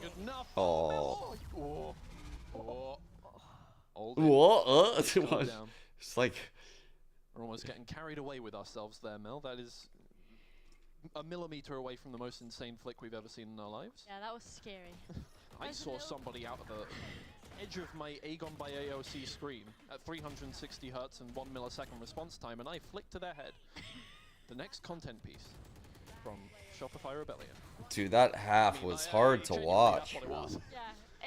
The edge inch of your screen, and you're like, yes, right over there. But yeah, I think this is a good timeout from Shopify I have so Rebellion. much higher hopes They from need to have a IPR, little bit man. of a Like, think. so Little bit much of a talk higher with Effie's there about exactly what they need to be making a change to here, because Crazy so far how things bad have been that looked for structured, I them. think is the best way to put it. Yeah, Choke definitely. And I think Grande. one thing My as well goat that with the they'll maybe be primer. cautious Thank you. of is how are they need to get rounds on the board, put it that way, because the composition of Giant X is, I think we could say, a more defensive composition. So the fact that they're getting this many rounds on the attack, Coach Guy, I don't think get away so. from them at that point, because to be Man, their honest, coaching looked really good at kickoff. Like, they looked very structured in how they approached like defaulting, like the micro stuff, like peeking off of each other, teamwork, which agent should be where, when to plug certain holes. Like they did really good at that stuff. And I thought come regular season, they would be able to like sprinkle in some stuff on like, I don't know, like interesting comps, because I thought that was a problem of theirs back then. They just did the basics. They ran like what felt like default comps, and they did all of the things you would guess the default comp would do. At this point, but I do think, which is what a young team should they will do. be more confident on the attack. I thought, just based off of the you plays know, that by Fluorescent now has we would put have a forward, good have been very MIBR. much, I want to take space, Very I'm structured. going to take space. I'm going to use both of my satchels. I You're don't- going to die, and it hasn't really worked out all of the time. I think on the attack that is going to work out a lot better. Wow. Obviously, You'll have Good to get shot, rid of the man. Cypher util before you get that done, but that's fine. Niori takes out Mel to begin with. Viper's Pit utilized by Giant X as they move in towards site. Fluorescent looking to get something nice here out of the paint grenade. Oh, never mind. Just kill the Viper as they move through. Very good. Yeah, I don't know what happened there. I'm gonna hold my hands up in a minute. Don't. I wonder what they're gonna do next half. They might be just running it down. There was All right, a let's lot see this pistol. So from Sen on their pistol, 3 players stacked over towards B, looking to try Super passive to kill play more of a just crossfire rather than an aggressive trap setup, I think. God damn, I can't open this fucking bag of it. Was there with the nade. Now they're clearing out What the B, fuck? looking to move back over towards A. Can't find They're little gonna have a good read here of hut where Sen are spot. finishing. And a swarm will delay any sort of engagement out towards Tree, but guess what? Paranoia is dodged along the board at util. The kills at least being collected here. It's The evened out trades. on either side here. 3v3. No more Still util for ground Sen. gained here to get a safe plant down, and there's a fast rotation from Audio might be our players up top here. It's Me too. game of timings and chances. Oh, that's a really big kill, but they're low. He's up against 2. This Sean is. Very nice there from John and Zelsis to just put a pause Good in one. there, double up, make sure that they could trade out a player on site without any risk. But John is weak. Yeah, and that opens up an opportunity maybe for Mazim, but he does need that one kill. Can he find the second attack from Zelsis? Reveals the position. Sen but classic. does not. Sen classic. That is an unusual way of playing the 1v1, to go for the tap and give away where you are. Send just styling on them at this point. And a pistol round. Okay, I like the macro from MRBR. They got the fact that it was going to be an A hit. They tried to flood defend in, but you see the difference there with how Sen approached Goddamn. clearing tree. Got it. Tens coming in through the other side of the map, throws a Paranoia. They have a More like it from Shopify Rebellion. Yeah, that's exactly what we wanted to see. These ultimates coming out, these sort of crunch plays coming out. Niori was left on site there and We don't didn't see have it? a choice on what to do. You know, she was crunched with that breach done, with that raised nade that was coming in, and Mel just spraying down the right side, forcing her into the peak. More of that kind of gameplay is what we need to see from Shopify Rebellion, and I think that they had a set idea in motion that round. You know, you've seen them take that early aggro space on B main and just leave Next it skill is set up important there in to this endgame. disclose any information to the rest of her team.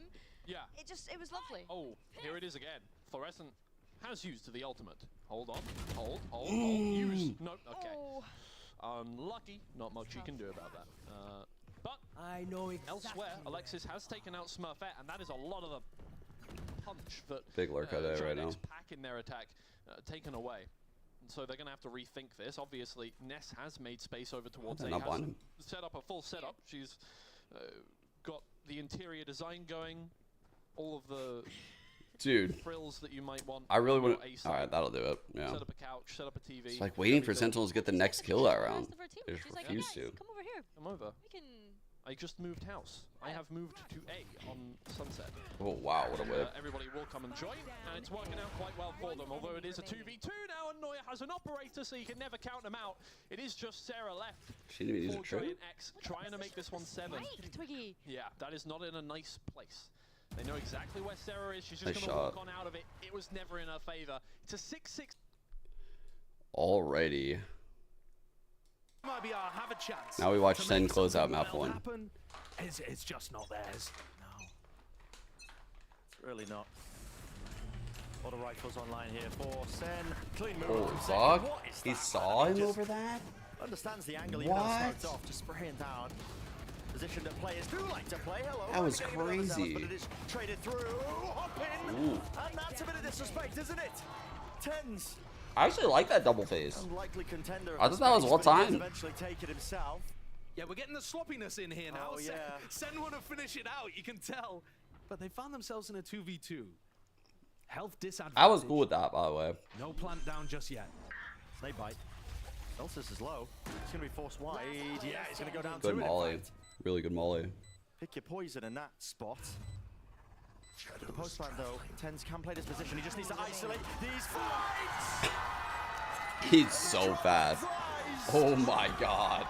They didn't even shoot. Oh my god. It's really not. Great day if you're a Tens fan. But every time MIBR get into a spot where it looks like they should be You know, I mean, this is so sloppy. It is. Where'd I put the other game? Oh, here it is. This is there with the Ghost, and it is just Sarah left. Has done a lot of work this We game. won a Could pistol. do a little more, and no more than that. Fluorescent able to find this one, and you do get the feeling that now that Shopify Rebellion have not only switched onto the attacker's side, but got a little bit of momentum under their wheels, they will start rolling down that hill at an accelerated pace. Yeah, definitely. I think now that they're on the attack, we're really going to get to see what we can actually make of this comp. I think on the defense there was a lot of potential. We maybe just weren't getting to see the full potential of that composition. But now that we're on the attack, I think this is a really aggressive composition to again. I can't wait to see us getting into these. Oh, they're running down mid. And that's the thing with the Breach, right? Is that no teams have really thought of picking him up. And by run, I mean walk. Already got such an aggressive lineup by default. There is no way to get around that. Adding a Breach to that is basically doing what Giant X did in the last map and running 4 duelists. You then have to push. Dude, the lurk through A is crazy. In a way that is conducive. The way this lurk through A right now is insane. Early fights. And that's what they've been doing so far. She's not even gonna get a kill. Is perfect. Fluorescent moves, Unlucky. the judge finds two. Unlucky. Your team just loves eco kills. Unlucky. Yep. Meanwhile, Look at the kill feed for that one. I don't need to play by play. I guess we could just watch the winning moment. I don't see how they lose this one, but it would start with JZZ getting a pick. Paranoia is good, delaying and buying a bit of time, but they need way more kills where that came from. And how do they set it up? Flash, connection, Zekken cleared. 3 left to stand, and Tens is low, but now with the smoke popped up again, it just gets that much more difficult time working against them, and this is for the map as a reminder here, crumbling beneath them. It will have to be heroics, but I don't think it's in order. Not fair, We're gonna short you. Full focus, set your sights onto Prime. Well, that did not look too good. That's not look good for my BR, man. I expected more out of them. I know. We're theory crafting to the max here. We got to find some justification for what's going on because that is unreasonable. Oh, wow. 4 versus 2 now. Wow. We're not even reacting to that. I'm the only one. To come up with answers Okay. to what Shopify Casters got it like that, I guess. Giving them problems with here. And so not far, that. not quite working out. Shopify Rebellion going to move on in. It's a good flash to open up Noya in towards the back of the site. Now it is all up to Jelena. I thought that was insane, bro. If I saw a Neon running across mid on a cast and someone one-bursted her, I would fucking bog out.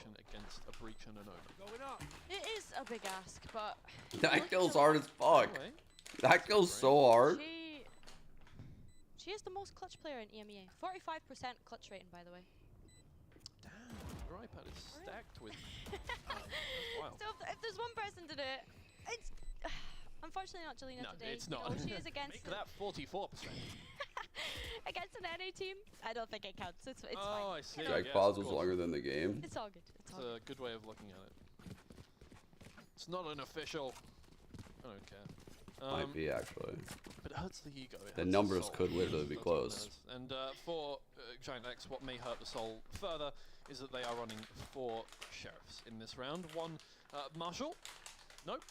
5 sheriffs. Dude, our second halves, it doesn't matter if we've been on like seen sheriffs pop up. defense it's the or game attack, changers thing. have been crazy this turn. I feel like it's like you know, sheriffs are really good in game changers. Everybody can hit heads for some reason a lot better. Who knows? It's a yet unexplained mystery. Yeah, who knows? But Shopify Rebellion's still playing it very structured, making sure that they're clearing everything before they move on in, especially against an Love the eco one way comp. there. You really don't want to be giving away unnecessary risks. And It basically forces them to retake through spawn heavy. They're going to get in their post-plant positions.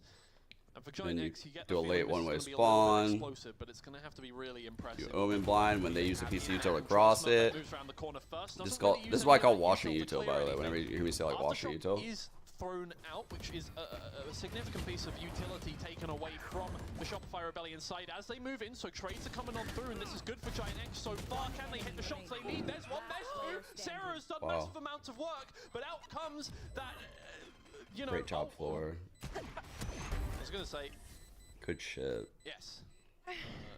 She didn't want to use that, but the second she had to, she did. It all got a little bit chaotic there, Twiggy. Wow. Things are going a bit wrong. I have a big rocket launcher. But yeah, like what we just did that round is what I was complaining a lot. A lot of teams in Madrid didn't do that. They didn't do a good job of trying to like wash util. And what ends up happening if you don't do that is the retake, it looks insane.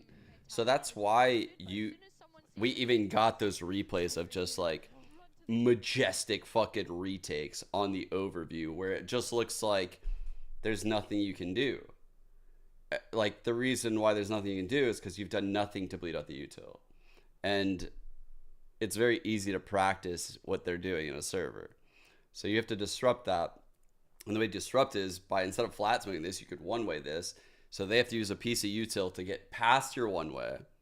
And then when they do that, that initiates you to start stopping their flood. And once you stop it, if they're a really good team, they'll have a second layer. But typically, like, it becomes very easy if you can stop it. A lot of teams in Madrid didn't have solutions for that, it felt like. I don't know why, but yeah. And looking to make this a pretty swift 2-0. Yeah, move themselves into the grand finals position. Obviously, Giant X will have to battle G2 once again if they lose this one in the lower finals to decide the ultimate finalist against Shopify Rebellion. If that does happen, it does look like that is the most likely course of action here. Shopify Rebellion have made relatively quick work of everybody they've played against so far. It's Carmine Core to begin with. They've been knocked out of the competition now by G2 themselves. So this time, Giant X really didn't pose much more of a challenge to them as far as we Damn, that looks snappy as fuck. They've been looking good, and there's some more from Jelena. A quick 3K to start things off. 2 players left to deal with. Neuer will be coming around from tiles looking for something. Brings out the dash. Things slow down a little bit. Ness will be first. Wow, that's a great round by take them. him out, and Smurfette has found Mel over towards bottom mid as well. What's going on here? Much better from them. Back from break. I want to see more of that from Giant X. You know what? When we started this, I was like, it is 9 p.m. I do not want to do a 3-mapper. I want to see a 3-mapper now. I'm not going to lie. I'm invested. I respect it. I respect it. Honestly, I think the first map gave us a taste of what this series could end up looking like. Yeah. And despite this one being a bit more, you know, swing in Shopify Rebellion's favor right now, Giant X are not going out without a fight. No, they're really not. Not laying down yet. And Cypher, really the Cypher Neon players combo. that they kept alive in that round was absolutely perfect for them. It means that they really don't have to worry about much. In this round, they need to build up that economy because that's So they the fake some. They're faking this B main pressure with this orb. Wow. Their economy. We're actually like respecting that shit too. They're cooking with the setup, guys. They're stalling here. They put a super aggro cam, and they're able to hard stack because of this trip. They are really cooking here. From Giant X with the run it back. They're content to just leave themselves. So we throw this smoke front main. You see that smoke came in, and what that does is, if there's someone in main, they will feel very uncomfortable because at any moment, like a piece of util could cause them to get picked. So you're essentially making it so that way you're kind of forcing the issue for the other team to use a piece of util or make noise or do something. Smurfette decides to go for the stun. Also denying info. Even that gun activated. Sarah will find 2 off the back of that. Empress, holy fuck. Empress activated, so regaining that health rapidly as well.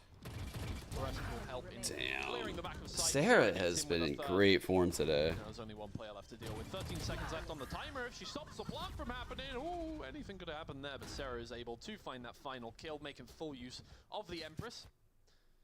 Getting back on the board with those big rounds there, as with last map. And now 11 rounds in hand. And again, just as with last map, even though, excuse me, things fleeted out of their control for a moment, they take it back quite quickly. 24-10. Yeah, I mean, it's Light been a work. long day for these players as well. We have to remember. 4 best of 3s in one day, of course. Oh, Flowers, why? They haven't played G2, But still, it's a long day of sitting around and waiting scared for of your G2. matchup to go ahead. And Yeah, exactly. The waiting is part of that. yeah, perhaps fatigue is playing a part in this now. I'm literally scared of G2. Upstairs pracking for a lot of that. Exactly. Some of them have been watching the games that have been happening, but a lot of it has been, I assume, VOD review or going over things or just, you know, keeping your skills warm. So they have been playing Valorant this whole time, and it has been, what, 14 hours? We've got breach ult, so that they have been on site now. So yeah, Phoenix. that is definitely a factor as we move on through here. I love that breach ult as well that's come out from Shopify Rebellion, just giving them all of that market control there to start funneling in and get this back down. Oh, Dude, Yoru that's is so able to find the sick. kill there. The We trade flipped comes them out. from Fluorescent as per usual. Ness makes an incision into market, but the Shopify Rebellion Pretty players sure we're already reading taking at this control point. there of CT. They can relax up there as Jelena moves on through. Alexis really good taken peek down. by It's a 2v2 now. That was a really We're good gonna have to peek see by some her. more consistency from Fluorescent if they are to take this round. Just gonna retake that fight, wait for that wall to happen, just has to wait for the defuse to start, but gets taken out. It's only Mel with 19 health remaining, but the fake is there once again. The high-low is good. I think they have it, yeah. They have just about enough time to get that defuse done as well. And Giant crazy X, they just again, still fighting for this one, and still a team that can take this back. We cannot understate this. They're only 3 rounds down, and despite the fact that Shopify Rebellion have overall looked on top of things, you know, this has been a much less silly map, and they have still had a little bit of trouble keeping Giant X fully at bay. Yeah, you can tell no team really wants to go down to that lower bracket. They want to get that slot in the grand finals tomorrow, because of course, if you do go down to that lower bracket, you've got one more best of 3 to play tomorrow morning, and then you've got to go into a best of 5 grand finals right after, right? So they just want to get this one over and done with and guarantee their spot in that grand finals. Clear. And this is a nice bit of aggression that we're going to see from Mayori early on, and Giant X really just fighting Alright, back. both duelists tooth and shown at nail mid to right get there. themselves back The up Neon into and the this one. Rays. Very much mirroring that of Fluorescent on the defensive half. We know they as well. pushed to A too. In the So fact we that it got probably know exactly what the setup is, right? Like the away. Cypher's gonna be locking out B. Miori cuts her losses, gets out of there for the time being, keeping the space though, making sure that all of that hard work was not for naught. Jelena is taken out by Neuer. Definitely a bit of an That is overextension a there big by amount of Jelena. space, but Miori is making use of that space she created, despite the fact that the ult may not have gotten direct value. It definitely made the space to apply for more kills there on the board. Smurfette is going to look for something a little That more. But extra Neuer little swing was sidesteps so those good. bullets, finds the head of Smurfette. Now they can move in towards A. Giant X are going to They be got a hard lead, anticipating though. this. They're going to be ready for this. They have Viper's Pit. They have Neural Theft. They need to have a corpse nearby for that one. Oh, already on the right. These are useful ults in a retake or in holding down the site here. Spike down A. Well, they found the Wow. corpse, but they could not give it to Cypher. Ness is going to have to run away now. That's a good distraction for Miori to come through. Nice smell, huge. Holy shit. With the round victory there. It was on a I was gonna start to get a little bit for nervous. Giant X, but they just couldn't quite wrap They're kind of their closing the mouth around distance it. here. Oh, that's so painful for Giant X there, because Miori proven to be a Dude, I nuisance love it. through the whole first This sort of this half version that of round, Valorant and is picking up it those feels like kills we're towards the watching end, like but unfortunately not being able to close it out. Again, what the Miori game just, really like, is in showing up ranked, when it matters except most, the most but polished Mel version being of able to it. get those 2 in You the know? end, like just really proving how badly she wants to get through Like to that grand a final. lot So of what you see, you could tomorrow, so probably match call point in your number ranked 20, games. it's almost looking like a 2-0. I mean, like Giant X it's really pretty need to common, bring man. this Something weird like that. Viper's Pit is used. Neuer takes out the first player there in Ness, and that Viper's Pit is going to come to nothing whatsoever. Miori is taken out through the box. It's going to be down in very quick fashion if we keep this one up. Fluorescent takes out one. The run it back is gone. Holy Sarah fuck, is domed, bro. and it's only Jelena left. GG. Showstopper is out. Every piece of utility, every ult on Let's the side fucking of go. Shopify Rebellion. There is absolutely no chance Jelena brings this one back. And Shopify Rebellion will be moving to the grand Huge. finals as Neuer finds the head with the Blade Storm. I don't know what happened in the second half of our games today, but we were the goats in the second half. We were like unstoppable in those halves. you can gather and gain from it. Yeah. But still, it's going to take All more right. than just some creative ideas, I think, to get it over the line against a team like Sentinels when they're in this kind of form. Yeah, and that's part of the issue. Your ideas have to be really good, and they have to be well executed, I think, to bridge what is clearly quite a big tier gap, actually, between where Sen and MIBR currently are at. So, taking a look at the pistol round buy, I do find it interesting that they've gone for Mazine going for full utility, and they're going to go for an early peek out The onto dual Sam stream. with one of his flashes. This is my fucking Nothing spotted.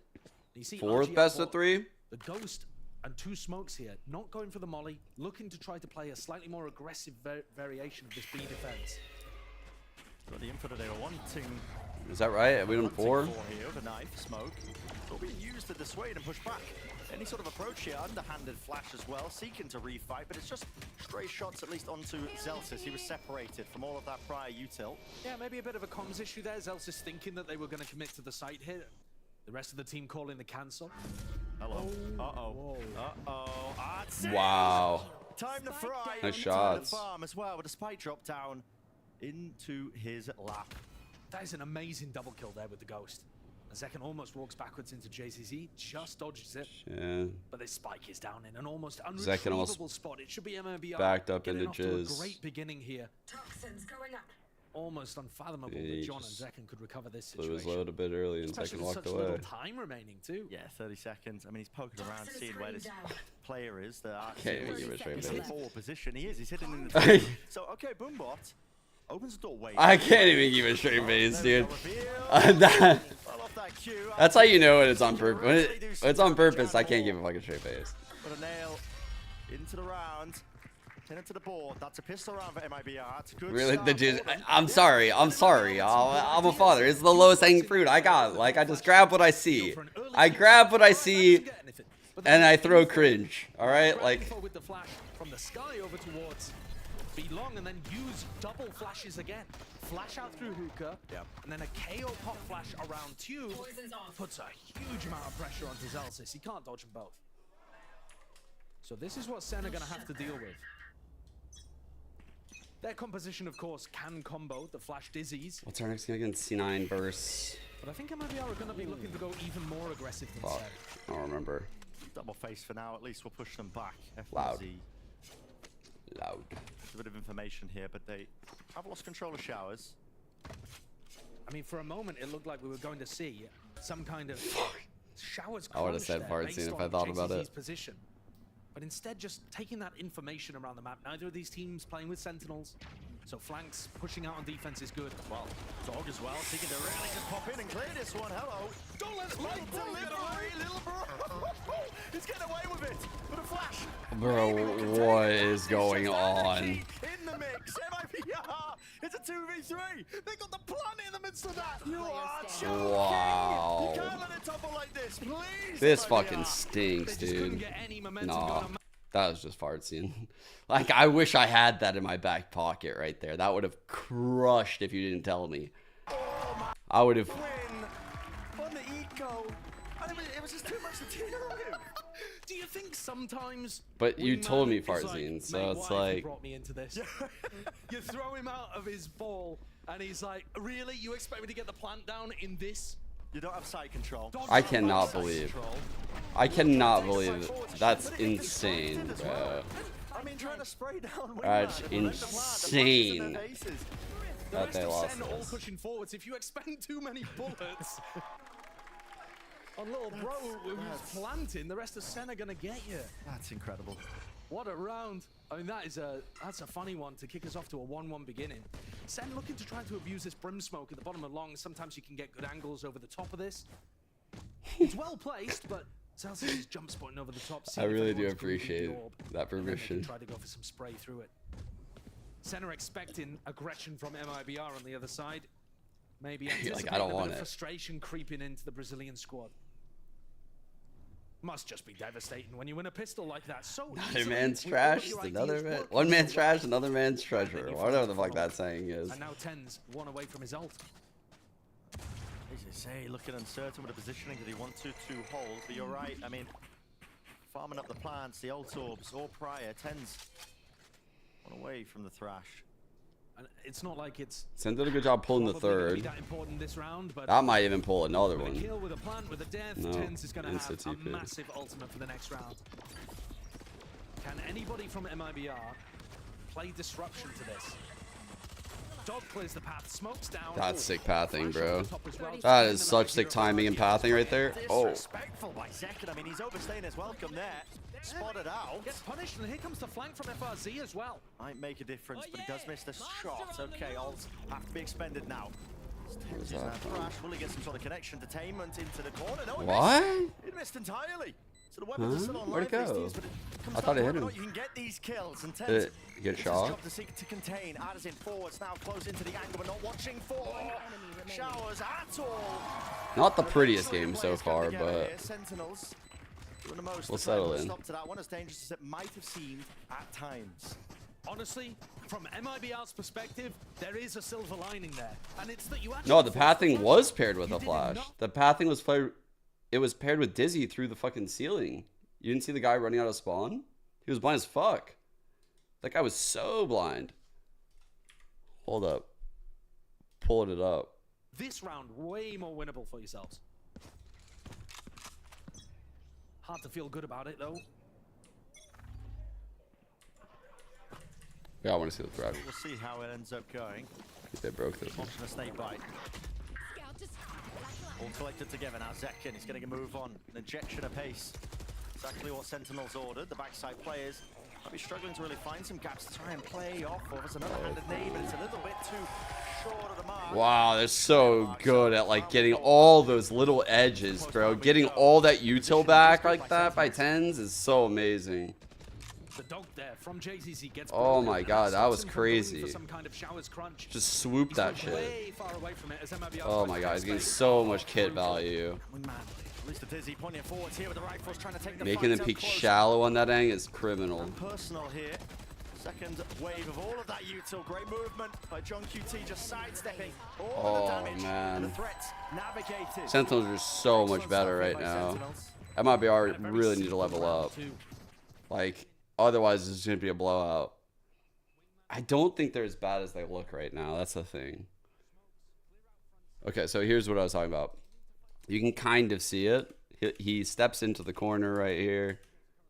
He has Dizzy. It just went away. And then it ends up landing like right in front of him right there. Which is why this guy, I think, is blind right here. Could be from the KO, though. I don't fucking know what's happening. But the Dizzy did shoot a projectile. I heard it in the clip the first time. And that's if Sen decide to go in that He like direction. went with the projectile noise. Anytime you have short control, sand crunches are a possibility. They're not sending any players forwards that direction. Oh my god, what a perfect flash. FRZ. Bro, This is no man's wait. land. Just out in the open. If MIBR win, you're gonna smoke a ghost shit. Brockster, I'm gonna hold you to that. I'm gonna ban you if I don't get that video. Let's go, MIBR. But still that player disadvantage. And they're playing full retake onto the B site. Just want to point out good awareness here from John Cutie as well, who was watching the flank. MIBR have I'm been going banning for all Brockster flank until I get the contests. video if MIBR Just wins. making sure that they're aware of that, even though it's not happening in this round. Interestingly enough as well.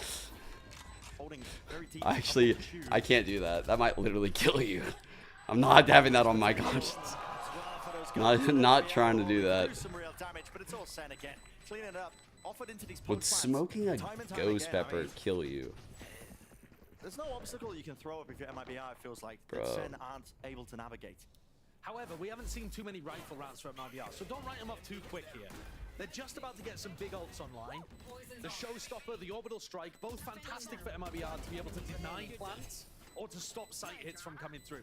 It's so sad. So far, we haven't actually seen I thought we'd have a game, and instead I'm talking about smoking ghost peppers. I'm gonna blame MIBR. This ain't on me.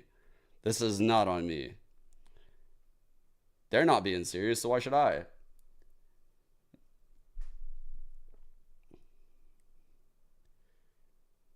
It's like you. if you allow it to snowball out of control like Lotus did, I mean, you are Dude. You are not looking in a great What spot. hap- Listen, Is it 'cause any they lost did the all their crew? prep this week for NRG? Maybe, it's a possibility. They did.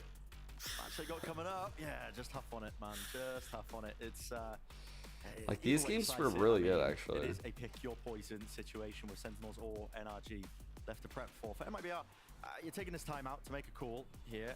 So far, Senna really just being afforded. They played challenge them control, here. belong control, once they wait out the initial I don't util even far too remember easily. this. Yeah, it's getting Sentinels into that post plan. I guess I did almost kind of get bummed immediately. out. I also don't really like the idea of taking timeouts right before big ult rounds. I think it gives too much time for your opponents to think of a way to throw you off.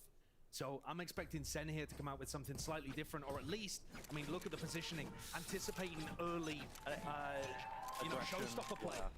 Even picking out onto the map. Yeah, they know that this could be a possibility. They're set up for it. You've given them a lot of time to think about that kind of stuff.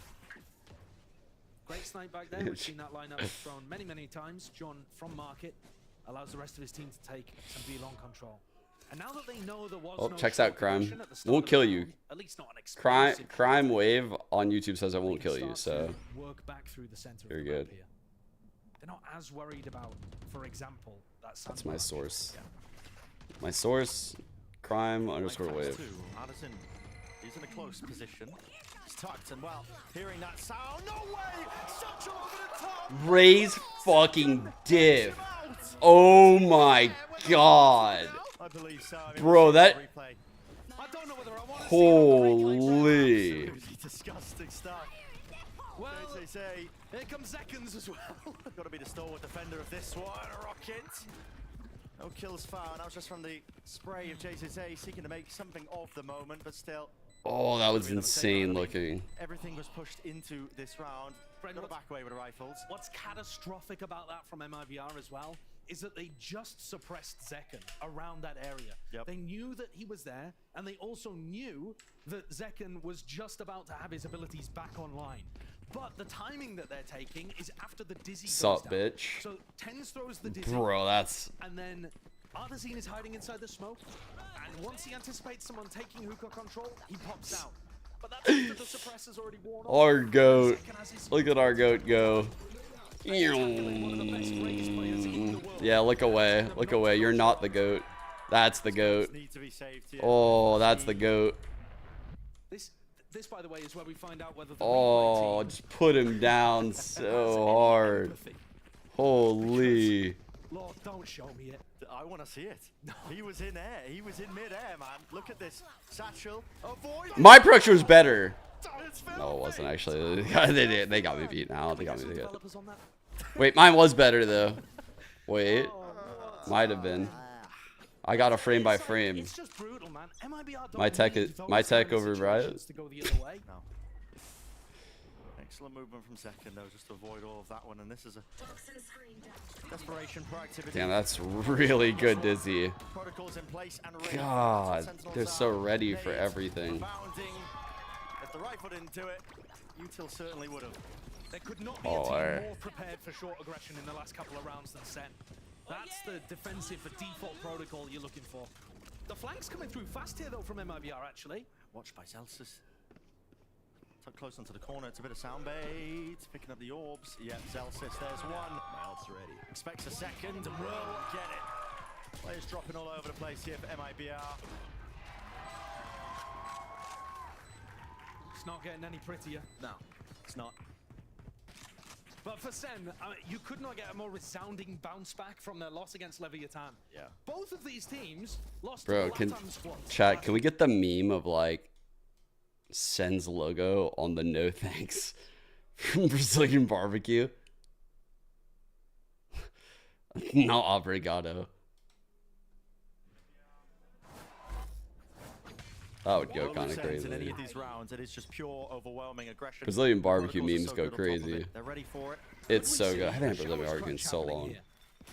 So his chances doubled up though. It looks like there's that hesitation, lack of confidence. Man, the way Zach can approach that end, great. Yeah, clearing it through. Didn't overcommit to it. Another player with JZZ. Potential shower pinch coming in, dog. Oh, great kill by RGL. Okay, good job. Kills going their way. Orbital strikes on orbital strikes. Tens. It's in the middle of all of this one. Ooh, what a round by RGL right now. 2-1-5. 6-1, but MIBR looking to put that second one on board.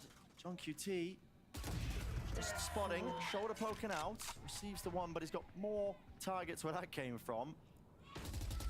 MIBR shouldn't let that one slip, and they're not going to. So 6-2. A reminder that one of the big rounds that they won on Lotus was by utilizing, I think it was round 12, by utilizing their ultimates really effectively. Yeah. And this is another example where MIBR, They really once had to have use- ults online, they actually did a decent job of this. They found that timing to be able to refight over showers, got the punish there, took the abilities away from their opponent. I mean, they had with an used some ult command, serious pressured them ults, with dude. the orbital strike when they went for the plant. You know, the idea was there, and they executed it, and they found that confidence. The thing that Myrna was talking about on the desk. But the problem I is it's don't know, happening like 1 out Hod. of 12 Not much rounds. up We need to see for that from MIBR right MIBR now. often. They are capable of it. But crucially, 7-1 avoided. That's important. That's important in the grand scheme of things. I mean, how have you managed to slip that in when it's a 6-2? It's just Avoided. dreadful. We are going to keep this one going, though. Got the rifles in their hands now. Wait, I heard a Brim Molly. Standard take here from Sentinels, just with a boom. Oh, it's an Side exit. as well. That's a Molly at elbow. Backing away with the mollies. Oh, He's stuck. He's stuck forward. He's stuck in the site. Oh my god, they know he's stuck too. He's so dead. Suspect here from the util. JZZ. Far too much to deal with. Oh, Flash what a on the scene. shot. It wasn't quite set up for it, but he can't reset the aim. But a second follow through. Yo, that is was amazing. perfection from Sentinels. That's an immaculate take as well. There's actually a Brimstone Molly from Zelsis that lands in elbow to keep JZZ trapped on site so he can't fall back there. So many layers to put pressure on somebody. They're not gonna win a map? No, that's wild, So well Flowers. played by Sen. No way. A couple of teams are going to be stealing that. Oh yeah. I would be so So well disappointed. timed with it, revealing everything. Well, the pit will drop. That's big. And RGR backs away here. Maybe some time. Space being purchased here from Artisan, but now reveals his position out, open. Now 1v1, but time starting to tick. And that forces the issue. It was a good satchel. Unfortunate again for MIBR. They get into a decent position, but that on-the-fly thinking from Sen just a little bit too good. Smoke from Zelsis allows them a bit Think of Fury is worse than spare MIBR? space, and he doesn't Ooh. smoke garden, he smokes on site. Gives It's them close. a spot to play around. I think MIBR got a little lucky in some of the scenarios against Furia in kickoff. And I remember thinking like, oh, I don't know if they would win in a rematch because Furia looked so bad. Like in that initial game versus MIBR, Furia looked so fucking awful. Like they were throwing so many post plants with like men or 2-up advantage sometimes. It was awful to see. There's too many. Just little things added into these executes, into the takes to deal with for MIBR. You can't really prep for this. I mean, you saw Oh it there in no, the wide these shot. players, that it's a smell thing. They never wash them. It's just one. It's just one. Yeah. I think I saw like Zelsis working out in his one day before. Just take a sniff next time. Whereas he can't. And what I'd like to see though from MIBR a little more is if you're getting Fucking. So I'm just gonna go up to Zelsis, just smell him. add something aggressive in, so you re-clear B long, for example, with some of your utility, and try to find that mid-round timing to do a play like that. Or you try to double up. You be going in the line for them free snips at the Riot headquarters when they're doing signings. Hey yo, can I have a pick and a sniff, please? Zekin's like, oh, wait, what? You're like, a pick. Can I have a pick, please? Viper's Pit might hopefully offer them a lease of life here. We are fucking 4 best of 3s deep, and I'm losing my mind. Long as well, but they've given up showers as a result. I actually think this could be, or could have been, another round where they could go for that showers crunch. You got Artisan in a spot where he could go forwards, and they did have RGL and JCZ with Seekers that could have popped through the TP. But they've decided not to go for that. Here a long-range KO knife clears out B. Clears out A, so they know there's nobody showers anymore. This is going to keep that 3-player stack towards B. So MIBR got a good idea with their macro of where this is going to end. It's not the macro that's really been the difference maker, though. It's the macro, the micro, the guys, the util. Oh fuck, that's a good one. Precision will lock that round away, and we just discussed it, Josh. We talked about it. That refight, you've got the double flash comp. It's the bread and butter. It's what the comp is good at. Yeah. And they put it on display. I think that's a great call there by Bazooka to add in a 30 different seconds way of left. approaching B. Don't allow Sen to get into their exec space. It's a good fight them round. for it. Because now that going into the next round, they have Pit. They're one off of Result. Listen, No, but we okay, won't we'll talk take about it. that. We'll take it. They peaked a bit I before think the KO JZZ flash came has through, but it still Seekers, blinded up actually. all of the Sen players. I want to say it had him They this got the round win. before the kills. 10 seconds left. And that's what MIBR were going for. Good read on the fact that it was going to end B. Put a knife over to Showers to confirm that fact. Kept the 3 players stacked. Nicely done. Yeah. The rounds that MIBR are getting on the board, they're playing well. It's just about getting more of them and not having to take 3 or 4 lost rounds to come up with one good one. There is a chance, though, that you can keep this at a competitive half if MIBR win the next 2. Well, certainly. 7-5, and yeah. That's an good forward amazing there. KO flash. Free camera shot, just enemy catching that remaining. flash. And yes, the swing was Down B. a little bit too early, but still, The idea it was worked good. out. The idea was good. And the execution was good enough as well. 12 assists from All Mazine. right. Definitely So playing now his they move the support KO back to as A. Mazine with his setup there. Yeah. Looking like a thrash through hookah type play right Beginnings of the here. round here for Sentinels, but pretty standard stuff, to be honest. I mean, they've been They'll second probably to fake the initial hit with thrash and then pick it back up. Watch. Old B setup here. Yeah. Might hit on first wave. Thrash this time They're trying to bait it. Its way all the way through entertainment. There it is. Sitting fuck. duck FRZ. What is FRZ No doing? respite, and that's Did he because of that think? volley again. Did he See it? gamble that it was a No chance fake? for Pop Flash It looked player. like he was Everybody else can gambling score that it was a through here. fake, Celsius which now is a with the plan crazy in gamble to second. make. Extra weapon in his arsenal. It's that showstopper. Extra weapon in his what? Ready and pretty. Ready to be popped off at the first signs of life of MIBR. Trailblazer to be met here with the thrash, leading the charge right into elbow. Detainment there. Showstopper on top of it. Holy It's all fuck. combined it. It's overwhelming. Jesus Alex Christ. Core, you don't stand a chance. Flawless. What a shot. So coming off the back of MIBR with an excellent re-clear of B-Long, we then go into the normal setup again. And Senna just given too much space. They get a great combo off. where they're able to You get got that 5 extra rounds, weapon in your ultimate, pants? and it's game over. It's Once that you allow gun Sen to from get into Men in these Black. exits and the post plants, What's MIBR's that gun called retakes from Men have in Black? really stood a chance. They're just barreling over Mazine and Ever. The economy's not too bad here for MIBR. They're still going to be able to get some guns online. But unfortunately, after winning the pistol, only 2 others have gone the way of the Brazilians. The cricket. That's the one. That brim molly over towards elbow is cooking MIBR. It's making all the difference. Normally, It's your a really sky good molly. play, if you're trying to defend that position, they play inside the smoke, they play anti-flash, they flash themselves out to support Normally- and relieve that pressure from the... So normally Brims use their molly to stop the flood out of spawn, right? They use their smoke like here and here, and then they'll molly like front of this smoke to stop a flood out. But instead, they're using their molly here, which is not allowing this guy to go into elbow and locking this guy in the site. Or if this guy does go into elbow, it's isolating the one player. So you're really fucking up what this guy does best, like flashing through that smoke or, you know, like playing the middle ground. It's Almost pretty right nice. For RGL. Okay. I don't think they were expecting it all. No. Posted On up that onto the con-con. position here, but the smoke up in their faces. Right there. It feels like a lot of these defense setups are based on where the KO is playing. They don't have as much proactivity on the other side of the map. RGL can't even find a timing to use the ult. Let's find a time for the kill, but his back's going to be open wide and open. Okay, eventually. Oh, you got it. There You for got Celsius. it. Molly and ult though on last round. Celsius is going to be able to delay this Potential defuse for one-way so top long. truck. MIBR need to get a move on here. No, that's not Tempo good. needs Side. to be increased. First wave of that util, you can see it. Line up Larry. On for it now with the molly, dropping it down. That just bide him even more time when he's out in the open. Desperation. What a round, man. There's a gecko molly there. Brim molly. Brim ult. Smoke. He's going shower. Still dizzy to deal with. Op on the line. Damn. What a fucking team. I feel like they're just perfect. Solutions to it.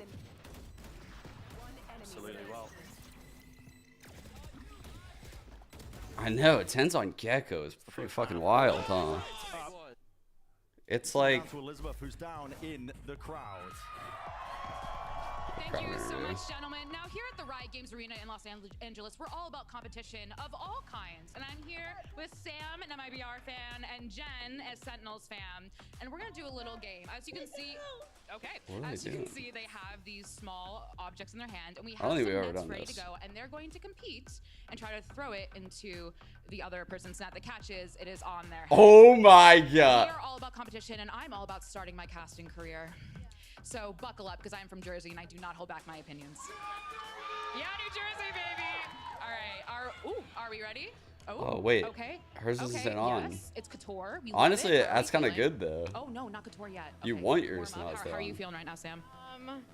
I don't know. I got these balls. Oh, I got these. That's what they are. Yeah, I got these balls in my hand. So let's see how it goes. Yep.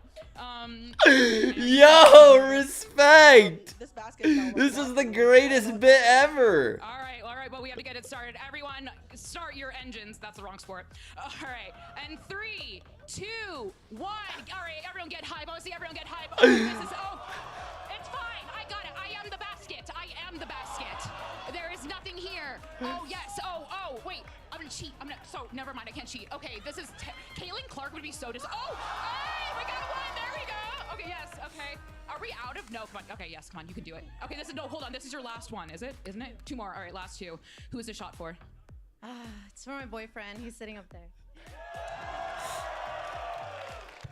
Go.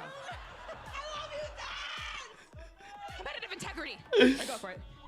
All right, no, I gotta go. No, she got a boyfriend. I hope she loses. This guy has no shame. Who is this guy? Who is this guy? So much fun. No, we have an actual game to get back to. So casters, please What take it the away. fuck? Who is that guy in chat? That is excellent. I mean, honestly, That's crazy. giving the MLB a run for the money, I think, with these kind of hits happening in the arena. I mean, if Sen end up winning this game fairly quickly, we're going to have to make sure they don't trip over just That was pretty funny. I'm not gonna lie. That was a fun game. That was pretty funny. And they got good people to do it too. They made it fun. Stacking 4 players over towards B. Going for the gamble on their pistol round defense. MIBR have got to figure out that it's happening. They've only got 2 flashes to work with out of a possible 4. Paper X style. They're gonna fast TP with. If this goes like A, it's a fast TP play. I want to see what happens if it goes B. Tripled up now, out towards B long.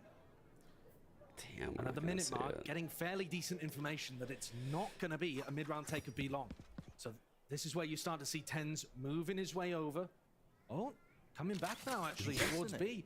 This is probably because Zekken is You guys just gonna go and dunk it? that we're now watching on short. But this is incorrect information. That would be. That would be a sight. But the rest of MIBR not giving things away. Here we go, sending it flying here with a util. Now, they can just ping Okay. the appropriate angle. And that's The gonna 4 be a rebound rotating. game. That's gonna delay the Solo default plan. brim Sends that one flank. flying along with a snake bite. Cross map, I believe, off the comms. Nice lineup. 30 seconds left. And it has bought time for Sentinel, so they are getting themselves now into the side, but not enough to really dissuade it. But finally, plans on, line forwards. Space taken. Pacey, goes the dizzy, gets out of spawn, past that smoke. Can't win out the fight. Mazine Maybe a bit early there. tucks it there. Shoulder peeking out, but now a clearance now. into Flash, the no one connection, you. not for the flash. Oh, RGL. got both on that peak. Beautiful shot to the ghost. Ringing true. Diffuse half from Wingman. Hello, anybody? So gonna stop this? They do eventually. Putting a stop to it, but has time been brought on QT. But to bet here. So another pistol around for MIBR. Been saying that one quite a bit. Yeah, the problem is they got the pistol round over towards the beginning of Bind, and they couldn't get the conversion afterwards. It was a heartbreaker for them. So they've got to be able to convert here. RGL hit some great shots on the players trying to come in.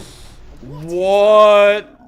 Yo, that was clean. Team did actually on Lotus. What? But it wasn't enough there. And MIBR have got to make sure that it is enough here. Got to keep it clean. 5-player stack on B. Now, MIBR, they're not going to walk into this. Wow. Flash. Spotting out the one player, seems to get some spam damage there. Now, he tends to switch up the wall to really evacuate here. Look at this guy. I mean, he's a thief in the night. He's getting away with everything. Vacuuming up all the orbs. He's literally playing Pac-Man. Desire or chance. He's playing a different game than everyone else right now. I don't know what game it is, One of the but problems as well is, Brent, with what the Tens fuck is going Tens through doing? the teleport like this, it actually makes it feel like there's less players on B. So I was worried for a moment that MIBR were going to reactively hit B thinking it was weaker. He spotted two. That's part of Sen's eco strat. Yeah, that spot is going to start the acceleration on A. RGL with the plant, looking to try to build up to orbital strike here. Not going to have it for this round though. Snakebite dropped to the feet there, and the right click will do it. There was a dizzy though. Damn. They are trying to flood themselves into the back. Tens did a lot that round, I This feel one like. been softened up entirely. Plenty of bullets being sent flying into the few bodies that are left standing here from Sentinels, and it should be a clean one. All the more likely here for MIBR. Okay! Love to see it. Yeah. This is a big one for MIBR right now. Getting close to big ultimate. This is going to be the first time in the entire match that MIBR actually start to build up some. The KO had some impactful rounds in the first half. I think one of the few rounds they won at A was like the null command round where Sen were hitting A and then the KO popped ult. And then RGL used his Brim ult that round. And then he had the KO flash over long on that stack. I don't know though, yeah. I guess it wasn't a lot of great moments, but there's definitely two I can think of. Need to come back. Trailblazer sent forwards here. All-time Molly. Damage actually clipped through the wall there and pulled him out of the animation of just the dog to clear the way. So, John QT dissuading that take, pushing them all the way back from hookah, but maybe are going to be setting their sights now on to be long.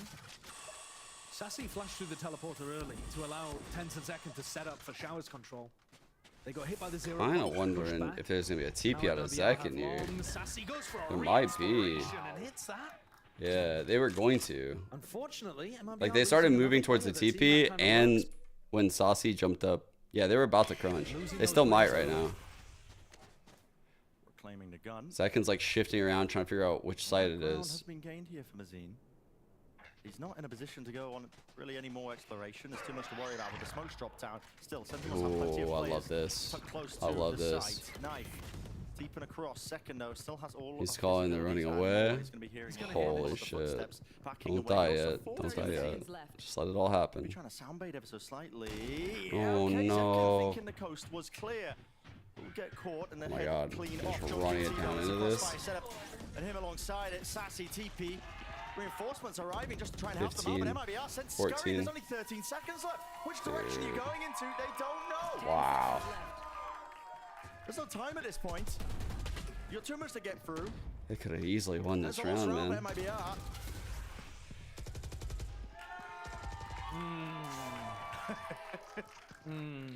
It's not a good look. What's on your mind? That's a puzzling one for me, Brent. Okay. Because Yeah. if the idea was to try to soundbait to work a pick towards short, where's the decision to cancel? You've left things so late. You literally have to knife out run, stomping your way towards hookah. I don't think the decision was to cancel. I think they went to A and they were gonna go A, but that brim smoke, along with like nothing happening, made them for some reason feel like if there wasn't an A stack, the rotate was coming A. So they felt like it was better to go B, and they just totally misread the situation. What time did they have? Okay, but listen, does it matter in the wider But scheme of things? MIBR it was still in able large to part get because by Zekken one had away the from info RGL in and the RT's smoke. ultimates. If they can win this round, Like if Zekken wasn't still in make the some smoke kind right of here, happen. Sentinels would have rotated one more. It would have been like a 3-1 setup, but that's not what happened. Zekken had a lot of info they didn't know about. John QT falling. Real impetus now being placed. What? What is that? The thrash opens the door, and Zekken topples him over like Skittles. Absolutely ridiculous. Skittles? They showing his presence here in towards short with a bit of a jiggle of the movement, and now they are putting that squeeze. But Montezelsus don't realize he is there. Still tucked towards pocket. Time available for him to just drop down that smoke, but sprayed down in place. 2v2. Two players here. Left standing out for MIBR, and it's 2 versus 2. They're split. Zekken on the flank, landing backside. Trying to flip He has this side dog. entirely. It's a silent Oh, he's jump talking up, about heaven. through That's so into risky, heaven. dude. Trailblazer from Sassy, seeking to lead the way. Dude, He's did got it a lot of see? space. He did not see that. Surely he's got to think about it. He's being flanked from FRZ, but no, he's hot flash through now and clearing. Most of the They're side piecing controllers are together. not being broken. Second is Painted a nade, pretty and picture he's about to indeed nade for heaven Second. in a second. FRZ though, he's got to be that Oh, difference maker. He's no. found the first one, still planted for him. Why did Time they is not on your assume this could be side. possible? Just gotta slow it down and take it against one of They the didn't best even think it was a players in the possibility for some world. reason. 1v1 tap from Zekken, facing the wrong direction, expecting that reposition. Zekken again. Oh, he's, like, now which scared way to is he peek him. facing still? Expecting it from the spawn angle, and FRZ. It's easy pickings. Big round for MIBR. They utilize the fact that they were able to get that early pick. Oh, it's a totally What is that? different This is such a lovely meaning. mid-round idea from Sen, and yet it still crumbles because Sen had lost. Bro, shots I from was the- like, what? I'm so confused. Skittles? Is there some kind of fucking British game that I don't even know about where they stack up Skittles and what does that even? What? Like, bro, they're they're spheres. How is this possible? So your opponent has a timing. I would have thought that Sen would be thinking about heaven more than that. I was so confused when he said it. I was like, what the fuck? He stun locked me for a second. Unusual, but a perfect gift for MIBR to get back into this. They didn't even have to use big ults there. RGL, Artisan still has Orbital Strike Showstopper to make these rounds happen. The pressure is finally on the Sen. It's the first time we've been able to say it in the match. It's just been clean sailing up until this point. Sen City team being made to bleed. Saw it in the previous match in stage 1, but this time against MIBR they are at least holding the candle to them. Obviously there's a big round differential of still 4 rounds sitting here, but Sen have taken a timeout now. They are feeling that pressure. The economy was even in question, but they are Zekken's scrambling to ult. give her a bit of a buy. Zelsa's gonna play close judge, maybe with it. Still opting into it. He's gonna play close short. Spots that you're gonna normally Yeah, play with a judge, where Zekken was. one of which is on top of this box, and the other one's going to be as short where Zelsa's currently is. You're playing inside the brim smoke a lot of the time, catching people as they flood in through short. Definitely got chances of catching Artisan because that's one of the most common areas that he would use the showstopper. I feel like there's a lot of judge spots inside this map. A lot of early pressure there on. Because there's no mid. Stopping him from being able to play. I feel like he'd play like shower. Play in hookah, play inside U-Haul. Could play fucking... Honestly, you could play close long if you want to like up in this zone, but you would need the right bait. Through now with an underhanded flash popping. Along with the showstopper, a bit of spam through the wall. No kill to be claimed here, but it does clear out the site, so MIBR should be happy with that one.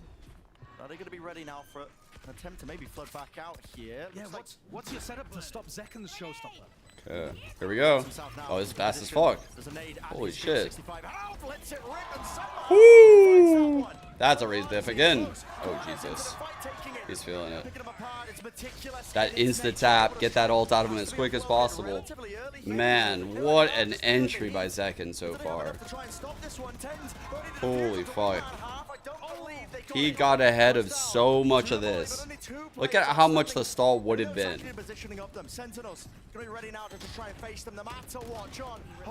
Bro, that would have been insane stall on that spike that he got ahead of. Oh my god. Because they also had a raise in post too. So they had like whatever the raise had in post. Maybe no util, but a player at very least. Jeez, the tap on the spike to get the brim ult so early. That's what was so amazing and probably what won them the round. And you don't allow the other team to take space off the bat. There, Zekken just pops the showstopper and allows all of his team to waltz through. Holy shit, that was sick. But he even finds a kill off the back. And now, where the pressure was on Sen, suddenly MIBR, no money. They're hurting for money. 3 sheriffs. Massive answer back. The other side of the timeout. Showers contained and held. They got like decent money, but not a lot of money. They got like Brazilian barbecue, but only salad bar. Really no picture in their mind of how they really wanted to try and earn themselves around for MIBR. It's just wondering. They're not eating. That they can be offered a few kills maybe with the sheriff. I mean, there was a flash there. Mazine tried to sync it up with a bounce flash off the wall, but they weren't expecting people to be on the off angles. The Brazilian salad. Yo, those salad bars go crazy inside Bogo. Don't diss the salad bars. That wasn't a diss. Spotting possibly on the box there. Tens know at least that they've lost control of this one. Bro, yeah, that's what I'm saying, Rain. I'm not. It's not a slight on the salad bar, man. That's a fire meal. pressured a little more here on Vice. I'm just saying, you're not competing with the Sentinels premium cuts and salad bar, you know? Like, they got it all. Pretty fundamental dismantling, I would say. Nothing been slipping on either of the eco rounds, making sure it's nice and contained. They've got good game plans. This whole series has really just been MIBR, unfortunately, being one step behind. Yeah. Yeah, I would agree with that assessment. Never ready? Here it is. Never? Chance for them to really close this series out now in a 2-0 fashion. Double swing. Out towards Showers. Trying to end him with skill here. Knife. Unbreakable for the jump spot. But you can see they don't really scale with it quick enough for it to like be super effective here. Pushback sauce up the jump spot. They're dogging through hookah and they get that pick on John. Really deep into the back of the B side. Seekers had to be popped early there. He just used the Seekers to stall it out. A fantastic shot from Ardazine onto John Cutie, who was holding on top. Sassy's thinking that all of that pressure was in hookah. Based on that cross, they think another one's hookah. They think two are here potentially. Why on earth is JCC peeking like that? That is insane. Taking these duels, willing them into existence. Wants to try and take the fight. The nade won't clear him. Satchel though. And the what is going on? Bro. Oh, it's silly and it's messy. Might even describe it as whimsical, but it does grant MIBR at least access to the site. Second, 1v2 now, 5 bullets left. Gotta play for the reload. Boombot. Believe shot down, so everybody healthy now and slow down. Take a bit of a breather if you are MIBR. It's the series on the line. Second. There's no pressure on Second. How he's just taking it in his stride. Oh, kill the brim holding. Nade the left corner, chat. Oh, that'd be crazy. Onto it, no way. Snaps it. Doesn't know where the second player is, but it all comes down. Oh. Bro, imagine. Oh, that would have fucking lost it. If he read the situation that well, I would have lost it. In some kind of position to play off RGL's contact. But I thought he could have maybe read it because someone would probably be watching the hookah drop and the best line possible would be there or elbow. So I thought it was like a 50-50 shot that he would want to nade one of those spots if he got that kill. I think he could have pieced it together. It's very hard. Sen actually taking a timeout here as well. Yeah. And we got a little glimpse there when we were looking at the replay of some of the chat where they were saying you can just molly orb. I believe that was Sassy who was communicating that. So we'll have to take a look and see. Dude, that dry peek on Saucy was criminal. I don't know what that was all about. Yeah, like seeing that player cross like that, and then like walk peek him was so weird to see. You know, when FRZ runs the Viper Orb down into lamps, maybe that was catching Sen off guard while we were watching the silliness on B. Right, I see. Yeah. So that could be a possibility. But the teams like think about the fact that like they had Boombot that they could have sent in there. They had paint shells that they could have sent in there. They had Skyflash and maybe Dog. I'm not sure. I think they had Dog. Ooh, slightly off. But now he's going to be back over towards B early round. Like you don't even need to micro the Skyflash if you want. Like you just let it go on the left corner and run with it. It'll pop by itself. Weird how dry they took that. It's not a good fight. Just throwing that disorder into the round if it comes to it. Or at very least they didn't try to even trade. That's the true problem. To try and take control of Showers early. It'd have been alright if they traded it. Just holding with a setup. Most players towards backside. Probably a double flash retake. They got both their Sky and the Gecko playing here, but that's not where MIBR are looking to take it. I mean, there might be a chance here. Oh, Zekken. They get spotted onto the minimap maybe? And notice, no Sentinel's defensive utility to re-clear that potential Viper lurk. Wait. So maybe they're thinking about doing it for the second round. Sassy's just egoing it. Hasn't used a flash. Yeah. He did see him. Right, there's nobody short. They've gone and contact re-cleared that area. The fact they haven't seen anybody short, I think should make them think that Shower's Trailblazer is a bit of a fake. The smoke's coming Good through as molly well. timer right MIBR are there. trying to sell This them fake is a so good serious though. A-site hit. But they have no control of B. Still, it might not make a 30 difference. seconds left. Deep knife now to no command in case there are any anchoring players. Sen Now were we just know down to 5 stacks there's since nobody they had defending this. KO ult. Center entirely off the site, so it's going to be a freebie for MIBR, but they are fast. Look at it, straight for the TP, and trying to flood themselves right back into this one. Bro, what is our behind team them. doing, Tens man? coming together, spray through, and it's an open sideline. It's not smoke for that kind of tempo injection. What? Into the round here with the Viper's Pit, maybe enough coverage onto the side to try and provide some level of safety. But it's a player advantage for Sentinels, and when they're put in this spot, they capitalize. They can feel it, they can taste it. One more round will make the difference. Mazine, he's fully blinded up there. We're breaking it. First layers. Okay, Still he's not two breaking Wee Man left right to there stand early. here for MIBR, and the pit is still up. Good job by No FRZ snake staying bites, though. alive. Another tap. Second. He's done great so Out far. in the open, they know where He's FRZ done so is. good. He's made himself Oh noticed, man. surely. Evacuation. Can't do it all though. Enough to evade. Nice shot. Just few Crazy straight retake. shots. And it's all Sentinels now. It's a sad day for MIBR, I'm not gonna lie. Like, I didn't think they would win today because I thought it was a great time for Sentinels to step up. But bro, they disappointed a little bit here. Comfortable beginning there to Super Week.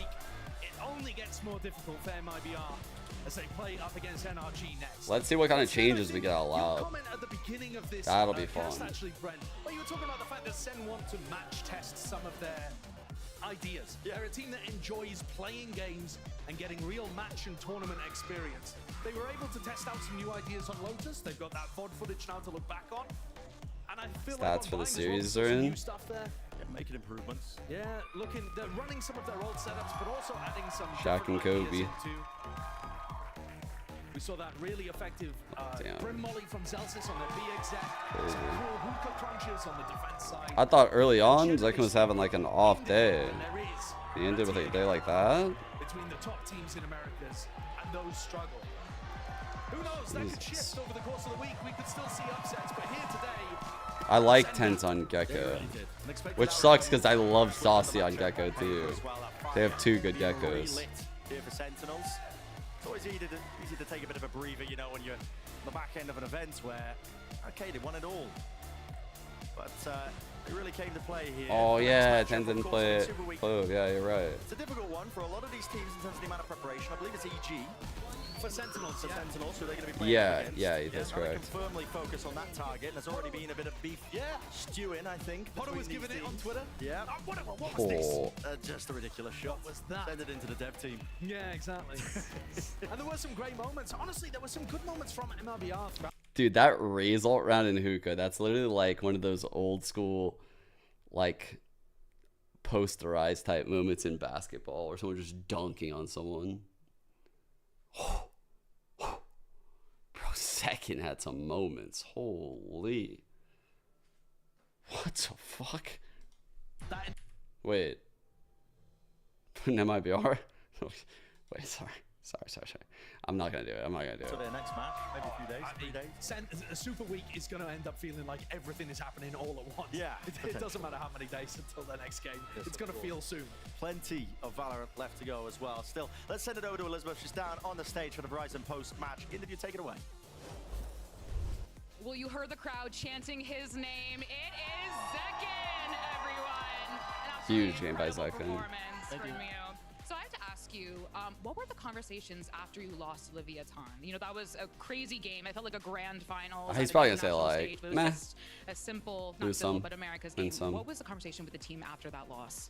It was a lot. I mean, Kaplan yelled at us for like 3 hours, but Oh, Just to be shit. clear, when you say yell, you mean, like, give me an example.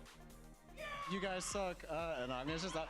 But yeah, Kaplan was pretty upset with us. We were pretty upset with ourselves, both like individually and as a team. We felt like we really dropped the ball that game. So we came into this week's practice like really hungry to try and improve on our mistakes and God damn, I show love a better that. version of ourselves this weekend. And I think we did Honestly, that. wasn't I talked to expecting Kaplan the during half, answer. and he said that, especially John QT, the whole entire Couldn't have been team happier with really it. worked together. And I asked him about that readable Lotus that you picked as your first map. Talk to me about that Lotus and what you changed.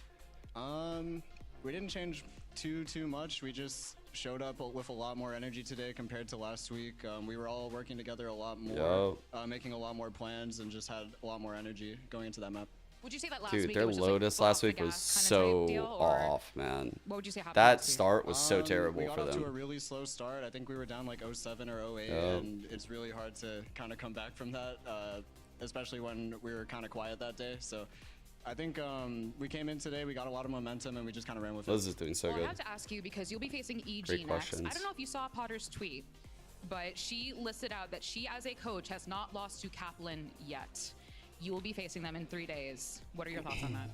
I wish them the best of luck. That's all. Best of luck. A humble king, if you will. Now, my colleague Geek Heavy asked you during Arrivals if you think you are the best player in the world. You adamantly denied that. Now, you and I are both from New Jersey. We tell it like it is, right? Why are you not the best player in the world? Or are you changing your mind? Like, yeah, actually the best. I'm not. I still feel like I have a long way to go. I think I can be a lot better than I am right now. I think, I mean, I'm not humble, I'm just realistic. I think when I do feel like the best player in the world, I'll be able to say it, but I just don't think that's right now. Okay, just to be clear, you just won Masters Madrid. You have been consistent since you were in high school. You've been grinding. I watch you do your homework on stream.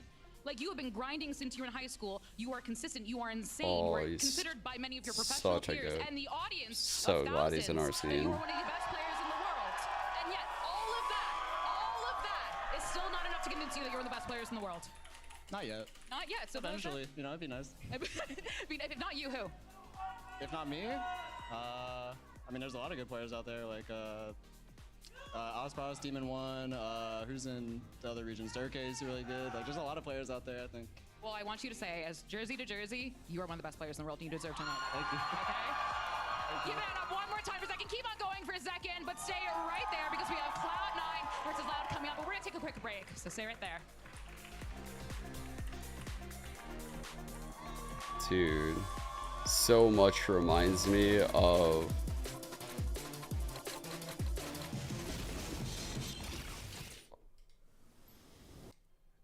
so much reminds me of something. Hold up. I gotta find it.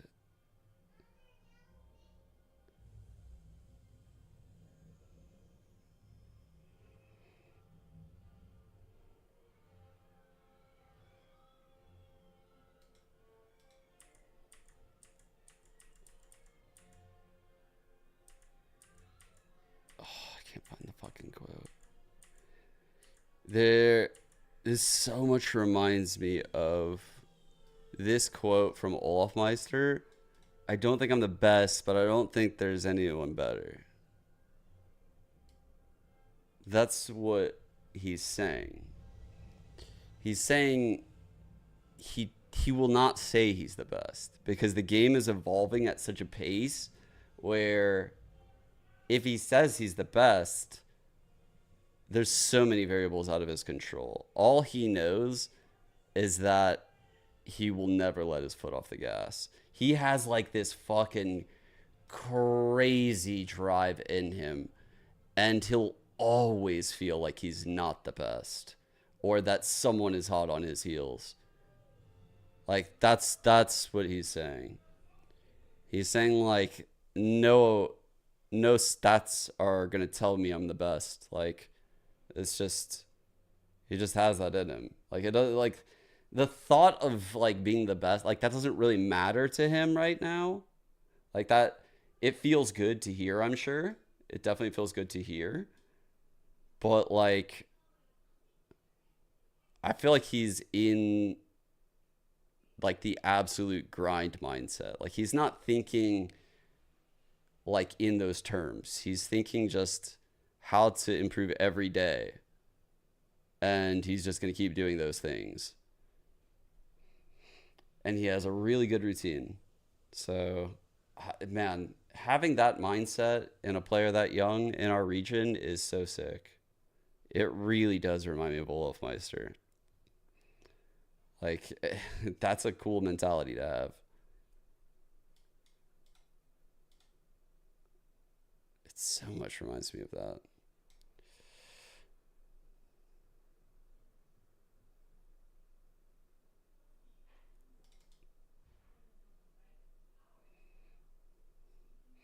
I mean, he said it to an extent. He's like, there's times where I feel like I'm the best. Like, you know, like there are times where he probably feels he's the fucking best. That's how it works when you're fucking dunking on everyone in a moment. Like, you feel like you're the best. Like, you know, and then the game humbles you. Like, there's a lot of ways you can die in this game where you don't even get to shoot a shot. And he's had games where he probably doesn't get to shoot a shot. And he might think that there's answers to those questions, but he doesn't know how to solve them yet. Like, he might feel like he has certain holes in his game, but he's not going to tell you that. He's not going to fucking tell you the holes in his game. He might feel like, you know, like on half buys, I feel like I wander a little bit too much, or maybe I commit too much on my initial fight. Maybe I don't like how when we're down a player, I feel like, I need to overextend to even things up. Maybe he feels like that's a deficiency in his game. You know, like, you don't know those things, and he won't tell you those things. And he might not even know those things because his source of learning them could just be through like incredible amounts of reps, which is normally the case with a lot of pros. Like, they're not very cerebral and can't put into words why they do things, but they play the game so much that the data in their brain like dictates subconsciously like how they should approach certain situations. Yeah, because Zekin makes really fucking good plays. I think they're just instinctual, to be honest. Like, he probably at this point has had to think of it because he has to explain to his teammates like why he wants to do certain things or how he's going to stall out plays and how he wants to use util. And so now it's not so random. He's had to explain, he's had to talk it through with his teammates and like kind of work through these timings over many years now. And he's just getting better and better at it. And he's probably feels like he hasn't capped in that regard because he's still so fucking young. Like, it's honestly like very intelligent how he's not letting it get to his head. Really love the suggestion to move around the room, stretch our legs a little bit, as if we weren't already standing. Yeah, we actually do have legs, chat. Yeah. That's right. I had to wear actual shoes now. We're in front of this wall. Let's get right into it, though. We'll talk about Loud, right? Because they finished fourth in Madrid, like really strong showing, definitely reminding everybody just how deep the Americas region is. But coming back from that, it feels like they were a little bit lagged. The travel definitely took its toll and maybe didn't have as much prep time as they would have liked. I mean, they just didn't. It's a fact, right? They were coming in late from a flight, getting back into America, and had practically no time to turn around. A lot of these players talked about being literally jet-lagged up on that stage, and it really showed in the gameplay. They were struggling, especially on the second map. It was a 13-3 trouncing by NRG. Yeah, I mean, you can always argue that losing to NRG, which is arguably one of the better teams in this stage one right now, is definitely a big thing. But being jet-lagged sucks as a player. Not only are you tired, your performance is lacking, your comms are lacking, everything. It was brutal, though. Yeah, but it was brutal. I'm ready to write it off, though. Yes, because they just had a week off to prep, and they're coming into a new patch. And yeah, that's the biggest thing, right? Is we only saw them the one time. It's now been Thoughts 2 on weeks. Seen on chances here? It's hard to say because I think what we're gonna see at Loud is like different than what we saw in Madrid because they had that extra week to cook. They didn't even get to implement their changes from Madrid because they had to like go straight into those games. So like they probably went over a lot in the last week. You know, like they've probably changed quite a bit. I guess it's been 2 weeks actually. So, you know, while I feel good about Cloud9 and their form that they've shown and how they've progressed so far, I think they've shown a lot of good things. I think I have to side Loud because of the changes and shit like that we're probably going to see on Loud's way. Like, and the fact that Loud got kicked into the dirt with that game a couple weeks ago, you know, like, they want revenge. Like, they don't want to fall 0-2 right now. There's no way they want to fall 0-2. So they're going to be sweating out there. Meanwhile, Cloud9's like overperformed and they're 2-0. So I think it's just like the perfect storm for Loud to win. And if Cloud9 win, I will give them props and be super impressed. I'll be very impressed. Yeah, 100%. Well, this split, we're trying something different. We're giving all the power to the coaches. So composition, strategy, it's all going going through them first. Okay. They have the final decision. And I'm just a captain and IGL now, which is what I love. Yeah, I mean, it's going super well. We practiced this couple of weeks, and it was super interesting. It was super good for the team. So yeah, I'm pretty excited to show everyone what we've been working on. All right, well, let's see it. Best of luck. Now roll away. Don't speed. Roll away. What the Some fuck? people, you just got to be the little spoon from time to time. How am I feeling about the Phoenix? I'm feeling like we might not even get it. Maybe. The coaches have earned the players' trust Oh. in a big way, which is not always common, Like- especially when you have like these seasoned IGLs. These So here's what I think is it. I mean, I mentioned last time, right, with Loud, I showed you guys the Ascent. I mean, I could keep going through Ascent. I could do Sunset. Let me see. So I just want to make sure I don't miss anything. I'm gonna keep that here Going for these comps while I with the get Phoenix, with prepped. these Sentinelist comps, it seemed like it was very much his kind of direction, but now heading into kickoff, they're making it change, and with a new meta shift, with that week off, it all seems perfectly aligned to see kind of a new edition of Loud here. If you're reading into it a little bit, it might be, hey, you know, after Masters Madrid coming in and then losing against NRG, this team wants to make some stylistic changes. Because I also think the more Loud have been playing their particular style, the more people have been vocally not loving a lot of like the Phoenix ideas and stuff. And for me especially, like, I need to see this team be able to play maps with a consistently high-level jet, because I genuinely don't think that you can be the best team in the world Wait. without an elite jet. Is Go he down the putting list of QCK all on teams that Fraud won Watch? international events ever, and show me a Chat. team the last time Is someone won Ender without an putting elite jet. QCK chance to circle back on to Fraud QCK, Watch? because I think that's definitely worth discussing here. I think Les, though, has really been a standout player on this roster. In every single match, he seems to be having an outsized impact on his team's fortunes. Yeah, I mean, he has been playing insane, and I think a really big thing that Loud has been doing is even though they stick to a lot of the similar things that they know, they've been working on making their fundamentals so strong. And being the Sentinel, being able to play on that side, I mean, Les has been able to put up these numbers and clutch a lot of these rounds for these teams. I mean, for Loud versus NRG, a lot of the reasons why they actually got a lot of these rounds was because Les was there on the side, just clutching out. Yeah, and that's the ridiculous thing, that this team wins so much playing these weird comps, playing this off-meta stuff. The reason is because QCK doesn't really tend to be the star in most of their games. Instead, it's the second entry in. It's their lurker of less. It's players like Cow and Zine who are the guys who are kind of forced to step up and really take that role in these games. And Loud has good enough players to do that, but again, it goes back to the question around consistency.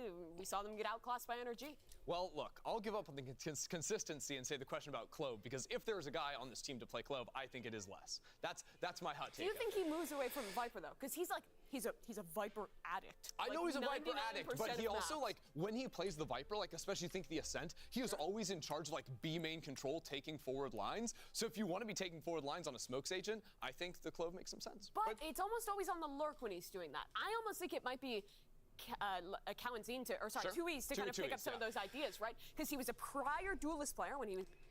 So I could show you how Loud kind of think, right? And we'll first go here, right? And just look how they play out this pistol. You can look at them on the mini map, right? Like I talked about this yesterday. So right now, while it's going, you can see they're playing off of a KO knife. So they're aware of a KO knife. The buys are very specific for retakes on both sites. They have plans for what if the enemy team does like a mid B. They have plans if it goes up cat. They're going to plan to give it up. And they have plans if it goes all out A. They're going to also give that up and play retake. So they have very definitive plans no matter what happens anywhere on this map right now. Let's see. So just note where everyone is, right? The Breach, Phoenix, the Viper. I'm just putting people in position real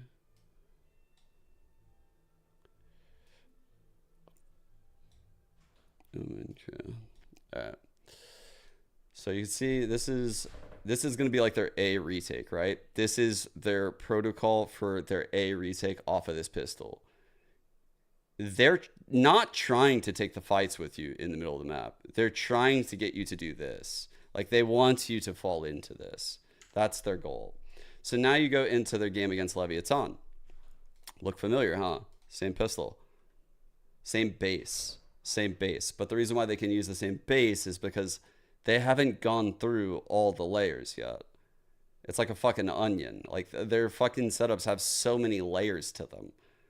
But the problem with it is, like, if I know these agents are in these spots in these rounds, I will tear them to pieces with anti-strats. I don't care how good Sadak is. Like, and that's what, like, some of these other teams did to them in Madrid, I think. Like, by the time those matches hit, you know, like, it was, we're about to see their B retake. So this is what their B retake would look like. Normally they would be able to pop the wall, but since the Viper's dead, they can't pop the wall, obviously. So the fault line comes in. You can see they smoke main. Once main is smoked, they end up getting out. They knife for all of close, so that way no one can play close and play up on them. And you can see, like, this is what their fucking B retake would look like. They also do their B retake in several other rounds throughout this shit. So we're not live. We're good. Versus EG. This is like a play off of it, right? Like, they're kind of like cooking. Now they're making slight variations, right? They know that these pro teams are watching their VODs, so they can't do the exact same thing. It's like a copy my homework, make it look a little bit different type of thing. Like, hide the Phoenix instead of, you know, like, making it seem like we're going to do a fucking trap play over here.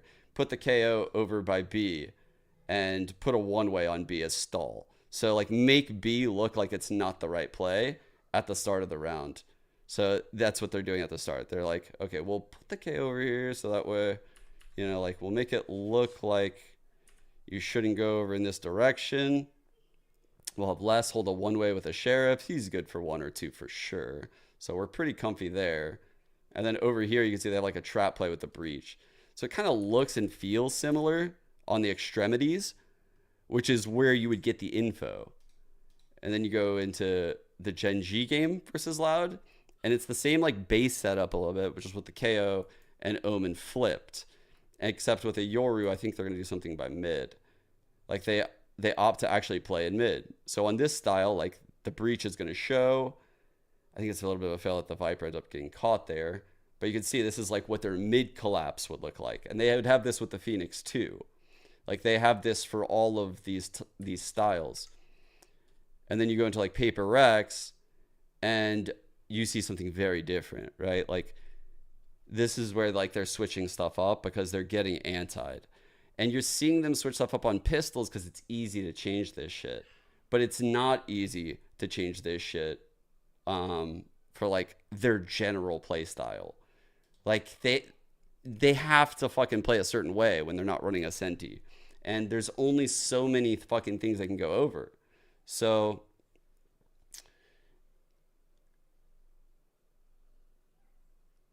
I don't know. Like, initially when I saw the comp, I loved it. I think to run a comp like that, it takes a lot of work. It's like, what would be the equivalent? It's like something you need to take care of. You need to like nurture that fucking comp. You need to constantly be evolving because you don't have a sentinel. You don't have like some kind of anchor to make sure no one's flanking you with some outrageous anti that you can't anticipate, or like some weird anchor trips, you know, so that way they can't just totally counter the way your solo Viper is trying to stall out a hit. I know Sadak doesn't like Sentis, and I see why. He's an IGL like me that understands rotations. But if that's the case, then he needs to change shit up more. Like, at least based on what I saw in Madrid. Like, their initial ideas are so fucking good, but once they get known, it's too hard at that point. Like, people just understand how to... I don't want to say they understand how to play against it, because it's still a struggle for the teams that play against Loud. It's that they can really feel out what Loud's trying to accomplish. Whereas initially, you have no idea. You're just, like, getting fucked everywhere. That's what I think is going to happen to Cloud9. I think they just get fucked everywhere. You know, like, it's gonna be crazy. So I'm scared for Cloud9 today. If they win, damn, it'll be impressive. Fresh, loud, ready to prove they're a top team. Yep. Agreed. You got buzzed. I'm right. Wait, what are you doing, production? That was a great buzz of agreement, to be fair.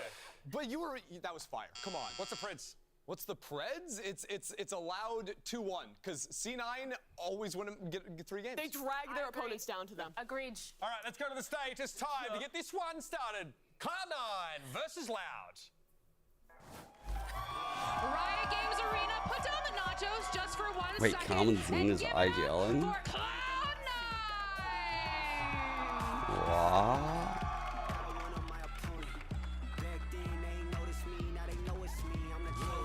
You just do the flap?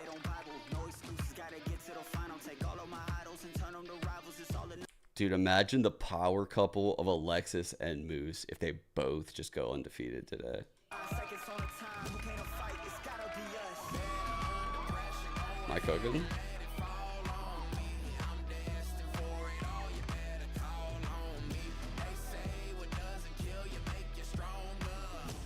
Shit. Let me get water. Use my fridge. Couple minutes here. Grab me.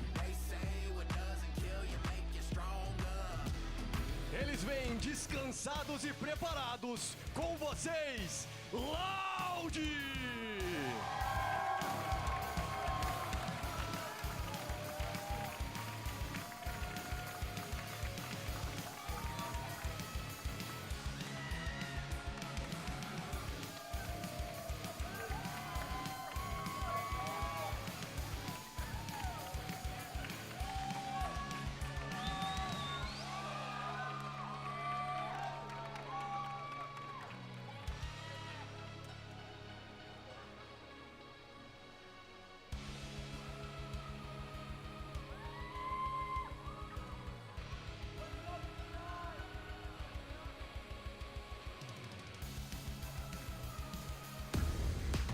Much like the start of kickoff, we had very little information on Loud. They were quiet in the off-season.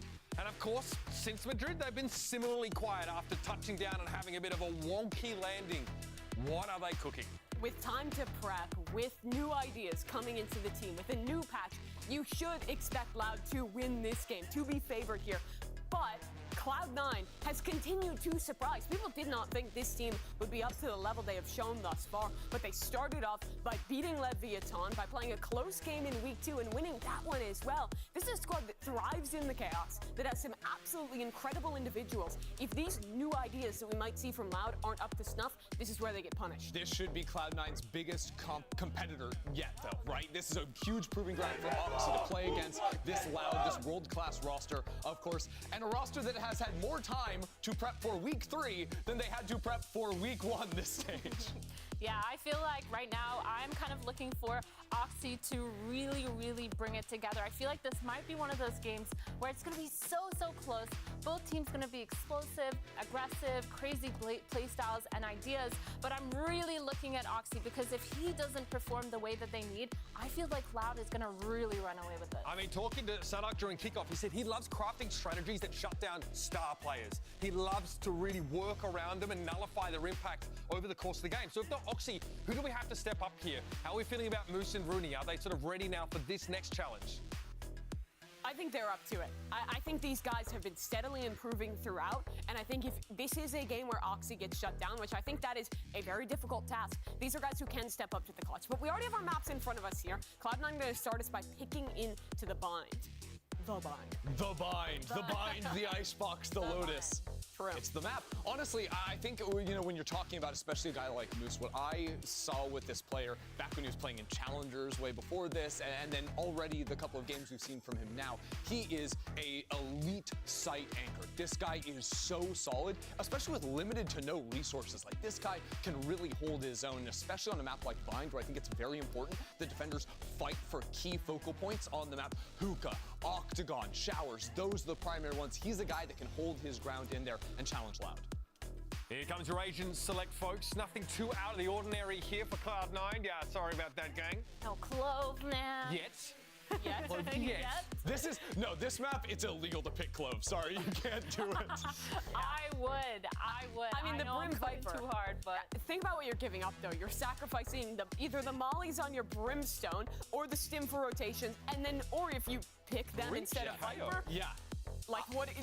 You're sacrificing the wall. The Breach KO, though, is so strong in Exex, though. Like, turning off a Cypher, the multiple flashes, the reach you have, the ability to bring down Viper while Cypher util. That combo is nasty. It has a lot of the same tools as the Breach Phoenix, but you actually have a dive agent. All right, yep, as they're putting us back in our box now, it's time to see if Loud have been able to adjust. They've adapted now. They've been home for a while, had some time to prep against a Cloud9. They've been off to a hot start here in stage 1. But turn over to our casters, Doug and Baby Bay. Thank you so much, Uber Dre. I think there's a lot to be excited about for this match. Okay, I've been wondering since we got to the studio, why on earth he's wearing sunglasses. He won't tell me. I'm half convinced it's because of what day of the year it is, but either way, I digress. The truth is, we've got a massive question that has to be answered here, right? Like, how do Loud Holy shit. shut down Oxy if it's even possible? Oh my god. Baby is high as fuck. I didn't see him. Watch C9 play as well and see how What happened? lately. He's been unreal. Wait, what happened? Oh man, I can't believe I just missed that. And I think that they prepped for this. Oh. Right? We know that they like to counter teams. Oh, and they like to Kyrie. run weird stuff, but now we're seeing QCK on the Raze, which is new, and also Sadhak is on the Breach now, and Kawazin is on the KO. So a lot of changes coming out for Loud, and I think this is what they needed to revamp the look that they've had since. Baby cast in the late 420 game. Ain't no way. Heavy push towards This me. shit is about to be Everybody lit. Playing back by Fountain, taking the space. The Viper wall goes up. The KO knife goes Woo, out. we're cooking with this They should be wall. able to fill in on all this space behind. The thing is, they don't We have are fucking cooking. But I love what they've done. They tuck behind the Viper wall. They slip It's a back safe, tap? and then they can find the spawn. which is What exactly are what we they're doing. doing? What an awesome pistol. So convincing What the too. They knew exactly what they fuck? needed to do, but here comes C9 clapping back. I wouldn't call it awesome yet, Doug. Just because Loud did it doesn't mean it's awesome. It all falls down to less. Again, a sheriff in It was a hand. cool idea, but Oxy gets 3, Cloud9 Wow. with the pistol. damn, bro. I saw what they were going for.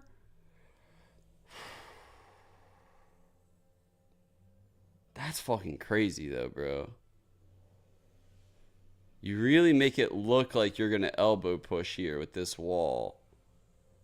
You also are like blocking hookah, right? Like no one can see you on this path.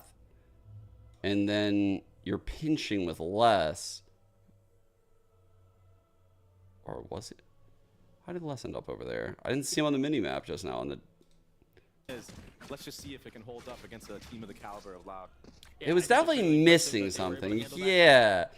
Yeah, like, bro, I felt like Doug was ready to fucking glaze them because they did something outrageous and it kind of looked crazy, but honestly, it didn't work at all. The second we go, see the investment on the side. It was a huge overcook. Oh, what a stun. Out of here. That's from such a long distance. Like, something was off about it. I can't figure out what it was, but something was off. Or excuse me, that was from short. Everything Loud does, like, by design like that is normally very polished and good, so something went The wrong. heads up awareness from Vanity to actually step in front of that line, understanding that that stun will come out. He already like did his prep work against this breach. Oh yeah, I'm so sorry, Chuckle. Sometimes I'll do that, yeah, just retake that showers. you don't have to say. That they heard the You don't have to feel smoke bad. Whenever you guys like ask me something, don't feel bad about it. Just fucking. I know I'm fucking not the best sometimes. Not gonna hurt my feelings if you tell me if I can lower the volume, raise the volume, whatever. This is the right site. How is the volume right now, by the way? It's Yeah, 43. you're still at such a deficit. The one thing is, Moose is the only one on site, although Vanity is hot to What a trot cam. close by to judge. Tui's dies on A, or on B. Everyone else crumbles on A. Cloud9 get another. And they do so relatively Hold quickly. up. Oxy I actually still got a doesn't take pull. any damage. Zappa's not It's a back shame by that I couldn't Valorant. use this at all, by the way. Grab that orb as well. I got a pull. Clear plans here from the side of C9. Good read, and that's what I was talking about. Vanity stepping in front of that breach stun line. So just already Answer this question I'm about to put in the poll for chat. Loud when they take that shower Please. control, getting ahead Answer of them. This is seriously. early tech loss. Yeah. Oh no. What was the? I'm just curious. You just answer it seriously. Animals on Twitter for is a tech pause. Get it? Pause because it sounds like the pause on the You don't get it, dude. Bro, Oh, no. It's going over my head. You know, might be the day. Might be the day. Quick tech pause. I feel like the answer is yes. As soon as it's rectified, we will get back into the action. It looks like. I feel like he's underpicked on Bind right now. Scoundrel that he is. Like, and when I see him, I'm like, man, he's getting good value, especially the ciphers that just put in a little effort, right? I'm not talking about the ciphers that put in no effort, right? The ones that just use the trips that everyone knows. But when you see a cipher that cooks, dude, those trips are eaten. I'm telling you, like, it just takes a little bit of effort, though. You know, like, what was the poll? Oh, sorry. The poll was, is Cypher underpicked on Bind in Pro Play? I'm just curious what, like, your guys' perception is. Because I haven't really thought about it. We have a Cypher in this game. And usually when I see Cyphers on Bind, I think they have a lot of impact. But yet they remain to be underpicked. Even in, like, a Cypher meta. Long-range fights with the Vandal and the Guardian. 2 spotting one. I don't think you need a Senti on Bind, which is why, but I still think he's very powerful regardless. You wonder here what the plan is, what the play is. The Sky Flash is going to confirm some presence. But again, they cut noise. QCK down to 4 HP, getting takes out. a ton of damage. He is not That'll getting do out. it. That's a sad way to go, but that'll do it. And once again, Moose is going to be called on to hold the line on his own. Remember, in the previous round, Vanity was already This is on a big round. there. He had He's already got trips rotated over. This time it's protecting gonna be him. Rooney, who's joining the fray. And Vanity upgrades to the Vandal as well. Okay. Ooh, the Util aftershock. attempted to clear out U-Haul. Crazy. Dancing Look at around that inside, combo. Gets the plant down. Now the real game begins. Colin getting the best Wow, of he's Rooney. gonna get out of here, bro. Numbers in favor of He's Loud. not. Moose is so weak as well. As the spike ticks away, Vanity's looking to get into a better position. Take off any head. There are ways in U-Haul from that last round as well. Bro, Moose is down, just Vanity left alone. he was never, ever, ever getting a kill on them. Surely not, right? Vanity gets one, Very, that's all it very is. good Ladder on the board. bonus regardless. You can see they have a lot of money in the tank here. You know, 3 kills, very Honestly, good. A really good bonus round from C9 though. Getting the first blood, taking the fights allowed. They understand that if they stay, Respect if they stay in their Vivid setups for for too long and allow Loud to contact being certain in the areas, stream, that breach stun will in come the out broadcast. and actually punish them. So I like that they're being proactive in here and really good heads up play from Loud to Y'all thought I wasn't broadcast talent this season? I'm fucking getting half of Baby Bay's day rate right now. He's just, I'm telling him what to say out there. You know what I'm saying? He's just got me in one ear. He's got Doug in the other. No, Baby is so fucking good, dude. I love Baby on the cast. I'm not gonna lie. This duo is so fire. Are intent on controlling this area of the map. Get the orb over to QCK, who's now 2 away from his ult. The spike's not even in tow right now. Something I want to point out here. Ooh, yeah, that's true. Counting on KO. Setup. Ooh, have I ever seen that? The last 2 rounds, but now puts the Have chips I down, ever lets seen that? Odyssey and Vanity play off of him. I don't and he's able know. to stack towards B. I'm surprised Sadok's not on KO. Knowing that there's a KO on the other side, if they do end late A and contact up like they have been, you don't really run the risk of getting tagged by a knife. That's like a TP. He's out of dodge. Everybody rotating A again. Colin's eating his knife. Trips again around you. Yep, here very soon. It just came up. That's good timing. There it is. The knife doesn't tag anyone, so Holy. they're still gonna have to deal with the Cypher utility. Oh my god, the satchels are great. Holy fuck, this kid's so good. Numbers in favor of the That defense. was just Spike has made its literally way out of sight. so fast. And there's the first. The spam Man. not gonna connect. I feel like that's so rare these days to see that happen. No plant yet, Meanwhile, Zeppa's 19. still over B. Not fully Tui's convinced good backline that lurk. there isn't someone late lurking. Tui's had a shot. Oh, at he really had a chance, yeah. Doesn't connect. Great adjustment by Andy. Left alone. A 2v3 on the side. Sonic falls left alone. In a 1v4. Quickly turned to a 1v3. But still so much to do. The tiniest of windows. Oh wow, Les big gets trade. 3, but Man, still about 9. that's I got scared there scary. For a second, Doug. I thought Les was about to do another 1v4, 1v5 scenario. That little sliver, that little window that he had. He looks so smooth when he does He's it. so but scary. Good job from C9 to get the trade. Huge trade by Slap Moose. from Moose. Man, we've seen him win that shit every time, I How swear. C9 is playing this, like the proactivity that I was talking about earlier. it actually gives them all the info on that long B side. It allows Oxy to stack this A, get back site, be ready for the shower stick. Like, I feel like if he peels away there, like if Moose doesn't get this kill right here, I feel like I would bet a lot of money on Les winning. Like, I definitely would give him over 50-50 odds, I think. Just based on what I've seen in my history, I favor him in that clutch. 5-3 and 5. Oh! Oh! Bro, that should have been on the advertisement for that skin. That looked amazing. That sounded great. That was so aesthetically pleasing. Wow, you found QCK able to upgrade a weapon. Thank you to the observers. That's how you know it's not Prius. That skin sounded awesome. But look at the minimap right now. Look at how far Vanity is pushed up. Oh, the ball. Oh, fuck. Oh my god. 40 HP, stays alive, gets away with murder. Oh, that was so nice how he reset that. I thought Moose was panicking. He was like A kidding. little bit of a scrappy buy from Loud, but again, C9. Shit, they're looking good earlier. Vanity. Oh, timeout from Loud. Damn, what a shot. That's a crazy shot. Holy But fuck. to finish my point, after that kill on long B, Vanity pushes all the way outside of shower, wraps short, allowing his team to lean all the way over, and that allows Oxy to, you know, go for a re-clear rocket again, pause like we've out. seen them do so many times. Loud, really opting to try to cut noise after they take certain space, and C9 is just ahead of it so far, just being proactive on the spots that they like to. Wait, hold this and is get C9's when they're pick and they're on cutting noise. defense first. Thought process.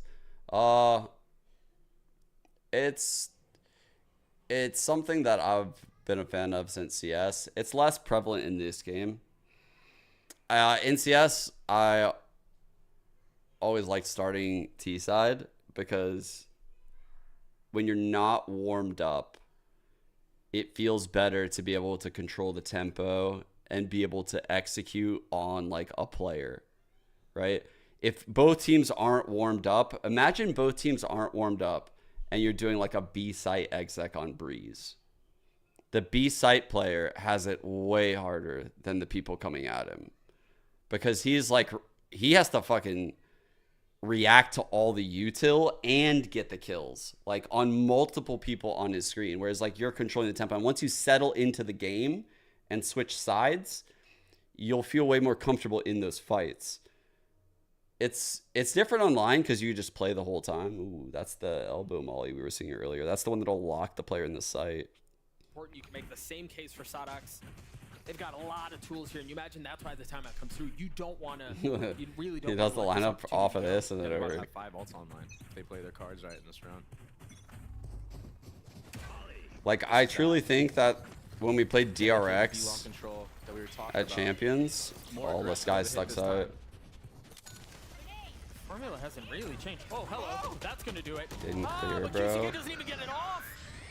Now they drop the Brim ult. They separated the They hit. managed to get past it, and it's going to be traded with I mean, in CS, it was a thing because of AKs too, like AKs versus M4s. push his way forward. Meanwhile, Just Sodox looking for any sort of the space. game favors Solace he can find attackers. to commit the spike down into the sand.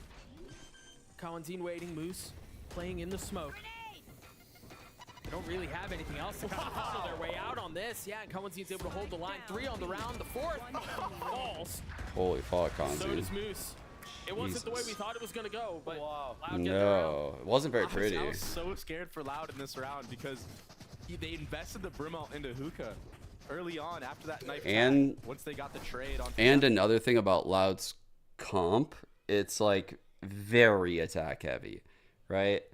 Like them being able to set the tone with these initiators and double controller, like double controller, double initiator.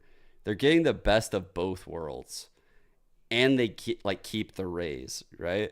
It's gonna be a little bit harder on defense when they don't have any way to like stay true to an area. It's a little easier on bind though. Completely There's no different mid. early approach. And it's interesting too from Cloud9, I think given how much Cloud have leaned B, for Uni to use his pit and showers right at the beginning. Yeah, we were trying to predict a change of pace, and it was correct. Yeah, they were right. So, oh, these trips are still gonna be up. I don't think that. Whoa, KO that gets flash all the way to the location's storm. great. Well, they've been cleared now. Oh, they took their time on it. Yeah, Sada committing to the plant. Pushing Zephyr backside falling. with this. They've cleared backside, or at least attempted to, but no. Oxy falling, Rooney does too. It's just Moose and Baby now. We'll allow this. Both starting to rotate Holy over fuck. while Loud Look at how they push full up. force. Dude, did you see it? Look at this setup in the mid round. Like, Les holding Heaven. QCK was holding Spawn. He progresses up and reses with the Aftershock. It, like, looked so flawless. This is a hard save for Moose. And Like, just like how they're all positioned is so perfect. and save as well if you can. Hopefully somebody pushes CT, but Loud, too disciplined. Not doing it this time. It's been such a hallmark of this team, really from its inception, and you're seeing it there on full display. Yeah, yeah, go ahead. This has actually also been really interesting to see how Loud have me approached see these this. ults, because we talked 2 rounds ago about how they had 3-2 So- on the other side. Here they invest a little bit. They still have 2 going So into the the hit's next coming round. in. The pit is in shower, so they're like, we need to push backside. Like, that means we need to push backside because we need to take some space. We can't just let them have all this ground. So they push backside, and the swing from these 3 is so in sync. They have someone holding the flank, and the breach is holding front side. Let me see it. He ends up planting, and he's just holding the pit. So that way no one runs out the pit and trades the kills. And for C9, And then he ends up having to turn, and when the KO gets downed, look at how they shift. Like, the breach immediately goes and picks up the KO, QCK picks up spawn, and Les is inside you holding Heaven with the Aftershock. You see it on the timeline, or you see it on Like, the bro, screen, look at this. He swings wide out because, like, it's just a very important time frame where they all need to be supporting each other, like, really well in these, like, 2 seconds. over 3 rounds now, and they're meaningful. Bro, they're so good. They've just hit this sweet spot. Like, their, like, hive mind mentality like that is so incredible. It's like that amount of communication isn't possible. They just have talked about the game so goddamn much that they think in the same way. And they're just all subconsciously just plugging the holes that they know exist. Like, they know, you know, like, if I'm going to res the KO, I need someone holding Heaven. And, you know, you see the guy in front of you holding spawn, so you know you have to hold Heaven. It's like, they're not saying all this shit. I'd be buying for him too. They're just so fucking good as players. Troops on the other side of this timeout. Loud have bunched up A, and here's Oxy, the man of the hour. Oh my gosh, what a molly. But he still has a lot of space here, and he's got the cam. Oh, man, he could have got a lot. Oxy just gets one. Cohen's there on the trade. And now they continue to trample forward towards A. You see all of the smokes that have been dropped out onto the site, create a little pocket for them to control showers, to still have a little bit of backside, and to force Loud into rethinking this. My gosh. Dodge yelling so sick from Loud. Earlier in this round, they threw a knife towards Hookah, and they Roomba'd it, and then they go into an A hit right away, clear out Oxy, and then they tap the bomb and go back. But they're missing their window. They need to go now, and that's why you see them running. They understand the timing. They could be in sight by now. The thing is, too, for Cloud9, the dodgy buy that you mentioned Should be down dust there. kind of forces them to roll deep, right? They can't really split themselves 30 apart. seconds left. Much more strength in numbers.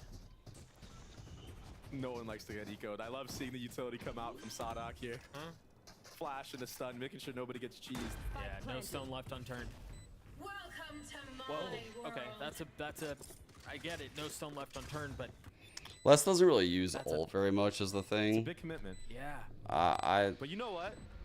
Les does not use ult very much. Like, I I can't. hardest to win, and that's why you invest ults Holy fuck. into it. It could turn south very fast. That was a bit unexpected. he's on the, oh my gosh. They keep the pit up. Les is falling, never mind, they don't. Shit, the dog. Sadak and Tui's in a 2v2 now. Sadak has his ult. Oh, shit. This guy's on fire right now. It's Jazep on the other side, and Sadak clutches it Holy fuck. out. The Red Bull clutch to tie us Bro, I don't want this guy calling strats anymore. Who is this guy? I don't want him calling strats ever again. I feel like all 5 of his kills. He's not designing a single strat ever again in his whole career. Fuck it. Animal. No, it's funny. I don't want to ever think about the game. About the breach and the KO and the Holy battleground. shit! If he's gonna shoot like Well, it makes this, a lot of sense, right? You've got Sadak on more of a passive supporting role, like Kawanzin shoot. man. This guy's hitting shots like that. Is this what unlocked Sadak looks like? What the hell? Even he knows. He's like, wow. Shit, I love it. I say it every time I watch this guy. I Holy love watching him play the shit. game. I love his reactions. It's interesting they haven't tried Oh to my get God. Casey off of that fall Oh, line the, from look at these mollies locking out Shower and you. already satchelled all the way out. Ultimately, he dies Oh for it, but my again, Sadak God. is there on the trade. The Utah is Oxy so will- good. Oxy's up in hand. That timing is gonna be close. Dude. Loud have such a good read on how So they C9 tap plays and the just backside cut area. noise. They They understand feel like probably they're a piece of util coming. utility. Oh But they don't know Oxy shit. has an op, I don't think. No, he hasn't shot it yet. There it is. The double swing idea was pretty nice right there. Down as Oxy gets a second. Two is just on the other side, clipping the corner and dropping him. Tap. That's the last molly. You see him try to commit to the plant. Don't really have that much space. Actually, Wonder if what? the I thought forces Rooney are used her already second seeing molly. these What? He has one more? If they can stay concealed. Oh never mind. shit. They just give that away. The flash, the molly, let's. Oh fuck. Oh, I thought he was gonna get Good the shot flash. from Rooney, but no. Good util by Flash from Zeppa. Zeppa was too good. Really good flash. Great delay from C9. Holding for the backside push. C9 are fighting back. In one of the other rounds where they went fast short A, they ended up flipping sight and trying to trade everybody that was back sight. So this time, holding a little bit better of a crossfire, not allowing Loud to go for that. And I do like the way that Loud are tapping the bomb on this site, but there just needs to be maybe an extra layer towards that B side of the map to give them the option to go back. I'm gonna take a look at that again. I thought he was gonna get the third here. Yeah, I thought so too. Yeah, that was actually a really nice kill by Two Tui's. of them, but I mean, he got his. He got his damage done. And speaking of damage done, I have been told there is another technical pause. Who's it this time? We gotta find him. This time it's a keyboard issue. Oh. So yeah. I'm actually kind of glad because I left my water outside the room, This looks like and I didn't realize it till after the game was I live. take the cues from the producers and from the smart people behind the scenes, and the fact that the camera's on Loud obviously tells me that it must be a Loud issue. I don't know. Maybe it had something to do with tapping the bomb so many times. Hey, gotta fix that bomb key. Okay. But yes, Tech Pause gear is the culprit this time around, and we'll get back into things as soon as we can. Oxy is sitting on a rocket. Second one of the game. He got two with his last use of it, so we'll see if he does any cool setup here. It looks like they're gonna get him posted towards B long though. I wonder if there's gonna be some kind of showers pinch coming out. You know, after he sees there's no contact, you know, Zeppa flashes down long B. I wonder if they try to pinch shower with a dog maybe. Speaking of Oxy himself, you see him recline. Run all the way down. I don't know. They have 4 people right now leaning towards this B side of the map, Doug. And it's just Moose alone on A, and he's already sitting in the back of CT. There is still 12 seconds for them to walk around after this. Yeah. Tech pause comes back, but I think this is going to be pretty committed. They might even just do a B long push. Go all the way down. Plenty of time to figure it out. Meanwhile, as we see, Sadak is the problem. He hasn't been the problem on the server, and we know his mouse works. But the keyboard, something is evidently wrong. So I do want to get your thoughts on this, Dre, as we think about the last time we saw Loud.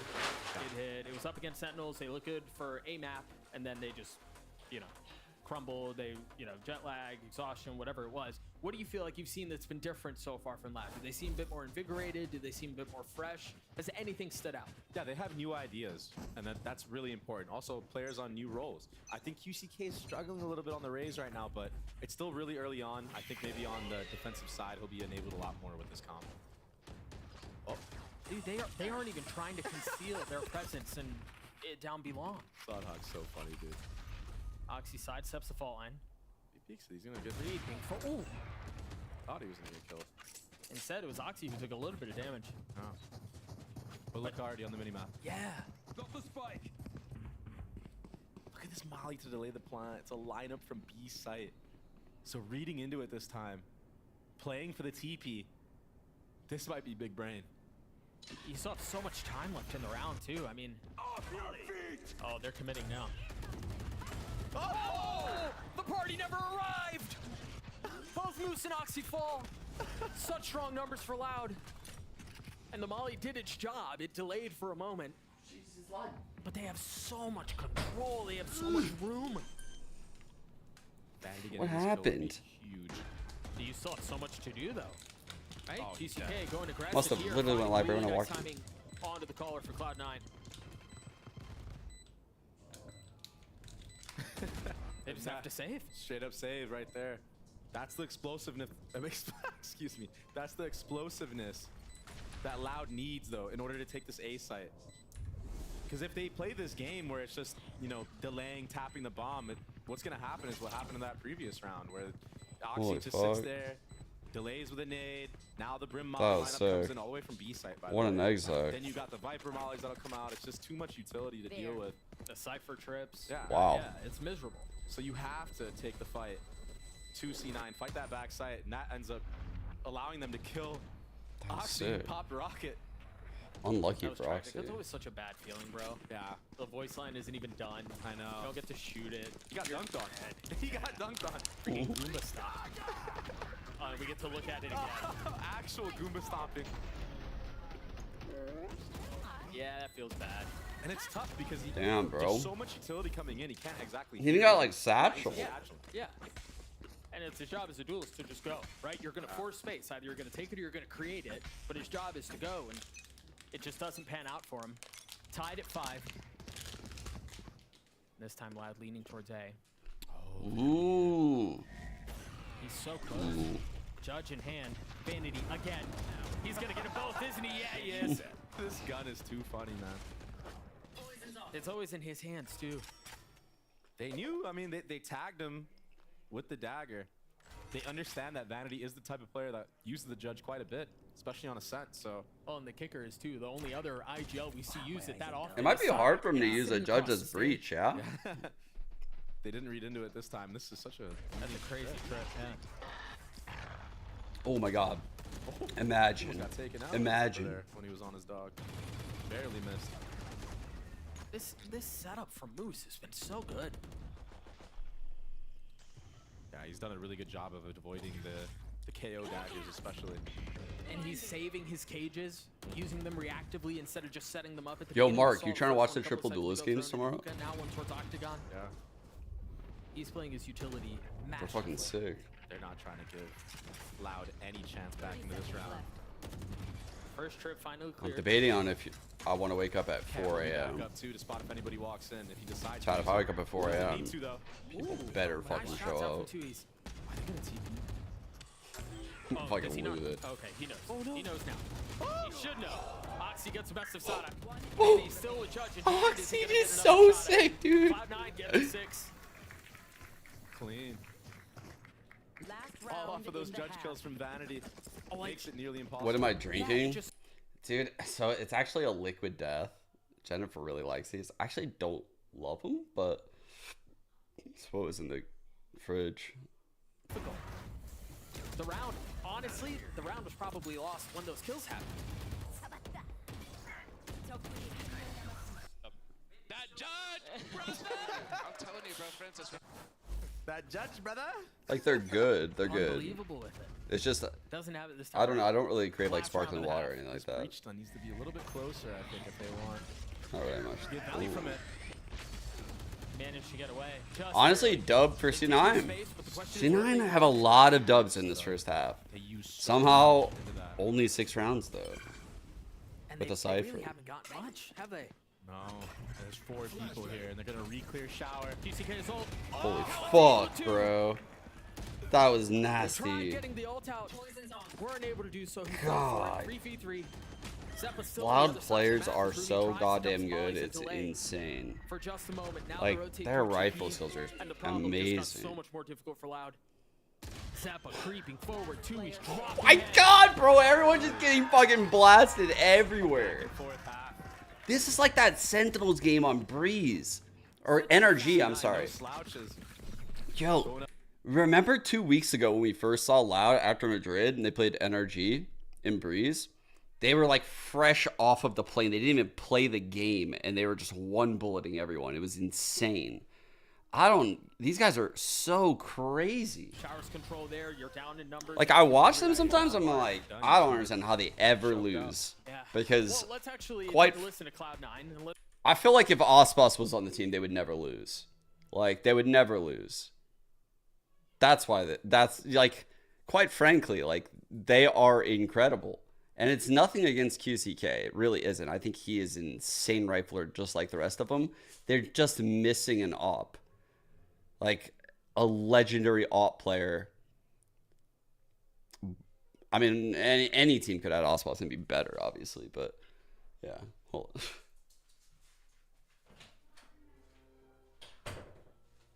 God, I feel like they would fucking never lose, bro.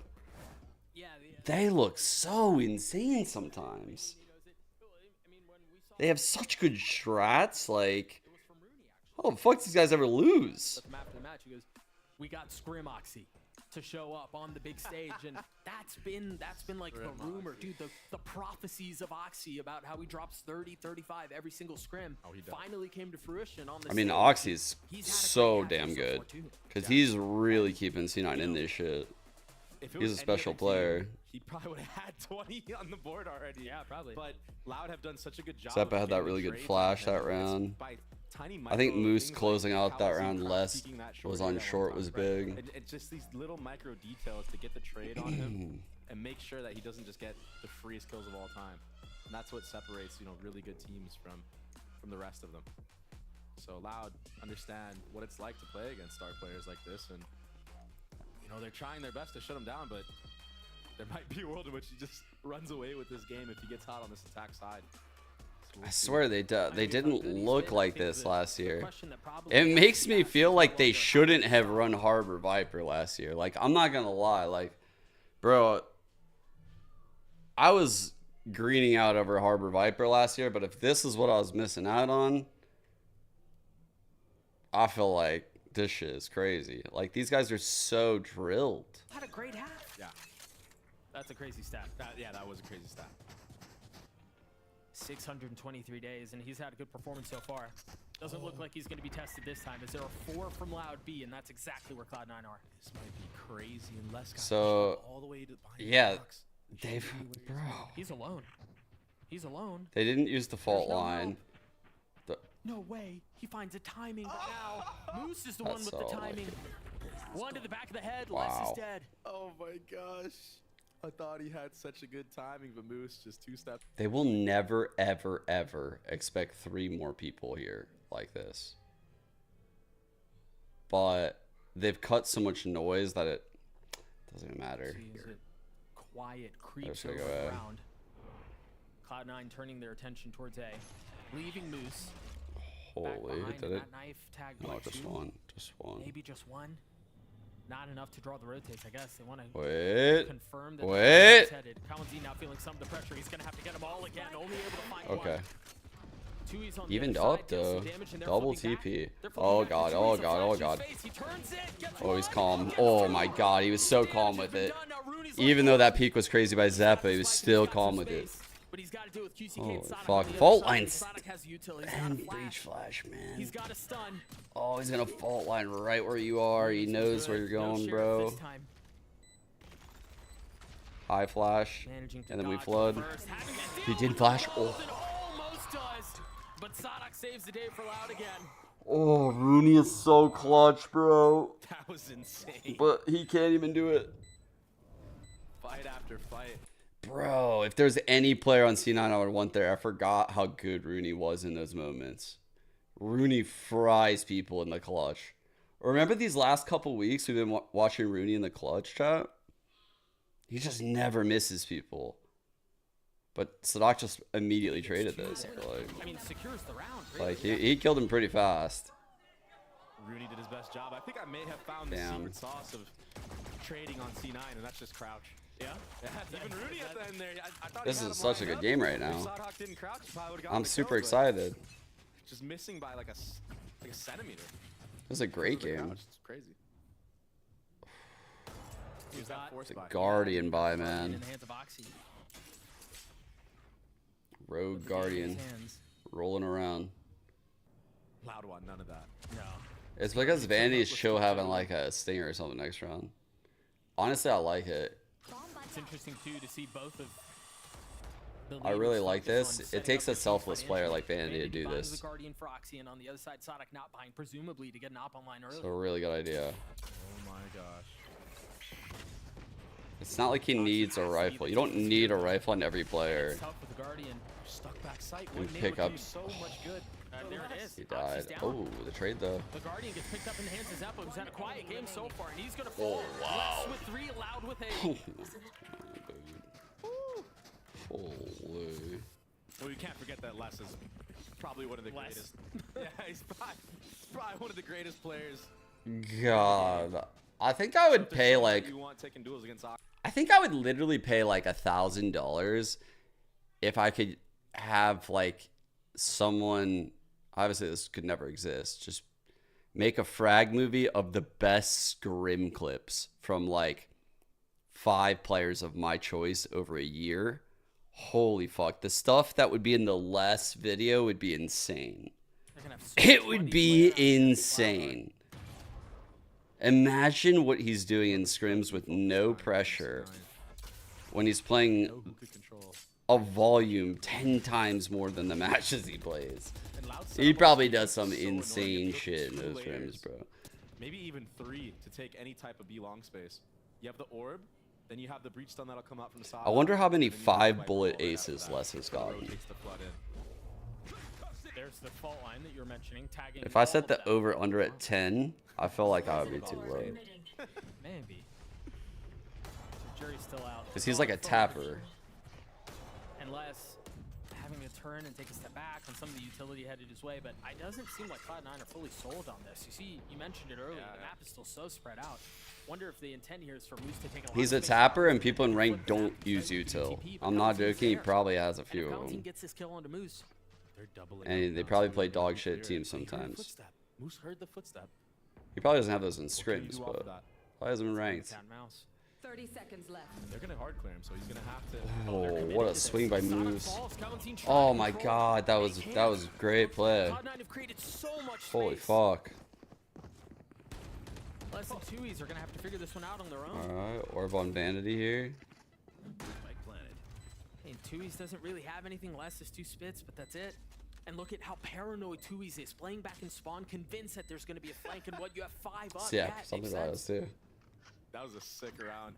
You know, I spoke about Vanity's IG yelling on attack earlier, and I mean, this round is a beautiful masterclass of just how he likes to call, you know?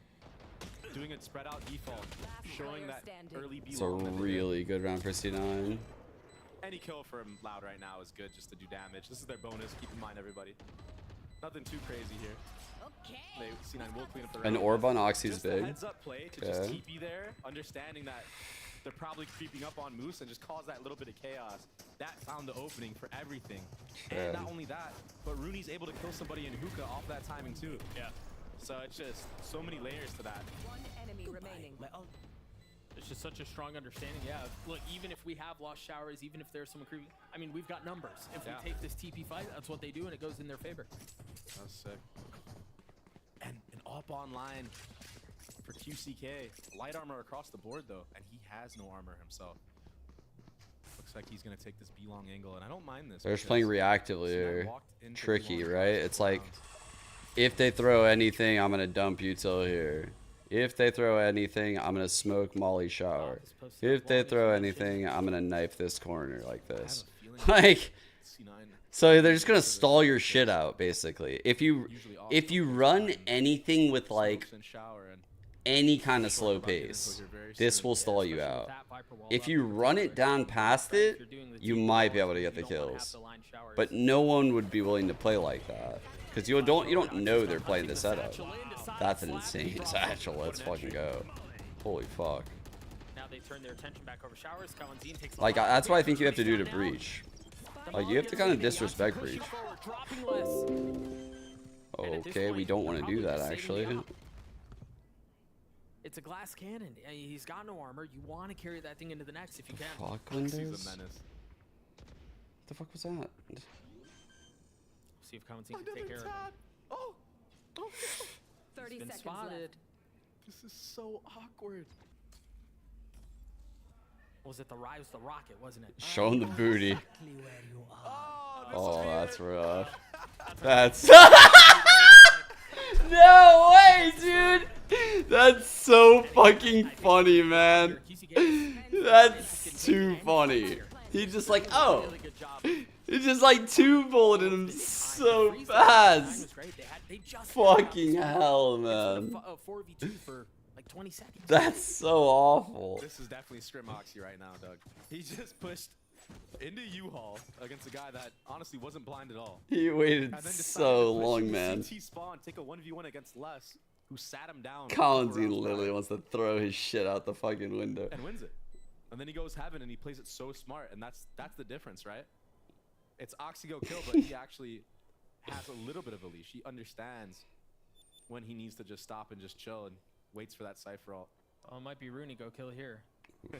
He's hunting got too. him. Oh, he's got him. He's gonna get him. Oh, we Oh. won't see it, but trust me, it happened. It wasn't a headshot. I'll tell you that right now. And so we're tied at 8. The op has been carried into the next. Les was able to carry a rifle too, but this entry from Oxy was just beautiful. That was a crazy shot on Les. Yeah. And then That's discipline so waiting for the Cypher ult to come through. emo, man. Chef's kiss. You can hear baby in the background. Wasn't that shot? I'll tell you that right now. The question is, does Oxy run away with it from here on out? The buy is bad again. Hookah pop. Yeah, Oh fuck, we got that poppy play. We have the cam spotting the Viper. You see the ping? So they know one is in Octagon. Utility to delay. There we go. Fake satchel. They're trying to get a piece of util out. Do they still commit on this? They got it. They got the brim volley. All right. They're gonna let it simmer. Let it chill. 3, 2, 1, go. Holy fuck, good timing. Oh no, get back in. Get back in. He missed the satchel. No. Oh fuck. It's no. Out. Out. Cancel. No more. Nope. We're canceling. We're canceling. What are we doing? Surely you don't expect him in this position, but Zeppa drops Oh on him. my god. Tui's there on the trade. Moose and Vanity left alone. Holy Strong fuck. into a 2v2. QCK now rotating over. Vanity is him. Vanity is him. So hard. That cage is fire. Does he go for this? The comms from the vets. Staying in sight. My goat. And it's tough. It's tough. Never would expect that. 3 rounds in a row. I don't blame him. It's a 1v2. Oh my There's a god. The mustache like that shot. Yeah, he had 4 on the round. We'll take a look at it again. Sadak has so much utility to dodge shoot. They flush him out back. How could he not win? Cloud9 really, I mean, they knew exactly where their soft spots were on the map off of these execs. And it was just too easy. Jeez. Fanny's the goat though, seriously. Savage buff. Guys looking good out there. Timeout for Loud again. Second one. What are they going to do to change anything here? I feel like they had a really good read into that round. They just kind of lost it amongst the chaos of C9 running out of hookah. Holy honestly, shit. I didn't expect them to stay there. I did not expect that. I mean, Bebe didn't expect it either. Our shared brain cell. Couldn't believe that happened. A lot of on-the-fly ults from Tui's, and they're not really getting much value. I don't even think I've seen a singular kill from that Brim ult, so maybe they need to start just using it earlier, maybe in the chokes even, not on the fly to help teammates on site. But a lot of ults online here for C9. We got Rocket, short we got push. Viper ult, Brim ult. You're one off a Sky ult, so Cloud doesn't usually do stuff like this. Honestly, I don't think Cloud9's going to read that this is what's going on out of this timeout. Most teams would be ready for this, but Loud doesn't do shit like this very often out of timeouts. That's a cool high-low. Wow. That's why they... Another firefight. It's just chaos. He tried to get ahead of it, but Oxy's ult, Vanity's ult, find value. Fucking cooked him, bro. Holy shit, what a reaction. What a great reaction. This just gives What a fucking great reaction. And now they know the Viper pitted here and this Brim threw that molly there. especially when you commit a Viper ult like that. They're cutting noise for so long, though, that they understand that this is highly likely. Reading ahead into it. Sadhawk calling over for 2Es. Well, what's interesting here too is I wonder if they know it's showers. I don't know that there's been a cue on that. They saw it earlier. Zeppa and them, because their plan was to take showers control, and they were actually still ready for that short push. So it was really heads up play from C9, a hard read actually. Oh, Zeppa dog too. You're right. Yeah, that's probably how we saw it. Sadhawk with the fault line. The timing is pretty, but he can't land the shots. I feel like Cloud9 might be a little bit lucky to walk away with that one. Give it all the way. Tries to turn the flash and drops Oxy. Good kill. 2 on 3. 30 seconds left. Less really out of the play here. He thinks there might be a lurk. He also has to try to stay alive here. Gonna have to TP. So far away. So far. No, he's not gonna TP. And he's really got nowhere to go. Yeah. But now that they've joined up together, if they're gonna have an attempt at a retake here, it's gonna be soon. The problem is, honestly, C9 might think they're saving soon, but this is borderline. it was a great cam by Moose, and honestly, what's securing the round? And he's gonna get one. Fucking great. Wow.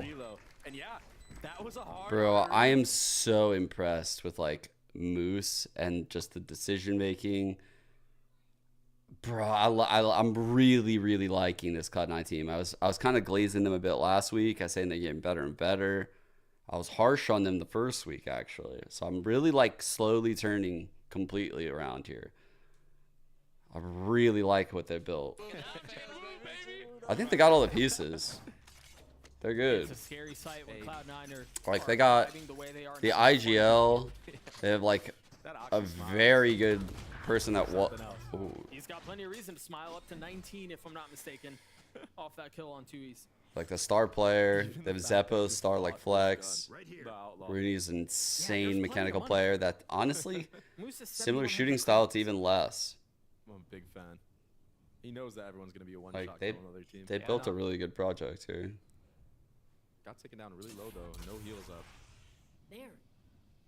I feel like C9 have had the advantage in so many. C9 could be on the EG arc right now. Especially early on.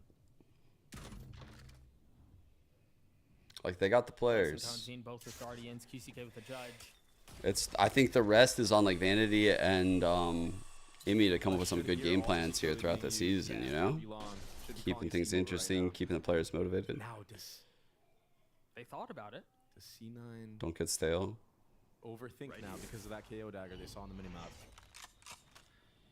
I'm shocked. I didn't think Cloud9 would be able to compete this season. But now I'm a believer in this team.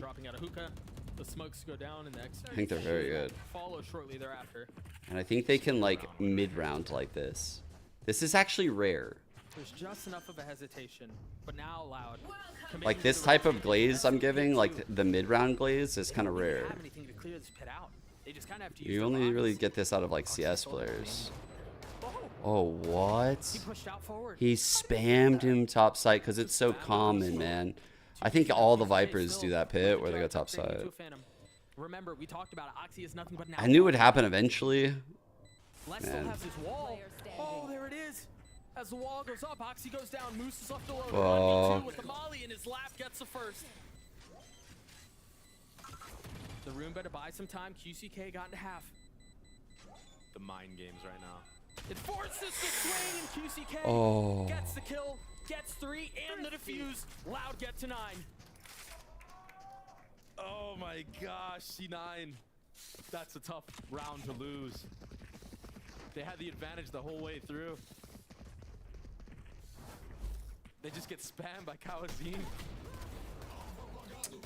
I mean, we don't know what Loud's best is, fam, with like QCK. That's such an right? round. We don't know what Cloud9's best is. It's still too early to know these things. All we know is what we see on our screens and like what we saw the week before. I don't know. Yeah. I wonder. You're gonna see a lot of heavy delay on this A side. I think Cloud9 have improved so quick. For the retake. Like, it's actually crazy. Vanity has done an amazing job.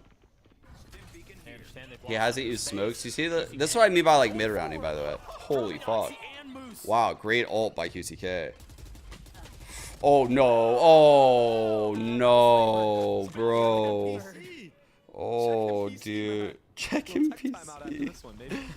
Don't kill him, man. Beat that, bro. No, baby. Leave him alone, bro. And it's only getting Oh, better. We're tied fuck. at 10. This back And and forth 10. affair we talked about in the first half has persisted. Yeah, that's why you can't be giving scrappy round wins to Loud. They'll string a couple rounds together. I still think, like, even if Cloud9 win this game, by the way, Loud are still a great team. Just want to let you guys know that. Like, that's why I'm glazing Cloud9, because they're competing right now with what I think is a great team. And in order to do that, you have to play great yourself. Exact same spots. Yeah. Yep. Timeout from C9. Amy's last, if I'm not mistaken. Yeah. It's been a crazy fight so far. Both teams swinging round after round. So this is like in the mind of Vanity right here. So we're at 10-9. We're on full buys, and he's looking at these 3 ults. And he knows that he can't run an exec. You just can't. Like, you can't run an exec. It will destroy your exec. All 3 of these would. It doesn't matter which one's even there. If there's 2 of them there, you're fucked. If there's 3, you're giga fucked. And you're not even considering, like, these 2, which are also very powerful. Or the normal util, which is very powerful as well. So they walk up to make the first contact. Like, honestly, this is a great idea. And this takes, like, an IGL that's willing to go out of the playbook. And an IGL that really understands the win conditions of a round, right? That's a fucking real IGL. Vanity for making that call right there. That's a fucking real IGL. Not someone that's going to call in the playbook and like color in the lines all the time, but understands like he's unlucky that showstopper got 2, because I thought that was an amazing call right there. It was a great call. Playing really well. The showstopper by QCK was fucking sick. Really good map. And there goes online. This is a really good game right now. Loving it. Okay. And this feels a lot like how Loud approach their attacks half. Like everything is slow. They're waiting the map out. They're waiting the round out before they decide where they want to go. I can't believe that QCK got 2. The difference is Loud isn't as proactive in re-clearing this B long space, so that allows Zeppo to just stay here and maybe throw a feint. So Doc having full kit ult in B that's big. is a problem, but getting the kill in hookah keeps 2 here. Now they know there's a 2-2 split, and this is where it gets interesting. Oh, he spotted the op. He knows he can't peek right away. He has to wait a second. Jiggles come in. Oh, good reposition by QCK. They immediately pounce on that ground short to cut the distance. Flashing out showers. They're pinching him now. They got to get the kill. They can't let him live. Oh. They're gonna swing, yeah. There you go. All right. Number still in favor of Loud. Oh. Cleans it up. Loud take the lead back. It's not good. It's not good. They didn't use those ults. That's the worst case scenario. It was okay that Cloud9 lost. It doesn't feel okay that they lost and the ults are still here. The later you get into this half, that you still have that card in your back pocket. It's almost like the value goes up over time. That kill was so crazy from QCK onto Moose in the shower. One enemy remaining. I had a triple kill right there, no lie.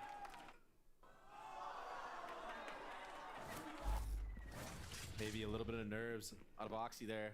Definitely probably could have gotten 2 there cleanly. Had he had the Sadok fault lines long. They feel the pressure of a long hit, so he actually uses his fault line early for once. They pop the orb, they get control back, and he's just jiggling the deep ring. They realize this guy's you. That's not a good play by him. It's a very big mistake. That wasn't the intent. Well, they certainly wish Oxy had this right now. This is big for less. Yeah. God. I mean, that's huge. The problem is, What an outrageous mistake. Here. It seems like Cloud9 are still going to be able to fill him behind it. What a fucking outrageous mistake. They didn't even fucking pick up the op because they were thinking like, man, let's just wait till Oxy gets back. Like the whole fucking thing. God damn it, man. You see what the plan was there for Vanity? Oh, please win the round, Cloud9. You still have KO Molly here. At least they got the KO knife out. Whoa, whoa, whoa. Moose not able to land a shot with the op. And now he's getting pressed. He's getting pushed. And Oh he's my the one god. who punishes. There's just no Oh way my this god. happens. Zeppelin gets Oh another. my Gonna god. snatch this thing back. Oh There's no way this is my. happening. Les has gotten Oh three. god, A please 1v2. no. He's healthy. Spike planted. The reposition around the box. Oh my god, squeaky bum time. Continuing to push forward. Oh, thank you. Molly lands. Let me breathe for a second, Vanity. Fuck. Doesn't check it. And now he's got a little bit that he can use to cover his own. Both spits through, but that's it. That's the last bit of utility they have. I'm so scared right now. Les playing this thing so carefully. I Surely like they this don't face idea. it. Surely they don't give him the ones. That's exactly what My they do. goat We're tied Vanity. again. My goat Vanity, I bow to you. Oh my god, he is just the goat. He is the goat. And this is why Oh my god. don't play that U-Haul area Holy fuck. when Brim has ult. I What a it's- good it's very call. Basic stuff here. That's tough. This is a banger of a map. The mistakes that he made, his team just brings it back for him. All off a Moose. That kill from Moose. Holy on a shit. Coliseum was everything, actually. Yep, him being able to alleviate that pressure was huge. The fact that he lived for so long. I'm so glad this is my last series today. Like, this series is a banger. It's like literally giving me my fucking 4th win right now. I'm so excited again. It's my 5th series of the day. I've Goshen 5 series. So you see the buy, not great. They're saving for next. But they've been able to muster up a little bit here. Les has a rifle. Kamanzine has a rifle. You literally couldn't even hire me as broadcast talent to do this. I would not do it. Cool. As soon as the fault line goes out, Les swings behind it. Tries to get a pick. I love it as a Costream though. As a Costream is totally different. Oh my god. Oh my god. There's the rotate in already. Oh, welcome to the late game, Oxy. Meet Les, the GOAT. Got a lot of space here. Yeah. Holy shit. Let's just stay. No more flashes to get him off the line, so there should be free love for him. On the other side, and there it is. He's hit a ball. Les with 3. Rooney now waiting on the other side. It was such a perfect setup, You man. fucker, Sadak. Now You got Sadak fucking hopping. fucker. This was supposed That to would be have been the a save. coolest They were ace supposed to ever. Be looking to tie it up next round. Now they're the ones who are going to have a lead going into the final round of regulation. Oh, that was fun. Oh my god, that was Dude, what a call from Sadak. incredible, dude. And honestly, The first skill round, was he shown how and the good it's been, how fucking good- the setup was shown. Like just like the whole package of Loud that round was amazing to see. As we see some of these strikes come through. Robbed of another. Les gets 4. I really Like feel the whole this game thing, is right? like Like the shots, the setup, yeah, both the in their stall, impact plays that the they made. bait, He's got multiple multi-kill rounds. and then Sadak the won that fucking round ult, bro. with Just his ult it's down just belong. It was perfect. oh. And then also, yeah, What? like that.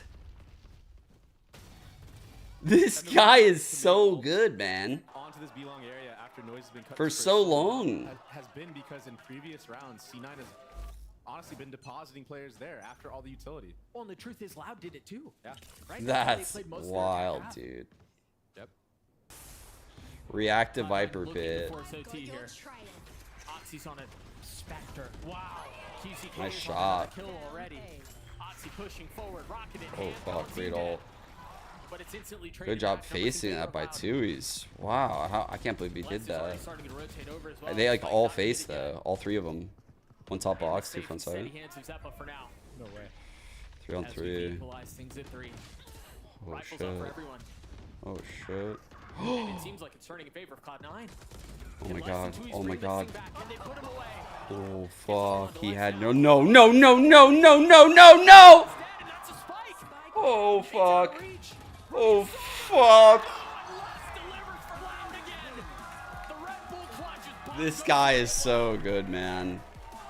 Nice try, Cloud9. This specific round, Loud had Wow. They actually had the Viper wall already geared towards that A side of the map.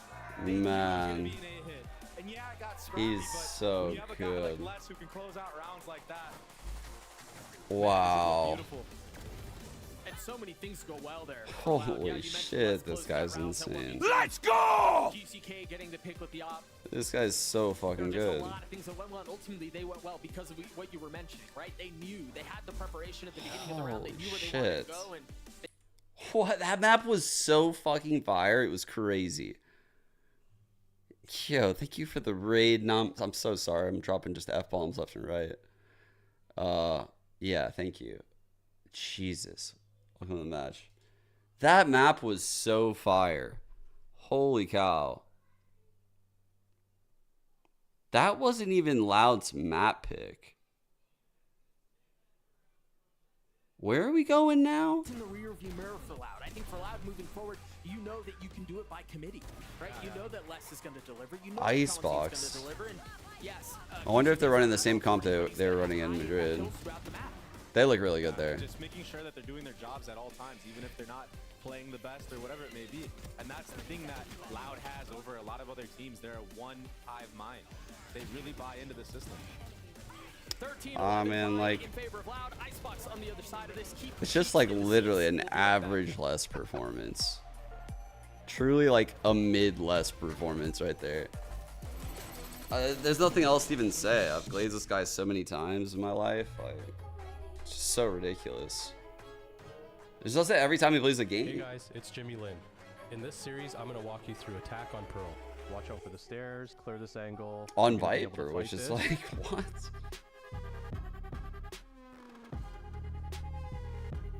So crazy, dude. This was a game where Oxy was just owning, and then we hit the late game, and he just got sat a few times. Like, he didn't even get to shoot. Holy fuck. That was like championship mentality at the end of that game from Loud. They were not losing. That was... Red Bull gives you wings. That was crazy. Fucking hell, if Cloud9 can't win that map, how can they win? How can they win? I thought that was the best Cloud9 could look. They look so good. They made so many good calls. I'm losing hope here, chat. Chat, I'm losing hope. You gotta get me back in. You gotta get me back in. I'm losing hope quick, actually. When I'm thinking about the fact that Cloud9 couldn't win that game and they look that good to me, I'm like, dude.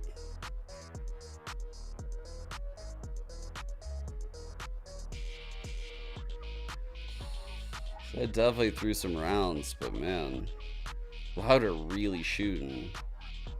Like, when Loud shoot like this and they got the strats after like a 2-week break, it's hard. I think Vanity called a fucking fantastic game here. That's what I mean. Like, they're so close to getting this one across the line. They're so close.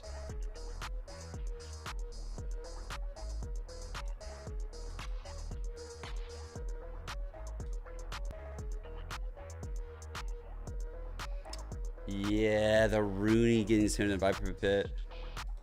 You know, I've been thinking it for a long time that, like, yeah, every time the Viper pit is inside that B site of bind now, I've noticed the Viper almost always goes top site because they don't want to be in the spam lanes, you know, like that. They think that's the safe spot.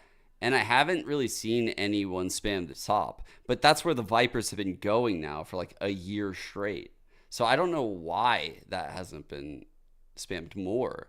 It's weird that it happened from a Guardian. Like, very unlucky. I think it was a Guardian from like Kawazin that got him or some shit, if I remember correctly. Damn. Like, fucking hell, man. They just got like that winner's aura. When you watch Loud, they have like winner's aura. Things happen and it just goes their way. But they also look fantastic in the process. Like, in order to beat them, you really have to do great things.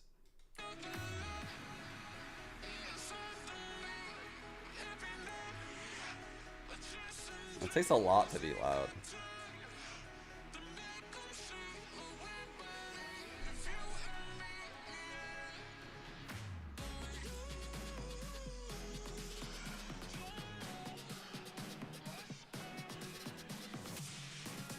fuck, man. I was so happy for Cloud9 to see them down 0-1 in this series. It's just makes me feel so doom and gloom.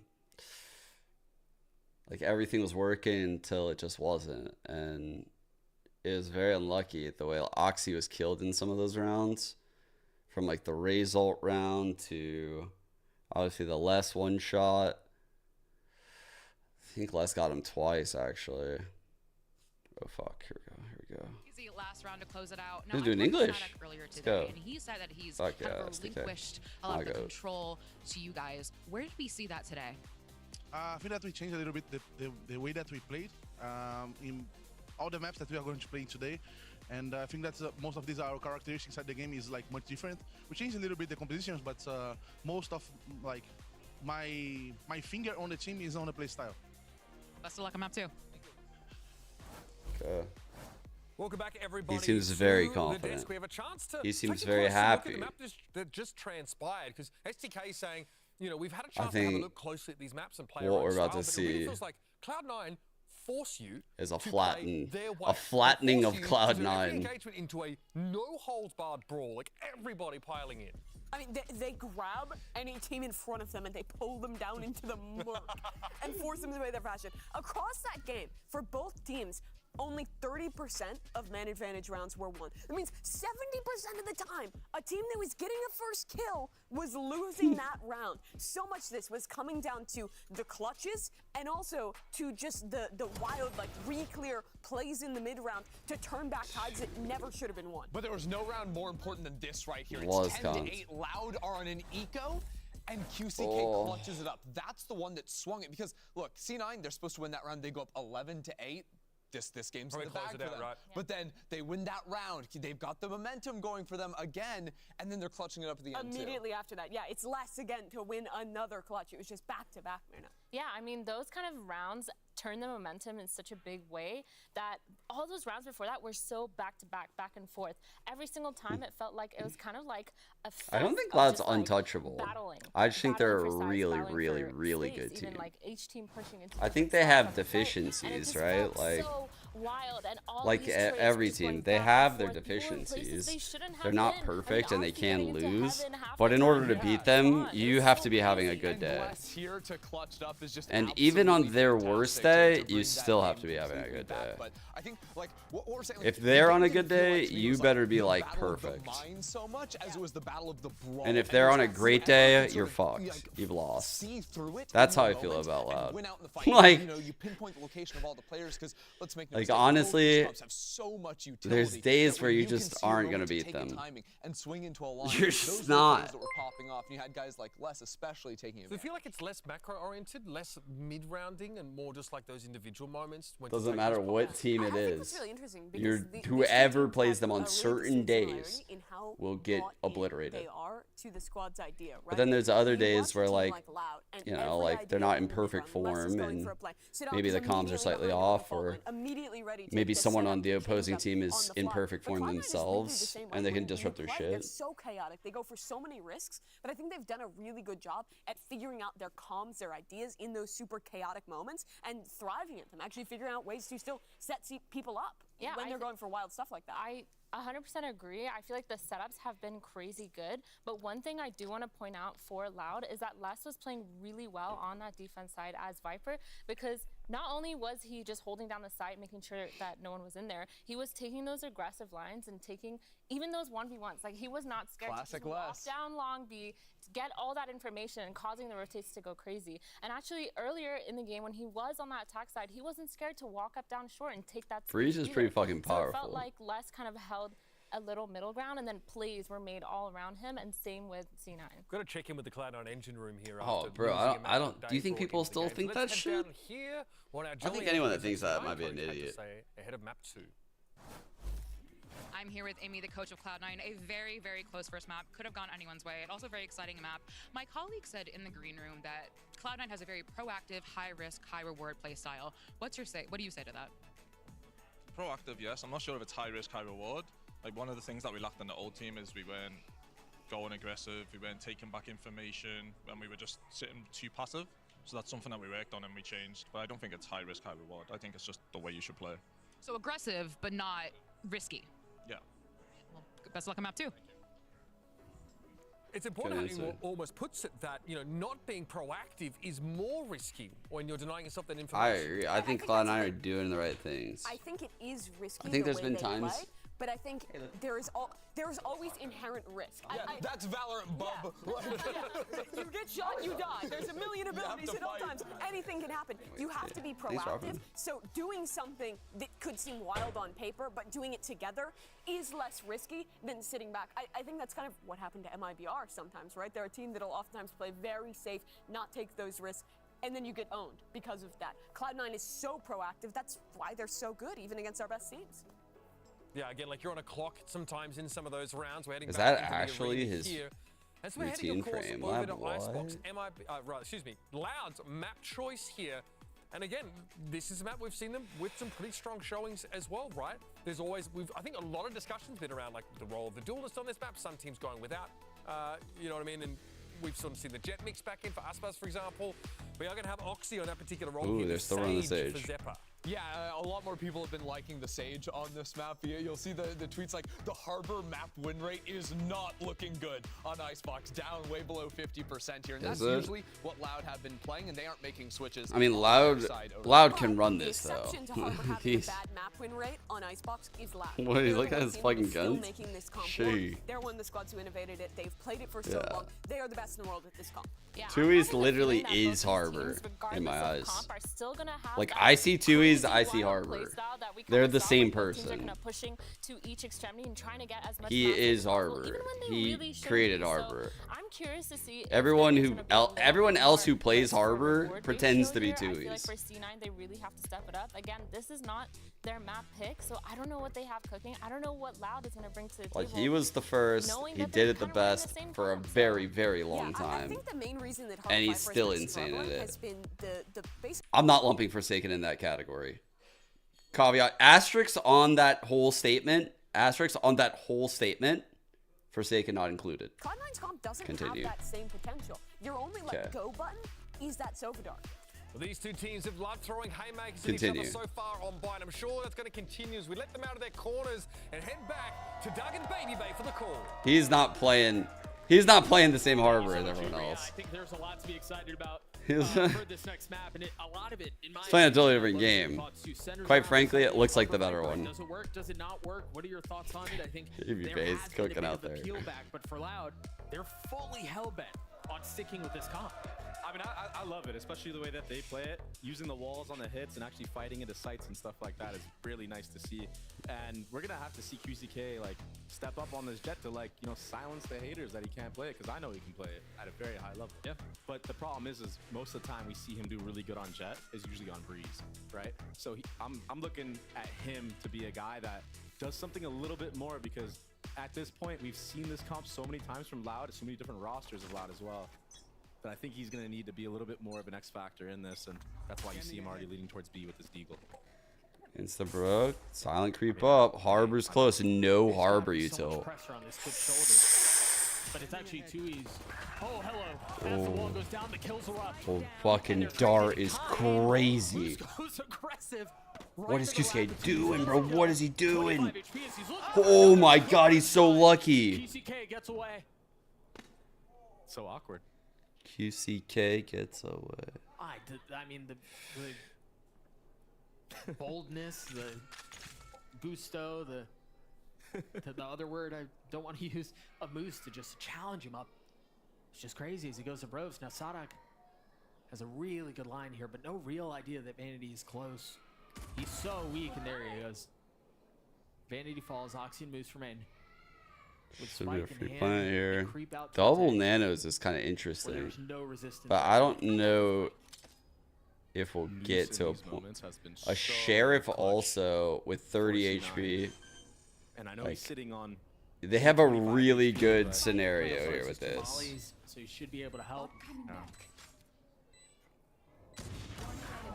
Huge from Oxy. That's a massive kill, 30 HP. These two, this tandem of Moose and Oxy have been so good together, and they have a chance to do it again. QCK is just so weak, man.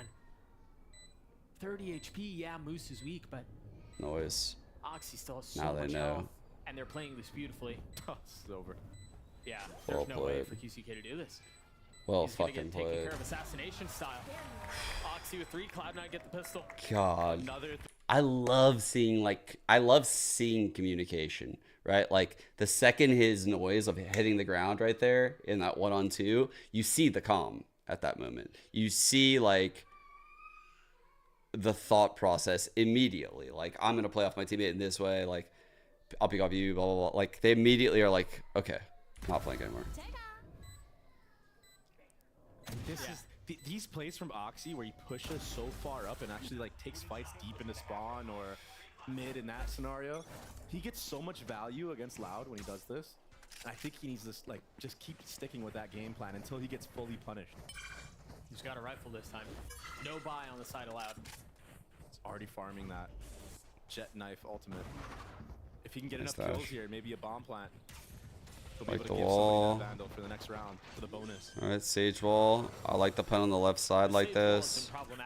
Oh, bro. Oh my God. But there's really nothing It's to okay. punish It's him, okay. I don't think. They're lucky they weren't breaking it. there isn't. They're lucky they weren't trying to break Mistake, it. but one that's gonna go without I feel like if consequence, Loud were it trying to seems. break it, Oxy wants all this the whole smoke. round could have gotten really, He's gonna be really one-handed sketchy. out, man. There's just nothing really on the other side. He's gonna keep peeking. I think the problem It's here so too weird for how big Loud of is like not a only do you mistake not that have is on guns, you Icebox. don't have position. You've got the sage wall. You're gonna have to get through as well. Oh And this man, one is just damage control. they're Oh, no. overextending a lot here. Nah, surely not. No. There's just not enough time. No. No, but Moose they is lost in some mid though. fucking As everything was guns. going on, he had the reflank once that KJ went down. But that was really costly for C9. Ah. 2 rifles invested into that round. Well, I think the benefit for them though is because they've been handling the buy that way, where they only buy 2 or maybe 3 rifles, but then other people don't buy at all. Yeah. They still have a bit to fight back with here in this next round.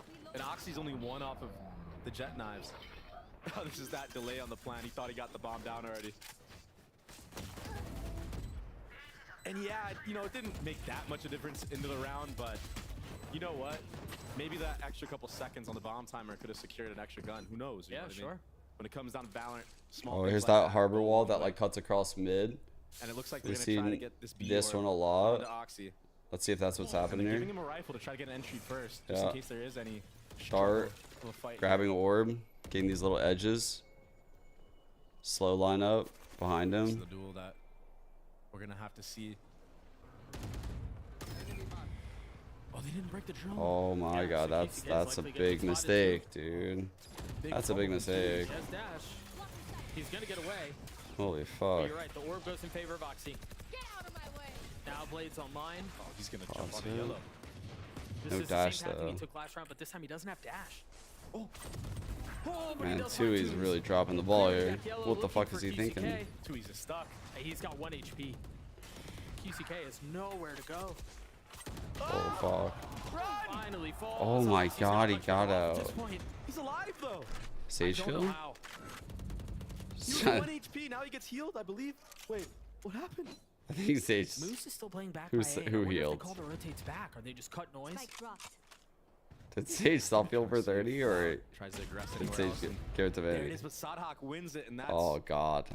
Is that gonna have to happening? force C9 to full commit onto the site. Which is exactly what they do. Oh my God, I got it. 3 rifles for Cloud9, but almost all of them are weak. Bruni's the only one Drone who's double healthy. Viper Molly for back yellow. Holy shit. Heal should be coming up any moment now. And you know they're gonna slap that right on Oxy. 1 HP for Oxy, and he gets a kill on the Sonic anyway. Oh, Finally one shot falls. back. Zappa and Vanity, weak. But Rooney, the one Nice who's shot, healthy, Rooney. trying to find value. Kawantine has to do it Oh, on his Rooney's own, so and he will cold in the fall. late round. The bonus in favor of Cloud9. So good in the late round. Rooney played that perfectly. And you saw it. You saw the idea, right? Let's let Oxy buy him the rifle. If there's anybody up close and personal, he can take him out, get the knives that way. If not, we push him back, we get the jet knives. No, Loud is kind of fumbling here a little bit, huh? Like this map, they're definitely. Just the fact that he lived for so long after doing this whip. So Yeah, that's crazy, bro. And then gets another one. I mean, the thing about Harbor Viper is it feels very dry. It does. It's gonna feel very dry. Like there's not a lot of util. It's not gonna feel like what we just saw on Bind, right?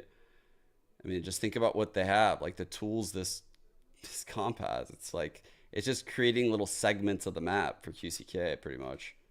any exit out from garage. So if he has a bad game, it's gonna look Unless bad. you use util. But then they're also getting the tail mid. That allows Sada to get so far up.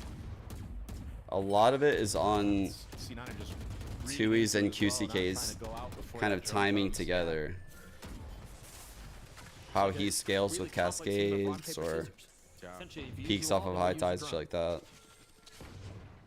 And this map can be so hard when you play against a team that can just take B like this, and then they just prod into sight. Alright, so the wall is great to cut off front sight. Imagine like approaching this as the planner, right? Like, yeah, the planner can like try to plant, but like you can even try to plant here. What a shot from 2Es.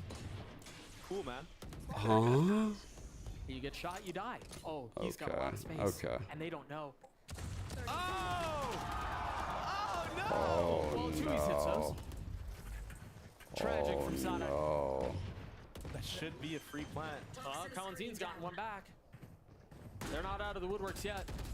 What the fuck? Are they gonna pull this thing off? Switch your sheriffs.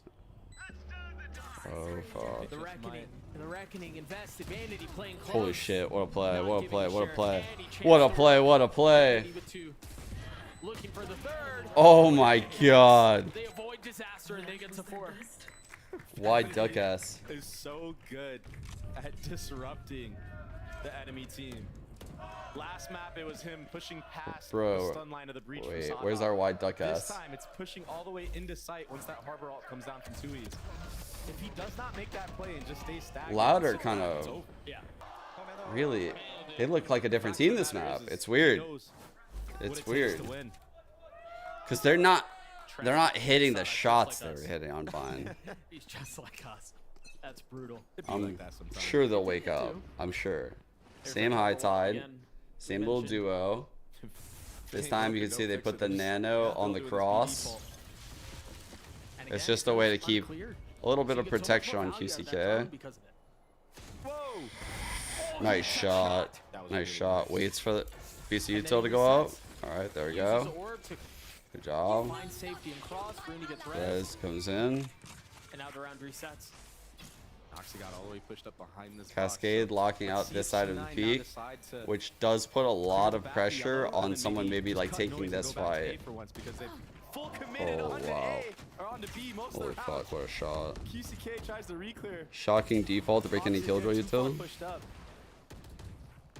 It's another really good wall. Bro, what?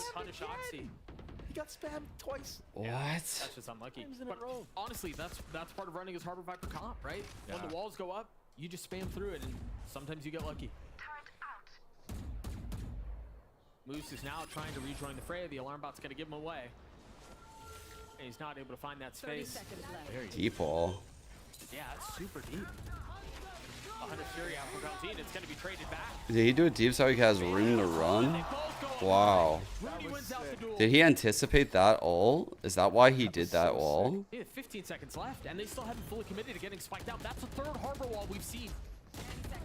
They still haven't gotten it out. Wow. They burned the clock beautifully, and Loud get on the board. It's hard. It's hard to. There we go, and they should be able to pick up that. It's hard to deal with those. I mean, let's let 2 fucking Viper mollies, So man. what does C9 do now into this round to adapt? That was a great job from Loud to set up QCK with that off.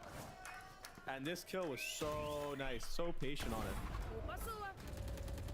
Super nice shot. Almost turned south when Oxy gets the kill on the. That's outrageous. On the re-clear, but no, I guess Oxy just. I think they could have used a better wall. Like if I had a gripe, I would have said like, "Oh man, I wish they did like a different wall." But maybe they were gonna cook something that I wasn't aware of, but they got fucked by the ult. I'm getting the entry, but I'm not even seeing the second guy when I'm dying. It's just I'm unlucky. Yeah, right? what do you do? It gets into your head for sure. Now you see Loud already playing, trying to play 2 steps ahead. They understood that the B default probably won't happen again. That's why you see the op on there. Maybe they had like some kind of pit from this side. That's why they wanted that wall. I don't know. Like, I mean, it was weird ground to fight for right there. So they definitely fought for that ground for a reason, chat. Cloud9. That's a very rare Sage wall. We just didn't get to see how it should have played out. And The dash out. Instantly go up. Also, note where Sonic's Oh, molly is shit. right now. Oh my gosh. Back yellow. There we go. Oh my gosh. No way. All right, ready? As soon Ready? as the wall 3, goes down, it's gonna 2. be chaos. Oh, they face it. What a fucking shot! Oh my god! Holy fuck, Oxy's insane, man. The Oxy special. Meanwhile, QCK with no real This options. team just has is to so stay beyond. good. Kawanzin not nearly as I'm a fortunate huge fan of to Cloud9 be able to right get now. away. He's surrounded deep behind enemy lines. I love how Vanity calls. I love their star Gives player. him away too. Bro, they just got it all. They got the fucking CS Sentinel for the late rounds. Ace, ace, ace. Zeppa's nasty. He's gonna try. He's gonna find Got it. it. Wow. Race for Oxy as Cloud9 get to 5. I need that oxygen. 13 and 4. Not bad. 6 rounds. We're gonna take a look at that one more time. I mean, the trap behind the wall, and then that third kill is just crazy. Holy How fuck. does he get away with that? The 4th and the 5th were Holy. for the culture, for the people. That's my goat right there. I have a shot. Yes. Friendly reminder, for those of you who are following along, follow at iBuyPower on Twitter. They give away a PC every single time a VCT America's player gets an ace. Maybe it'll be you. 13 and 4 for the kid. And he's good. That's a good timeout. That's a good timeout. Try to calm him down a little Shit, bit. man.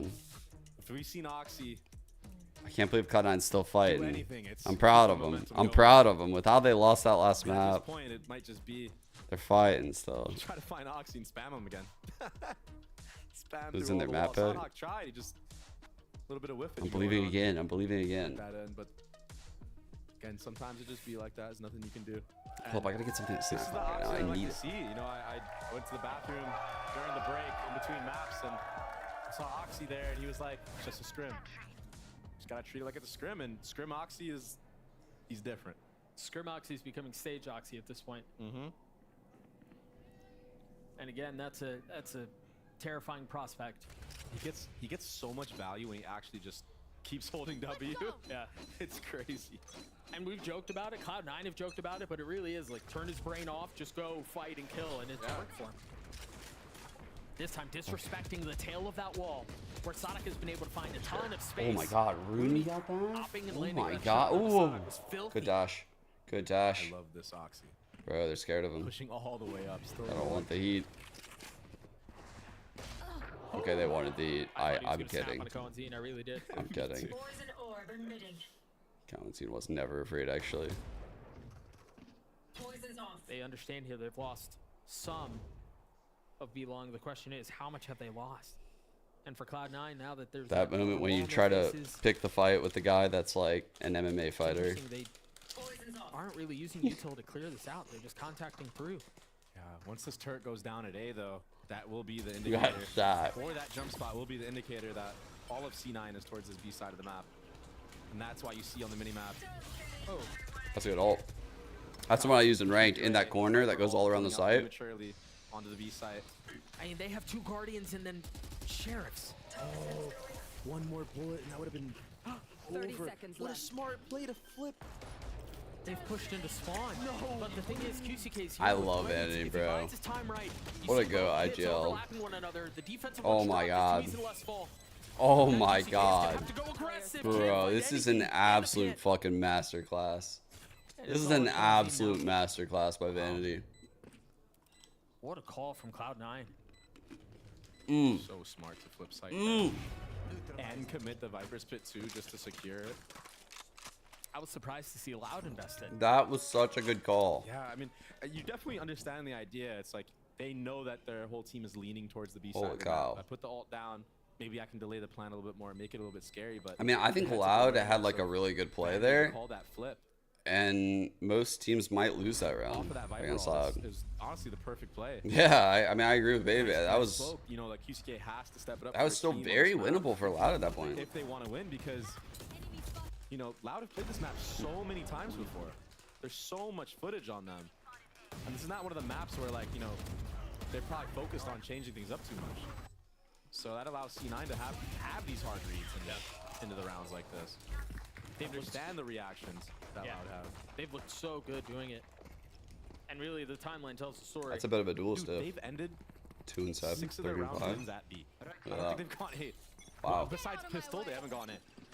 They really haven't had to. Yeah.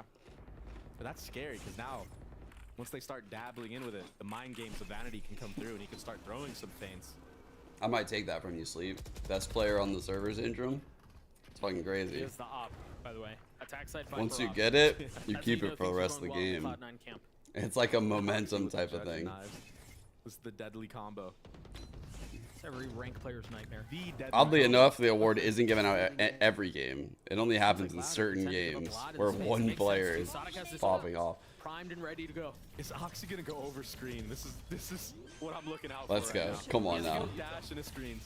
Do something. Oh, fuck. Both ults invested. There it is. Diagramming is Oxy. Oh, fuck. Oh my god. He's such a playmaker. Standing ahead. We got 2 members who have been called for Cloud9, but they still have so much cover. Oh my Vanity god, with he the top fucking over the top. sat Sadok. And as that dissipates, the round continues. Loud with so much to do at a numbers deficit. QCK's weak and have to You'll take the see slip it, off. Ethos. Kalenzin's They're not gonna find replay any it. value, any space. And it's only getting worse. As Zeppa's heating up. What a shot. Foolproof post plant there. Oh my god. Viper mollies an op on belt to secure it if anybody else goes down. KJ mollies on it. And Oxy, he's going crazy right now. They're looking real good. He's going crazy. We'll take a look at it again. You wondered, where is he going to go? What a How play, aggressively man. will he go? That was it right there. Amazing. The second kill, let's see this. And yeah, ultimately Ooh. he died for it, but God, Zappa has He such a did good his job phantom. and some. Yep. Getting 2 there, and that causes Loud to use a timeout. I mean, he really has like one of the best phantoms. Second timeout of the yeah, first timeout. that's the second timeout they've used. Second timeout. It's slipping away like crazy right now. Oxy's having another Oxy performance, and Loud need to stop the bleeding. They understand. SDK understands. We gotta stop That this is here true. and now. If we want any chance of coming back. That's They crazy. can still do it, to be fair. Yeah, he gets assists for all that shit. They Huh? need to Wow. find a way to shut down Oxy so he That's can't a bit get inflated. 1, 2, 3 before he dies on the post plant. Meanwhile, half of Doing a Breach's really good shit job ain't like even disrupting registered, I and feel like. disrespecting the Loud players. Cloud9 have such luxury right now. They're up 6 rounds. They haven't used a single timeout. Oxy's 15 and 6. I mean, they have so many things going their way. Meanwhile, if like you flash a guy and like, I don't They've got know, so much like money too. Dude. he fucking give it to gets Oxy, though. unblind for 0.001 milliseconds, you don't get the assist, or like, No op, just a I don't rifle, know. bro. You fault line a guy, but he breathes really well throughout the fault line, so it doesn't give you the assist. I swear to God, like, Breaches gets no assist. I can't believe Sage gets assist for that shit. Favorable engagements. It's the same idea. It's the same harbor wall. It's still Sadak playing mid. QCK has an op, glass cannon. And there's not much backing it up. Got a couple of sheriffs, some guardians. He's going really aggressive. Super here, too. proactive. That's what you want out of your duelist. Did he get pinged? Dashes away, Or was stays it just the alive. back guy? But now they know an op's on the board. Who got pinged? Was it the back guy or was it That's big. both of them? Can he get anything else? He's being so fucking active, dude. Tucking, peeking behind the wall. Oh and getting wow. another. Caught his dash again. QCK taking matters into his own hand. Holy shit. A third? You can tell he's feeding for it. Instead, dashes away to safety. It got both. Just killed less all the way on the flank. That opens up the entire map for C9. Oh, he's ahead of it. Oh, he got him actually. But it's What? traded. And now I didn't think he had that. I didn't think so either. The question is, does Tweet pick? 1, Does 2. Tweet pick up Vanity the has op? to make noise when he They have no idea drops. Colin's They have here. wall, but They also res on only have orb. nothing to Please clear get them this. this year. That's gonna give his position away. The spike hits the ground. Spike down. And now A. Vanity left alone and op in hand. Orb emitting. He knows. Week 2, and you imagine Loud are gonna want to hunt this one out. Oh. They know where he is. No point in trying to hide it now. With 13 seconds left, Sadok's on the prowl. Oh, battle of the duelists. Just shoot the body. No. He BMs him too. It's not every day you see two IGLs. One on Senti, one on Smoke. Oh, fuck. Okay, I got you. I also think, I mean, while it's, you know, fun or whatever, and ultimately the round goes in favor of Loud, that's important because That's the hella Ops funny. is now in a position where Loud could not pick it They're up. shaking up. They couldn't carry it into the next. Yeah. Okay. He's gonna have to force again here. They got res. One of my favorite things to do with res on Icebox is use it very loose. Like, so what I mean by that is, fuck it. Like, you got a res. I'm so down for the Jet to just updraft immediately onto belt and take a fight right now. Like, just gun out. Fuck it. If you die, whatever. Like, fall off the back, we'll res you. Or like triple swinging belt along the back wall. That's fire. It's so unexpected, like as far as what pro teams do. And that type of... Oh. Scary scenes. Like, I would just take a like this play that Vanity's doing right now. I would literally do this. That's what he's doing. Oh my god, he's just better. He's just better. He's just smarter, better aimer than QCK. Oxy's the best player ever. He was slowed, he was darted. Man, he's got a mustache. He just spammed He's cooler. back sight from top bomb site. That was so cool. Bro. God, I'm so impressed with Cloud9's calling this series. Like, they've been called so well to be in this situation for Loud. Oh, pushing forward. Player standing. Sadok wasn't able to be Vanity in the last round, but he could Oxy on this. He Oxy. He has to swing forward, he falls. Cloud9 gets Where's a Hod when you need him? And again, I'm concerned about the finances for Loud, man, because these like back-to-back rounds of glass cannon ops and them not netting round wins and not being able to carry the weapon into the next. Noel knows it. Yeah. Literally all that stuff. We got the shiny Vandal. Holy, nice shot. I think there are a couple that don't. And there's a big difference here. In how We're gonna still be playing loose. We got this res. Oh man. C9 has been working it off. Vanity is taking angles with this op. He dropped it now, but he was taking angles with the op off of the drone. All right, where are we fighting dry now? Where are we fighting dry with the res now? We're fighting dry over here at A and over here at mid. Oh, we're gonna just triple fight mid when the orb drops. That's awesome, bro. They're literally doing what I want them to do. Fuck it, we'll just keep going with it. We'll just keep going with it. The most unexpected play is possible because of this res. Let's go. All right, we're cooking. Oh, fuck yeah, we are cooking. We are cooking. Oh my god, Vanity's my goat. Please kill this guy, though. Thank you so much, my goat. Kawazin's still somehow not aware that they could be flanking him, even though two of his teammates went down from mid. Just a huge gap. I mean, they're having their way with Loud. Yeah, this is rough. Holy.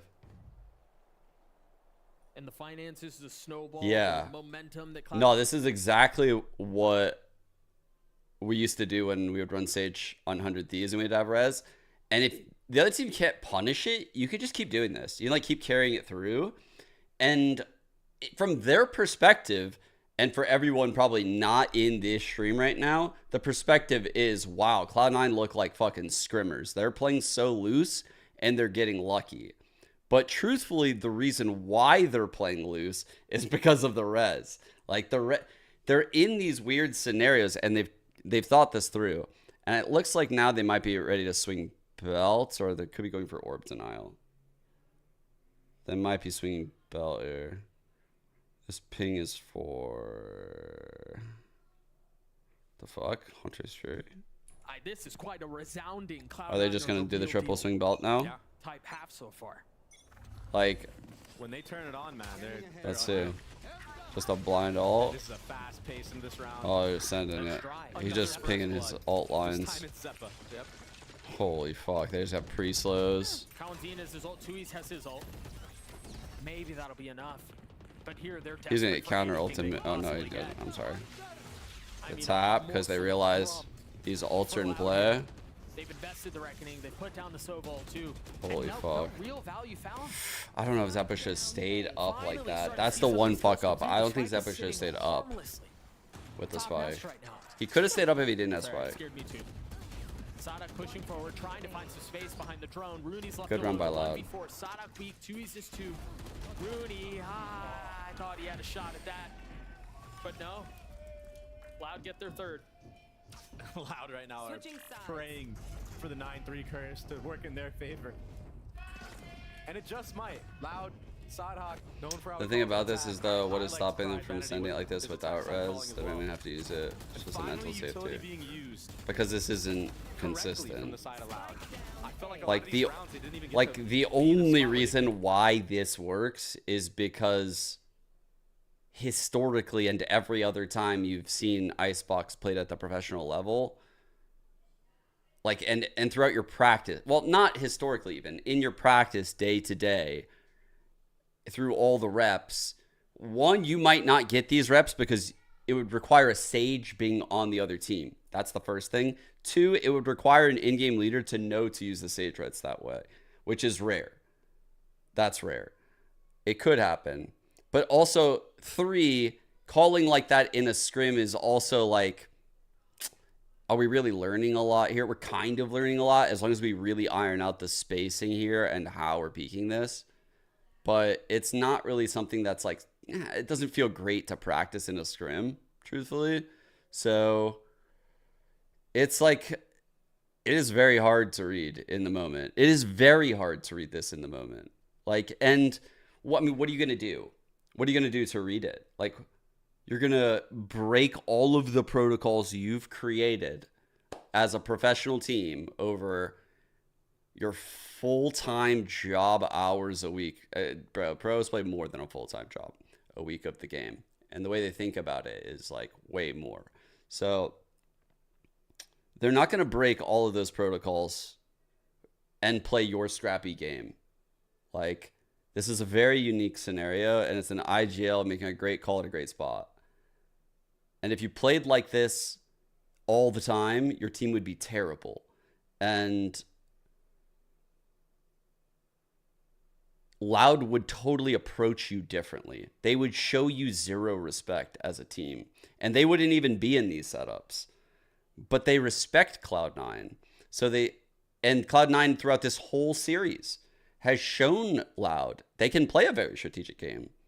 A lot of what they're doing is very strategic. But that doesn't feel strategic when it's happening versus you. Like, it doesn't feel that way. And it's very hard to know that a team is going to continue to do that and keep playing that style. Like, that is a very unique way to play at the professional level. Because statistically, it's not a winning formula. Like, it's a winning formula when you add a Sage Res into it. It's like the safety net. That's what makes it a great strat. Harbor pistol to go fight into spawn, but Rooney repositioned very well here. It just so happens that all of those worked out for them. Wild round. What a wild approach. And Rooney and Oxy are able to get some. Can Oxy get another? Oh, too easy. Has like negative HP. Zeppa Oh my finally god, cleans the him wall up. to cut off saying. Gosh, C9 are so clean right now with their reactions. They really are. Hey, and this feels very reminiscent of Bind, where it feels like Loud have a very cool idea on a pistol. They're going to do something different. It's a really cool something idea. to kind of catch Cloud9 off guard, and Cloud9 receive it well. They actually almost countered it straight up. Rooney went under that little platform, and then Zeppa actually walled off all of mid, so they didn't have to look any other way, and they just needed to have a crossfire right there, and it worked out perfectly. This should be a wrap, unless Les can go crazy here against Vanity. The spike's nowhere near him. Last player standing. 30 seconds left. But you're just allowed to know what to do. Sage Res now. I mean, they know what to do. What do you want them to do? Look at their comp. Like, what, do you want them to just, at the start of the round, waste their Viper mollies? Just lose all of their plant stall? Like, think about their options, all right? Like, think about their options here with this comp. I mean, are they just going to guess that there's just going to be a wide swing somewhere?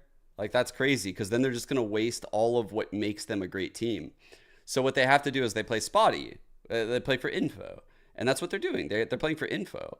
And the thing is that the pace of that rush and the style of the angle clearing is so fucking fast. It's like they're being sloppy with their clearing because they can be.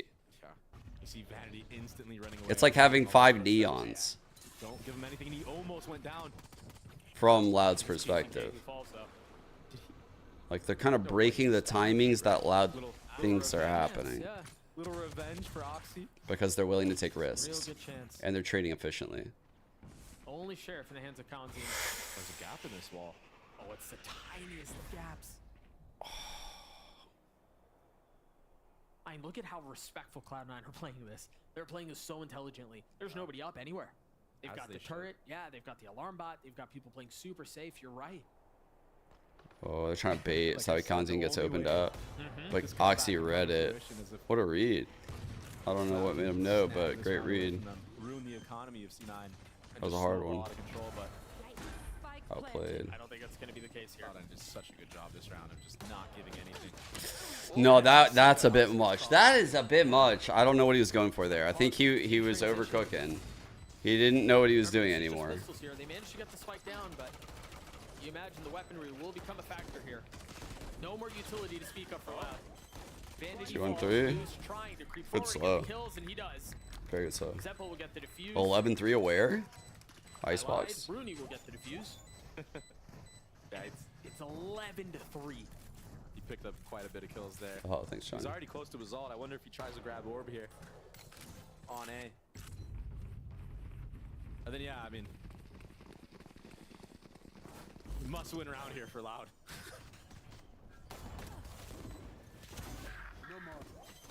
Just anything that you can string together from this point on would be good.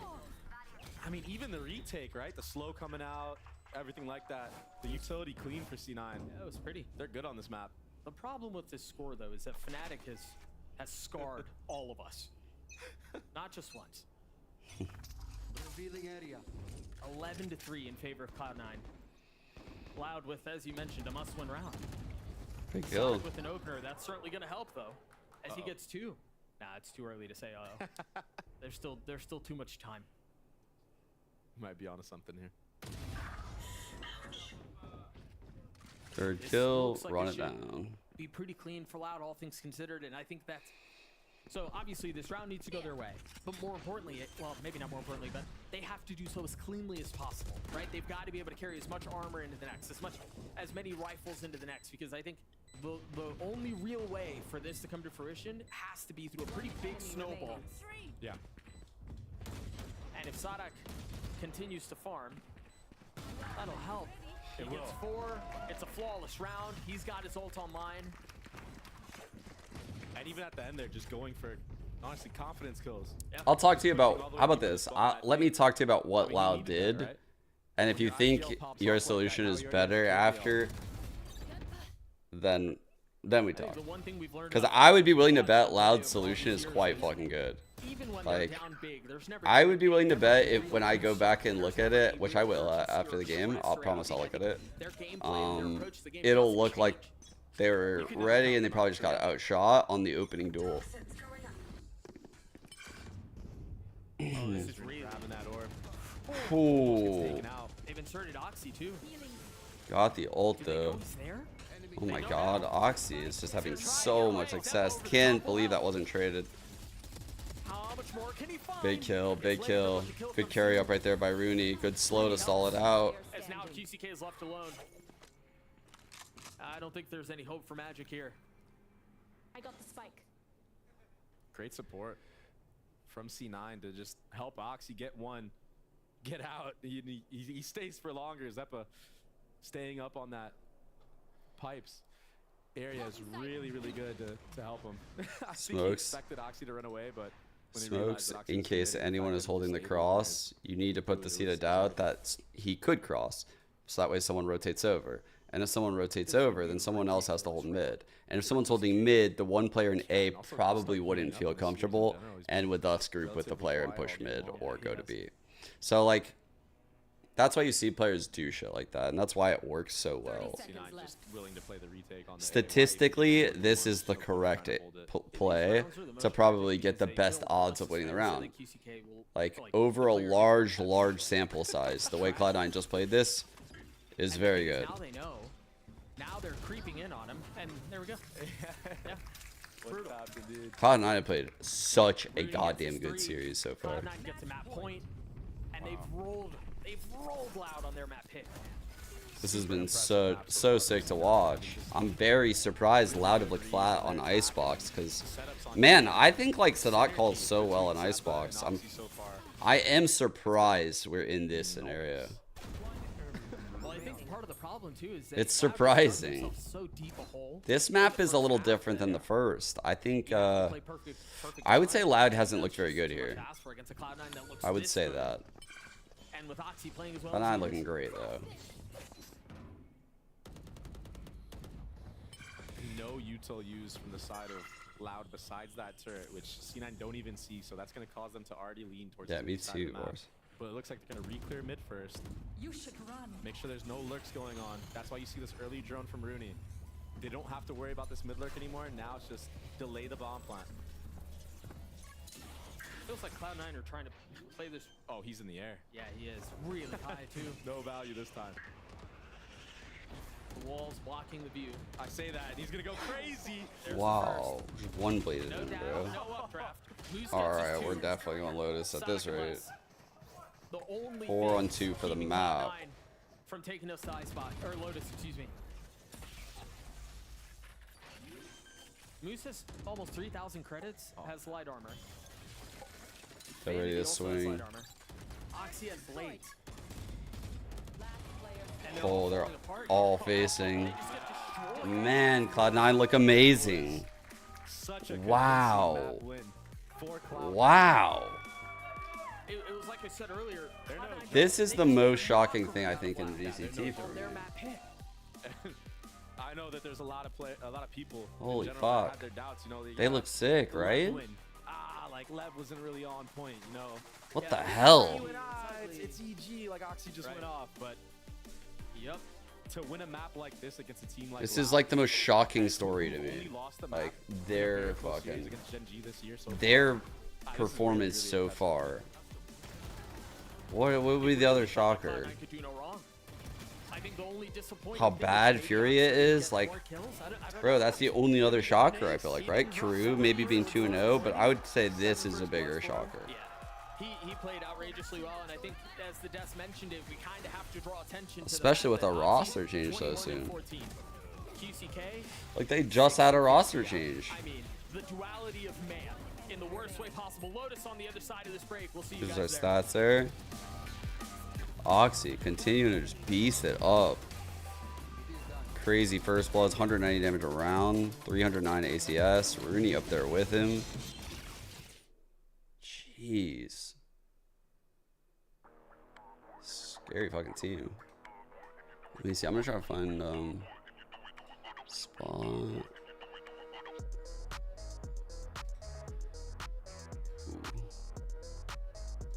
Okay.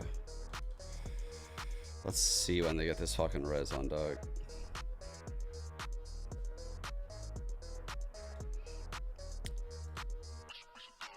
I mean, you got to keep in mind too, guys, like, I mean, not only do I have the advantage of watching the overview of both the teams, but also I have the advantage of having called this.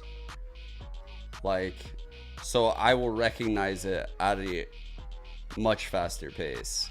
Like, I'll see the pattern super quick. Like, that's just how my brain works. Like, that's not, I don't think that's fair. It's allowed to criticize them, but I'll see how they played. We'll see. I mean, they were down 7-1 before the res even went line.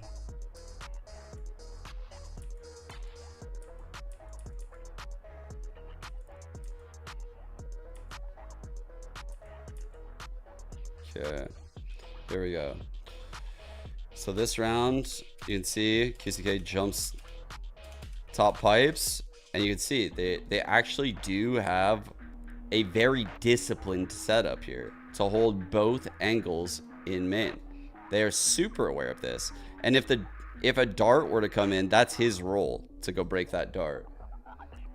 In mid, the Killjoy has a turret holding the window as well as bottom mid, and her role is to kind of like harass on an orb pop, as well as probably put this alarm bot down.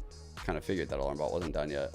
That alarm bot's probably going down in a second, but also this orb, or I'm sorry, this molly. So start of the round, if this orb is popped early, that means that the player got ahead of this harbor wall, and so Killjoy will spray.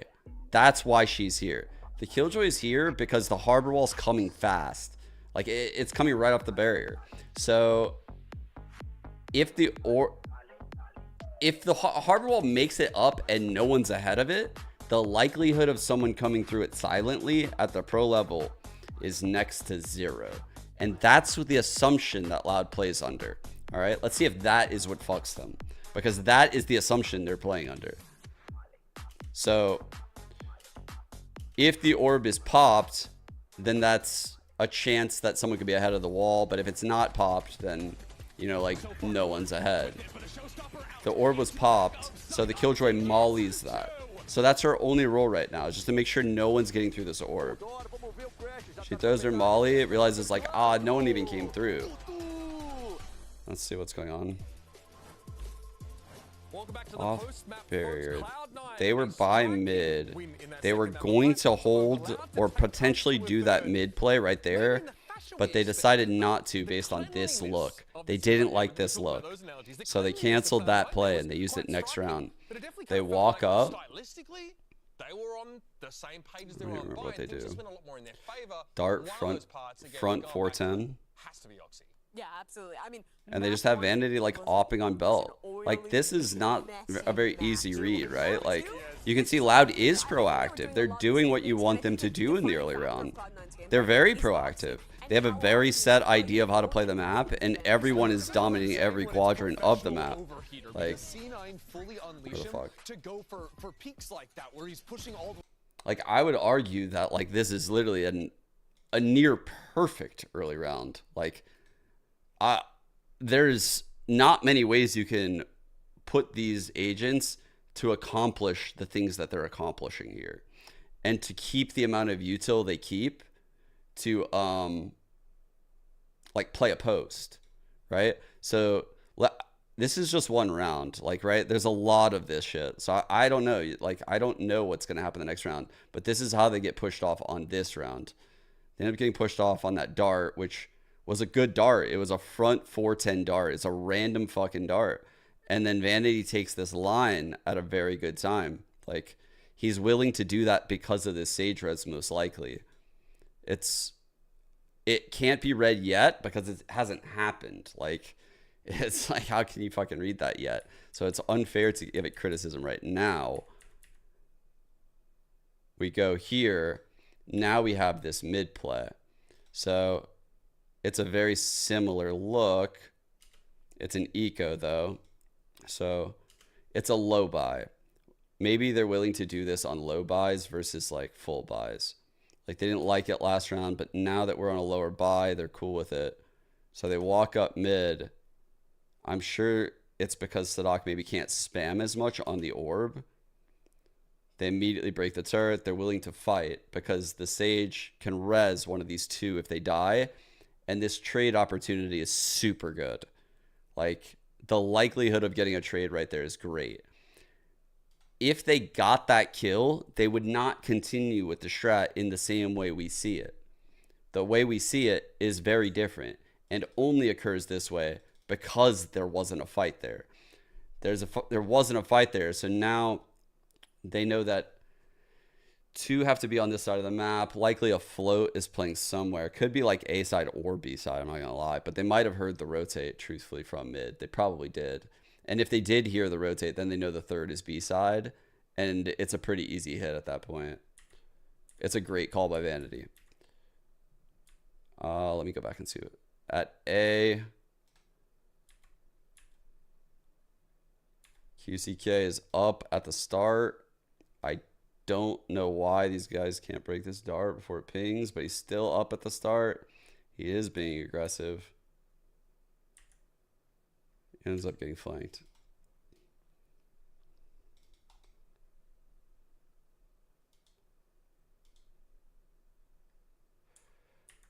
So, I mean, so far, these rounds, like, I can't criticize these setups. Like, I can't. And I knew I wouldn't be able to.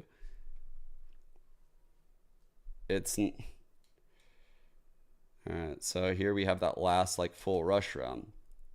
I thought they were going to, like, swing belt, but instead they just used it to kind of, like, scale up really fucking quick and avoid this, like, deep offline. So they all just approach it from this way. And they're just scaling up really quick with the Hunter's Fury. So, like, and they have slow lineups. So, like, if you're trying to leave the site, dude, you're just slowed. I mean, this is just a crazy good rush. Like, they lose the round, but it's still a crazy good rush.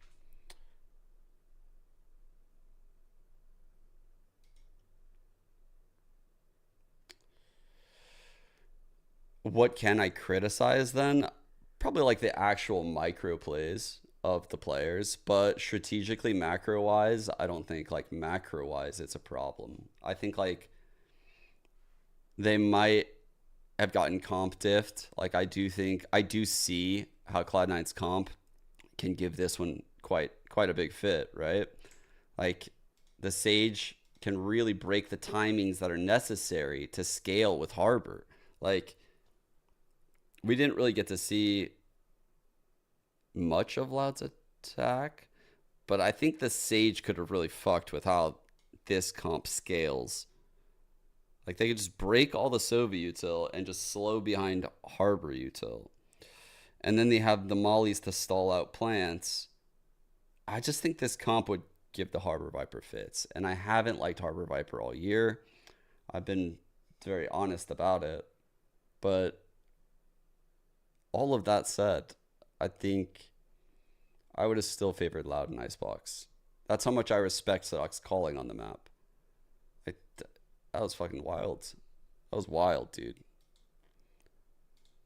Great map. A couple of weeks ago, courtesy of For EG, that Cloud9. we'd never see her again. But alas, lo and behold, we've got Deadlock on Lotus. I don't even know what to say here. This is insane. I know exactly what to say. Somewhere, some stream, Baby J, aka Now Inspire, is just fuming. Wait, He's what? like, it could have been me. It should have been me. Hold up, Shout who out to wins Inspire, but- Icebox? but yeah, Let's this is pick gonna be crazy, Cloud9. and you know Boom. what? They definitely Start a took on it, prediction. for sure. If they're going to be willing to play some things like this, I expect to see them probably Who more dialed wins in on this comp Lotus than what we saw in and the last map takes with their default. the I don't think series? they Loud. spent much time working on their Icebox. I think they Cloud9. thought that it was so secured in the bag since they're 4-1 on it that they didn't need to improve too much. 5 They got minutes. exposed. But for this, they probably put a lot of their focus onto this Oh, comp. So did someone already make one? let's see what they can cook up here. Just kidding. And Eliza it- beat me like, to you it. know, we I suck at my spent so job. much time thinking and theory crafting about what Deadlock would do God on damn it. defense on Lotus. Why What was it does too Sonic fast? do? Just run out and fight. No utility setup, no nothing. Yeah. He just goes. Oh my god, I didn't see the That's how you deadlock. play What the Deadlock. fuck? It's actually pretty smart that he's doing it towards Okay. this A side too, because he actually used his little nade to see if the Viper lurked through past that wall. There is an audio cue that happens once it lands, and it did not. Well, those shots landed from Cowan's and he's gotten Great two. shots. That's a good I mean, if comp. memory serves me right, Loud haven't won a single pistol this series. So this would be a massive start for them. Yeah, that would be nice. Pistols are kind of good in this game. Yeah, they're okay. And now we're already seeing some of the value of the Deadlock. I like it. The wall is just Bro. miserable to get through. Deadlock Moose is sick on Moose is gonna be Lotus. there for a little while. Deadlock is fucking sick on Lotus, I like that. chat. Once the economy gets As someone that made this agent, down those traps, somebody trust me, she fries here. Oh, 30 seconds finally. It's shocking. Because it's like a 3-site map. We celebrate everything here. It can be a little bit tricky on defense. It will be tricky here. with the god timing. Oh, this is a replay. Wow. They're making a run of this thing. I thought the round may have been done and Okay, yeah, they might do it now. We're on 3. Classic at that distance. Double mollies. He could play post. I know he knows the lineups. Oh my god.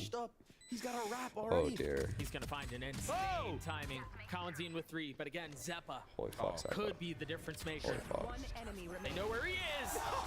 The snap from Tui's is clean. Heads up from Tui's to like Tui's was backed in the corner thinking it could be a possibility. Heads up awareness from Tui's there.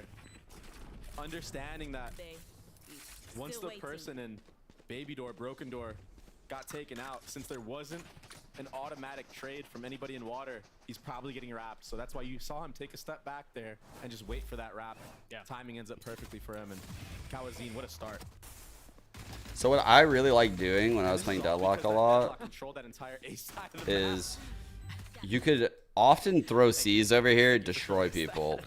You could definitely do trap plays over here on any kind of like movement or this area. The stuns in this area are crazy. The stuns inside B are also crazy. The stuns on lane A, like by default, pretty fucking good. I like the way that But like, is the net is so insane, man. to use the wall. He's actually just holding onto it for quite a bit of time. Yeah, I also like how he's using the wall. I think this is how you use it. Using it late is the play. Cloud9, expected Cloud9. Like, imagine dropping this wall at a C hit with like 40 seconds, chat. Like, this wall with like 40 seconds. It would really fuck your pace up. And then like Viper mollies are coming in. Like, you still have to deal with all the other shit. QCK tried finding a timing. It's gonna be annoying. Like, super risky. It was. It would be really fucking annoying. Maybe he was getting spammed or something from a deagle. Had to go for the peak. Potentially. Like, on A hits, you'll probably see like walls like right here on attack. You'll see like early C's. Light armor. This is actually the right place. He has the stun here. Paranoia, he's been able to dodge it. Oh, he broke the trap. Oxy broke the trap. Here's the C's, gonna hit both of them. That's annoying as fuck. So now they know 2 here. That's info. Oh my god, chill, Sadok. What you doing up there, bro? Oh, that's a combo. Not again. These 4 spies that C9 do. Holy shit. So much value. It's like Such a well played round right now by Cloud9. Oh, fuck! Oh my god! That's gonna piss Les off. I feel like Les is buying something this round. If I know Les, chat, I promise you he's going to buy something and he's gonna go for an early fight. Bro, that's just. But did they do it on purpose? Because look at their money. They full. I feel like Loud are about to scrap. They're about to play scrappy. They're about to take the gloves off. C9 like to do? But why? Maybe, I don't know. I'd rather be so many questions. Yeah, I'd rather be a 2-0 as to why this is 1-1 happening with money right now. I'm so Deadlock front B playing reactive with wall. Another good use. But they have pretty much a full That was one you said, yeah. I mean, this is definitely a good one. Another really sick thing you can do with Deadlock with this comp is you can like weasel Omen into places, because Omen can get past Deadlock walls, and people don't really think along those lines because they don't see enough Deadlocks, right? So putting an Omen in a place where like they don't think you would have someone like trapped in a corner over here that can TP out is kind of fucking sick, and it works a lot. Take a step in front. He's ahead of it with the judge. They Oh, know that's he's there. He disgusting. 2. With the paranoia setup too, yeah. And Tui's is still hanging around. Should find some space B, or at least they think it's safe. But the thing is, Loud have already filled into the space that was previously vacated. Sada gets his 2. Nice shots. Spike down. That's a spike, and Vanity has a lot to figure out here. Nice round. Jesus Christ, that's kind of owning some of the times we watch it. No, stop. A new meta. A whole new world. Okay. That's a first. But I'm pretty C9 sure. still have a full buy into this round too. Yeah, I don't. No, I don't. I think the judge is so stupid. I said that a long time ago. I haven't really thought about it since that moment. Man, I was really Quickly thinking about it. in the background of that one. I still don't like it. Yeah. All right, we'll see what the plays here. Zepez is ult online. It seems like they're going to try to go fast there towards A, at least fight for the space. The Dizzy comes up. Oxy smashes his face into the wall and still gets a kill on QCK. Okay. See the stun set up by Deadlock. Blood's gonna play reactive with this wall. Got distraught. They use Yeah, definitely. they use Thrash to realize that's just a fake stall smoke. This looks like someone would be willing to like nest in this cubby. So it's gonna make you use extra util and time to clear it out. But no one's actually there. That's so fucking annoying. They wasted Thresh for that. So they've got him corralled and controlled towards A. The thing is, both Cowanzine Oh, they got him. Tui's are in a tough spot. Tui's went forward. Tui's TP'd in, but he gets spammed by Vanity. Rooney cleans him up as well. This thing fell apart real fast for Loud. Great round. That was very ambitious. Such a good round by Cloud9. The little guy got the plant down. That was so ambitious. Shout out Wingman. Yeah, that was super ambitious. I loved the way There's they more were ways to playing enable it than to contain, stop right? it. That's how I feel. It just feels like He hasn't left that position that he's in right now. I mean, initially I was like, it's not that bad. Like, there's so many abilities in this game. You just gotta learn how to use abilities. Like, just don't go into the fucking shotgun corners. But the more I've watched, like, over these years at the pro level, there's just not enough abilities to clear out those spots, and you can't do that. Like, this is not. You would never win games if you cleared out every judge spot. You would never win games. You'd waste all your util way before you got to like a key choke. When you have a Gecko ult running at you. And so for its price point, it's a busted gun in my eyes. It's very busted. For its price point, it's a busted gun. It'd be different if it was like 6K. And like you would know like, oh, when someone had like 6K, this could be a possibility. So then you would do it. But it's so cheap that someone can have it on any round pretty much, which is the problem. Like that's truly the problem, is its price point makes no sense. There are a couple Phantoms out of the side of C9. It's like the freest 1 kill ever for 1.8K. Onto every single player from Loud. And that's scary. It'll be interesting to see whether or not and how Sadak uses his ult. What price balance is it? Conversations about how Deadlock I mean, personally, I don't think it belongs in the game. I think finding the balance point is a waste of time. Right? Because like, you're likely not scrimming against a Deadlock on Lotus very often. Because quite frankly, the price point for me is so high where no one buys it. Here's that fucking exact wall I was showing. Oh my god. Does it disrupt Oxy's move? It's gonna, and it's right around 40 seconds, chat. Okay, they're gonna be there. Oh, he lived. Damage, but it's not enough to get the kill. That aid might help. No, he stays alive through all of that. Oh my god, the nade got Wingman. They've got the Nightfall down. The spike is sitting out in the middle of nowhere. Great paint shell from QCK. This feels like part of the issue with QCK ulted. 30 seconds left. It feels like part of the issue with this Gecko approach, right? We see teams running Gecko a lot, but if you just send Wingman in to die, you have to regain all the space that you've lost. Rough. And Loud are happy to hold this. Good hold. Yo, this guy is locked in right Sadak now. is really feeling it, man. Oh, that was so close. Yeah, he almost Oh. Yeah, but the crazy thing is he's not going for body shots. That was a bit risky he at the end. wanted to line up that headshot. Yeah. That's how He took his confident he time is with right it, now. yeah. Yeah. Like, he could have probably easily killed it if he just shot the body, but this guy's like, no. I'm trying to one-tap everybody right now. Wow. This was it. Yeah, Oh, What a reaction. I was wondering Holy why he made shit, that, because I man. knew he was weak.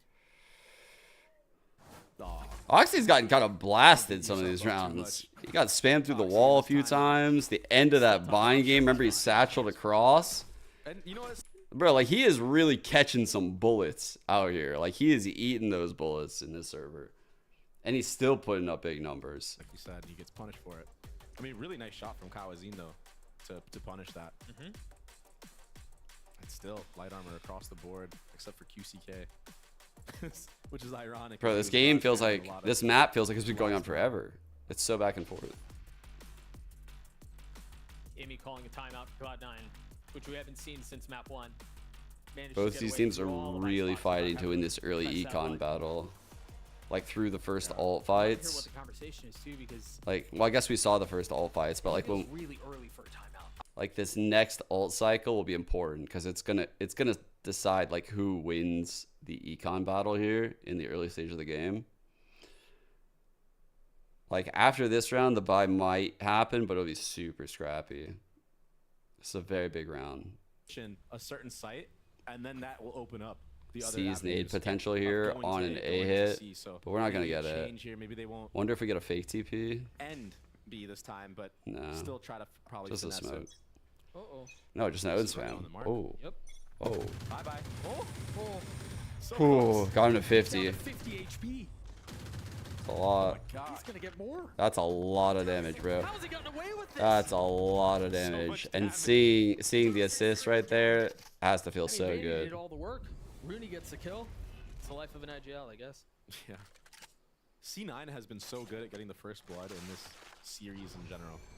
That's so busted. It is pretty busted. This map, they just got 2. Good punish. Unanswered kills. Great scaling with the satchel. They handle the pressure A, and then they respond in kind. Man, Cloud9, dude. Kills all over the place. What the hell? How are they looking so good? This team is so for real. No way they're gonna go and B again. I guess this time it's good. It's a 5v2. You got the wingman. What a glow up, bro. Like, what the fuck? They're careful with it. Yeah. Satcheling across, the nade. The Got spin. all 3 chokes smoked. Well, Spike planted. maybe not careful enough. Oh my god. Triple swing.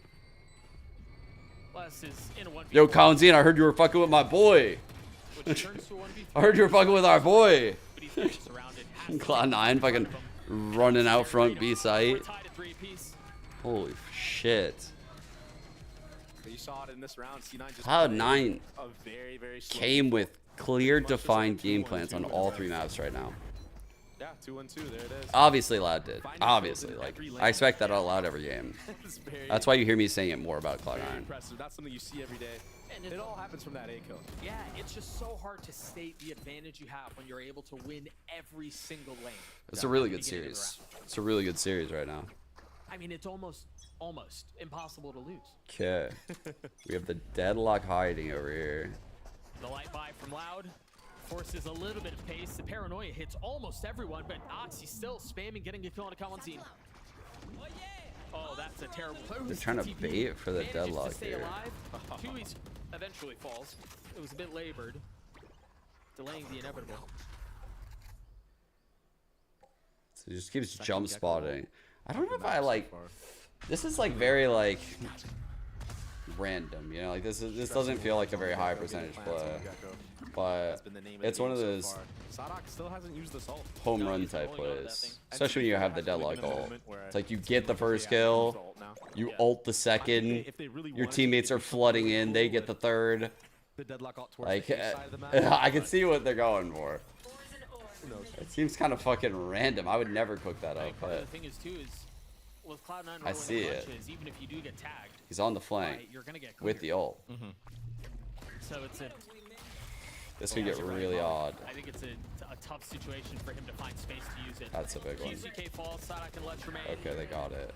And that quickly just turns into Sadok, who's gone exploring. Okay. Oh, that was a classic. Loose must have been weak. Sentinel diff? They're scared of the ult. I mean, they gotta show it respect. They have to show it respect. I was gonna say there is a world. He could really go for Kills it. the 2 1 HP players. Guys, like, Pops ult against when Ruby. I was talking about how busted Deadlock was, I was also thinking of some of the ult lines. I don't think it's time. I think it's time for this. Like, just going for exits here. He has a full buy. No charges. What is he up to? Everyone's low here though. Just damage. One enemy remaining. nice damage. Can't get the transfer. Like, you can bank the ult, like, off of this shit, and it literally hits everything. It, like, cannot miss. You can, because it spheres out at the end, which is another thing that, like, a lot of, like, non-deadlock players, they don't know that. Too much for Loud. Yeah, I mean, what more can you ask for? You know, you're on eco. You have a scrappy buy. The fact that they even got 4 kills in the round is a W in itself. Maybe Sadok needs to just fight for A more often and just lock that side of the map down for his team. Another 2-1-2 start. Deciding to put an aggro turret into B. Yeah, bold. Tui's is so far up with the op. Yeah, he should be getting punished right here. Oh, that one way keeps him safe. They wait out the paranoia. Oh, Pretty I thought he was so. gonna go forward. He can't get it. Wow. Goes up, yeah. Punch that so fast. Man, Tui's is getting caught out here. Like, really getting caught. Dude, you gotta get out of there. C9 have been doing that C side default with the same utility. Nothing's really changed. Should have been aware. That's honestly silly. Like, man, what is QCK doing? He has to know that they have lockdown. Like, you have to have a counterplay for that in your head. And your counterplay can't be, I'm just going to dry cross and fight. Like, that's not the counterplay. Room to work, but look who's waiting on the other side. A tap at the door. It didn't seem like he was aware of that even happening. Looking to find. Could still win it, though. It's just Kawanzin now. He needs to go. Oh my god, he's aware, he's aware. Oh, he finds it. Moose falls. Holy fuck. It's a 3v3. Oh my god, he's gonna get him. They know he's gonna. Yes! Yes! They're so smart. They're so smart. They're so smart. Oh my god, another great mid round. Oh my god. 13 seconds left. They should be able to get. Bro, the mid rounding on this team is sublime. It. Oh, no, they got it. They got Okay, holy fuck, that'd have been fucking tragic. That'd have been tragic. About half a second. Oh my god, they're gonna win the round. They're gonna win the round. Numbers in favor of Cloud9. Oxy's so weak. Viper Molly. Sadak and Les now arriving at the scene. Cloud9 have already set up their positions. They've already established themselves. They've already taken the control they want. Filled the space. What a shot. But Oxy falls. A 2v2 now. How much more can Les find? Nothing. Can Sadak be the hero again for Loud? Where rounds have been so hard to come by. This feels like a must. He's gotten it down to one. No idea where Zeppa might be. And look at him buying his time. Sadak reads him. He gets his 3. And he gets Loud to 4. That's a cold ass shot right there. That's such a fucking sick shot. Bro. He's so in the moment right now. He's dialed in. Yeah, he had some whiffs. He's so good. But he's recovered so well. I agree, Mark. That's insane. That is insanity. Like, I cannot believe he just won this clutch. I guess once you realize that there wasn't What a anyone player, free, there was man. nobody backside. What a fucking It was just read. process of elimination at that point. What a fucking player. This guy, man. Really keeping his team in the game. Oh my 4 rounds on god. the defense is pretty good Yeah, too. they really needed that. Les has a This is good round judge. right now for Loud. Les has a judge? That's phenomenal. 11-6 for the deadlock. Yeah. Oh, this is actually really nice. Learn I from like his mistakes. Yeah, I like what they tried doing there. The one ways. Oh, he still gets a kill. Why would QCK shoot right there? Like, what? On 11 now too. What? The fragging That was him that shot. Who the fuck shot? Sadak versus Oxy. What? It might not have been QCK that shot. It's just QCK that died, obviously. Whoever shot, what the fuck were they thinking? Look out for. And Moose is wise to Like, it almost got everyone killed. Destroyed on mound. Yeah. Wow. And I mean, I like what they're trying to do. I feel like there's been these weird misplays at the C site, and Vandy has picked up on it.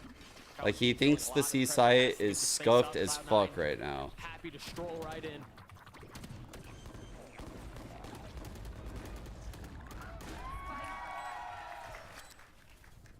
Now where do they go from Like, low key, this, you know what's happening right now in my eyes, like as an IGL? Vanity has realized, like, the C site, if this was like a UFC fight, like the C site is like a fucking weak knee. Like, the other fighter has a fucking weak knee, and the other fighter is simultaneously like realizing, like, oh fuck, he realizes my knee is shit. And so I think we're about to see like Vanity call a fake soon. He's going to put a lot of pressure on C site because he knows that Loud is going to bite. Because Loud knows their C site is falling a lot right now. Like, their C site looks like dog shit early in this game. For a Loud team, like, this is very rare. Like, to see a site fall like this. Back into this, right? You're staring up a deficit. I think we'll be seeing like a fake soon. And I think Loud's going to bite. That we got to witness. Yeah. It's like the same exact scenario. Both teams just not really getting a lead. It's not a Yeah, blowout. bro, that is not it from QCK, dude. Like, man, he almost got his whole team killed, actually, right there. Huh? Loud calls a timeout. That's Actually, rough. I really like this because these discussions have been taking place for the last 20, 30 seconds, right? From when the round ended, they knew they were saving. So, you know, the conversation has been robust, I'm sure. Goes straight into a timeout, and this feels like a moment for Loud to try to find their footing here. And like, it's so tough to call into this round because there's another Thrash online. Yeah. And you can really go anywhere with it. And the way that Zeppa's been using it is he always brings Has it been back to 12? himself so he can re-pick it up once he clears certain space. Wow, yeah, I've almost hit 12 hours. We were I know the score's very 8 close. minutes I know away Cloud9's from just being a up for one 12 round. hours on stream. But it feels like the score shouldn't be this close. It really feels like Cloud9 are in control here. All standing, Tui's has been nonetheless. getting beat up on I CO think I almost might every be single fucking round. insane. We've seen I some feel like I cool should have stuff sat with down the today Deadlock, maybe but at some really not point. many. The person who's top fragging for Loud is Sadak. And that, I mean, that's a tough This task to, point, like, yeah, we I'm need just to doing it 'cause I'm continue to deliver. stubborn. If it was less on top, sure, right? You can ride that all the way to the end, but it's a lot to ask Sadak to continue to frag for Loud the way he has. So, again, I know the score is close, but it really feels like Cloud9 are way more in control here. Yo, thanks for the biddies. I appreciate you. Just seems like Loud has no I'm not done any better. Thank you, though. I appreciate you a lot. Appreciate you a lot. It seems like they're in Oh wow, sitting in the spam lane again, like, bro, that's kind of risky. Really dedicated to that protocol. Really want to get that particular boombot off. So much so that you're willing to take the Odin spam. They've got to understand here the approach is different, right? They haven't seen that one way that they've Triple seen every up. single round. Look at the change. Meanwhile, for Cloud9, again, the respect that they're showing. Look at how far back they're playing. They have 2 members in spawn. C9 are playing really good reactionary Valorant right now. Yeah, because they know they have them fucking fucked right now. Like Vanity is a great IGL, and he knows he has them screwed. Like they're gonna bite on stuff. The score's 5-4 though, so it could still slip out of their hands. He's calling a great game, but he's way ahead as far as calling goes. They were actually worried that there might be a trap play. Like he could snowball this half from this point, but he's gonna need to, like, obviously has a bunch of shots. They took the C space, and now they're gonna be creeping up B after that I. The adjustment was to move the deadlock to C, by the way. So they're not going to have to worry about that anymore. So they snip out the fade as moved to B. Spot. Anyone know? Oxy gets punished Wow. actually as they try to funnel behind it. Great hold. Finally, by the way. Finally gets punished on the entry here. So they fake on B. They realize they got the deadlock there. They TP out. Oh, wow. Oh, I thought he was going to whiff. Gets a kill onto Vanity. Where do Cloud9 go from here? That's 13 annoying. seconds left. They haven't found any space. I don't know that there's anywhere to get in. Yeah, there's nowhere. Dude, yeah. So this was, in my eyes, like if I'm on Cloud9, this was a learning lesson in that even if Loud does something aggressive like this, if they do something like that, we have to pick up pace. Like they can't run. They can do the base hold. They can wait for the aggression. But if the aggression comes into them, they have to like pick up pace. Whether that means doing like a very fast fake at that moment or like executing from wherever the fuck they are and running over the aggression. Like otherwise they're going to get timed out by the deadlock shit. They have Viper stuff that they have to get through. So yeah, here we have super aggressive play towards Mound. Right? He goes forward. He The holds ult. Big pick by Rooney. We really kind of saw it play out. Was that on the jump spawn? A What was jump that? spot, I think. Just one tapped him out of the air.